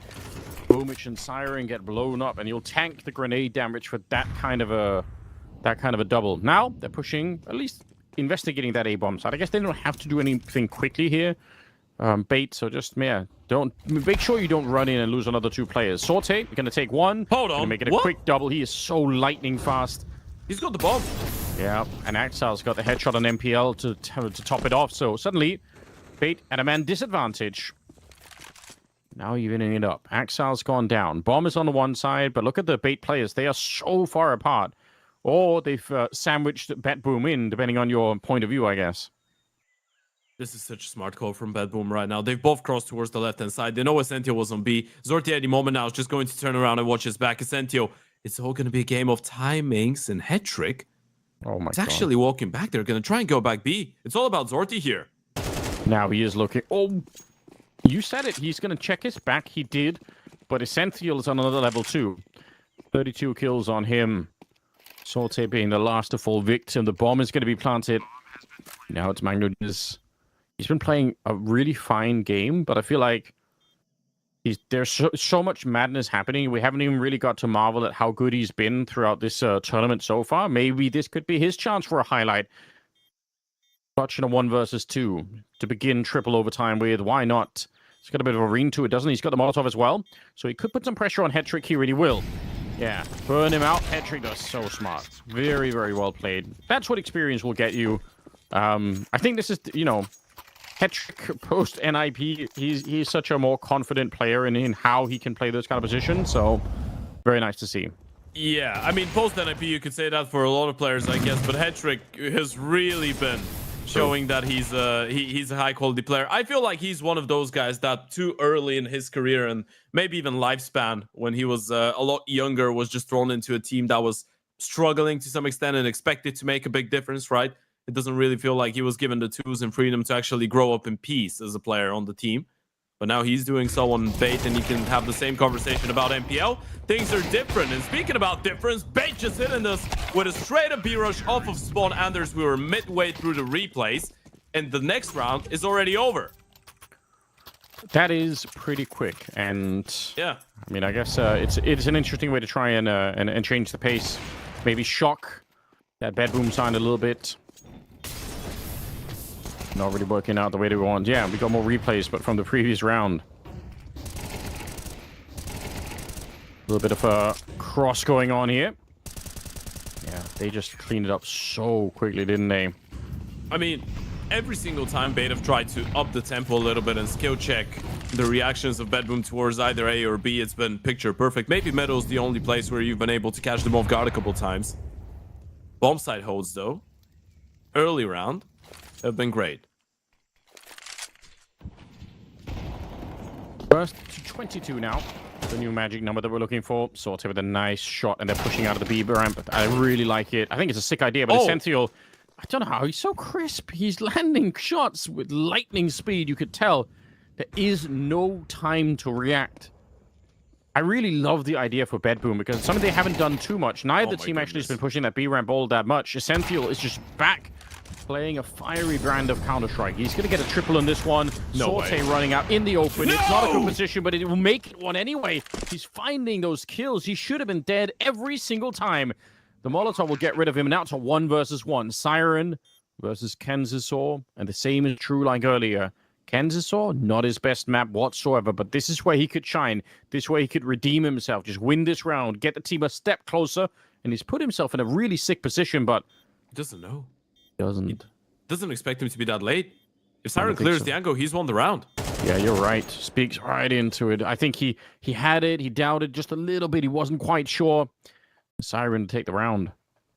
I mean, if you're a Sentinel at this point, might as well stop getting insane multi-kills in towards the B-bomb side, by the way. This is the second time he's done it, and they haven't been able to win it. Look at how crisp those shots are, and the third one onto Boomich as well. But Zorti, that is the triple that keeps them in this.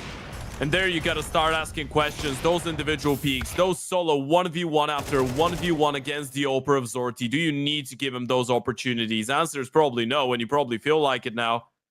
But you did give it to them. You give them to him, and he capitalized. A really well played 1v1 as well from Siren. No question, it's one of those situations that immediately after it happens, you kind of know, like, oh no, like we could have played that differently. But the truth is, at the same time, you know the AWP is out in the open like that. He's already fired the rifle. He's a sitting duck, right? Yeah, that's all you're thinking about. He's so vulnerable. I'll swing and kill him, and that's probably gonna work 95% of the time. But Sorte's on a different level today. It's been, I mean, him and everybody else. How is everyone playing so well all of a sudden? Even the players that are a little bit lower on the scoreboard, they're not completely disappointing here. They're just having a little bit of a cold day, right? Even Kenzisaur started to warm up a little bit into it. 20-19 here, and the madness continues. Triple overtime if you are just joining us, ladies and gentlemen. Third best of 3 of the day. First map, so there's plenty of Counter-Strike still to come. It's Essential to begin.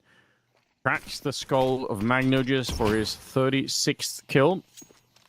And stick around for at least a minute, trying to see if we can find some flashy angles to do some more work in.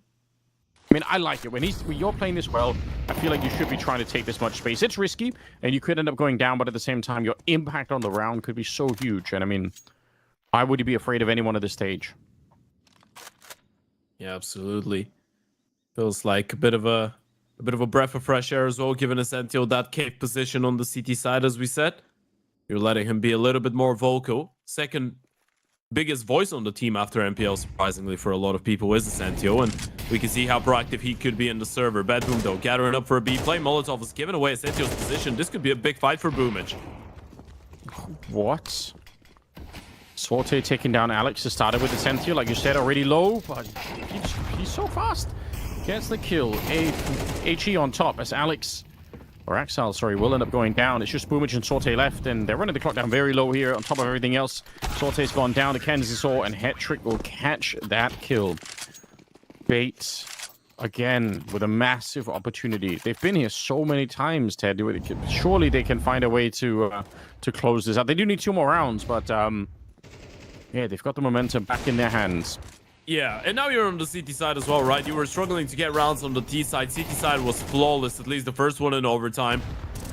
This is where you want to keep on seeing the good stuff coming out of Hetrick with the AVP out of Kenzisaur. Hetrick hasn't really been as shiny, I guess, as Zorti on the other side of things, but still been playing a really good game. And as you pointed out, it kind of feels like everyone is giving it their all in this game so far. Everyone's been giving it their all in this entire tournament. Both teams, I don't want to say overperforming, because I feel like this is the level that we should be seeing out of them. But both teams really trying to show us their A game, even if it's a little bit scrappier at times. I think that for both teams, this is what makes them such scary dark horse teams, even against much higher level opposition here. They are really hard to put away, and they should not be underestimated. If I'm one of the the top level teams, I still would be worried about running into some of these squads in the middle of a tournament. Oh, everyone's flashed. The spray's not working, except for Axel. He was just mowing down the entire horizon. Going to be taking a couple of kills there. Bedboom, strong position to try and get at least the 1-round lead here. Maybe securing themselves one opportunity to win the map. Would be criminal. Imagine if they steal it away in triple overtime against Bait. Those were the craziest anti-flashes or counter-flashes there from the T side, by the way. Yeah. CT side-wise, it felt like they were just going to catch them off guard. Late flashes coming in, swing from Donut, but then the CTs themselves were so blind, it gave enough time for Exile to actually come back to his senses, get a crucial double. and now you're just grouping up. You don't want any funky business. Issue is, you might be getting a little bit of it. You're walking into the bomb side where Alex and the Ope of Hetrick reside. Let's see if Alex has got what it takes. You're right. They're all coming for him at the moment here. 40 seconds left. He's going into a new position. They have so many Molotovs. I don't see them not Molotoving out this box. And the question is, how can he live? Can he get enough kills to make it worth it? They're sneaking up here. All right, they're throwing them even deeper. And they will finally bounce one back here, forcing him into the fight. He's going to crouch inside of the flames and just laugh as he gets both the kills. Hetrick take another 2. That is so well played for Alex. He knew he was going to be dead. He wasn't fighting to stay alive. He was just fighting to make it more expensive for them. Sorte gonna now throw up that smoke and go straight for the bomb plant. No delays, doesn't fake it out, and now he's ready if they come through. AK in hand, and he sprays them both down. This is a mental game. Boomage, oh sorry, Bedboom, they're gonna be able to pick it up. I can't believe it. When is the last time that we've seen a game with this many insane clutches and insane individual plays? It just doesn't make sense. It doesn't make sense. They won the round. Alex gets the double. Hetrick with another one. They didn't try and push him while he was tapping the bomber plant, and they just count 1, 2, 3. We're gonna jump out of the 2 sides of the smoke. It wasn't even perfectly coordinated, and Zorti's just shutting both of them down. That could have been the map right there. I'm Zorti's losing my on mind. 34 kills. Hard to explain, isn't it? I mean, Essential's on 37, and he might lose the map. Yeah, that's not going to feel good. But here we go. So, to recap, Bedboom. One more round, they win the map, or if Bait pick it up, then we're going into quad overtime.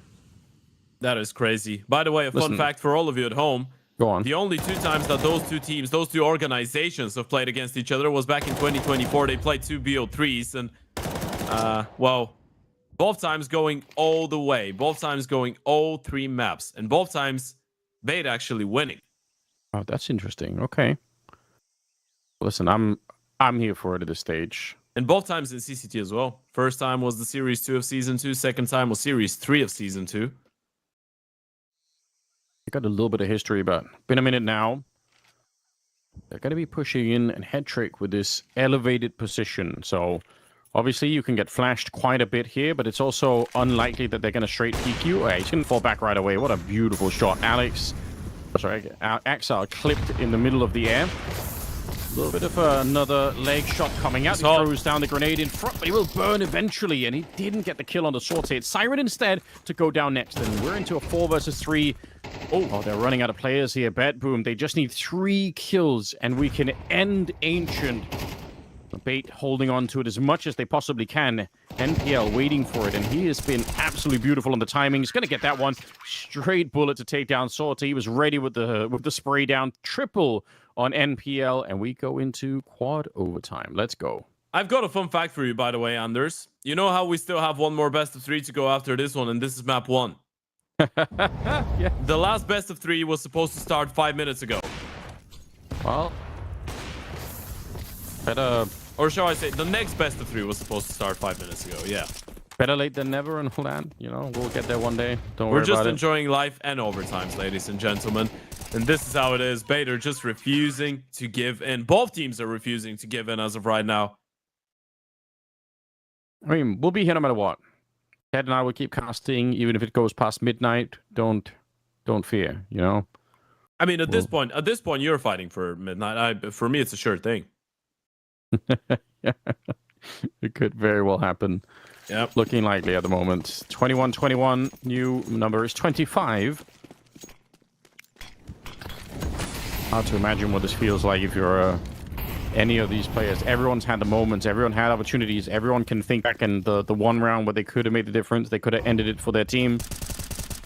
But the battle continues. Kenzisor trying to land some jiggling headshots there. Oh, nice damage. Essential tagged it down to 32 at the start of the round. Although Axal has also taken quite a bit of damage, so... I don't know how he's still alive, by the way. They spot him out so early and they threw so much utility towards him. HEs, Molotovs, and somehow he's still able to walk away. Was that somehow an intentional double smoke in middle on the T side, or was that one of them failed? I think they mollied him and he extinguished Fair himself, or he smoked for himself to be able to walk away. That makes sense. It did look kind of cool though. They created like a long smoke snake. I tried to popularize that strategy once. I thought it was a really cool idea, but nobody wanted to do it, Ted. It's very lonely for me. I mean, people do it on Nuke. You can claim the walls of smokes as smoke snakes. True. Can you? Yeah. Kind of. I wanted to do it with like 4 and run everyone. If on train, I wanted people to run from pop dog to C connector on the T side with like one long chain of smokes. Right. That was before you could blow them open, by the way, on CSGO. But anyway, here we are. We're back. We're in the 4th overtime. Marathon game. Magnet is hoping for an opening. It'll be Axile to go down first. He was low from earlier, and now they're swinging into it, but hiding inside of the smoke. They've lost one of the CTs in there. They don't realize, but they've actually traded places. Alex comes out only for the 1 kill, but that's still pretty sick. That's interesting. Bomb planted, heat grenade. It's going to kill Essential this time, but it doesn't matter. NPL just jumps on through. Non-stop action here. He's doing absolutely everything he can to drag his team across the finish line here. The Bait going to win the first round in the 4th overtime. You know what? Essentio and Alex just deserve so much credit. The work that Alex does here, even though he finds only 1 kill and gets refragged, it helps his teammates to get so close. It brings in so much commotion, so much chaos to that B-bomb side take there. Allows everyone else to get up close and personal. And MPL again coming in huge with a double kill. At this point, you got to feel like you've just thrown the books out of the window. You're just calling on how you're feeling about the game. If someone is feeling like going for an individual play, if someone's feeling confident, you might want to let him get away with it and just give it a go. Speaking of which, Veto switching things up a bit. That's a lovely shot. I'm not sure if they spotted out Axe that went towards Donut though. Yeah, I think they might not have. I agree. They didn't see him. Hence is all a little bit surprised by that. They'll take down Boomich in return though. So still the trade's going to be favoring Bait here for the minute. Alex is clearing this hole, and that's going to be really nice. Just knowing that there's nobody on this side of the map. They're going to give it the bomb plant, but with the man lead, now a 2-man lead. Hetrick coming into his own, really stepping it up. MPL going to go down, but the trades are in, and it's on Siren. Could we have another clutch? Oh, he's so out in the open. There's not going to get a space for it this time. Bait, 2 in a row. Yeah, this is the CT side starting to look really, really nice once again. Let's not forget, that was, by the way, where Bait did all of their good work in the first overtime, right? First half was CT side. They were able to dominate it. Axel able to catch a bit of a timing, but a great flick to start it off there from Hetrick, and he was able to reposition into towards tempo. You can clearly tell Zorti was not ready for the pace on that reposition from Hetrick, and Boomich is starting to get a little bit frustrated. Probably. Couldn't really see his face. I mean, I was getting ready to read it. He didn't want to give us anything. That would be a nice skill, you know, just like lip reading on this one. Maybe that will happen, you know, one of these days. We need like. I'm talking more about like emotional reading on the back of the. Fair enough. Yeah, on facial expression. Like with Siren, you couldn't read it even if you tried. No, that's true. No idea what he's doing, but yeah, I don't know. I feel like at this stage, everyone's surely still locked in. I guess the real emotions come win or lose. You know, that's when you start to really sense it. Like, oh no, we tried everything, and it was either enough or it wasn't. Which I guess is always going to be true in some sense. 23-21 fast push to the A bomb side. I like it for Bet Boom. Been a minute since we've seen this, but you know what? Bait are actually ready for it. They got 2 in the donut, 1 in CT spawn already. Essential's gone down elsewhere, but they do have the defense here potentially to deal with it. At least if they get the kills, which they're not currently doing. Kenzisog, he's the next victim and pushing in towards donut. Hetrick trying to fight to stay alive back there. He had the pistol out, and he's going to get the AWP back out. Takes down Sorte. How's Hetrick alive? They were all coming for him. That was a 2v5. There's no way you give him another one. Hetrick is hungry, and he's got it one more. That is insane. A 5 versus 2 round, and Hetrick with a 4-piece Siren. You need a 1v2 clutch to save yourself and your teammates. Need to avoid Hetrick right now. He is looking so sick. He's got 4 kills. 1 more for the ace. It's going to be Alex instead to take it and Bait. They win 3 on the CT side with a world-beating performance from Hetrick here. The young AWPer. We all knew that he had some talent. We all saw the potential, but look at how he's come into his own. This isn't... He is being hunted here. They're all coming for him. And somehow he pulls out the pistol, takes down Boomich, and then from here on out, I don't know, it's pure instinct. It just all works. They lost the 5v2. I mean, that should be the backbreaker. That should be the final nail, the last nail in the coffin. Boomich again goes in huge, and you can see the smile on the face of Boomich. Same for Exile. They just can't believe how much of a crazy map of Counter-Strike that has been, by the way. What do you really do about it? You just get to the 5th overtime. I think the Yeah, you just do it again. Yeah, the answer is right there. Just get 3 rounds to yourselves and find the 5th overtime. You know what? I'm actually in for it. If we could go for that Anubis M80 Fnatic game record, I'm here for the ride. I mean, why not? It's the thing is, the Counter-Strike's been so crazy, right? This isn't. Yeah. I mean, maybe every once in a while somebody slips up and makes a bit of a mistake, but generally speaking, everyone is playing super sick right now, and hard to imagine keeping your focus for this long and not making more mistakes. Kind of impressive across the board here, to be honest. Technical timeouts. Also, at this point, the schedule has been screwed, so we might as well have a little bit of fun. Yeah, that's a good point, Yeah, we're not fighting for that anymore. We're Yeah, just looking for a good old Counter-Strike. Same for, by the way, Partizan are quite happy looking at this because they had a really long series and, they have to play later. So right now they're like, well, you're giving us a couple hours of a break. They've got chance. They can run. They can run and pick up a kebab or two, maybe, something like that. Oh, no. In Serbia, you go for the Pleskavica. Well, it's Pleskavica, how we say it here, but it's pretty much a big mix of minced beef and pork meat patty. How have I never heard? How have I never been treated? What's going on? I have no clue. Yanko, where are you when we need you? I feel like the only thing I remember at Serbia is Rekia, and I don't even remember that much, as people know, obviously. Yeah, that's usually how it goes. That's how it works. Tough, brutal times. My God, Beboom. All right, getting a chance to step up here, stand up. Might just be that a couple of you need to the bathroom, and again, I think that's kind of reasonable. I'd rather people are focused and continue to play this kind of Counter-Strike than anything else. So hopefully we get everyone back on the server and ready to go. This has been an exciting way to start this best of 3, if nothing else. And it was kind of sick right from the start. It's the only downside here is there actually been so many crazy scenarios. It's kind of hard to remember all of them, right? Like you need like a highlight movie. Oh my God. Production they pulled it off. They've done it. See, that is Pleskavica on your screen right there. Bottom right. That's a Pleskavica. I'm gonna Google when the next flight to Serbia here is. I might just go right now. This is unbelievable. I can't believe it. I'll just put it out there. It's no, I wouldn't even try and do it. I was gonna say we've got them in Bulgaria as well, but Serbian Pleskavicas are better. You know what? One thing that's always dangerous, I've noticed, but maybe especially in the Balkans, is if you start to discuss food and who has what or who invented what, there's always an opportunity people get really mad, So I always try and be careful with that, Yeah. And then someone from Greece is gonna come around and they'll say that they invented everything. That is definitely true. Yeah. I think I've got into trouble on more than one occasion by calling, I think, like the baklava, like the dessert. Sure. Assigning that to one or the other country, and people go completely mental. So I try to be real chill about that now. Yeah. I just enjoy it. The biggest one is Greek yogurt being invented in Bulgaria. That's the one. Oh damn! You guys, you've got a claim to that one. We've got our own wars. Exactly. Our own battles. Yeah. Greek yogurt is ours. That's the thing.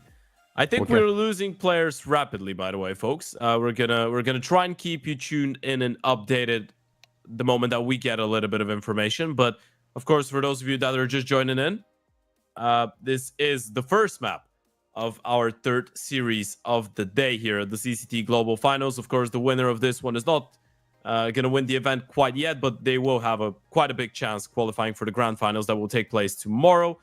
You're going to have the loser of this Beboom game playing in the consolidation final, which will also take place tomorrow in a game against the winner of Heroic Partizan, which conveniently enough is our next best of 3 of the day. Right now, we're midway through map number 1 Invention. And yeah, I said midway through. We're going for 100 rounds here. Then we have a train coming in from Bedboom, and then if it gets to it, there will be a third and final one of Mirage. At this stage, we're actually getting to the point where we're basically playing 2 maps on Ancient. We just played Ancient twice, and then now we're going to go into potentially a second and third map. Why not? Yeah. We're getting ready for a third map. We're doing an entire best of 3 no breaks on 1 map, because this is how we roll. By the way, I just got a shout out from Cole, from Exner to Bulgaria for Greek yogurt. So I got an American supporting Bulgaria's claim on Greek yogurt being Bulgarian. That's fantastic. Does that make you more right or less right? I don't know. I'm not sure. I don't know. By the way, Exner, I must say, he does. I am incredibly jealous. He's got the most incredible name, like Cole McHenry. Sure. How's that possible? How's that allowed? Too good. I couldn't tell you. If I said my name, it would sound like I'm I don't know. I don't want to make that joke actually. You but got close though. Yeah. No, I was one step away. But hey, folks, Nice save. We've seen a reset. Maybe okay. We're good to go. I think we are. Yeah, we're diving right back into the action. Bedboom are not the team that is 1 round away from winning, though that is Bait. So we're gonna get that one flipped over in just a second. But Bait need 1 round here on the T side of Vention to close and send us to a train. They had a similar opportunity in the first overtime. Couldn't do it. Now they give it a go again.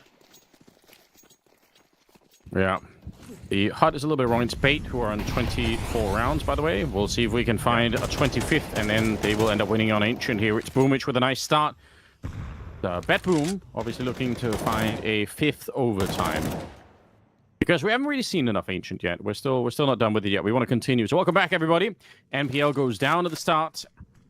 And a 4 versus 5 to ensue here. They lose Kenzasaur on top, and Siren is already boosted. It's kind of unlikely that someone's going to be boosted in this kind of scenario, so I wouldn't be surprised if they don't really check it, and even if they did, they're certainly not going to be ready to get the kill there. Boomich gets 1 onto Alex, and it leaves Essential, known in this Ancient game to get a clutch or 2 or 3 or maybe even 4 or 5, but now they're calling upon him to do something that really should never happen. Magno just has got him locked in. Molotov back here to try and put a little bit of pressure on. He's got the right idea. You could see how he's handling everything perfectly.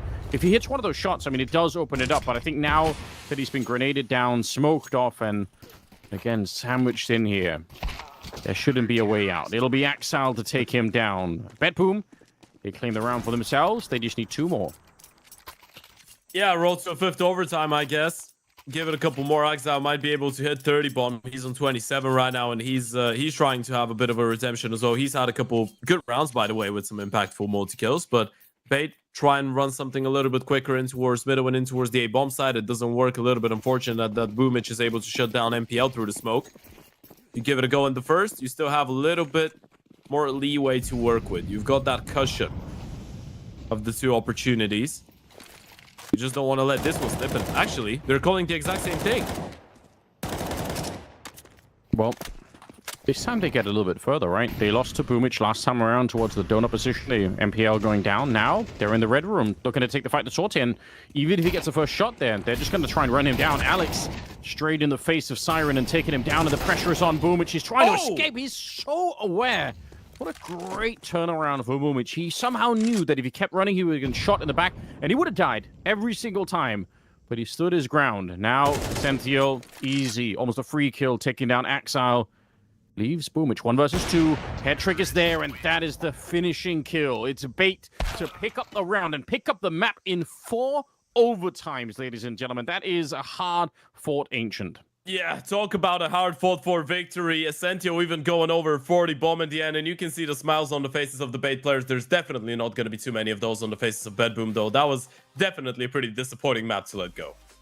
Yeah, no question about it, but, well, there's a lot to break down. There's just no question. I don't even know how long the segment would have to be, probably like a 2-hour segment, but we'll see if the desk can shine some light on all the craziness that happened here.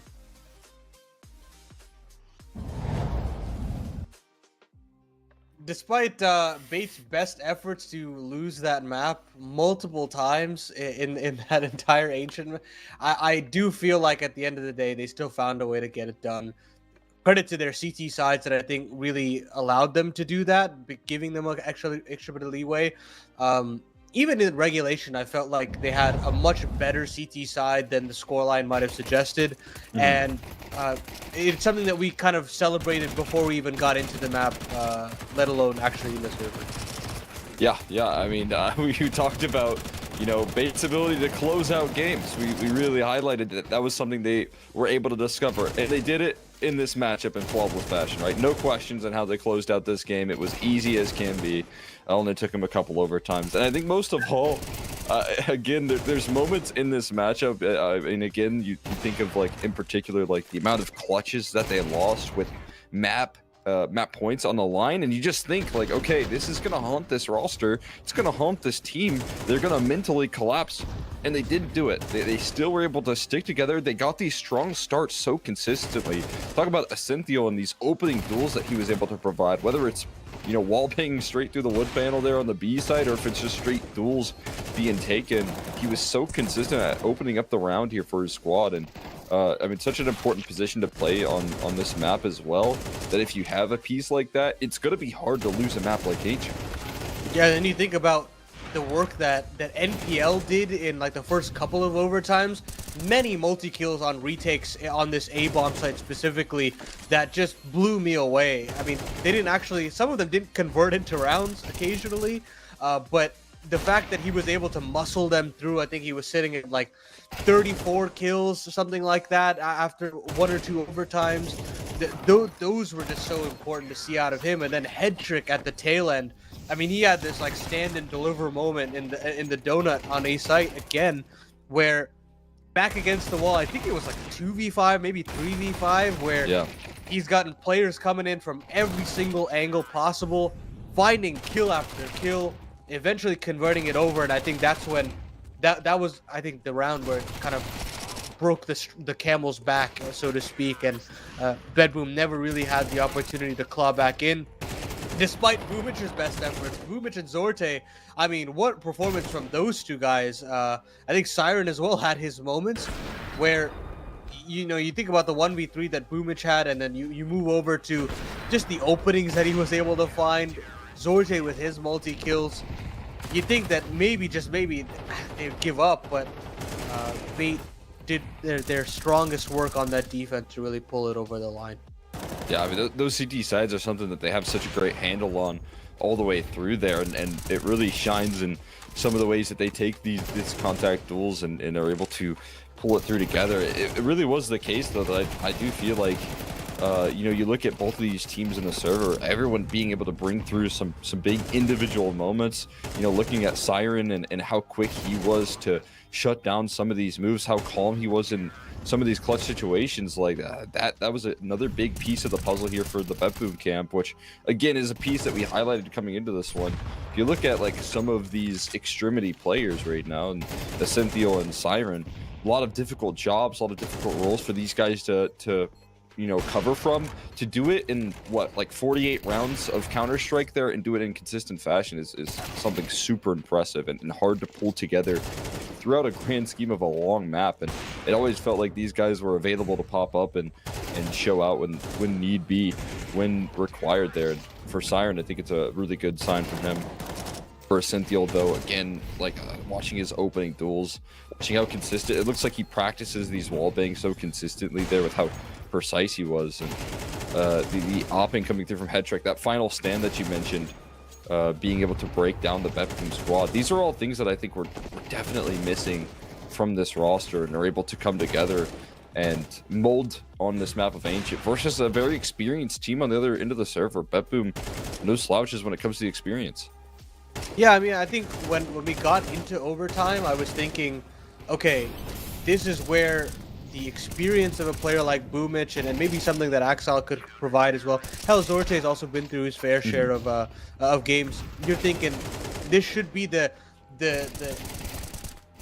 anti-bait in a way, I should say, where like where they find a way to just kind of battle back and find a way to just shut down all the clutch ability that Bait have. But yeah, I think it's that resiliency that you speak about is just so interesting to me, because I don't necessarily consider them that type of team in terms of how I saw them last year, in terms of this organization in general. I always feel like when they are asked to clutch up or put themselves in and dig themselves out of man disadvantaged scenarios, I say, yeah, I actually pick Bait to not be that team 9 times out of 10. But this event has really shown a light on that side of the team, and it comes down to players like Ascentio, players like Alex as well. I think should get his flowers throughout that map, where I think his constant ability to multi-frag was super apparent in regulation. I felt like on that T side to claw some rounds back, I really look towards him to do that good work. Even Kenzazor, although he didn't necessarily have the greatest map, a lot of space taking with how he was able to maneuver into Donut, take the A bomb site, shut down a straggling extremity anchor player or something like that, and you could still see that he's got his head in the game, regardless of how much of a struggle bus this tournament has been. That Zortek clutch, if Bedroom did end up winning that game, we would have talked about that clutch as one of the more egregious mistakes that they've done, and something that you might have seen from Bait a couple of years ago. That's just it right there. That's one of those rounds that I think should break a young team right there. That was just decision making that I thought was just straight up wrong, and it should have maybe cost him a lot more in terms of the mental aspect of this game. Being again able to pull it back from a lot of moments like that. The 1v3 from Boomich, that 1v2 clutch, that with so little time left, all you have to do is have one person push the smoke and one person hang back.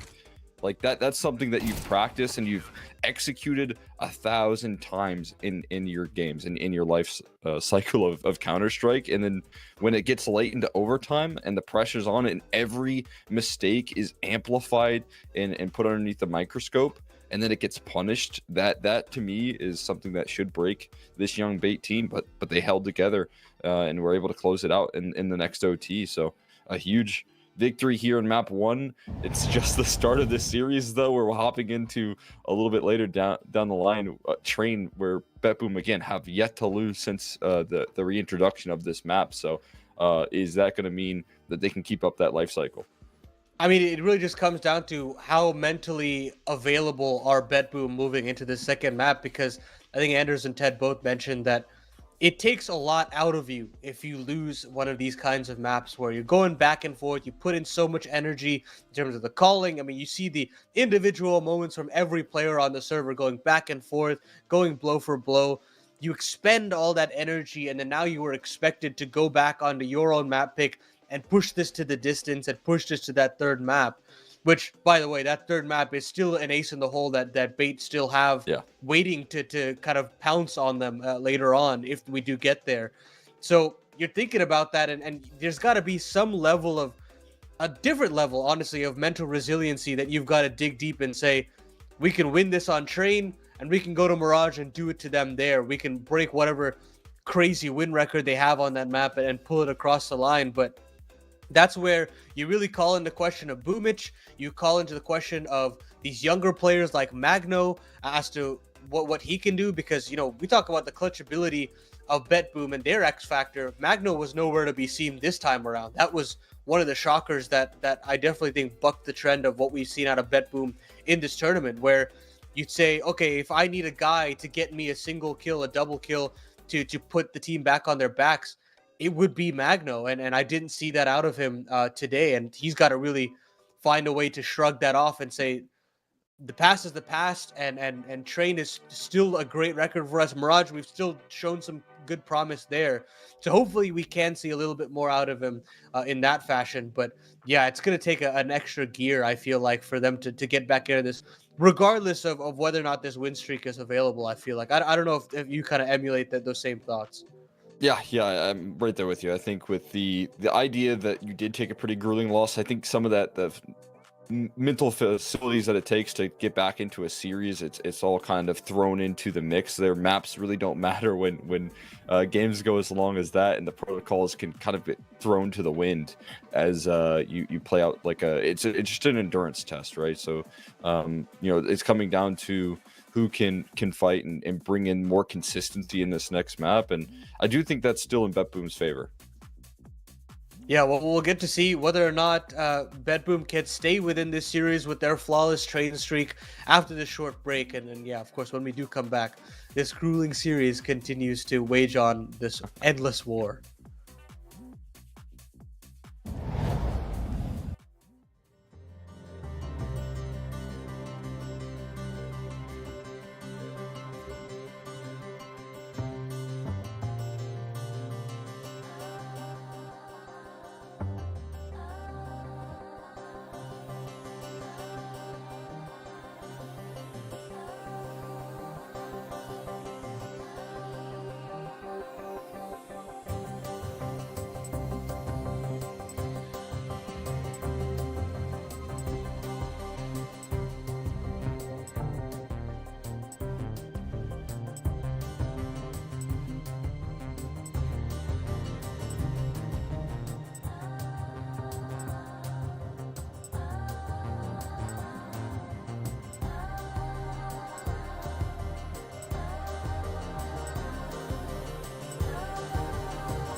"47 rounds of action on map number 1 was what Bait needed to close out their map pick of Ancient. Ladies and gentlemen, welcome back to the CCT Global Finals. Map number 2 of this game between BetBoom and Bait is going to a train. Second map of the series, Anders. Map 1 felt like a series in itself. After over 40 rounds of CS. So how are we feeling going into this one? Initially, we thought that BetBoom should have trained in the back by proxy, right? But after losing such a tight and long map 1, do we feel like they could be a little bit exhausted, maybe?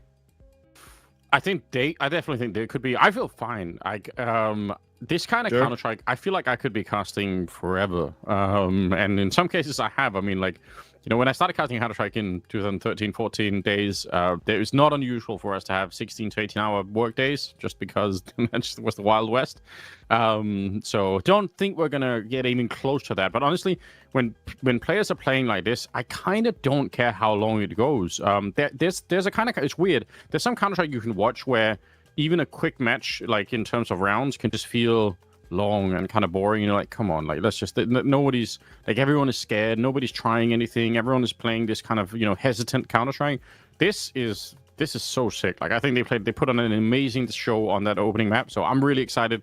I hope there's more of it on Train that's going to be coming up next.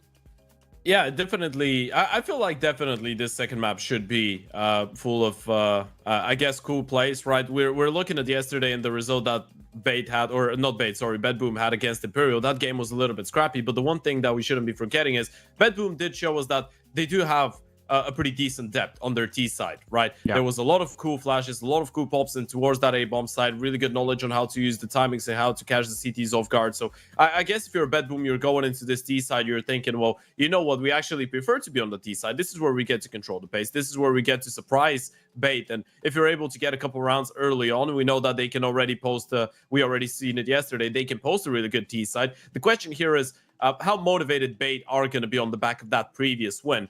And will some of the individuals be able to hold on to their performances? Because we were starting to see some insane highlights from Hetrick towards the end. Essentio all in all had a phenomenal game. Alex was really impressive. It kind of feels like everything is falling nicely into place, bar for Kenzizor on one hand and then Axel on the other.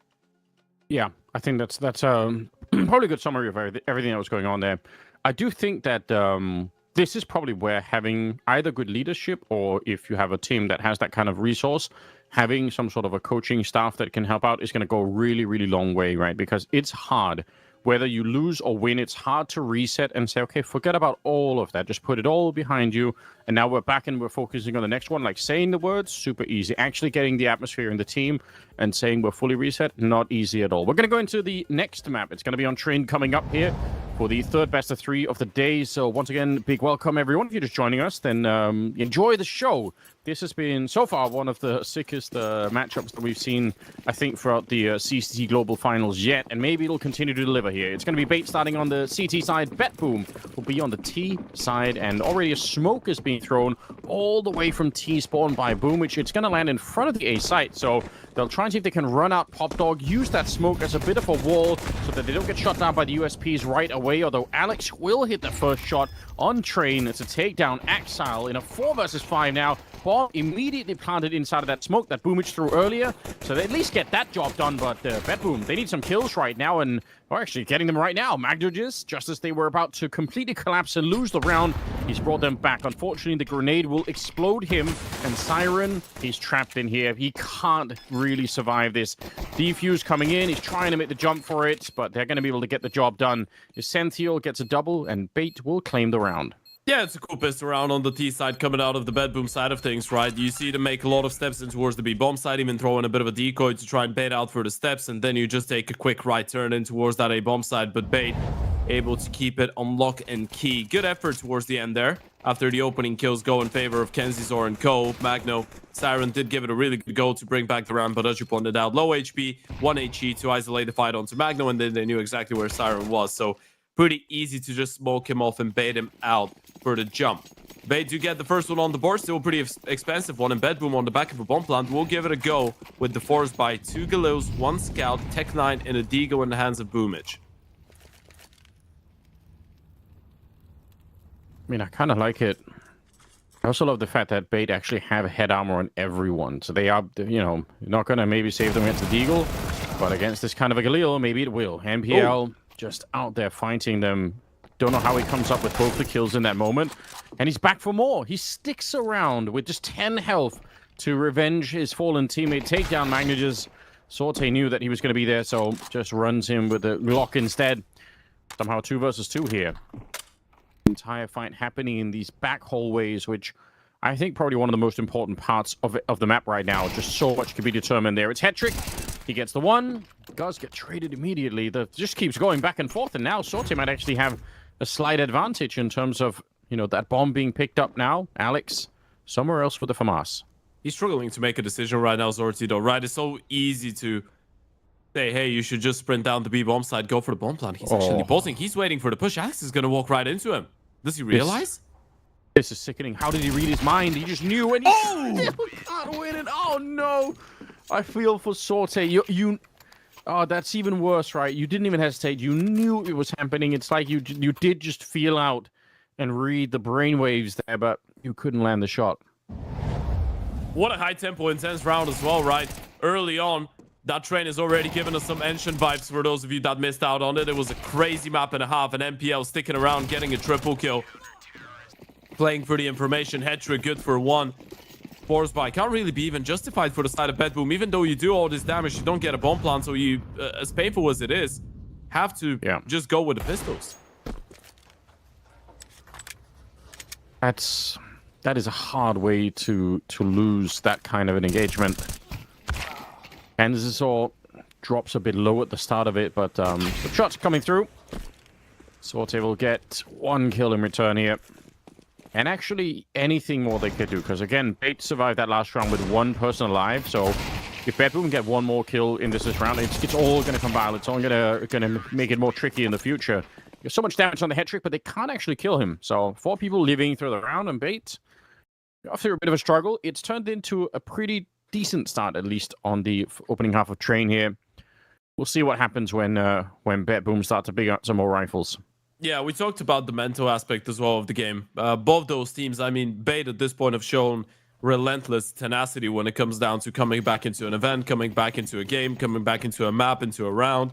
It just never feels like they're out and done for. And for the side of Bet Boom, if there was a map for you to come back on, it would be the one map you've played 8 times so far in 2025 and are yet to drop a single time.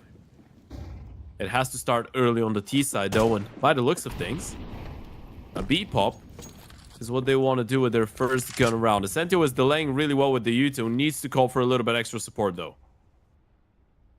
Look at the push into T spawn. They're down Ivy. He's already locked them in here. They have to make this work, and the AWP shot misses. It's a second time, I guess we'll have to get the job done there.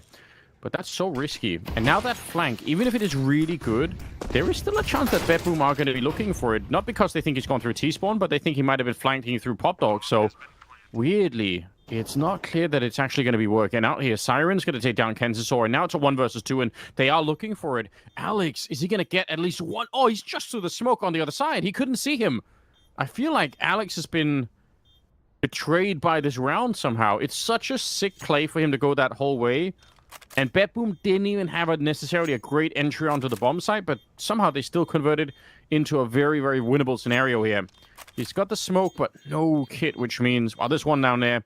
Even then, doesn't feel like there's enough time for it and didn't want to go for it. It will be the round for Bet Boom. Yeah, and this is a great recovery. Siren with a triple kill to secure the round. Bet Boom are not going to waste a lot of time. They get on the board nice and early on Train on the T side, and this is exactly what you were after, especially after the first missed shot coming out of the AWP of Zorti there, by the way. MPL gets his piece of the pie. Essentio as well collects another kill in towards that B bomb side. In the meantime, you're looking at a 5v3, you're saying, oh no, this one is starting to fall apart, but then a couple kills coming in quick succession. On the side of Bet Boom, they locked them out of the B bomb side. Headtrick caught in a bit of a weird fight as well. Fully blinded in towards his own spawn. At least Bet Boom get enough money to go for another reinvestment here on the back of that same rifle in the previous one. Boomich down in front. Kensasaur right around the corner. He's so ready. Takes down both of them. Siren trying to see if we could follow it up. Very nicely done. We've been saying his name, but mostly when asking where he is and what he's doing and why he's not playing up to his own level. I mean, if Bait wanted to shock and take down Bet Boom on this map, which is definitely not going to be easy, by the way, Kensasaur playing super well, again, could easily be the thing that makes the difference. So how exciting would that be if it was time for his return? Sorte and Axal in a 2 versus 5, and Axal, again, it's really early on, but him and Boomich both on 0 kills here. In round number 5, it's hard not to mention it. Yeah, it really is. Especially when you see and when you look at the impact that Boomich having a couple of good rounds actually brought to the table for Bet Boom in the end mentioned. He was the one to keep them close in a lot of those rounds. As of right now, though, you're just looking for a couple extra peaks. Actually surprised that Zorti's not already calling this one off. Still gonna give it a go. Trying to do a little bit extra damage. Axel will go down, and they know exactly where Zorti is. There's no way they're letting him live. MPL will collect this kill as well. That's a double for the in-game leader. Bait collect another one. And there's a reoccurring theme that we can, I think, underline when it comes down to how Bet Boom start their T sides. It feels like every single time they're playing against, I mean, it doesn't really matter who they're playing against. They are trying to hit you with a couple really quick rounds at the beginning to check how your reactions are going to be. And on Enshin, it didn't work. It's not working here either.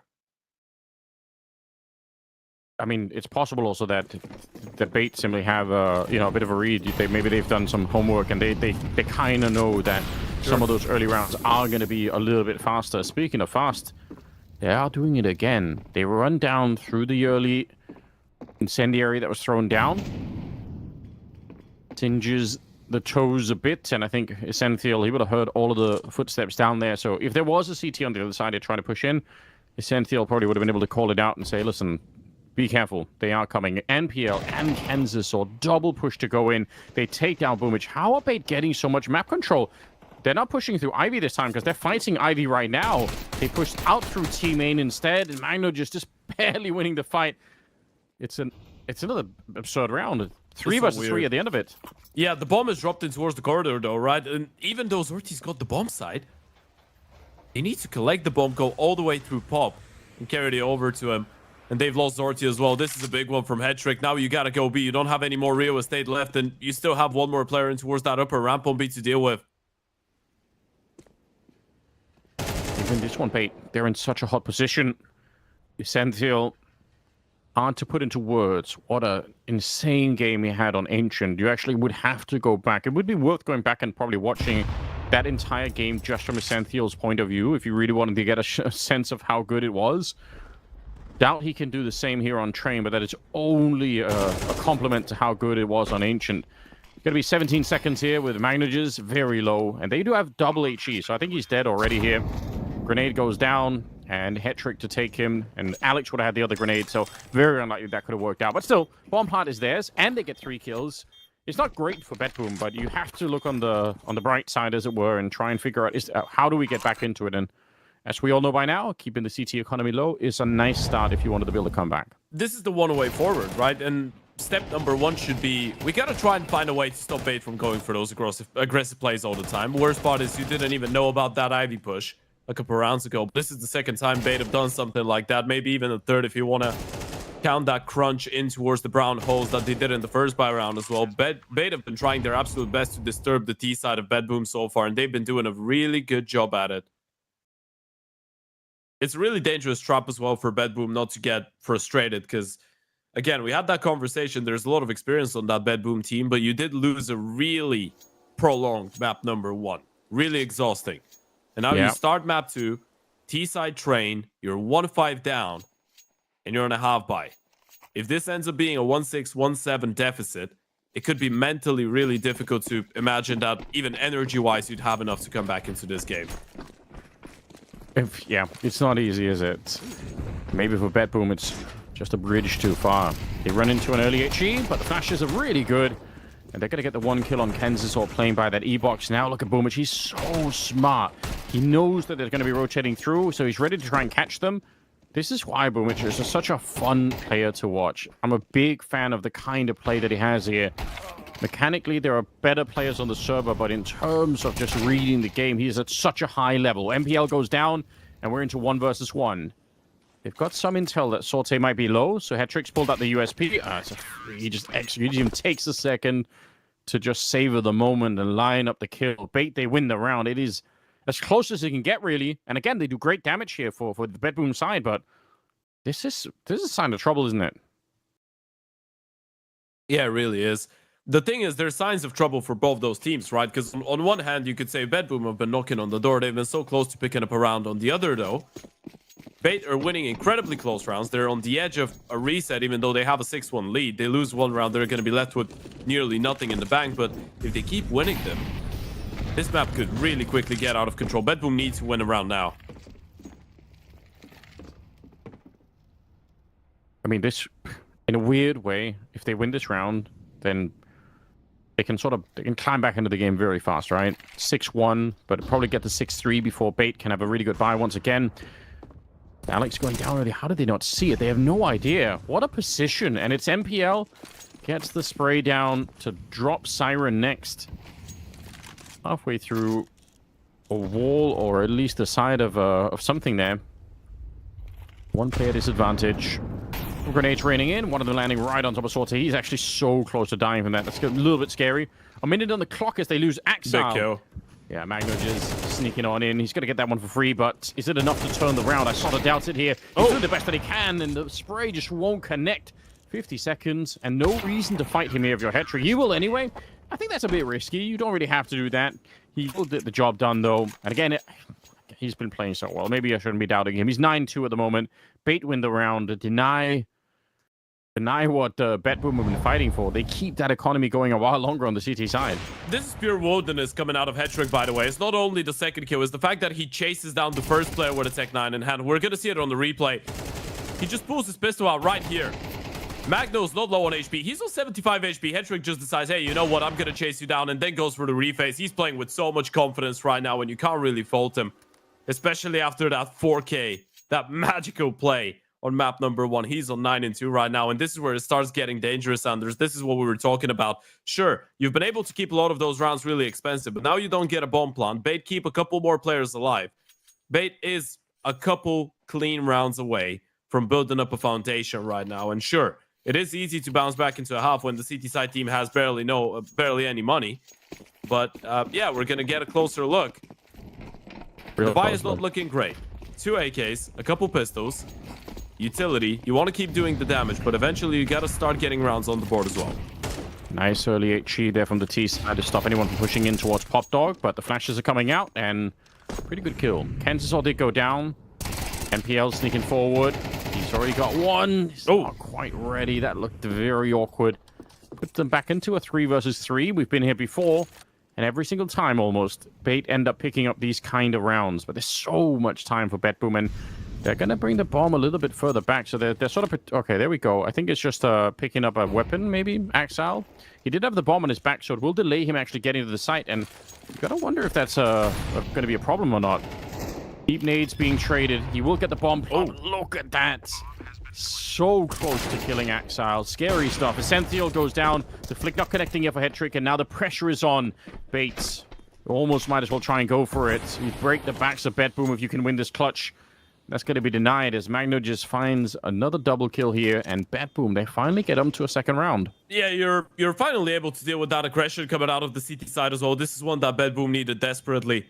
And again, you see the crunch in towards the brown holes. Paying dividends for the first kill. Great flash coming out of Hetrick, but you're able to deal with Kenzizor and then MPL. That entire weird situation with the Molotov. Maybe if he gets another one, maybe if he keeps his gun out, could have had a bigger chance. And still, it was a good reaction coming out of BetBoom. You get all those kills. You recognize that the flash was coming in from the upper, but you used a lot of utility making your way onto that B bomb side, so you did give enough time for Bait to walk away, and then you went in with all the util, making sure the AVP is not going to be able to take you down before you get a bomb plant. Magno with a couple nice pickups as well towards the back of Default and Oyo. You get a second, as we said. It's not unrecoverable here. You get 4 rounds. You have an opportunity for the second half, and they might even get 5. This is reset territory now for the CT side. Yeah, and that is probably exactly what the conversation is for BetBoom at the moment.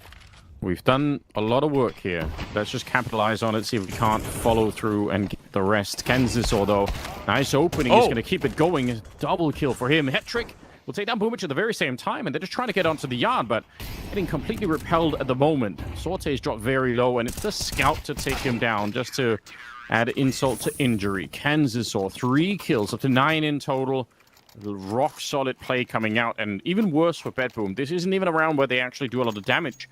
Everyone gets to live on the Bait side of things, so how do you recover the mental? What kind of speech can you give to tell your team, okay, listen, guys, I know it's not good, but at least there's not a lot of least left, you know? This is getting too much, I think. This is really tough. That A-pop with the 3-man swing through the pop smoke with the flashes, that was what they were doing yesterday against Imperial when they were running out of ideas, and it would work most of the time, right? This is what was catching Imperial off guard a lot of the time on their CT side. And Bait, they just make it look easy. Kenzizor with a double, Hetrick with another, and one of the big changes, this is something that we have to bring up. We've been talking about Kenzizor so much since the start of the event. This is probably one of the best maps we've seen out of him impact-wise, and it shows. It's so much easier for Bait when they have everyone firing on high cylinders right now. They have 5 players and no one is slacking in the server.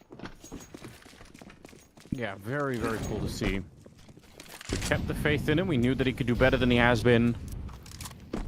And he's starting to prove it ever so slowly. I mean, with him, it's as well the question of he's played below 50 maps against top 30 teams in his career, right? So sure. You got to get a little bit of experience. He's a really confident, really flamboyant player, but hasn't really hasn't gotten the chance to get used to playing against higher level opposition yet. Yeah, that's actually a good perspective to remember. Oh, so much damage, Alex. I mean, he did it.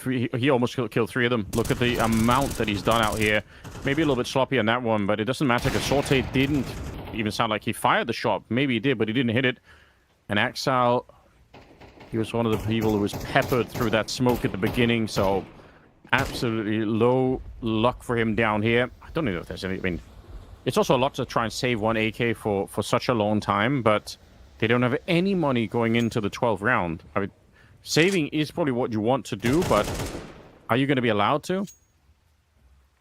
They better not give him a chance back into the round. This is what you should be focused on, but on 38 HP, I don't really know if saving is worth it at this point. Might as well give it a go.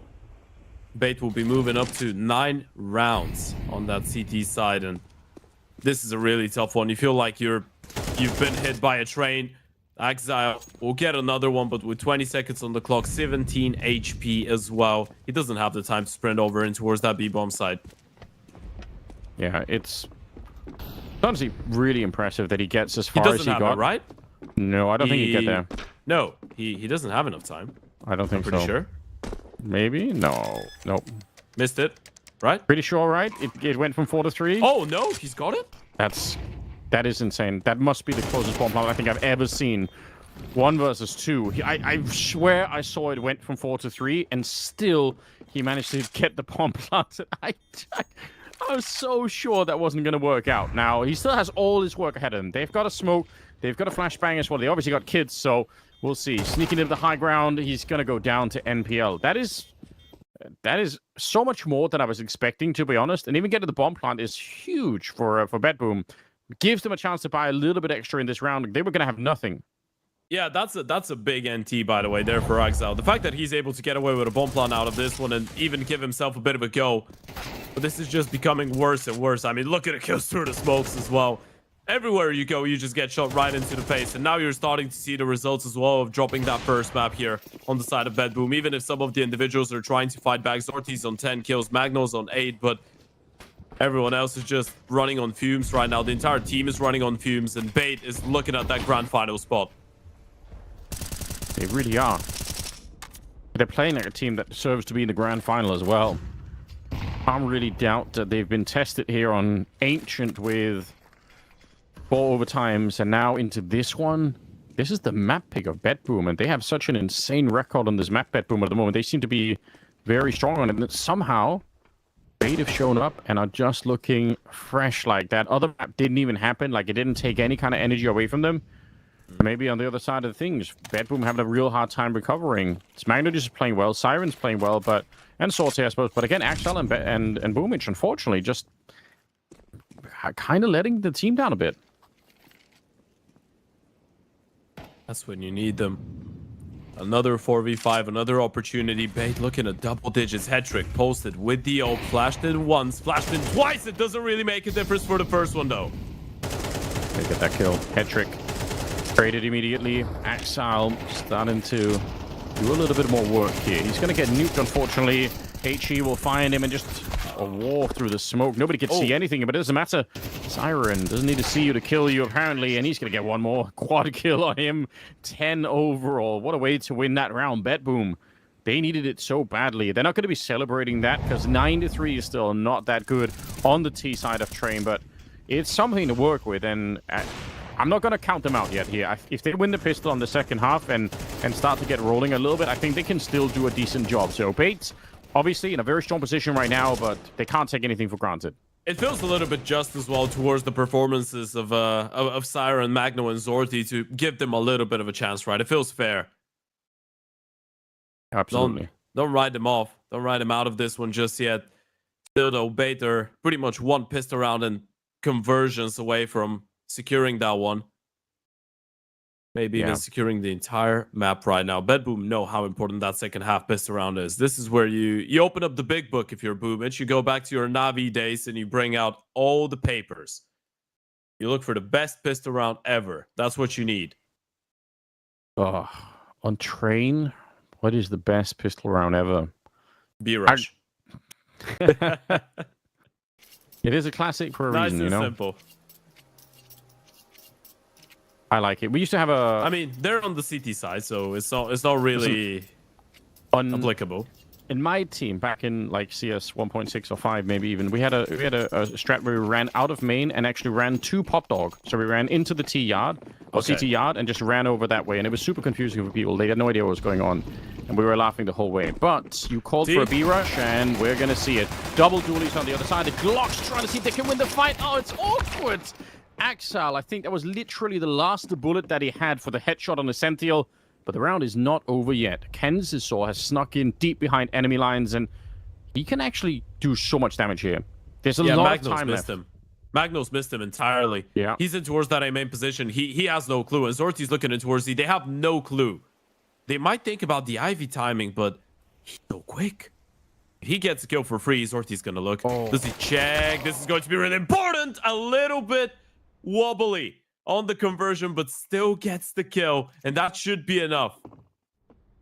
It's such a shame. It's one of the sickest parts about Train are those CT spawn lurks through. Magno just going to be finding a hat trick as well. Very well done for Batboom. Doubling up on that ramp with the dualies, but it's such a long fight. It's interesting to see how long it took to actually win. And you think with that many Glocks coming at you, it's going to be over in 2 seconds one way or another, but it stretched out for a fair bit longer than that. So Batboom, they keep it alive a little while longer, picking up this round, see how much they can build. Yeah, and in a way, it was a B-rush call from both sides, right?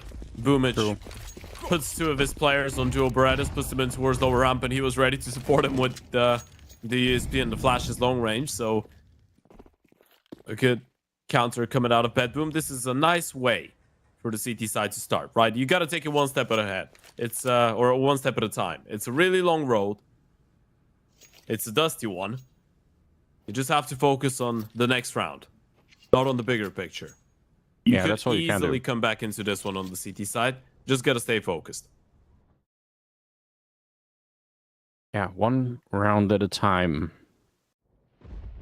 Mentality, first, I think, coined, I mean, at least in Counter-Strike, as far as I know, by Finnish Counter-Strike legend Natu. And now, you know, owner and founder of ENTS, for those of you who aren't as old as Natu and I are. But, yeah, he used to do a lot of analysis work at the beginning of CSGO. And we asked him a lot, said, how do you come back? And he kept saying, just one round at a time. That's what you got to think. Classic advice, still true to this day. All right. That's going to be an interesting one. Yeah, waterfall coming up out of the high ground. I love the idea. In reality, it didn't work out. But you know what? Reality is almost always disappointing, isn't it? Yeah, being a little bit delusional is always of help. Yeah. Sometimes it's a good life policy. For example, Batboom believing that they can still come back into this one, right? You got to be a little bit delusional about this. You got to still keep believing in yourselves. That was a clean conversion. That's what you want. You keep all 5 alive. The MP9 gets a couple kills. So you're going to be farming up the cash. And now you can try and hit them with something a little bit more aggressive, or just get Zorti upgraded onto an op straight away. Okay. I like it. I would trust in Sorti as well. He's had a sickening tournament so far, so I would. He's going to get the kill after Axile goes down. He was trying to get flash through that smoke, which is, by the way, a classic play on this map. It happens all the time. Boomich, unfortunately, caught in a weird position. It's a team kill as well. And Siren, even though he's been playing so well, it's a little bit too much at the end.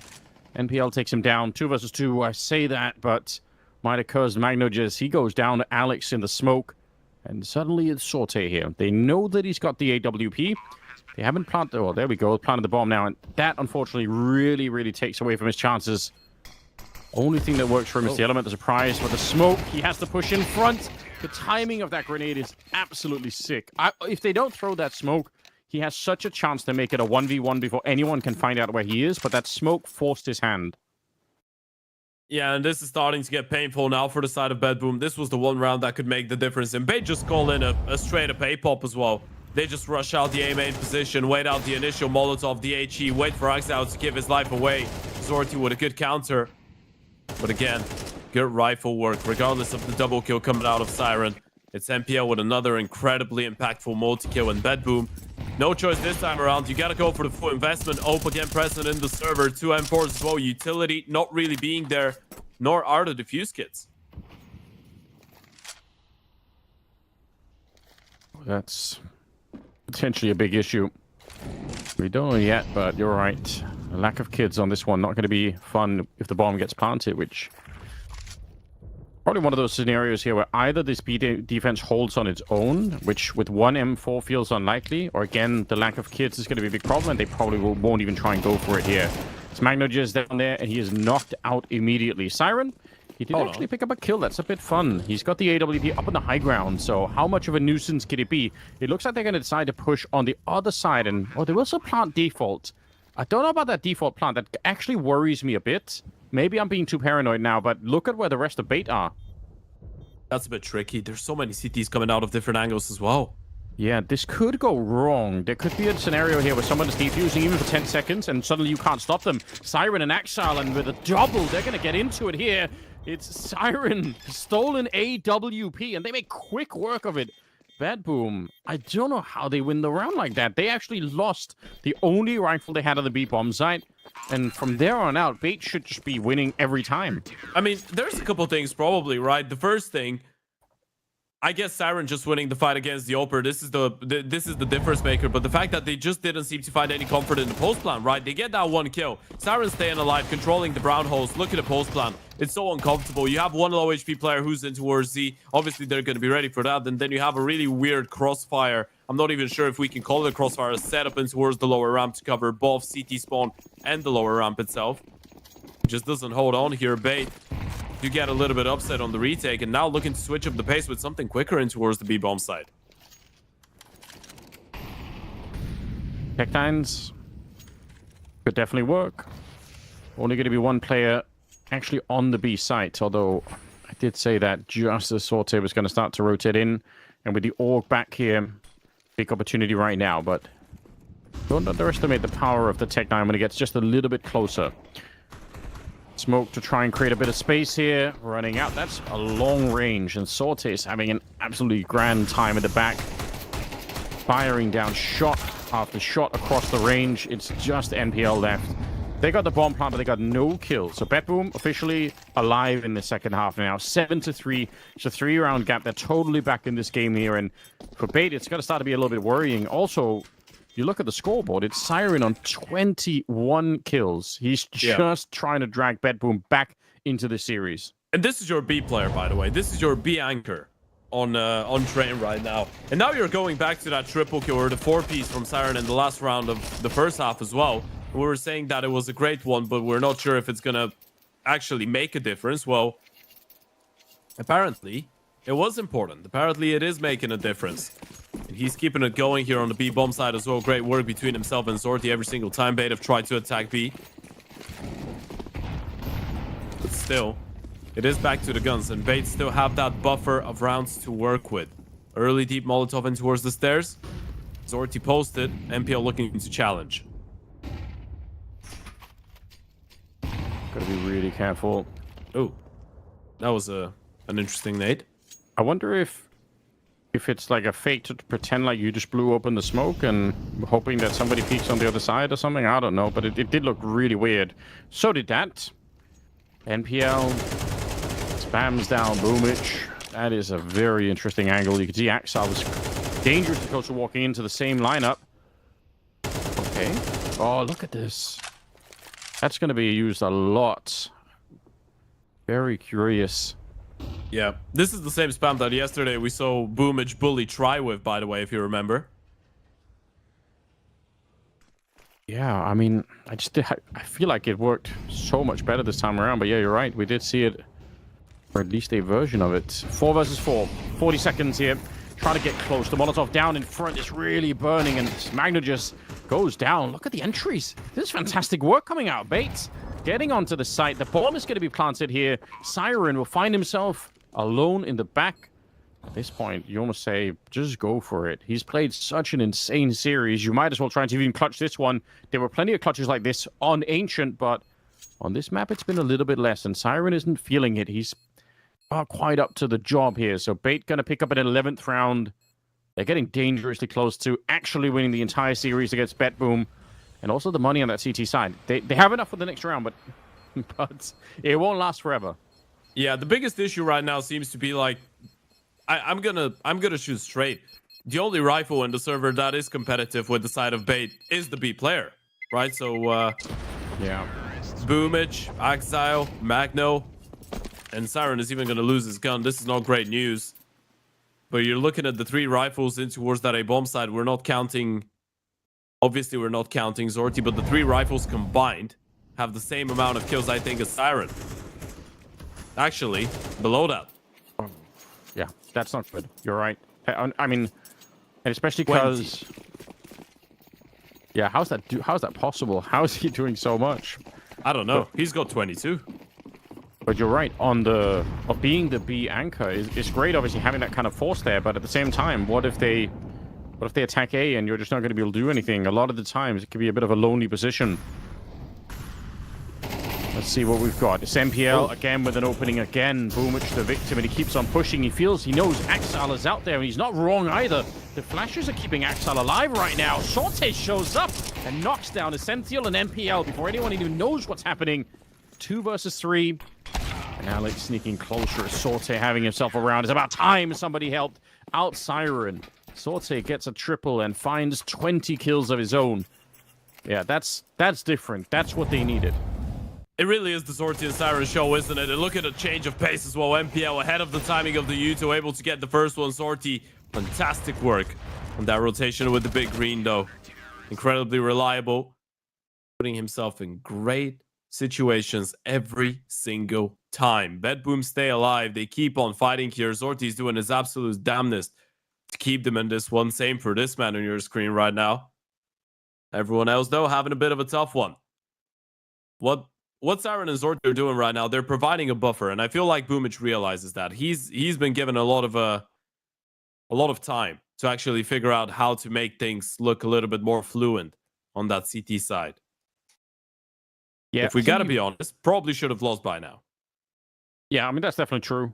I think you also feel almost like a sense of guilt if you've got teammates that are playing this well and you're not able to catch up in time, because you're right, like it is a buffer. This is the moment where, you know, the game has been extended artificially by those players playing so well, and you want to be able to repay them with something. You want to be able to do, and that happened. That really happened for those of you who missed out on Ancient. I mean, towards the end, Boomich, he had a very slow start, but he was absolutely sick on the end of Ancient and had some insane clutches. So, of course, it could be done here. This round, it's just going to be down to the pistols. Essential. Grenade landing. It's just a question of whether or not he can do, again, any kind of damage anymore. It's not going to be the case. They'll clean up the round. Bedboom to pick it up. They're right back in the game here. Yeah, just what the doctor ordered, right? You get one round where 4 people survive. You don't lose too much. You don't let them get close to a bomb site. Axai was able to get a kill. You lock down the A bomb site courtesy of him and Magno. This is exactly what you need if you're Bedboom to feel any type of security. And it might be the right moment for Bates to start thinking about a potential tactical timeout soon enough. Maybe if this one doesn't work. So you feel like you've been fairly competitive when it comes down to the buy rounds. If it's not for Siren Resort to go huge and out the A bomb side, this time it's Boomich. Yeah, he gets the first one. Axal, every round playing that position. Somehow, the grenade banks right off the wall. Catches Essential, who was cowering in the corner. This is real bad news. Remember, Bedboom, if I'm not wrong, they have a 100% win rate on this map. So, Bait have got to be thinking, come on, we're so close. We can take it away from them, and we can win the series. What a fantastic victory to do all in one go. But now you can feel that maybe that victory isn't as sure as you thought it was. They're going to be hanging around for a long, long time here. Yeah, back to T-spawn we go. I mean, this is probably going to be a painful 55 seconds, right? At least you get a lot of time to think about things, and the expression from Hetrick says it all. You wanted to switch up the pace again. You feel like in the previous round when you did do that with the Pop Dog peak, you got the opening kill and you were able to get them in a good position, or catch them in an off-guard position if it wasn't for the Oper. Speaking of Pop Dog, yeah, you want to hear a fun fact, Ted? I am all ears. I can smoke the Pop Dog hallway from T-spawn on this map. Okay. Try and think about that for a second. From T-spawn. Yep. Can actually land a smoke inside of the hallway. All not right. Not in that little front window room either. Towards the yard. Right, in the middle of the corridor. More or less. Right. It's a nice way to say it. This map has some really busted geometry at times. And Valve have been doing their best to fix it, but I find it to be one of the most fun activities to find all of those weird exploits. So I think a lot of it is not that applicable though, is it? I mean, you can you can kind of do it to mess up with people, I guess. Yeah, I mean, flex. I think it's super fun, but what I've noticed with pro players is that because their schedule for warming up and practicing for games is so intense that they're never going to try and win using a bunch of funny tricks. It's not worth it for them to learn those things. So it's really hard to convince the pros. But every once in a while, I am successful, so I'll keep doing it. It's more for my own amusement. I think it's really fun to go down that road. But yeah, it's a map that needs, I think, a little bit more work every once in a while. Train still, even if I do like it. Need someone to go out and repair some of the walls on this one. Here we go. It's a good one. Paper thin walls feels like you're back in 1.6. I do like that aspect of it. Yeah, the wall banks on this map are also insane. Here we go. 22nd round. Betboom have almost caught up. They are trying to extend this series to a third map, which would be on Mirage. If not, then they're going to lose this one, and Bait will move on into the grand final. And also, Betboom are trying to keep their 100% win streak on Train alive. Why would you want to give that one up? They played a lot. They do fantastic work on it. And this has been an awful first half for them, but somehow they're still back into it. Not just somehow. We know exactly how. Siren and Sorte are playing really well all of a sudden. It was a big jiggle in towards upper, by the way. The upper started this round in towards the B-bomb side. You still want to slow it down, though. They don't have a lot of utility on that bait side for the execution. The moment that you go with a Uto, you need to use it really well. You can't risk deploying the utility, getting blocked as well. You need to find the kills and secure the bomb side. This is going to be an all or nothing. And you gotta wait out that smoke in towards pop now. Which, honestly, is kind of awkward, right? Not a lot of time left to make it work. They do have some Molotovs in play, so if they can survive to get out some of the choke points, then they can Molotov somebody like Axile, who's playing a little bit further back here. But it does require them to just have a little bit more space to work with. Here we go. First grenades are raining down, but 30 seconds left. Doesn't do enough or anything there. It's Magno just to get the first kill of the round. And Boomich back here, you can see there's not a lot of time left here. And even worse than that, Bait are not winning any of these battles. I think the clock has run out of this round. 17 seconds. Everyone's rotating in. It's just up to Essential. 1 versus 3, and it's not going to happen. Siren will bring him down. Just a 1 kill of the round for him there. Betboom, they've tied up the game now. 11-11. Oh my, it's kind of painful to watch, isn't it? Yeah, we're doing it again, aren't we? We're going back to that engine. They probably feel like they should have been able to close it a long time ago, but we talked about this buffer, and now it's not only Zorti and Siren going in with the kills and the impact. Now it's everyone joining in. Magno, Boomich, Axel picking up kills in towards that A-bomb side, denying Bait, and there goes the final tactical timeout of regulation. Maddened waited for the last possible opportunity. Well, the penultimate opportunity on paper, but if you've got a cool trick up your sleeve for this half-buy, now is the time. Yeah. Yeah, I don't disagree. You gotta wonder what that would be. It's hard, isn't it? They've tried towards that B-bomb site. You could... The problem is, with any kind of a rush, you're always going to be reliant on what the CTs just happen to have called out of spawn. But sometimes you can put a lot of pressure on Ivy and just have one player who's kind of down there. So they are against 2 Orgs once again and the AWP. And there's going to be a lot of utility as well for Betboom. So no matter what, I think it's going to be real hard to make any kind of a breakthrough. Early pop ahead of the CT side utility worked a couple rounds ago. Let's see. No, it's a straight up A-main rush. There's so many grenades raining down. They're trying to run through anyway. Flashes are actually working pretty well. At least they get out to begin with. Kansas Orcs going to get that one. But again, the Orcs on the other side is doing so much work. Magno just has already found a double. And now they've been slowed down once again. I think once this slows down, typically that's also where it falls apart. You almost need to just, flood on through. Never stop running. Never stop shooting with those Tech 9s. Going to be 12 on the side of Betboom. They've made it back. Again, it was such a miserable... It was a 9-3 in the first half in favor of Bait. And now here we are. Here we are. Betboom have made it work. They've done it. Just 1 round away, and you're holding on to that 100% win rate on Train. 1 round away from a third and final map. 1 round away of keeping it going. Why not? Or we go for another OT. Yeah, I could do another OT. Why not? In for a penny, in for a pound, I believe they say. Nicely done, Alex. They used the fact that there was 2 different elevations back there to make it awkward for Magnages. They take him down, and now they push in front. I like this from NPL. Don't get stuck in this long corridor. You never know if someone's going to be rotating in. A good incendiary could slow down the whole team. You have to get out in front of it, and that's what they're doing. Boomich going to get traded as well. And now it's just Axile down by Popdog. Everyone else is pretty far away at the moment. There could be a straight path for a bomb plant. They're going to find Axile. That was Alex running all the way deep in there, so... You know, ask and you shall receive, Ted. It feels like overtime. At least it's 2 kills away at the moment. Siren spotted out as well, so the element of surprise there is going to be gone. They know that he's back there somewhere. Sorte, maybe unknown for the minute, but he's also trying to retake this with an AWP from Popdog. It feels unlikely in every possible sense of the word. Essential right in front. Oh, it's going to be a no-scope. It started with, can he really do this?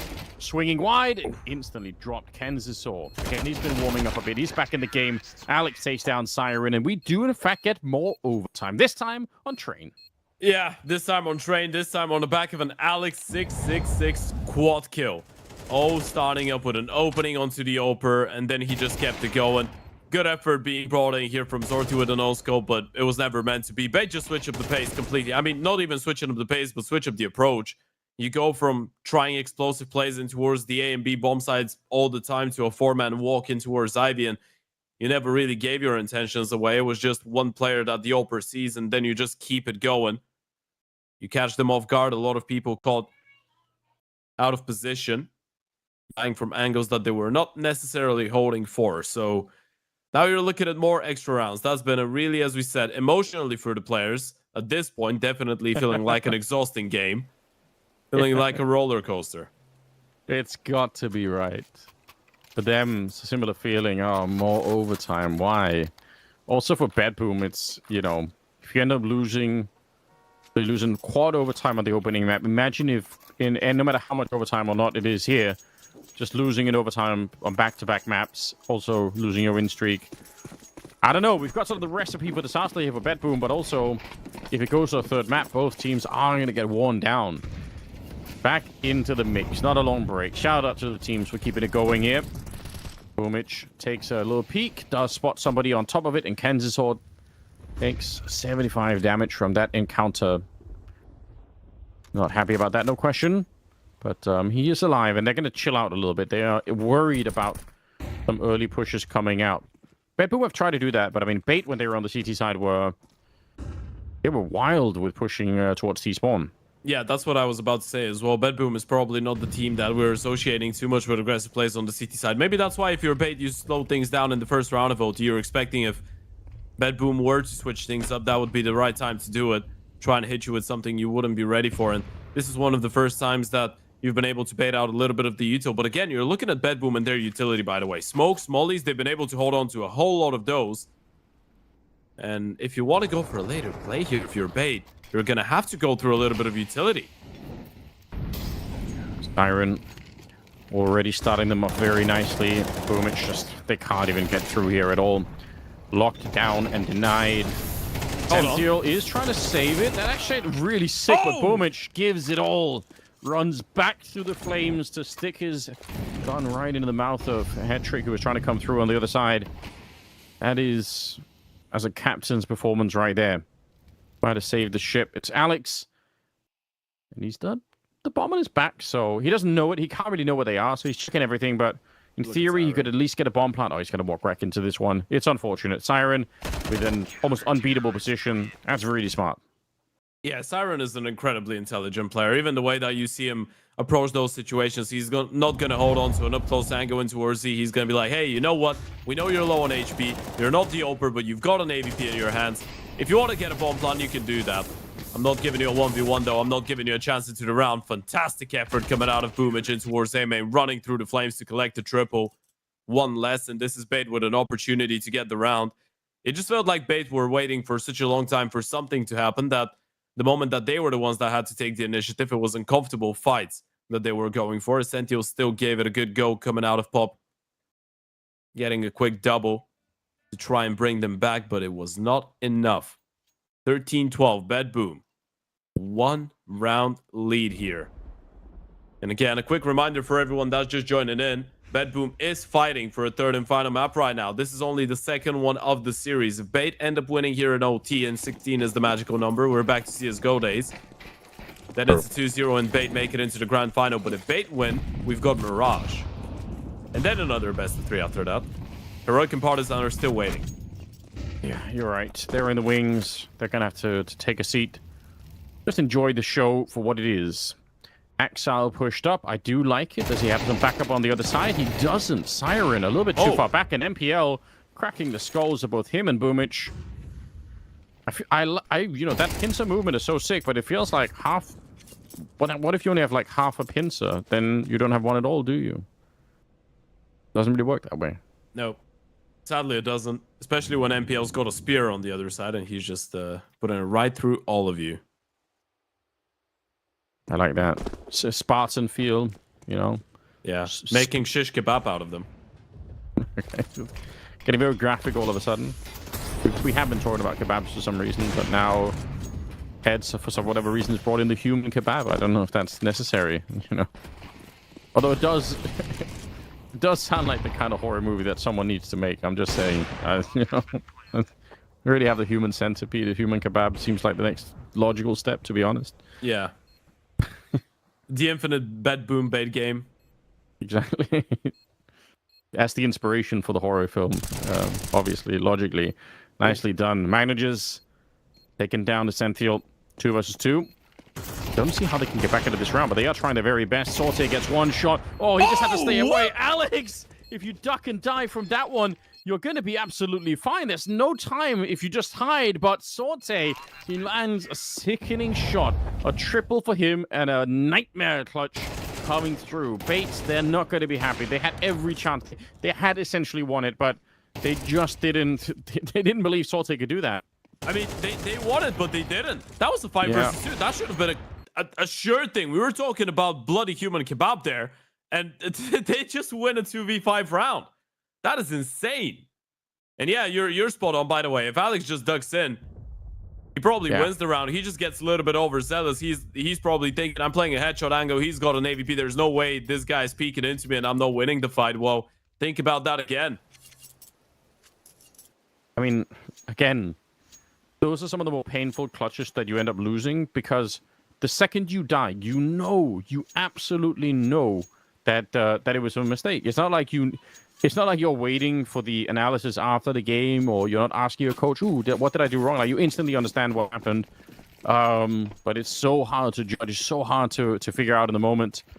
Emotions are running a little bit too high, perhaps. 14-12. Bedboom continue here. CT side's looking very good for them. It will be very interesting to see how they play once they get to the T side, because obviously in regulation, it was really far from what Bedboom should be doing on train. It really was. And now you're going back to all the impact that Zorti and Siren did bring in by keeping them alive for a little bit longer. And they still are. They still are going nuclear. Up to this round, they're not slowing down. Bait. They have done so in this round. Again, switching things up a little bit more with the triple approach into Ivy. Last time around, it was a high-low double peak to deal with Zorti. Can you do it again? Yeah. See if they can trick him this time. It's just a high ground peak. Maybe there was just a hip showing, but regardless, Sorte's out of the round here. I really think for Bait, just getting one of these 3 rounds is going to go a long way. You've got to pick up one here to keep your chances high. Magno just nasty angle in the back there. Oh, what? Oh, Kensock got knifed? That was Boomich sneaking around in main. I don't even know how he got there. How does that work? In overtime, you decide to go for the Karambit as a way to try and maybe win the map as well. Hetrick and MPL left. Somehow it's still a 2 versus 2. In spite of the blade being pulled out here, there is a chance Hetrick can do this. 20 seconds. Deep Molotov. Oh, he's gonna... Yeah, he actually catches him. The flames latching on to Magnogis as he jumps back through that C connector. And now it's on once again. Now, how deep do you want to go with this one, Hetrick? You've got the AWP. Aaron's got a molly. Yeah, you're right. But this could be one of those things where you throw it when you're too close, and then you die before you get the rifle back out. Let's see how early on in this retake he actually throws that grenade, if he does at all. Moving closer, he's picked up a smoke in the meantime, too, and that smoke is interesting when you're up against the AWP. There's the incendiary. He does throw it very, very quickly. Head trick pushing down. And Siren, that is a very nice shot. As close as it can get there towards the end. But he finds the headshot. What a round that is. No emotion. Nothing shown by Siren, the hero, the unsung hero of Bad Boom to keep them in this one. What a clutch denial. Head trick. It felt like he played it to perfection as well with a Molotov. There's the replay. He was the one to open things up. We're not going to see a replay of that knife coming out of Boomage. Apparently, they just didn't clear him. He was playing the aggressive angle next to the box in A main. Kenzie's all overlooking it. And Bad Boom get 3 rounds in the first half of OT. This is definitely going to a third here. Say that, but why not stop with at least a couple of more OTs, Ted? We're already here. Why not stay here until 5 a.m.? Listen, we should. We could enjoy the show. What else are we supposed to do, you know? That is a fair point. Watching Counter-Strike on the weekend, just enjoying some of the teams that finally are playing well. I think both Bad Boom and Bait are 2 teams that in a way have been kind of frustrating in the last couple of months because they should be better. They should have better results. They should be playing more solid Counter-Strike. You can only say that for so long before you start to feel the frustration, but I will say in the CCT Global Finals here, it's been impressive. It's the kind of Counter-Strike that we want to see most of the time out of these 2 squads, so I think it's really cool that we get a chance to witness it firsthand right now. 15-12. One more round for Bet Boom, and they will keep the streak alive, get a third map. It starts well. Instant shutdown. A lot of damage on the Siren as well, but it's Bet Boom to save his teammate. Boomage to save his teammate, rather. Gonna go for it here as well. Essential sneaking on in. He's just got the perfect crosshair placement. I don't know how he does it. That has to be it. MPL was trying to take the initiative here, be the captain leading the ship towards another round on the board, but you just all fall down like dominoes, one after the other. This one is not done just yet. You thought you had it, Bait, at 9-3 up at the halftime break on trade, and 1 map up. You thought you had a 2-0 win, but all you've got is a Mirage coming up. The struggle continues, doesn't it? Trying to get onto the B site. Head trick.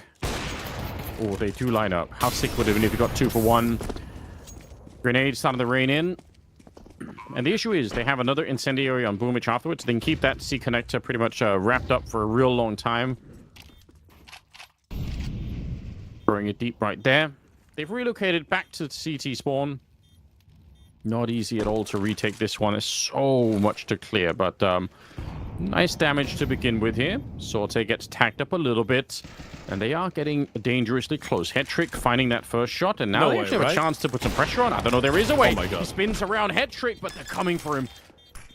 Grenade around the corner. Ken's saw he has to run. Boom, it's trying to hide. He gets the kill, but I don't know if there's enough time for it.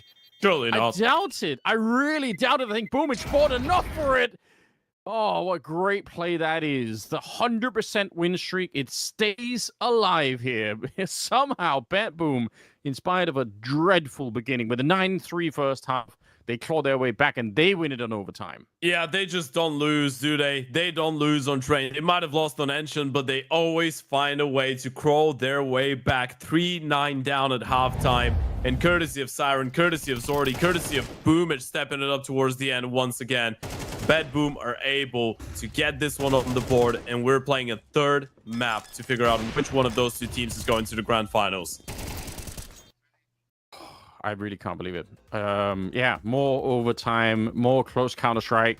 It's what we love to see. We do have the analysts ready before we go into map number 3, so let's break this one down. I wouldn't expect Bait to be on the other side of a result like this, but unfortunately a very embarrassing way to have this go to a third map. I mean, it's an 11-2 run from Bet Boom to run it all the way through 16-12, flawless in the overtime stages of the game. And frankly, I think I've just got to give all the credit I think I can to Siren for keeping them stuck into this game for as long as they did on that T side, and then just defensively, just locking that B bomb side down, getting so many magnificent clutches as well.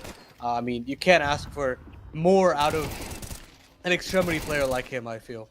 Oh, he just played absolutely incredible. You're just looking at some of the holds first of all and what he's able to provide for his team in that second half, and it is complete lockdown when it comes to some of the executions, and then on top of that, the clutch factor that you mentioned. I just think, you know, it's tough to find ways where he can make better decisions in the clutch with X-Ray. You know, he's doing things that I don't even think are possible in some of these clutches, and making it look so easy. And that's what he's been doing all series, and in fact all event so far. He's been playing unbelievably well here. That consistency remains for BetBoom, is that this is a safe pair of hands no matter how things fluctuate throughout the team, no matter if you see Boomich or Axile step up to the plate. With Zorti zopping, it can be hot or cold in some of these games. He's just been a really steady hand throughout this event entirely. So, I mean, what an asset to have on your team, and what a way to really pull it together when it matters most, when you have to kind of lock in a victory here to, I think more importantly, just keep the win streak alive on Train. You know, it looked like it could have been a pretty miserable way to get handed your first defeat. The way that Bait were absolutely manipulating them on that CT side, with the CT side aggression that we saw for the very early 6 rounds versus the way that they closed out the half and kind of reining it in. It felt like Bait had just the exact right way to frustrate BetBoom and break the mental, but that second half comes through, and BetBoom give them a taste of their own medicine. I mean, I thought the series was over. To be completely honest with you, I mean, who wouldn't when you see that scoreline and you see the fashion in what they're doing it with? It is picture perfect, mentally debilitating Counter-Strike from start to finish. And I felt like NPL had just such a great handle as to how he wanted to approach that game. You even had moments from players like Kenzazor where I felt like when he was in that that outer bomb side, he was putting in a lot of impact. But as soon as we switched sides, it felt like we saw a completely different team. A very uninspiring A executes, missed utility. I think I saw the back A Molotov missed 2 or 3 times, which actually led them to losing the round, because you would have a player that is anchoring the bomb site play that position and get a couple of kills to make the post plan impossible. And things like that, I mean, I get it. I get it. You know, it's online Counter-Strike. It's a map that you don't necessarily play as often as something like an Ancient, but it's still really bad to see bits of utility like that, and to see as telegraphed of a T side as I saw from them, where they tried targeting this A bomb site way too often, I thought, and didn't utilize enough of the rest of the map to really make me feel like there was anything of a chance. I honestly thought the game was over at like the 7 to 11 mark, 6 to 11 mark, because you weren't seeing any sort of adaptations from NPL changing up anything in this map. I felt like. I'm right there with you. You look at the way that they were constantly trying to run out of T-Con, and you look at the majority of the BetBoom setups. I mean, you can just see how far back they're playing on the defense, letting the play come to their arms, watching them as they try and push through smokes, you know, trying to you know, land utility on the inbound right there. You talk about the missed utility. All of that has huge impact, and it just felt like BetBoom were able to catch them with open arms. And when things kind of did get a little bit rough, when there was some opening picks, look at how Siren can offer you up clutches in rotation and change the tides. The post plants when things were looking well, crumbling right here. This 1v2 out of Zorte changes the tides of things here. And again, I mean, this is a round in particular as well, where you see Siren come up big time in 1v1 to shut down Hetrick, and this is where you see that experience, that decision making, just perfect play. Picks up the smoke, tosses it on the bomb. You couldn't ask for a better clutch right there. And for BetBoom, huge victory and capitalizing on a Bait who maybe aren't as well drilled just yet on Train. It's relatively recent. We're gonna miss some utility. We're gonna have, you know, a little bit less experience, whereas BetBoom are putting in a lot of effort, a lot of work in, and that leads to this huge comeback and now a map 3. So it looks like, I mean, they've played it 5 times in their time with this map in the pool, and I mean, you look at the distribution of 1 rounds. Like I feel like they should have had a little bit more to give on the T side. I mean, it's really hard to come up with an excuse or something to fall back on and say that they should have been able to close it out here. But you know, sometimes stamina can get the best of you. Things like just fatigue after playing that map 1. It feels like maybe he just ran out of steam, and that's definitely not something that you want to see moving into this game. And we talked about the mental resilience needed to bounce back, and I thought that was something that we would bring into this desk segment and say BetBoom didn't have it. They didn't have the capabilities of hanging in, and of course it was always going to be difficult for any team to get back after a collapse like that, but they found a way. Credit to Siren, credit to Zorte, Boomich as well, to gather the troops in the fashion that they did. And now you come to Mirage, and yes, it's that trump card for Bait as a consistent decider when you go into these kinds of games. But again, the shoe's on the other foot now, where it's their turn to have a big collapse, and they've got to find a way to mentally reset and check back into this series, because I feel like BetBoom are the type of team that they are a very confidence-driven roster, and when they do have the wind in their sails, they can kind of run away with things. Yeah, I mean, you look at the way that they opened up this event as well with that victory over Wildcard.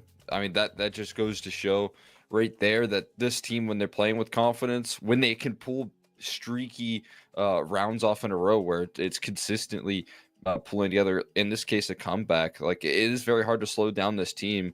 My one thing is, when it looked like MPL was kind of running out of ideas, he was targeting that A side so much, you're just not going to see that on Mirage. I don't think. Like, this is a guy that can really trust in his extremity players. He's going to have versatility on the map on these T sides, that if they can get off to a strong start, you're not going to have to worry about a T side collapse or anything of that nature coming into this decider. I think that's where, like you said, the stronghold of Bait is still in play. It's about being able to pass that endurance test here, having a very long, drawn out series overall, and coming into this third map with a fresh pair of eyes on a map that you're super comfortable on. I mean, the point that you bring up about the Mirage mid rounding is like, it's so important, right? And we saw how well oiled and well drilled that Mirage was against Heroic yesterday, and so many times where you're able to have your extremity players bail you out and make you look like a genius, to be completely honest. And that's something that he definitely can rely on. So we're going to take a little bit of a break, and when we come back, our final deciding map of the upper bracket final. It's been a long one, but we'll finally have our conclusion, whether you like it or not, after this little bit of a break.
Well, we've reached the third map in this series. It is still Bedboom up against Bait. If you can't believe that, I mean, it started quite a while ago, but we had 5 overtime so far, stretched across 2 maps. And now we're going into Mirage as the final battleground. I'm excited. I think it's been really fun. Bedboom got to keep their train win streak alive, really only barely. That's scary and a bit of a wake-up call, perhaps. But Mirage, I mean, again, we reset everything. Everyone has to go back and, try to summon whatever strength they have left. Because this could be a third really hard map, I think. Yeah, it's been a really exhausting series all in all, right? That is the main story of it all. It's been a series of both teams just exchanging streaks and exchanging rounds, but never at any point did it feel like one team had everything under control, right? Maybe only the first half on trade for Bait, and that was a 9-3 lead, but now you got to fight your way back mentally from being 9-3 up, 1 map up, not being able to close. And now you're going into a third and final map. The good news is for the Bait side of things, this is the best map that you could have wished for, right? This is your decider. Oh, yeah. This is the one map you've won 14 times in a row. This is the one map that you single-handedly demolished Heroic on yesterday in a 13-3 fashion. If there was a map for Bait to bounce back after letting Bedboom come back into train, that would be Mirage. It's kind of sick that it plays out this way, because basically what it means is that we have the sort of inverse potential story, which is that Bait could lose their win streak and, the series as a whole. So kind of fun to see. The match, I think, is live. We're in Mirage for the final one, ladies and gentlemen. So once again, get strapped in, get buckled up, because we've got a whole nother best of 3 after this one. But we have to get through the final map. It'll be Bedboom starting on the CT side, Bait on that T side. And I'm not seeing a kit on anyone, but a single flashbang on Boomich. They could set something up. They're also expecting that it could be a bit of a fast B play, so they're going to put 3 people over there to begin with, just to make sure that nothing happens. And looks like it might be a bit of a split coming in from the catwalk position. In fact, look at how close they are running in here. They will slow it down before they actually get to the corner. Magno just goes down to the start as the first kill of Mirage. Yeah, and now you send it through the cone smoke up in towards the A-bomb side. Boomich is all alone here, just playing from ticket on a retake. Might get into a fight. The last thing you want right now is to go down, but they're just going to push him in. He actually got that kill anyway, despite it being slightly flashed. A bomb planted, and the clock's really ticking now against Bedboom. 10-second defuse. They're going to be running right into the Glock of Alex. Sorte goes down. He still has that 1 grenade, Boomich, but at this, throwing it like that, I just doubt anything's going to happen. You can see they just turn around. They don't care about that at all. Siren should never be given an opportunity here. Just don't fight him. He has to sit down for 10 seconds. It's going to be Kenzisor actually will land a headshot against him. It ends up in a 1 versus 1. It's Bait to win it, though. It has to be fantastic news for them. Yeah, and this is the one map on which you don't want to give them any momentum, right? As we pointed out, you're looking at the list of names that Bait have been able to take down when it comes down to Mirage in the last couple of weeks, and it's such a long one with some pretty high-quality teams as well. You're looking at Heroic, you're looking at Partizan, Astralis, Enstein, Pandas, BC Game, Parry Vision, and the list goes on and on and on and on. This is one of the few maps on which we've seen great consistency come out of Kenzisor as well, if we got to talk about some of the individuals. Essential yesterday obviously popped off against Heroic, but Kenzisor himself has always been a fan of this map, even back in the days when he was still playing on a lot of the Ukrainian mixes, teams like Ikla, Kono, ECF. Just reading out names, just name dropping people. I mean, those are all team names, just teams that he played on. Yeah, fair enough. Yeah. I recognize some of them, no question. I mean, it's the same team. They changed the name 20,000 times, and then a couple players. Okay. just to maximize the level of confusion. It's like every month we have a new team name, guys. What's up? Yeah. Essentially, what was EC Kiev, if you remember that one. What that was in 2021, 2022 is the continuation of that project. Okay. 4 or 5 years in. Kenzisor is off to another hot start here. He's got 6-0. Obviously, some of them were the MAC 10 in the previous round, but still, we'll let him have his moment in the sunshine here. Double org out already for Bedboom. Just in case anyone was wondering, is it just a thing that they do? Yeah, I mean it is, but it's on all maps. Used to be that the org was sometimes very map specific or very player specific, but Bedboom are really, they're forcing it into the current meta.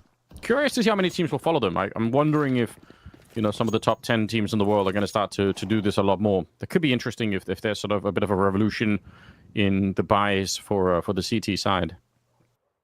It's interesting how Siren's deciding to play this one as well, right? All up close in person and went towards the balcony. Has a smoke. We'll need the help of Axel pretty quickly, though. Bait are gathering up for a B play. Do they molly him out? 40 seconds here. Siren not comfortable with that close range orc. Axel still doing really excellent work back here. HE and Molotov to force him back, and he'll get into the fight, still taking down Alex. Look at the health that's left here on the bait side. Should be an almost automatic loss when you're this low. Hold on. Sorte's got to be a bit careful, though. All right, there we go. Lightning fast to pick up the kill. That's super well done. And unfortunately for Kenzasaur, he just, again, doesn't have the health to really take the battle, so it will be Bedboom stepping it up and winning this one. First rifle round. They will lose 3 players, so of course you're going to be happy that you do that, but you're going to be aware, too, that you need to keep this streak going. It can't just be the one odd round. You've got to pick up the couple of rounds here to really get into it. This is already giving good signs, by the way. Seeing Axel pick up such an early triple kill, we're talking about him getting back to some of his old self and his old form. One of his best maps when he was on Cloud9 and when he was on Cabin before that was Mirage, right? Some of the highlights he was getting in towards short, they were some of the best that we were looking at the time. This is definitely one of the maps on which you could expect a bit showing coming out of him, and he's picking up the slack here. Yeah, you can see how fast he was with that kill. That's exactly what you need. Boomich stepping it up. It was for a brief second there. 3 versus 3. But it does get reduced back down to 2 on the bait side of things. Not bad players to have left, though. Essential and Hetrick, and quite a winnable 2v3 if you look at how much health they have, how much time there is, and everything else. Even maybe the position here for Essential, being allowed to get this deep into it. The only problem is, obviously, if he wanted to make the cross here, he has to jump to give away his position, or he has to go back down and just swing straight up. They do have some Molotovs, but no smokes to make the cross here. Still, I would say this is doable. Yeah, definitely. Boomich is just playing for the information, though, right? You feel like unless he gets an instant kill, he's probably not going to get into a fight. You see this one. He called for support. Double P comes in, perfectly coordinated. Bomb dropped. And Essential thrown into a 1 versus 3 clutch. Let's get the first one, and Zorti's actually extinguished the Molotov. Essential's got a little bit of space to work with. He's going to get a bomb plant here. Yeah, he fakes it up instead. He's hoping that someone's going to peek him in. He's not quite sure if there's a second player towards CT spawn, so once again, second fake down. At some point, you're going to have to commit to this, or they're going to get dangerously close, and this time he will go for it. And Bedboom actually quite respectful, far away, trying to give him no chance to fake out a kill. Oh, what a headshot, Essential. He's so confident. He's been all series long. He can't get the last one. Spray is magnificent for Siren. I don't know who bothers to learn the orc spray pattern, but apparently Siren is one of those players. Yeah, it doesn't even scope with the weapon, right? This is one of the biggest strengths of the orc, that you get the scope. He doesn't even do it. Just holding mouse 1, getting the insta headshot and Essential. It felt like he really was in the zone for the clutch. We're going to check it out on the replay, though. Bedboom put in a lot of pressure in towards middle. You know it's a vital part of the T side of pretty much every team nowadays, but especially when it comes down to Bait and MPL and the way that he likes approaching his T sides. Good effort there with the Molotov. Well isolated on the 3 separate 1v1s, but unfortunately couldn't connect them to the final one. At least you get a bomb plant, so you're going to have a couple players on Deagles, and you're not forced to go for the investment here if you're Bait. But this is a great opportunity for Bedboom to keep it going. Yeah, no doubt. Forte. See if he can start to flex that AWP a little bit more. Again, every map we've seen from him, he's had some kind of an impact. Boomich taking down Alex at the start of the round. Pretty much forcing their hand. If they wanted to go for some sort of a B plant here, then they need a kill and need to be a little bit speedy with it too.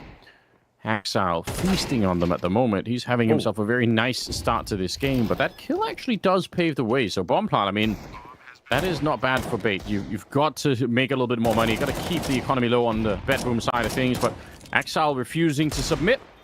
Going to pull out the USP to try and continue the struggle here. MPL surely going to be found eventually. Grenades are landing as well, and yeah, everyone's had the shots. Another great headshot. That is a huge difference for NPL. Those last 2 kills there with the Eagle, putting a lot of pressure on Bedboom's economy. Yeah, look at the money. I mean, Siren's got nothing. Boomich is on 700. Obviously, that's going to get boosted up now that they win the round, but it's still not looking like the most solid economy ever for the CT side. This is good damage. If you're Bait, you're just tapping yourselves on the shoulders after this one, saying we got 3 kills, we got a bomb plant, made them shiver a little bit, and still, Axao is looking pretty solid. And the reason we're highlighting that so much, I mean, this is probably one of the first maps on which it kind of feels like we could be getting something close to an OG Axel performance. See the way that he's approaching a lot of those 1v1s, even if it's a little bit wobbly, he's still able to get the kills. How cool would that be? That would be sort of an unexpected treat to this whole crazy game if suddenly Axel is the one who steps back up. At this point, I would settle for just Axel, kind of like he is now, just having not a terrible start. I think it's something like 3 or 4 maps that we've seen of him now where he starts, 0 and 6 or 5 or something, just has no impact on the early round. So even this, I'm actually quite happy with. Obviously, if he goes all the way back, so something that's close to his real level, that could be really fun. Obviously, I think Bedboom will stand a very good chance of breaking the win streak for Bait if that happens, just because of how good he is alone. Seems like a dream scenario at the moment, and we're not there yet. I think for many players, by the way, that have been amongst the best in the world and that have had a lot of good moments, and for whatever reason need to take a bit of a step back, just having something that you can that can take you back in time, like a specific position on a map that you play, different circumstances that you get put in, and you recognize that you have a bit of a deja vu, that is actually a massive help. Yeah, I think that's true. Reminds you of the good old days. Magnus is going to be going down and Sorte very low. Nice attempt at a wallbang there for Essential. Again, shows something about the communication on the Baits, how quick they are to react to that information. They knew it was low. They knew it was on the stairs. They try and do something about it almost immediately. Window being held by Essential, but they are peeking him from 2 different angles, or they should be. Not going to happen at all. Essential holding that line flawlessly. Double kill for him. Bait win the round, and because of the NPL Deagle kills in the previous round, there's nothing left for Bedboom. Yeah, this is what we were talking about, right? And again, it doesn't feel like they're doing anything different. You're going back to that mid-fight, and the moment that you see Zorti pick up a triple kill, you're thinking that should be enough to get the round. Every single time Zorti was getting a kill, though, one of his teammates would get refragged by someone on the side of Bait. Good spacing, good refrags, and as you pointed out, Bai is not really great for Bedboom. 1 rifle in the mix, that's going to be in the hands of Axel. 2 MP9s, 2 5.7s. You need something a little bit more aggressive, and Zorti's already pushed into Worst Palace, so you're getting some Rio estate. Question here is, how do you want to use that? You want to stack up the B bomb side, rotate Boomich over, or you want to stay there, hold on to your aggressive positions, and hope that Bait will just walk in when the time is low, and you could maybe cause a little bit of havoc. Yeah, right now, nothing's been decided yet by Bait, so Bedboom. This is one of those rounds that can secretly be a bit scary, can't it? They do have a little bit of armor. They've got the flashbang as well, Magnages. I mean, those 5.7s alone somehow always make me nervous. Sorte is very far up in the palace, and Boomich just heard nothing on the A ramp, so they're probably feeling pretty confident in this B setup at the moment. They feel like, yeah, you know what? That's a good chance. They are pushing out of the palace into T spawn now. I don't think they're going to get there in time, so it'll still be down to just the B hold here. And with Axel going down already, that significantly weakens things. Magnages, no chance either, and a perfect Molotov to get rid of Siren there. So, honestly, great work for Bait. And these are the kind of rounds that, you want them to win. Unfortunately, on the first map, there were a lot of these kind of rounds that were also lost. So, it's nice to see a bit of a change here. Yeah, the conversions are really clean, and you can tell that a lot of teams would fall into the trap of spreading around the map but leaving one avenue open, and then you go back in towards the A bomb side for whatever reason you're going to get caught off guard. Didn't really feel like Bait were interested in A at all, right? Essentially just gave it one quick check at around 110, 115, make sure there's no aggression coming in, but as soon as you execute nicely and you win your fights coming out of short against the pistols, you should be able to take the bomb side by storm, even if there's 3, 4, or 5 people on it. So you're quite confident in your protocols right now on the Bait side of things. Bedboom do get to hold on to 1 AK in this round, courtesy of Zorti getting a kill, so it's not too bad for them either, considering that wasn't a full investment, really. You get that Kalashnikov, obviously gonna get up to somebody else. Zorti's probably gonna opt to go for...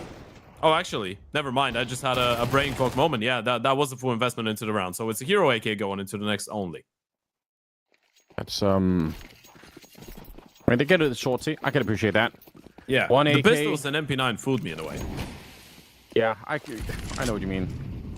it's hard to keep track of the economy sometimes now. I think because you know it obviously used to be a lot more well defined, but I think everyone's it's just kind of pushing the limits of what you can do with it. So I'll take great position, fantastic double kill, and there was a lot of distraction shooting through the smoke on the other side. That was also really well played. So Bedboom setting themselves up nice. Again, Essential. I just can't believe he's playing the best game that I think I've ever seen him play. 9 kills right now. He is so sharp. Axile trying to make up for it, but Essential's going to win that battle to triple, saving the AWP and getting another round for Bait. Now that is obviously a fantastic round for Bedboom, right? 1 hero AK and you do almost win the round, but not quite. And Bait are marching forward. Yeah, Essential's been spectacular, though. Definitely one of the names that a lot of people, especially going into the major for the side of Bait, a lot of people wouldn't have heard of Essential before. That is because before he joined Bait, he didn't really play professional Counter-Strike. We already had that conversation. He'd play, I think he had 5 best of 3s in total on HOTV before joining Bait at the start of 2024. And in the span of 1 year, he's grown up as a player so freaking much. Bait, though, not really slowing things down. Look at Kenzie soaring towards middle.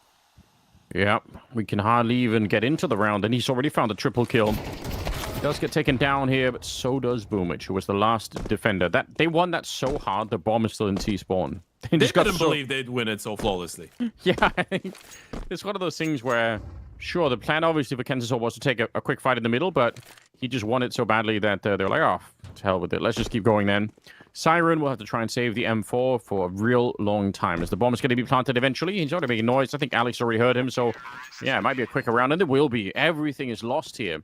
This is an insane run around here for Bait, where they're very, very close to losing the rounds. They don't really build an economy, but they keep winning, and now they have 3 in a row alive, and actually Bedboom are in a lot of trouble right here. Yeah, and this is Prime Kenzor, by the way. This is why you get this guy onto the team.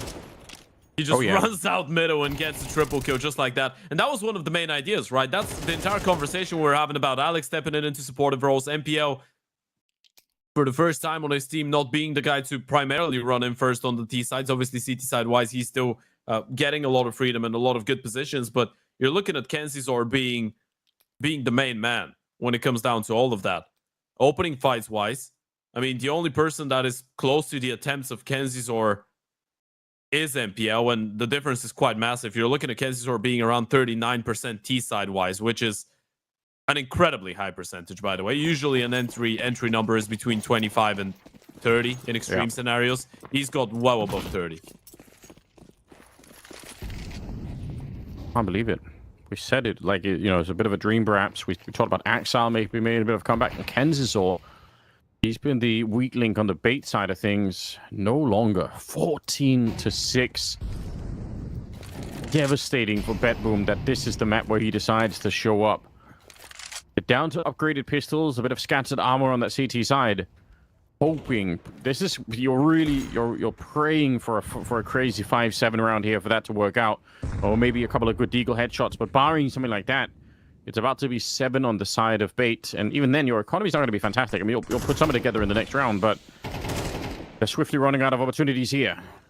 Early kill in the middle towards the connector, and they're going to be setting up for an attack onto the A-bomb site. Ramp play coming in. It's Boomich that's playing this position forward. If he can win the fight and steal the gun, then, you know, a lot of maybes. It's not going to happen. Kenzor finds the shot. Nice pickup from Zorti. Long range 5-7. Unfortunately, it's probably going to be the only one in MPL will gobble up the remaining of the kills. It's a hat trick for him in the round. And Bait get a 7 on the board. There's something different about this entire aura of the map, by the way, as well. It's not the same feeling that we were getting on Train either. Yeah. Not as many close rounds. It's looking a lot more convincing, a lot more comfortable here for the side of Bait. It's not the same old people dragging the train forward, excuse the pun. It's everyone pushing. And on the side of Bedboom, Axel did have a couple good rounds to begin with. Zorti as well has got a couple ones. Magno's yet to post his first frag, though, and we're far from seeing the same kind of impact out of pretty much everyone else as well on that Bedboom team. How can Magna has no kills? 0 and 9. That's I'm shocked. I'm shocked to see that. Flashes through. Boomich incredibly blind. Yeah, he never regained his vision. He just lost the ability to see, unfortunately. 4 versus 5. Smokes are absolutely everywhere. And just a classic execute onto the site here. Very powerful. And they're securing that forward position with the Molotov as well, keeping them back while the bomb is being planted. All the pressure is on. Bedboom probably feel like they have to go for it. They've got to try something because they're running out of rounds to even win in this opening half. But unfortunately, forcing the issue isn't helping them. They lose another player. And now, first kill for Magno just at least, but it won't change their call. They're already exiting the site, giving 8 to the side of Bait. I'm not even sure if a 3-9 comeback. I mean, sure, I know on Train it wasn't a given either, but CT side Train is a lot more doable than T side Mirage. That's what it feels like. And Bait at this point are just doing whatever they want, right? The last couple rounds it was constant challenges in towards middle, a lot more layered. This time around, you just hit them with a straight up play in towards that A bomb side. You've conditioned them so hard with that early presence on middle that you're expecting Bedboom to put more numbers there. So you group up, you hit a bomb side unexpectedly in towards A as well. And it works out wonders. The flash from Essentio was perfect. It sets you up. And from that point on, you just keep on scaling, keep on getting kills. Deep CT control courtesy of the Util. Bait are really running circles around Bedboom right now. And by the way, if this keeps on happening, I'm not sure how people are going to go into vetoes against Bait. Yeah. Do you perma veto Mirage? Because they're not even picking into it. They're picking into something else. And then they float Mirage as a third. Heroic was supposed to be a really competitive team on Mirage. They got their ass handled to him. Yeah. The same thing is happening to Bedboom right now.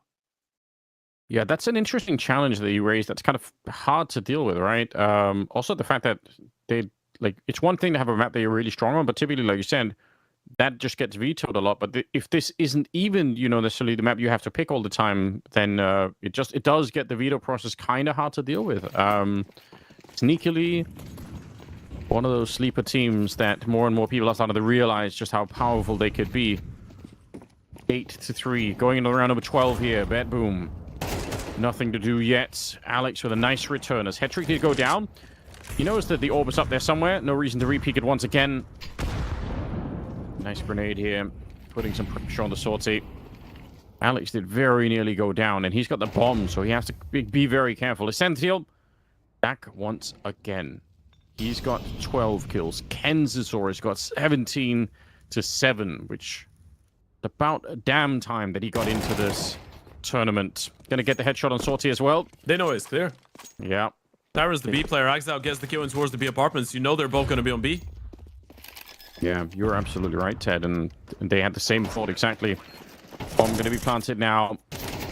Axel and Siren. And oh, what a time to really Kenzisor. Could he get one more headshot at the end here? Fighting Siren. A lot of pressure on him, but through the smoke on the other side. And it's Alex through. All right, it was going to be him on the grenade potentially. Bates win one more round, and they are so close now to hitting the grand finals. 9-3 in the opening half here. This is a spectacular Counter-Strike being put on by the T side. Yeah, Kenzisor is 19-7, by the way. That is crazy.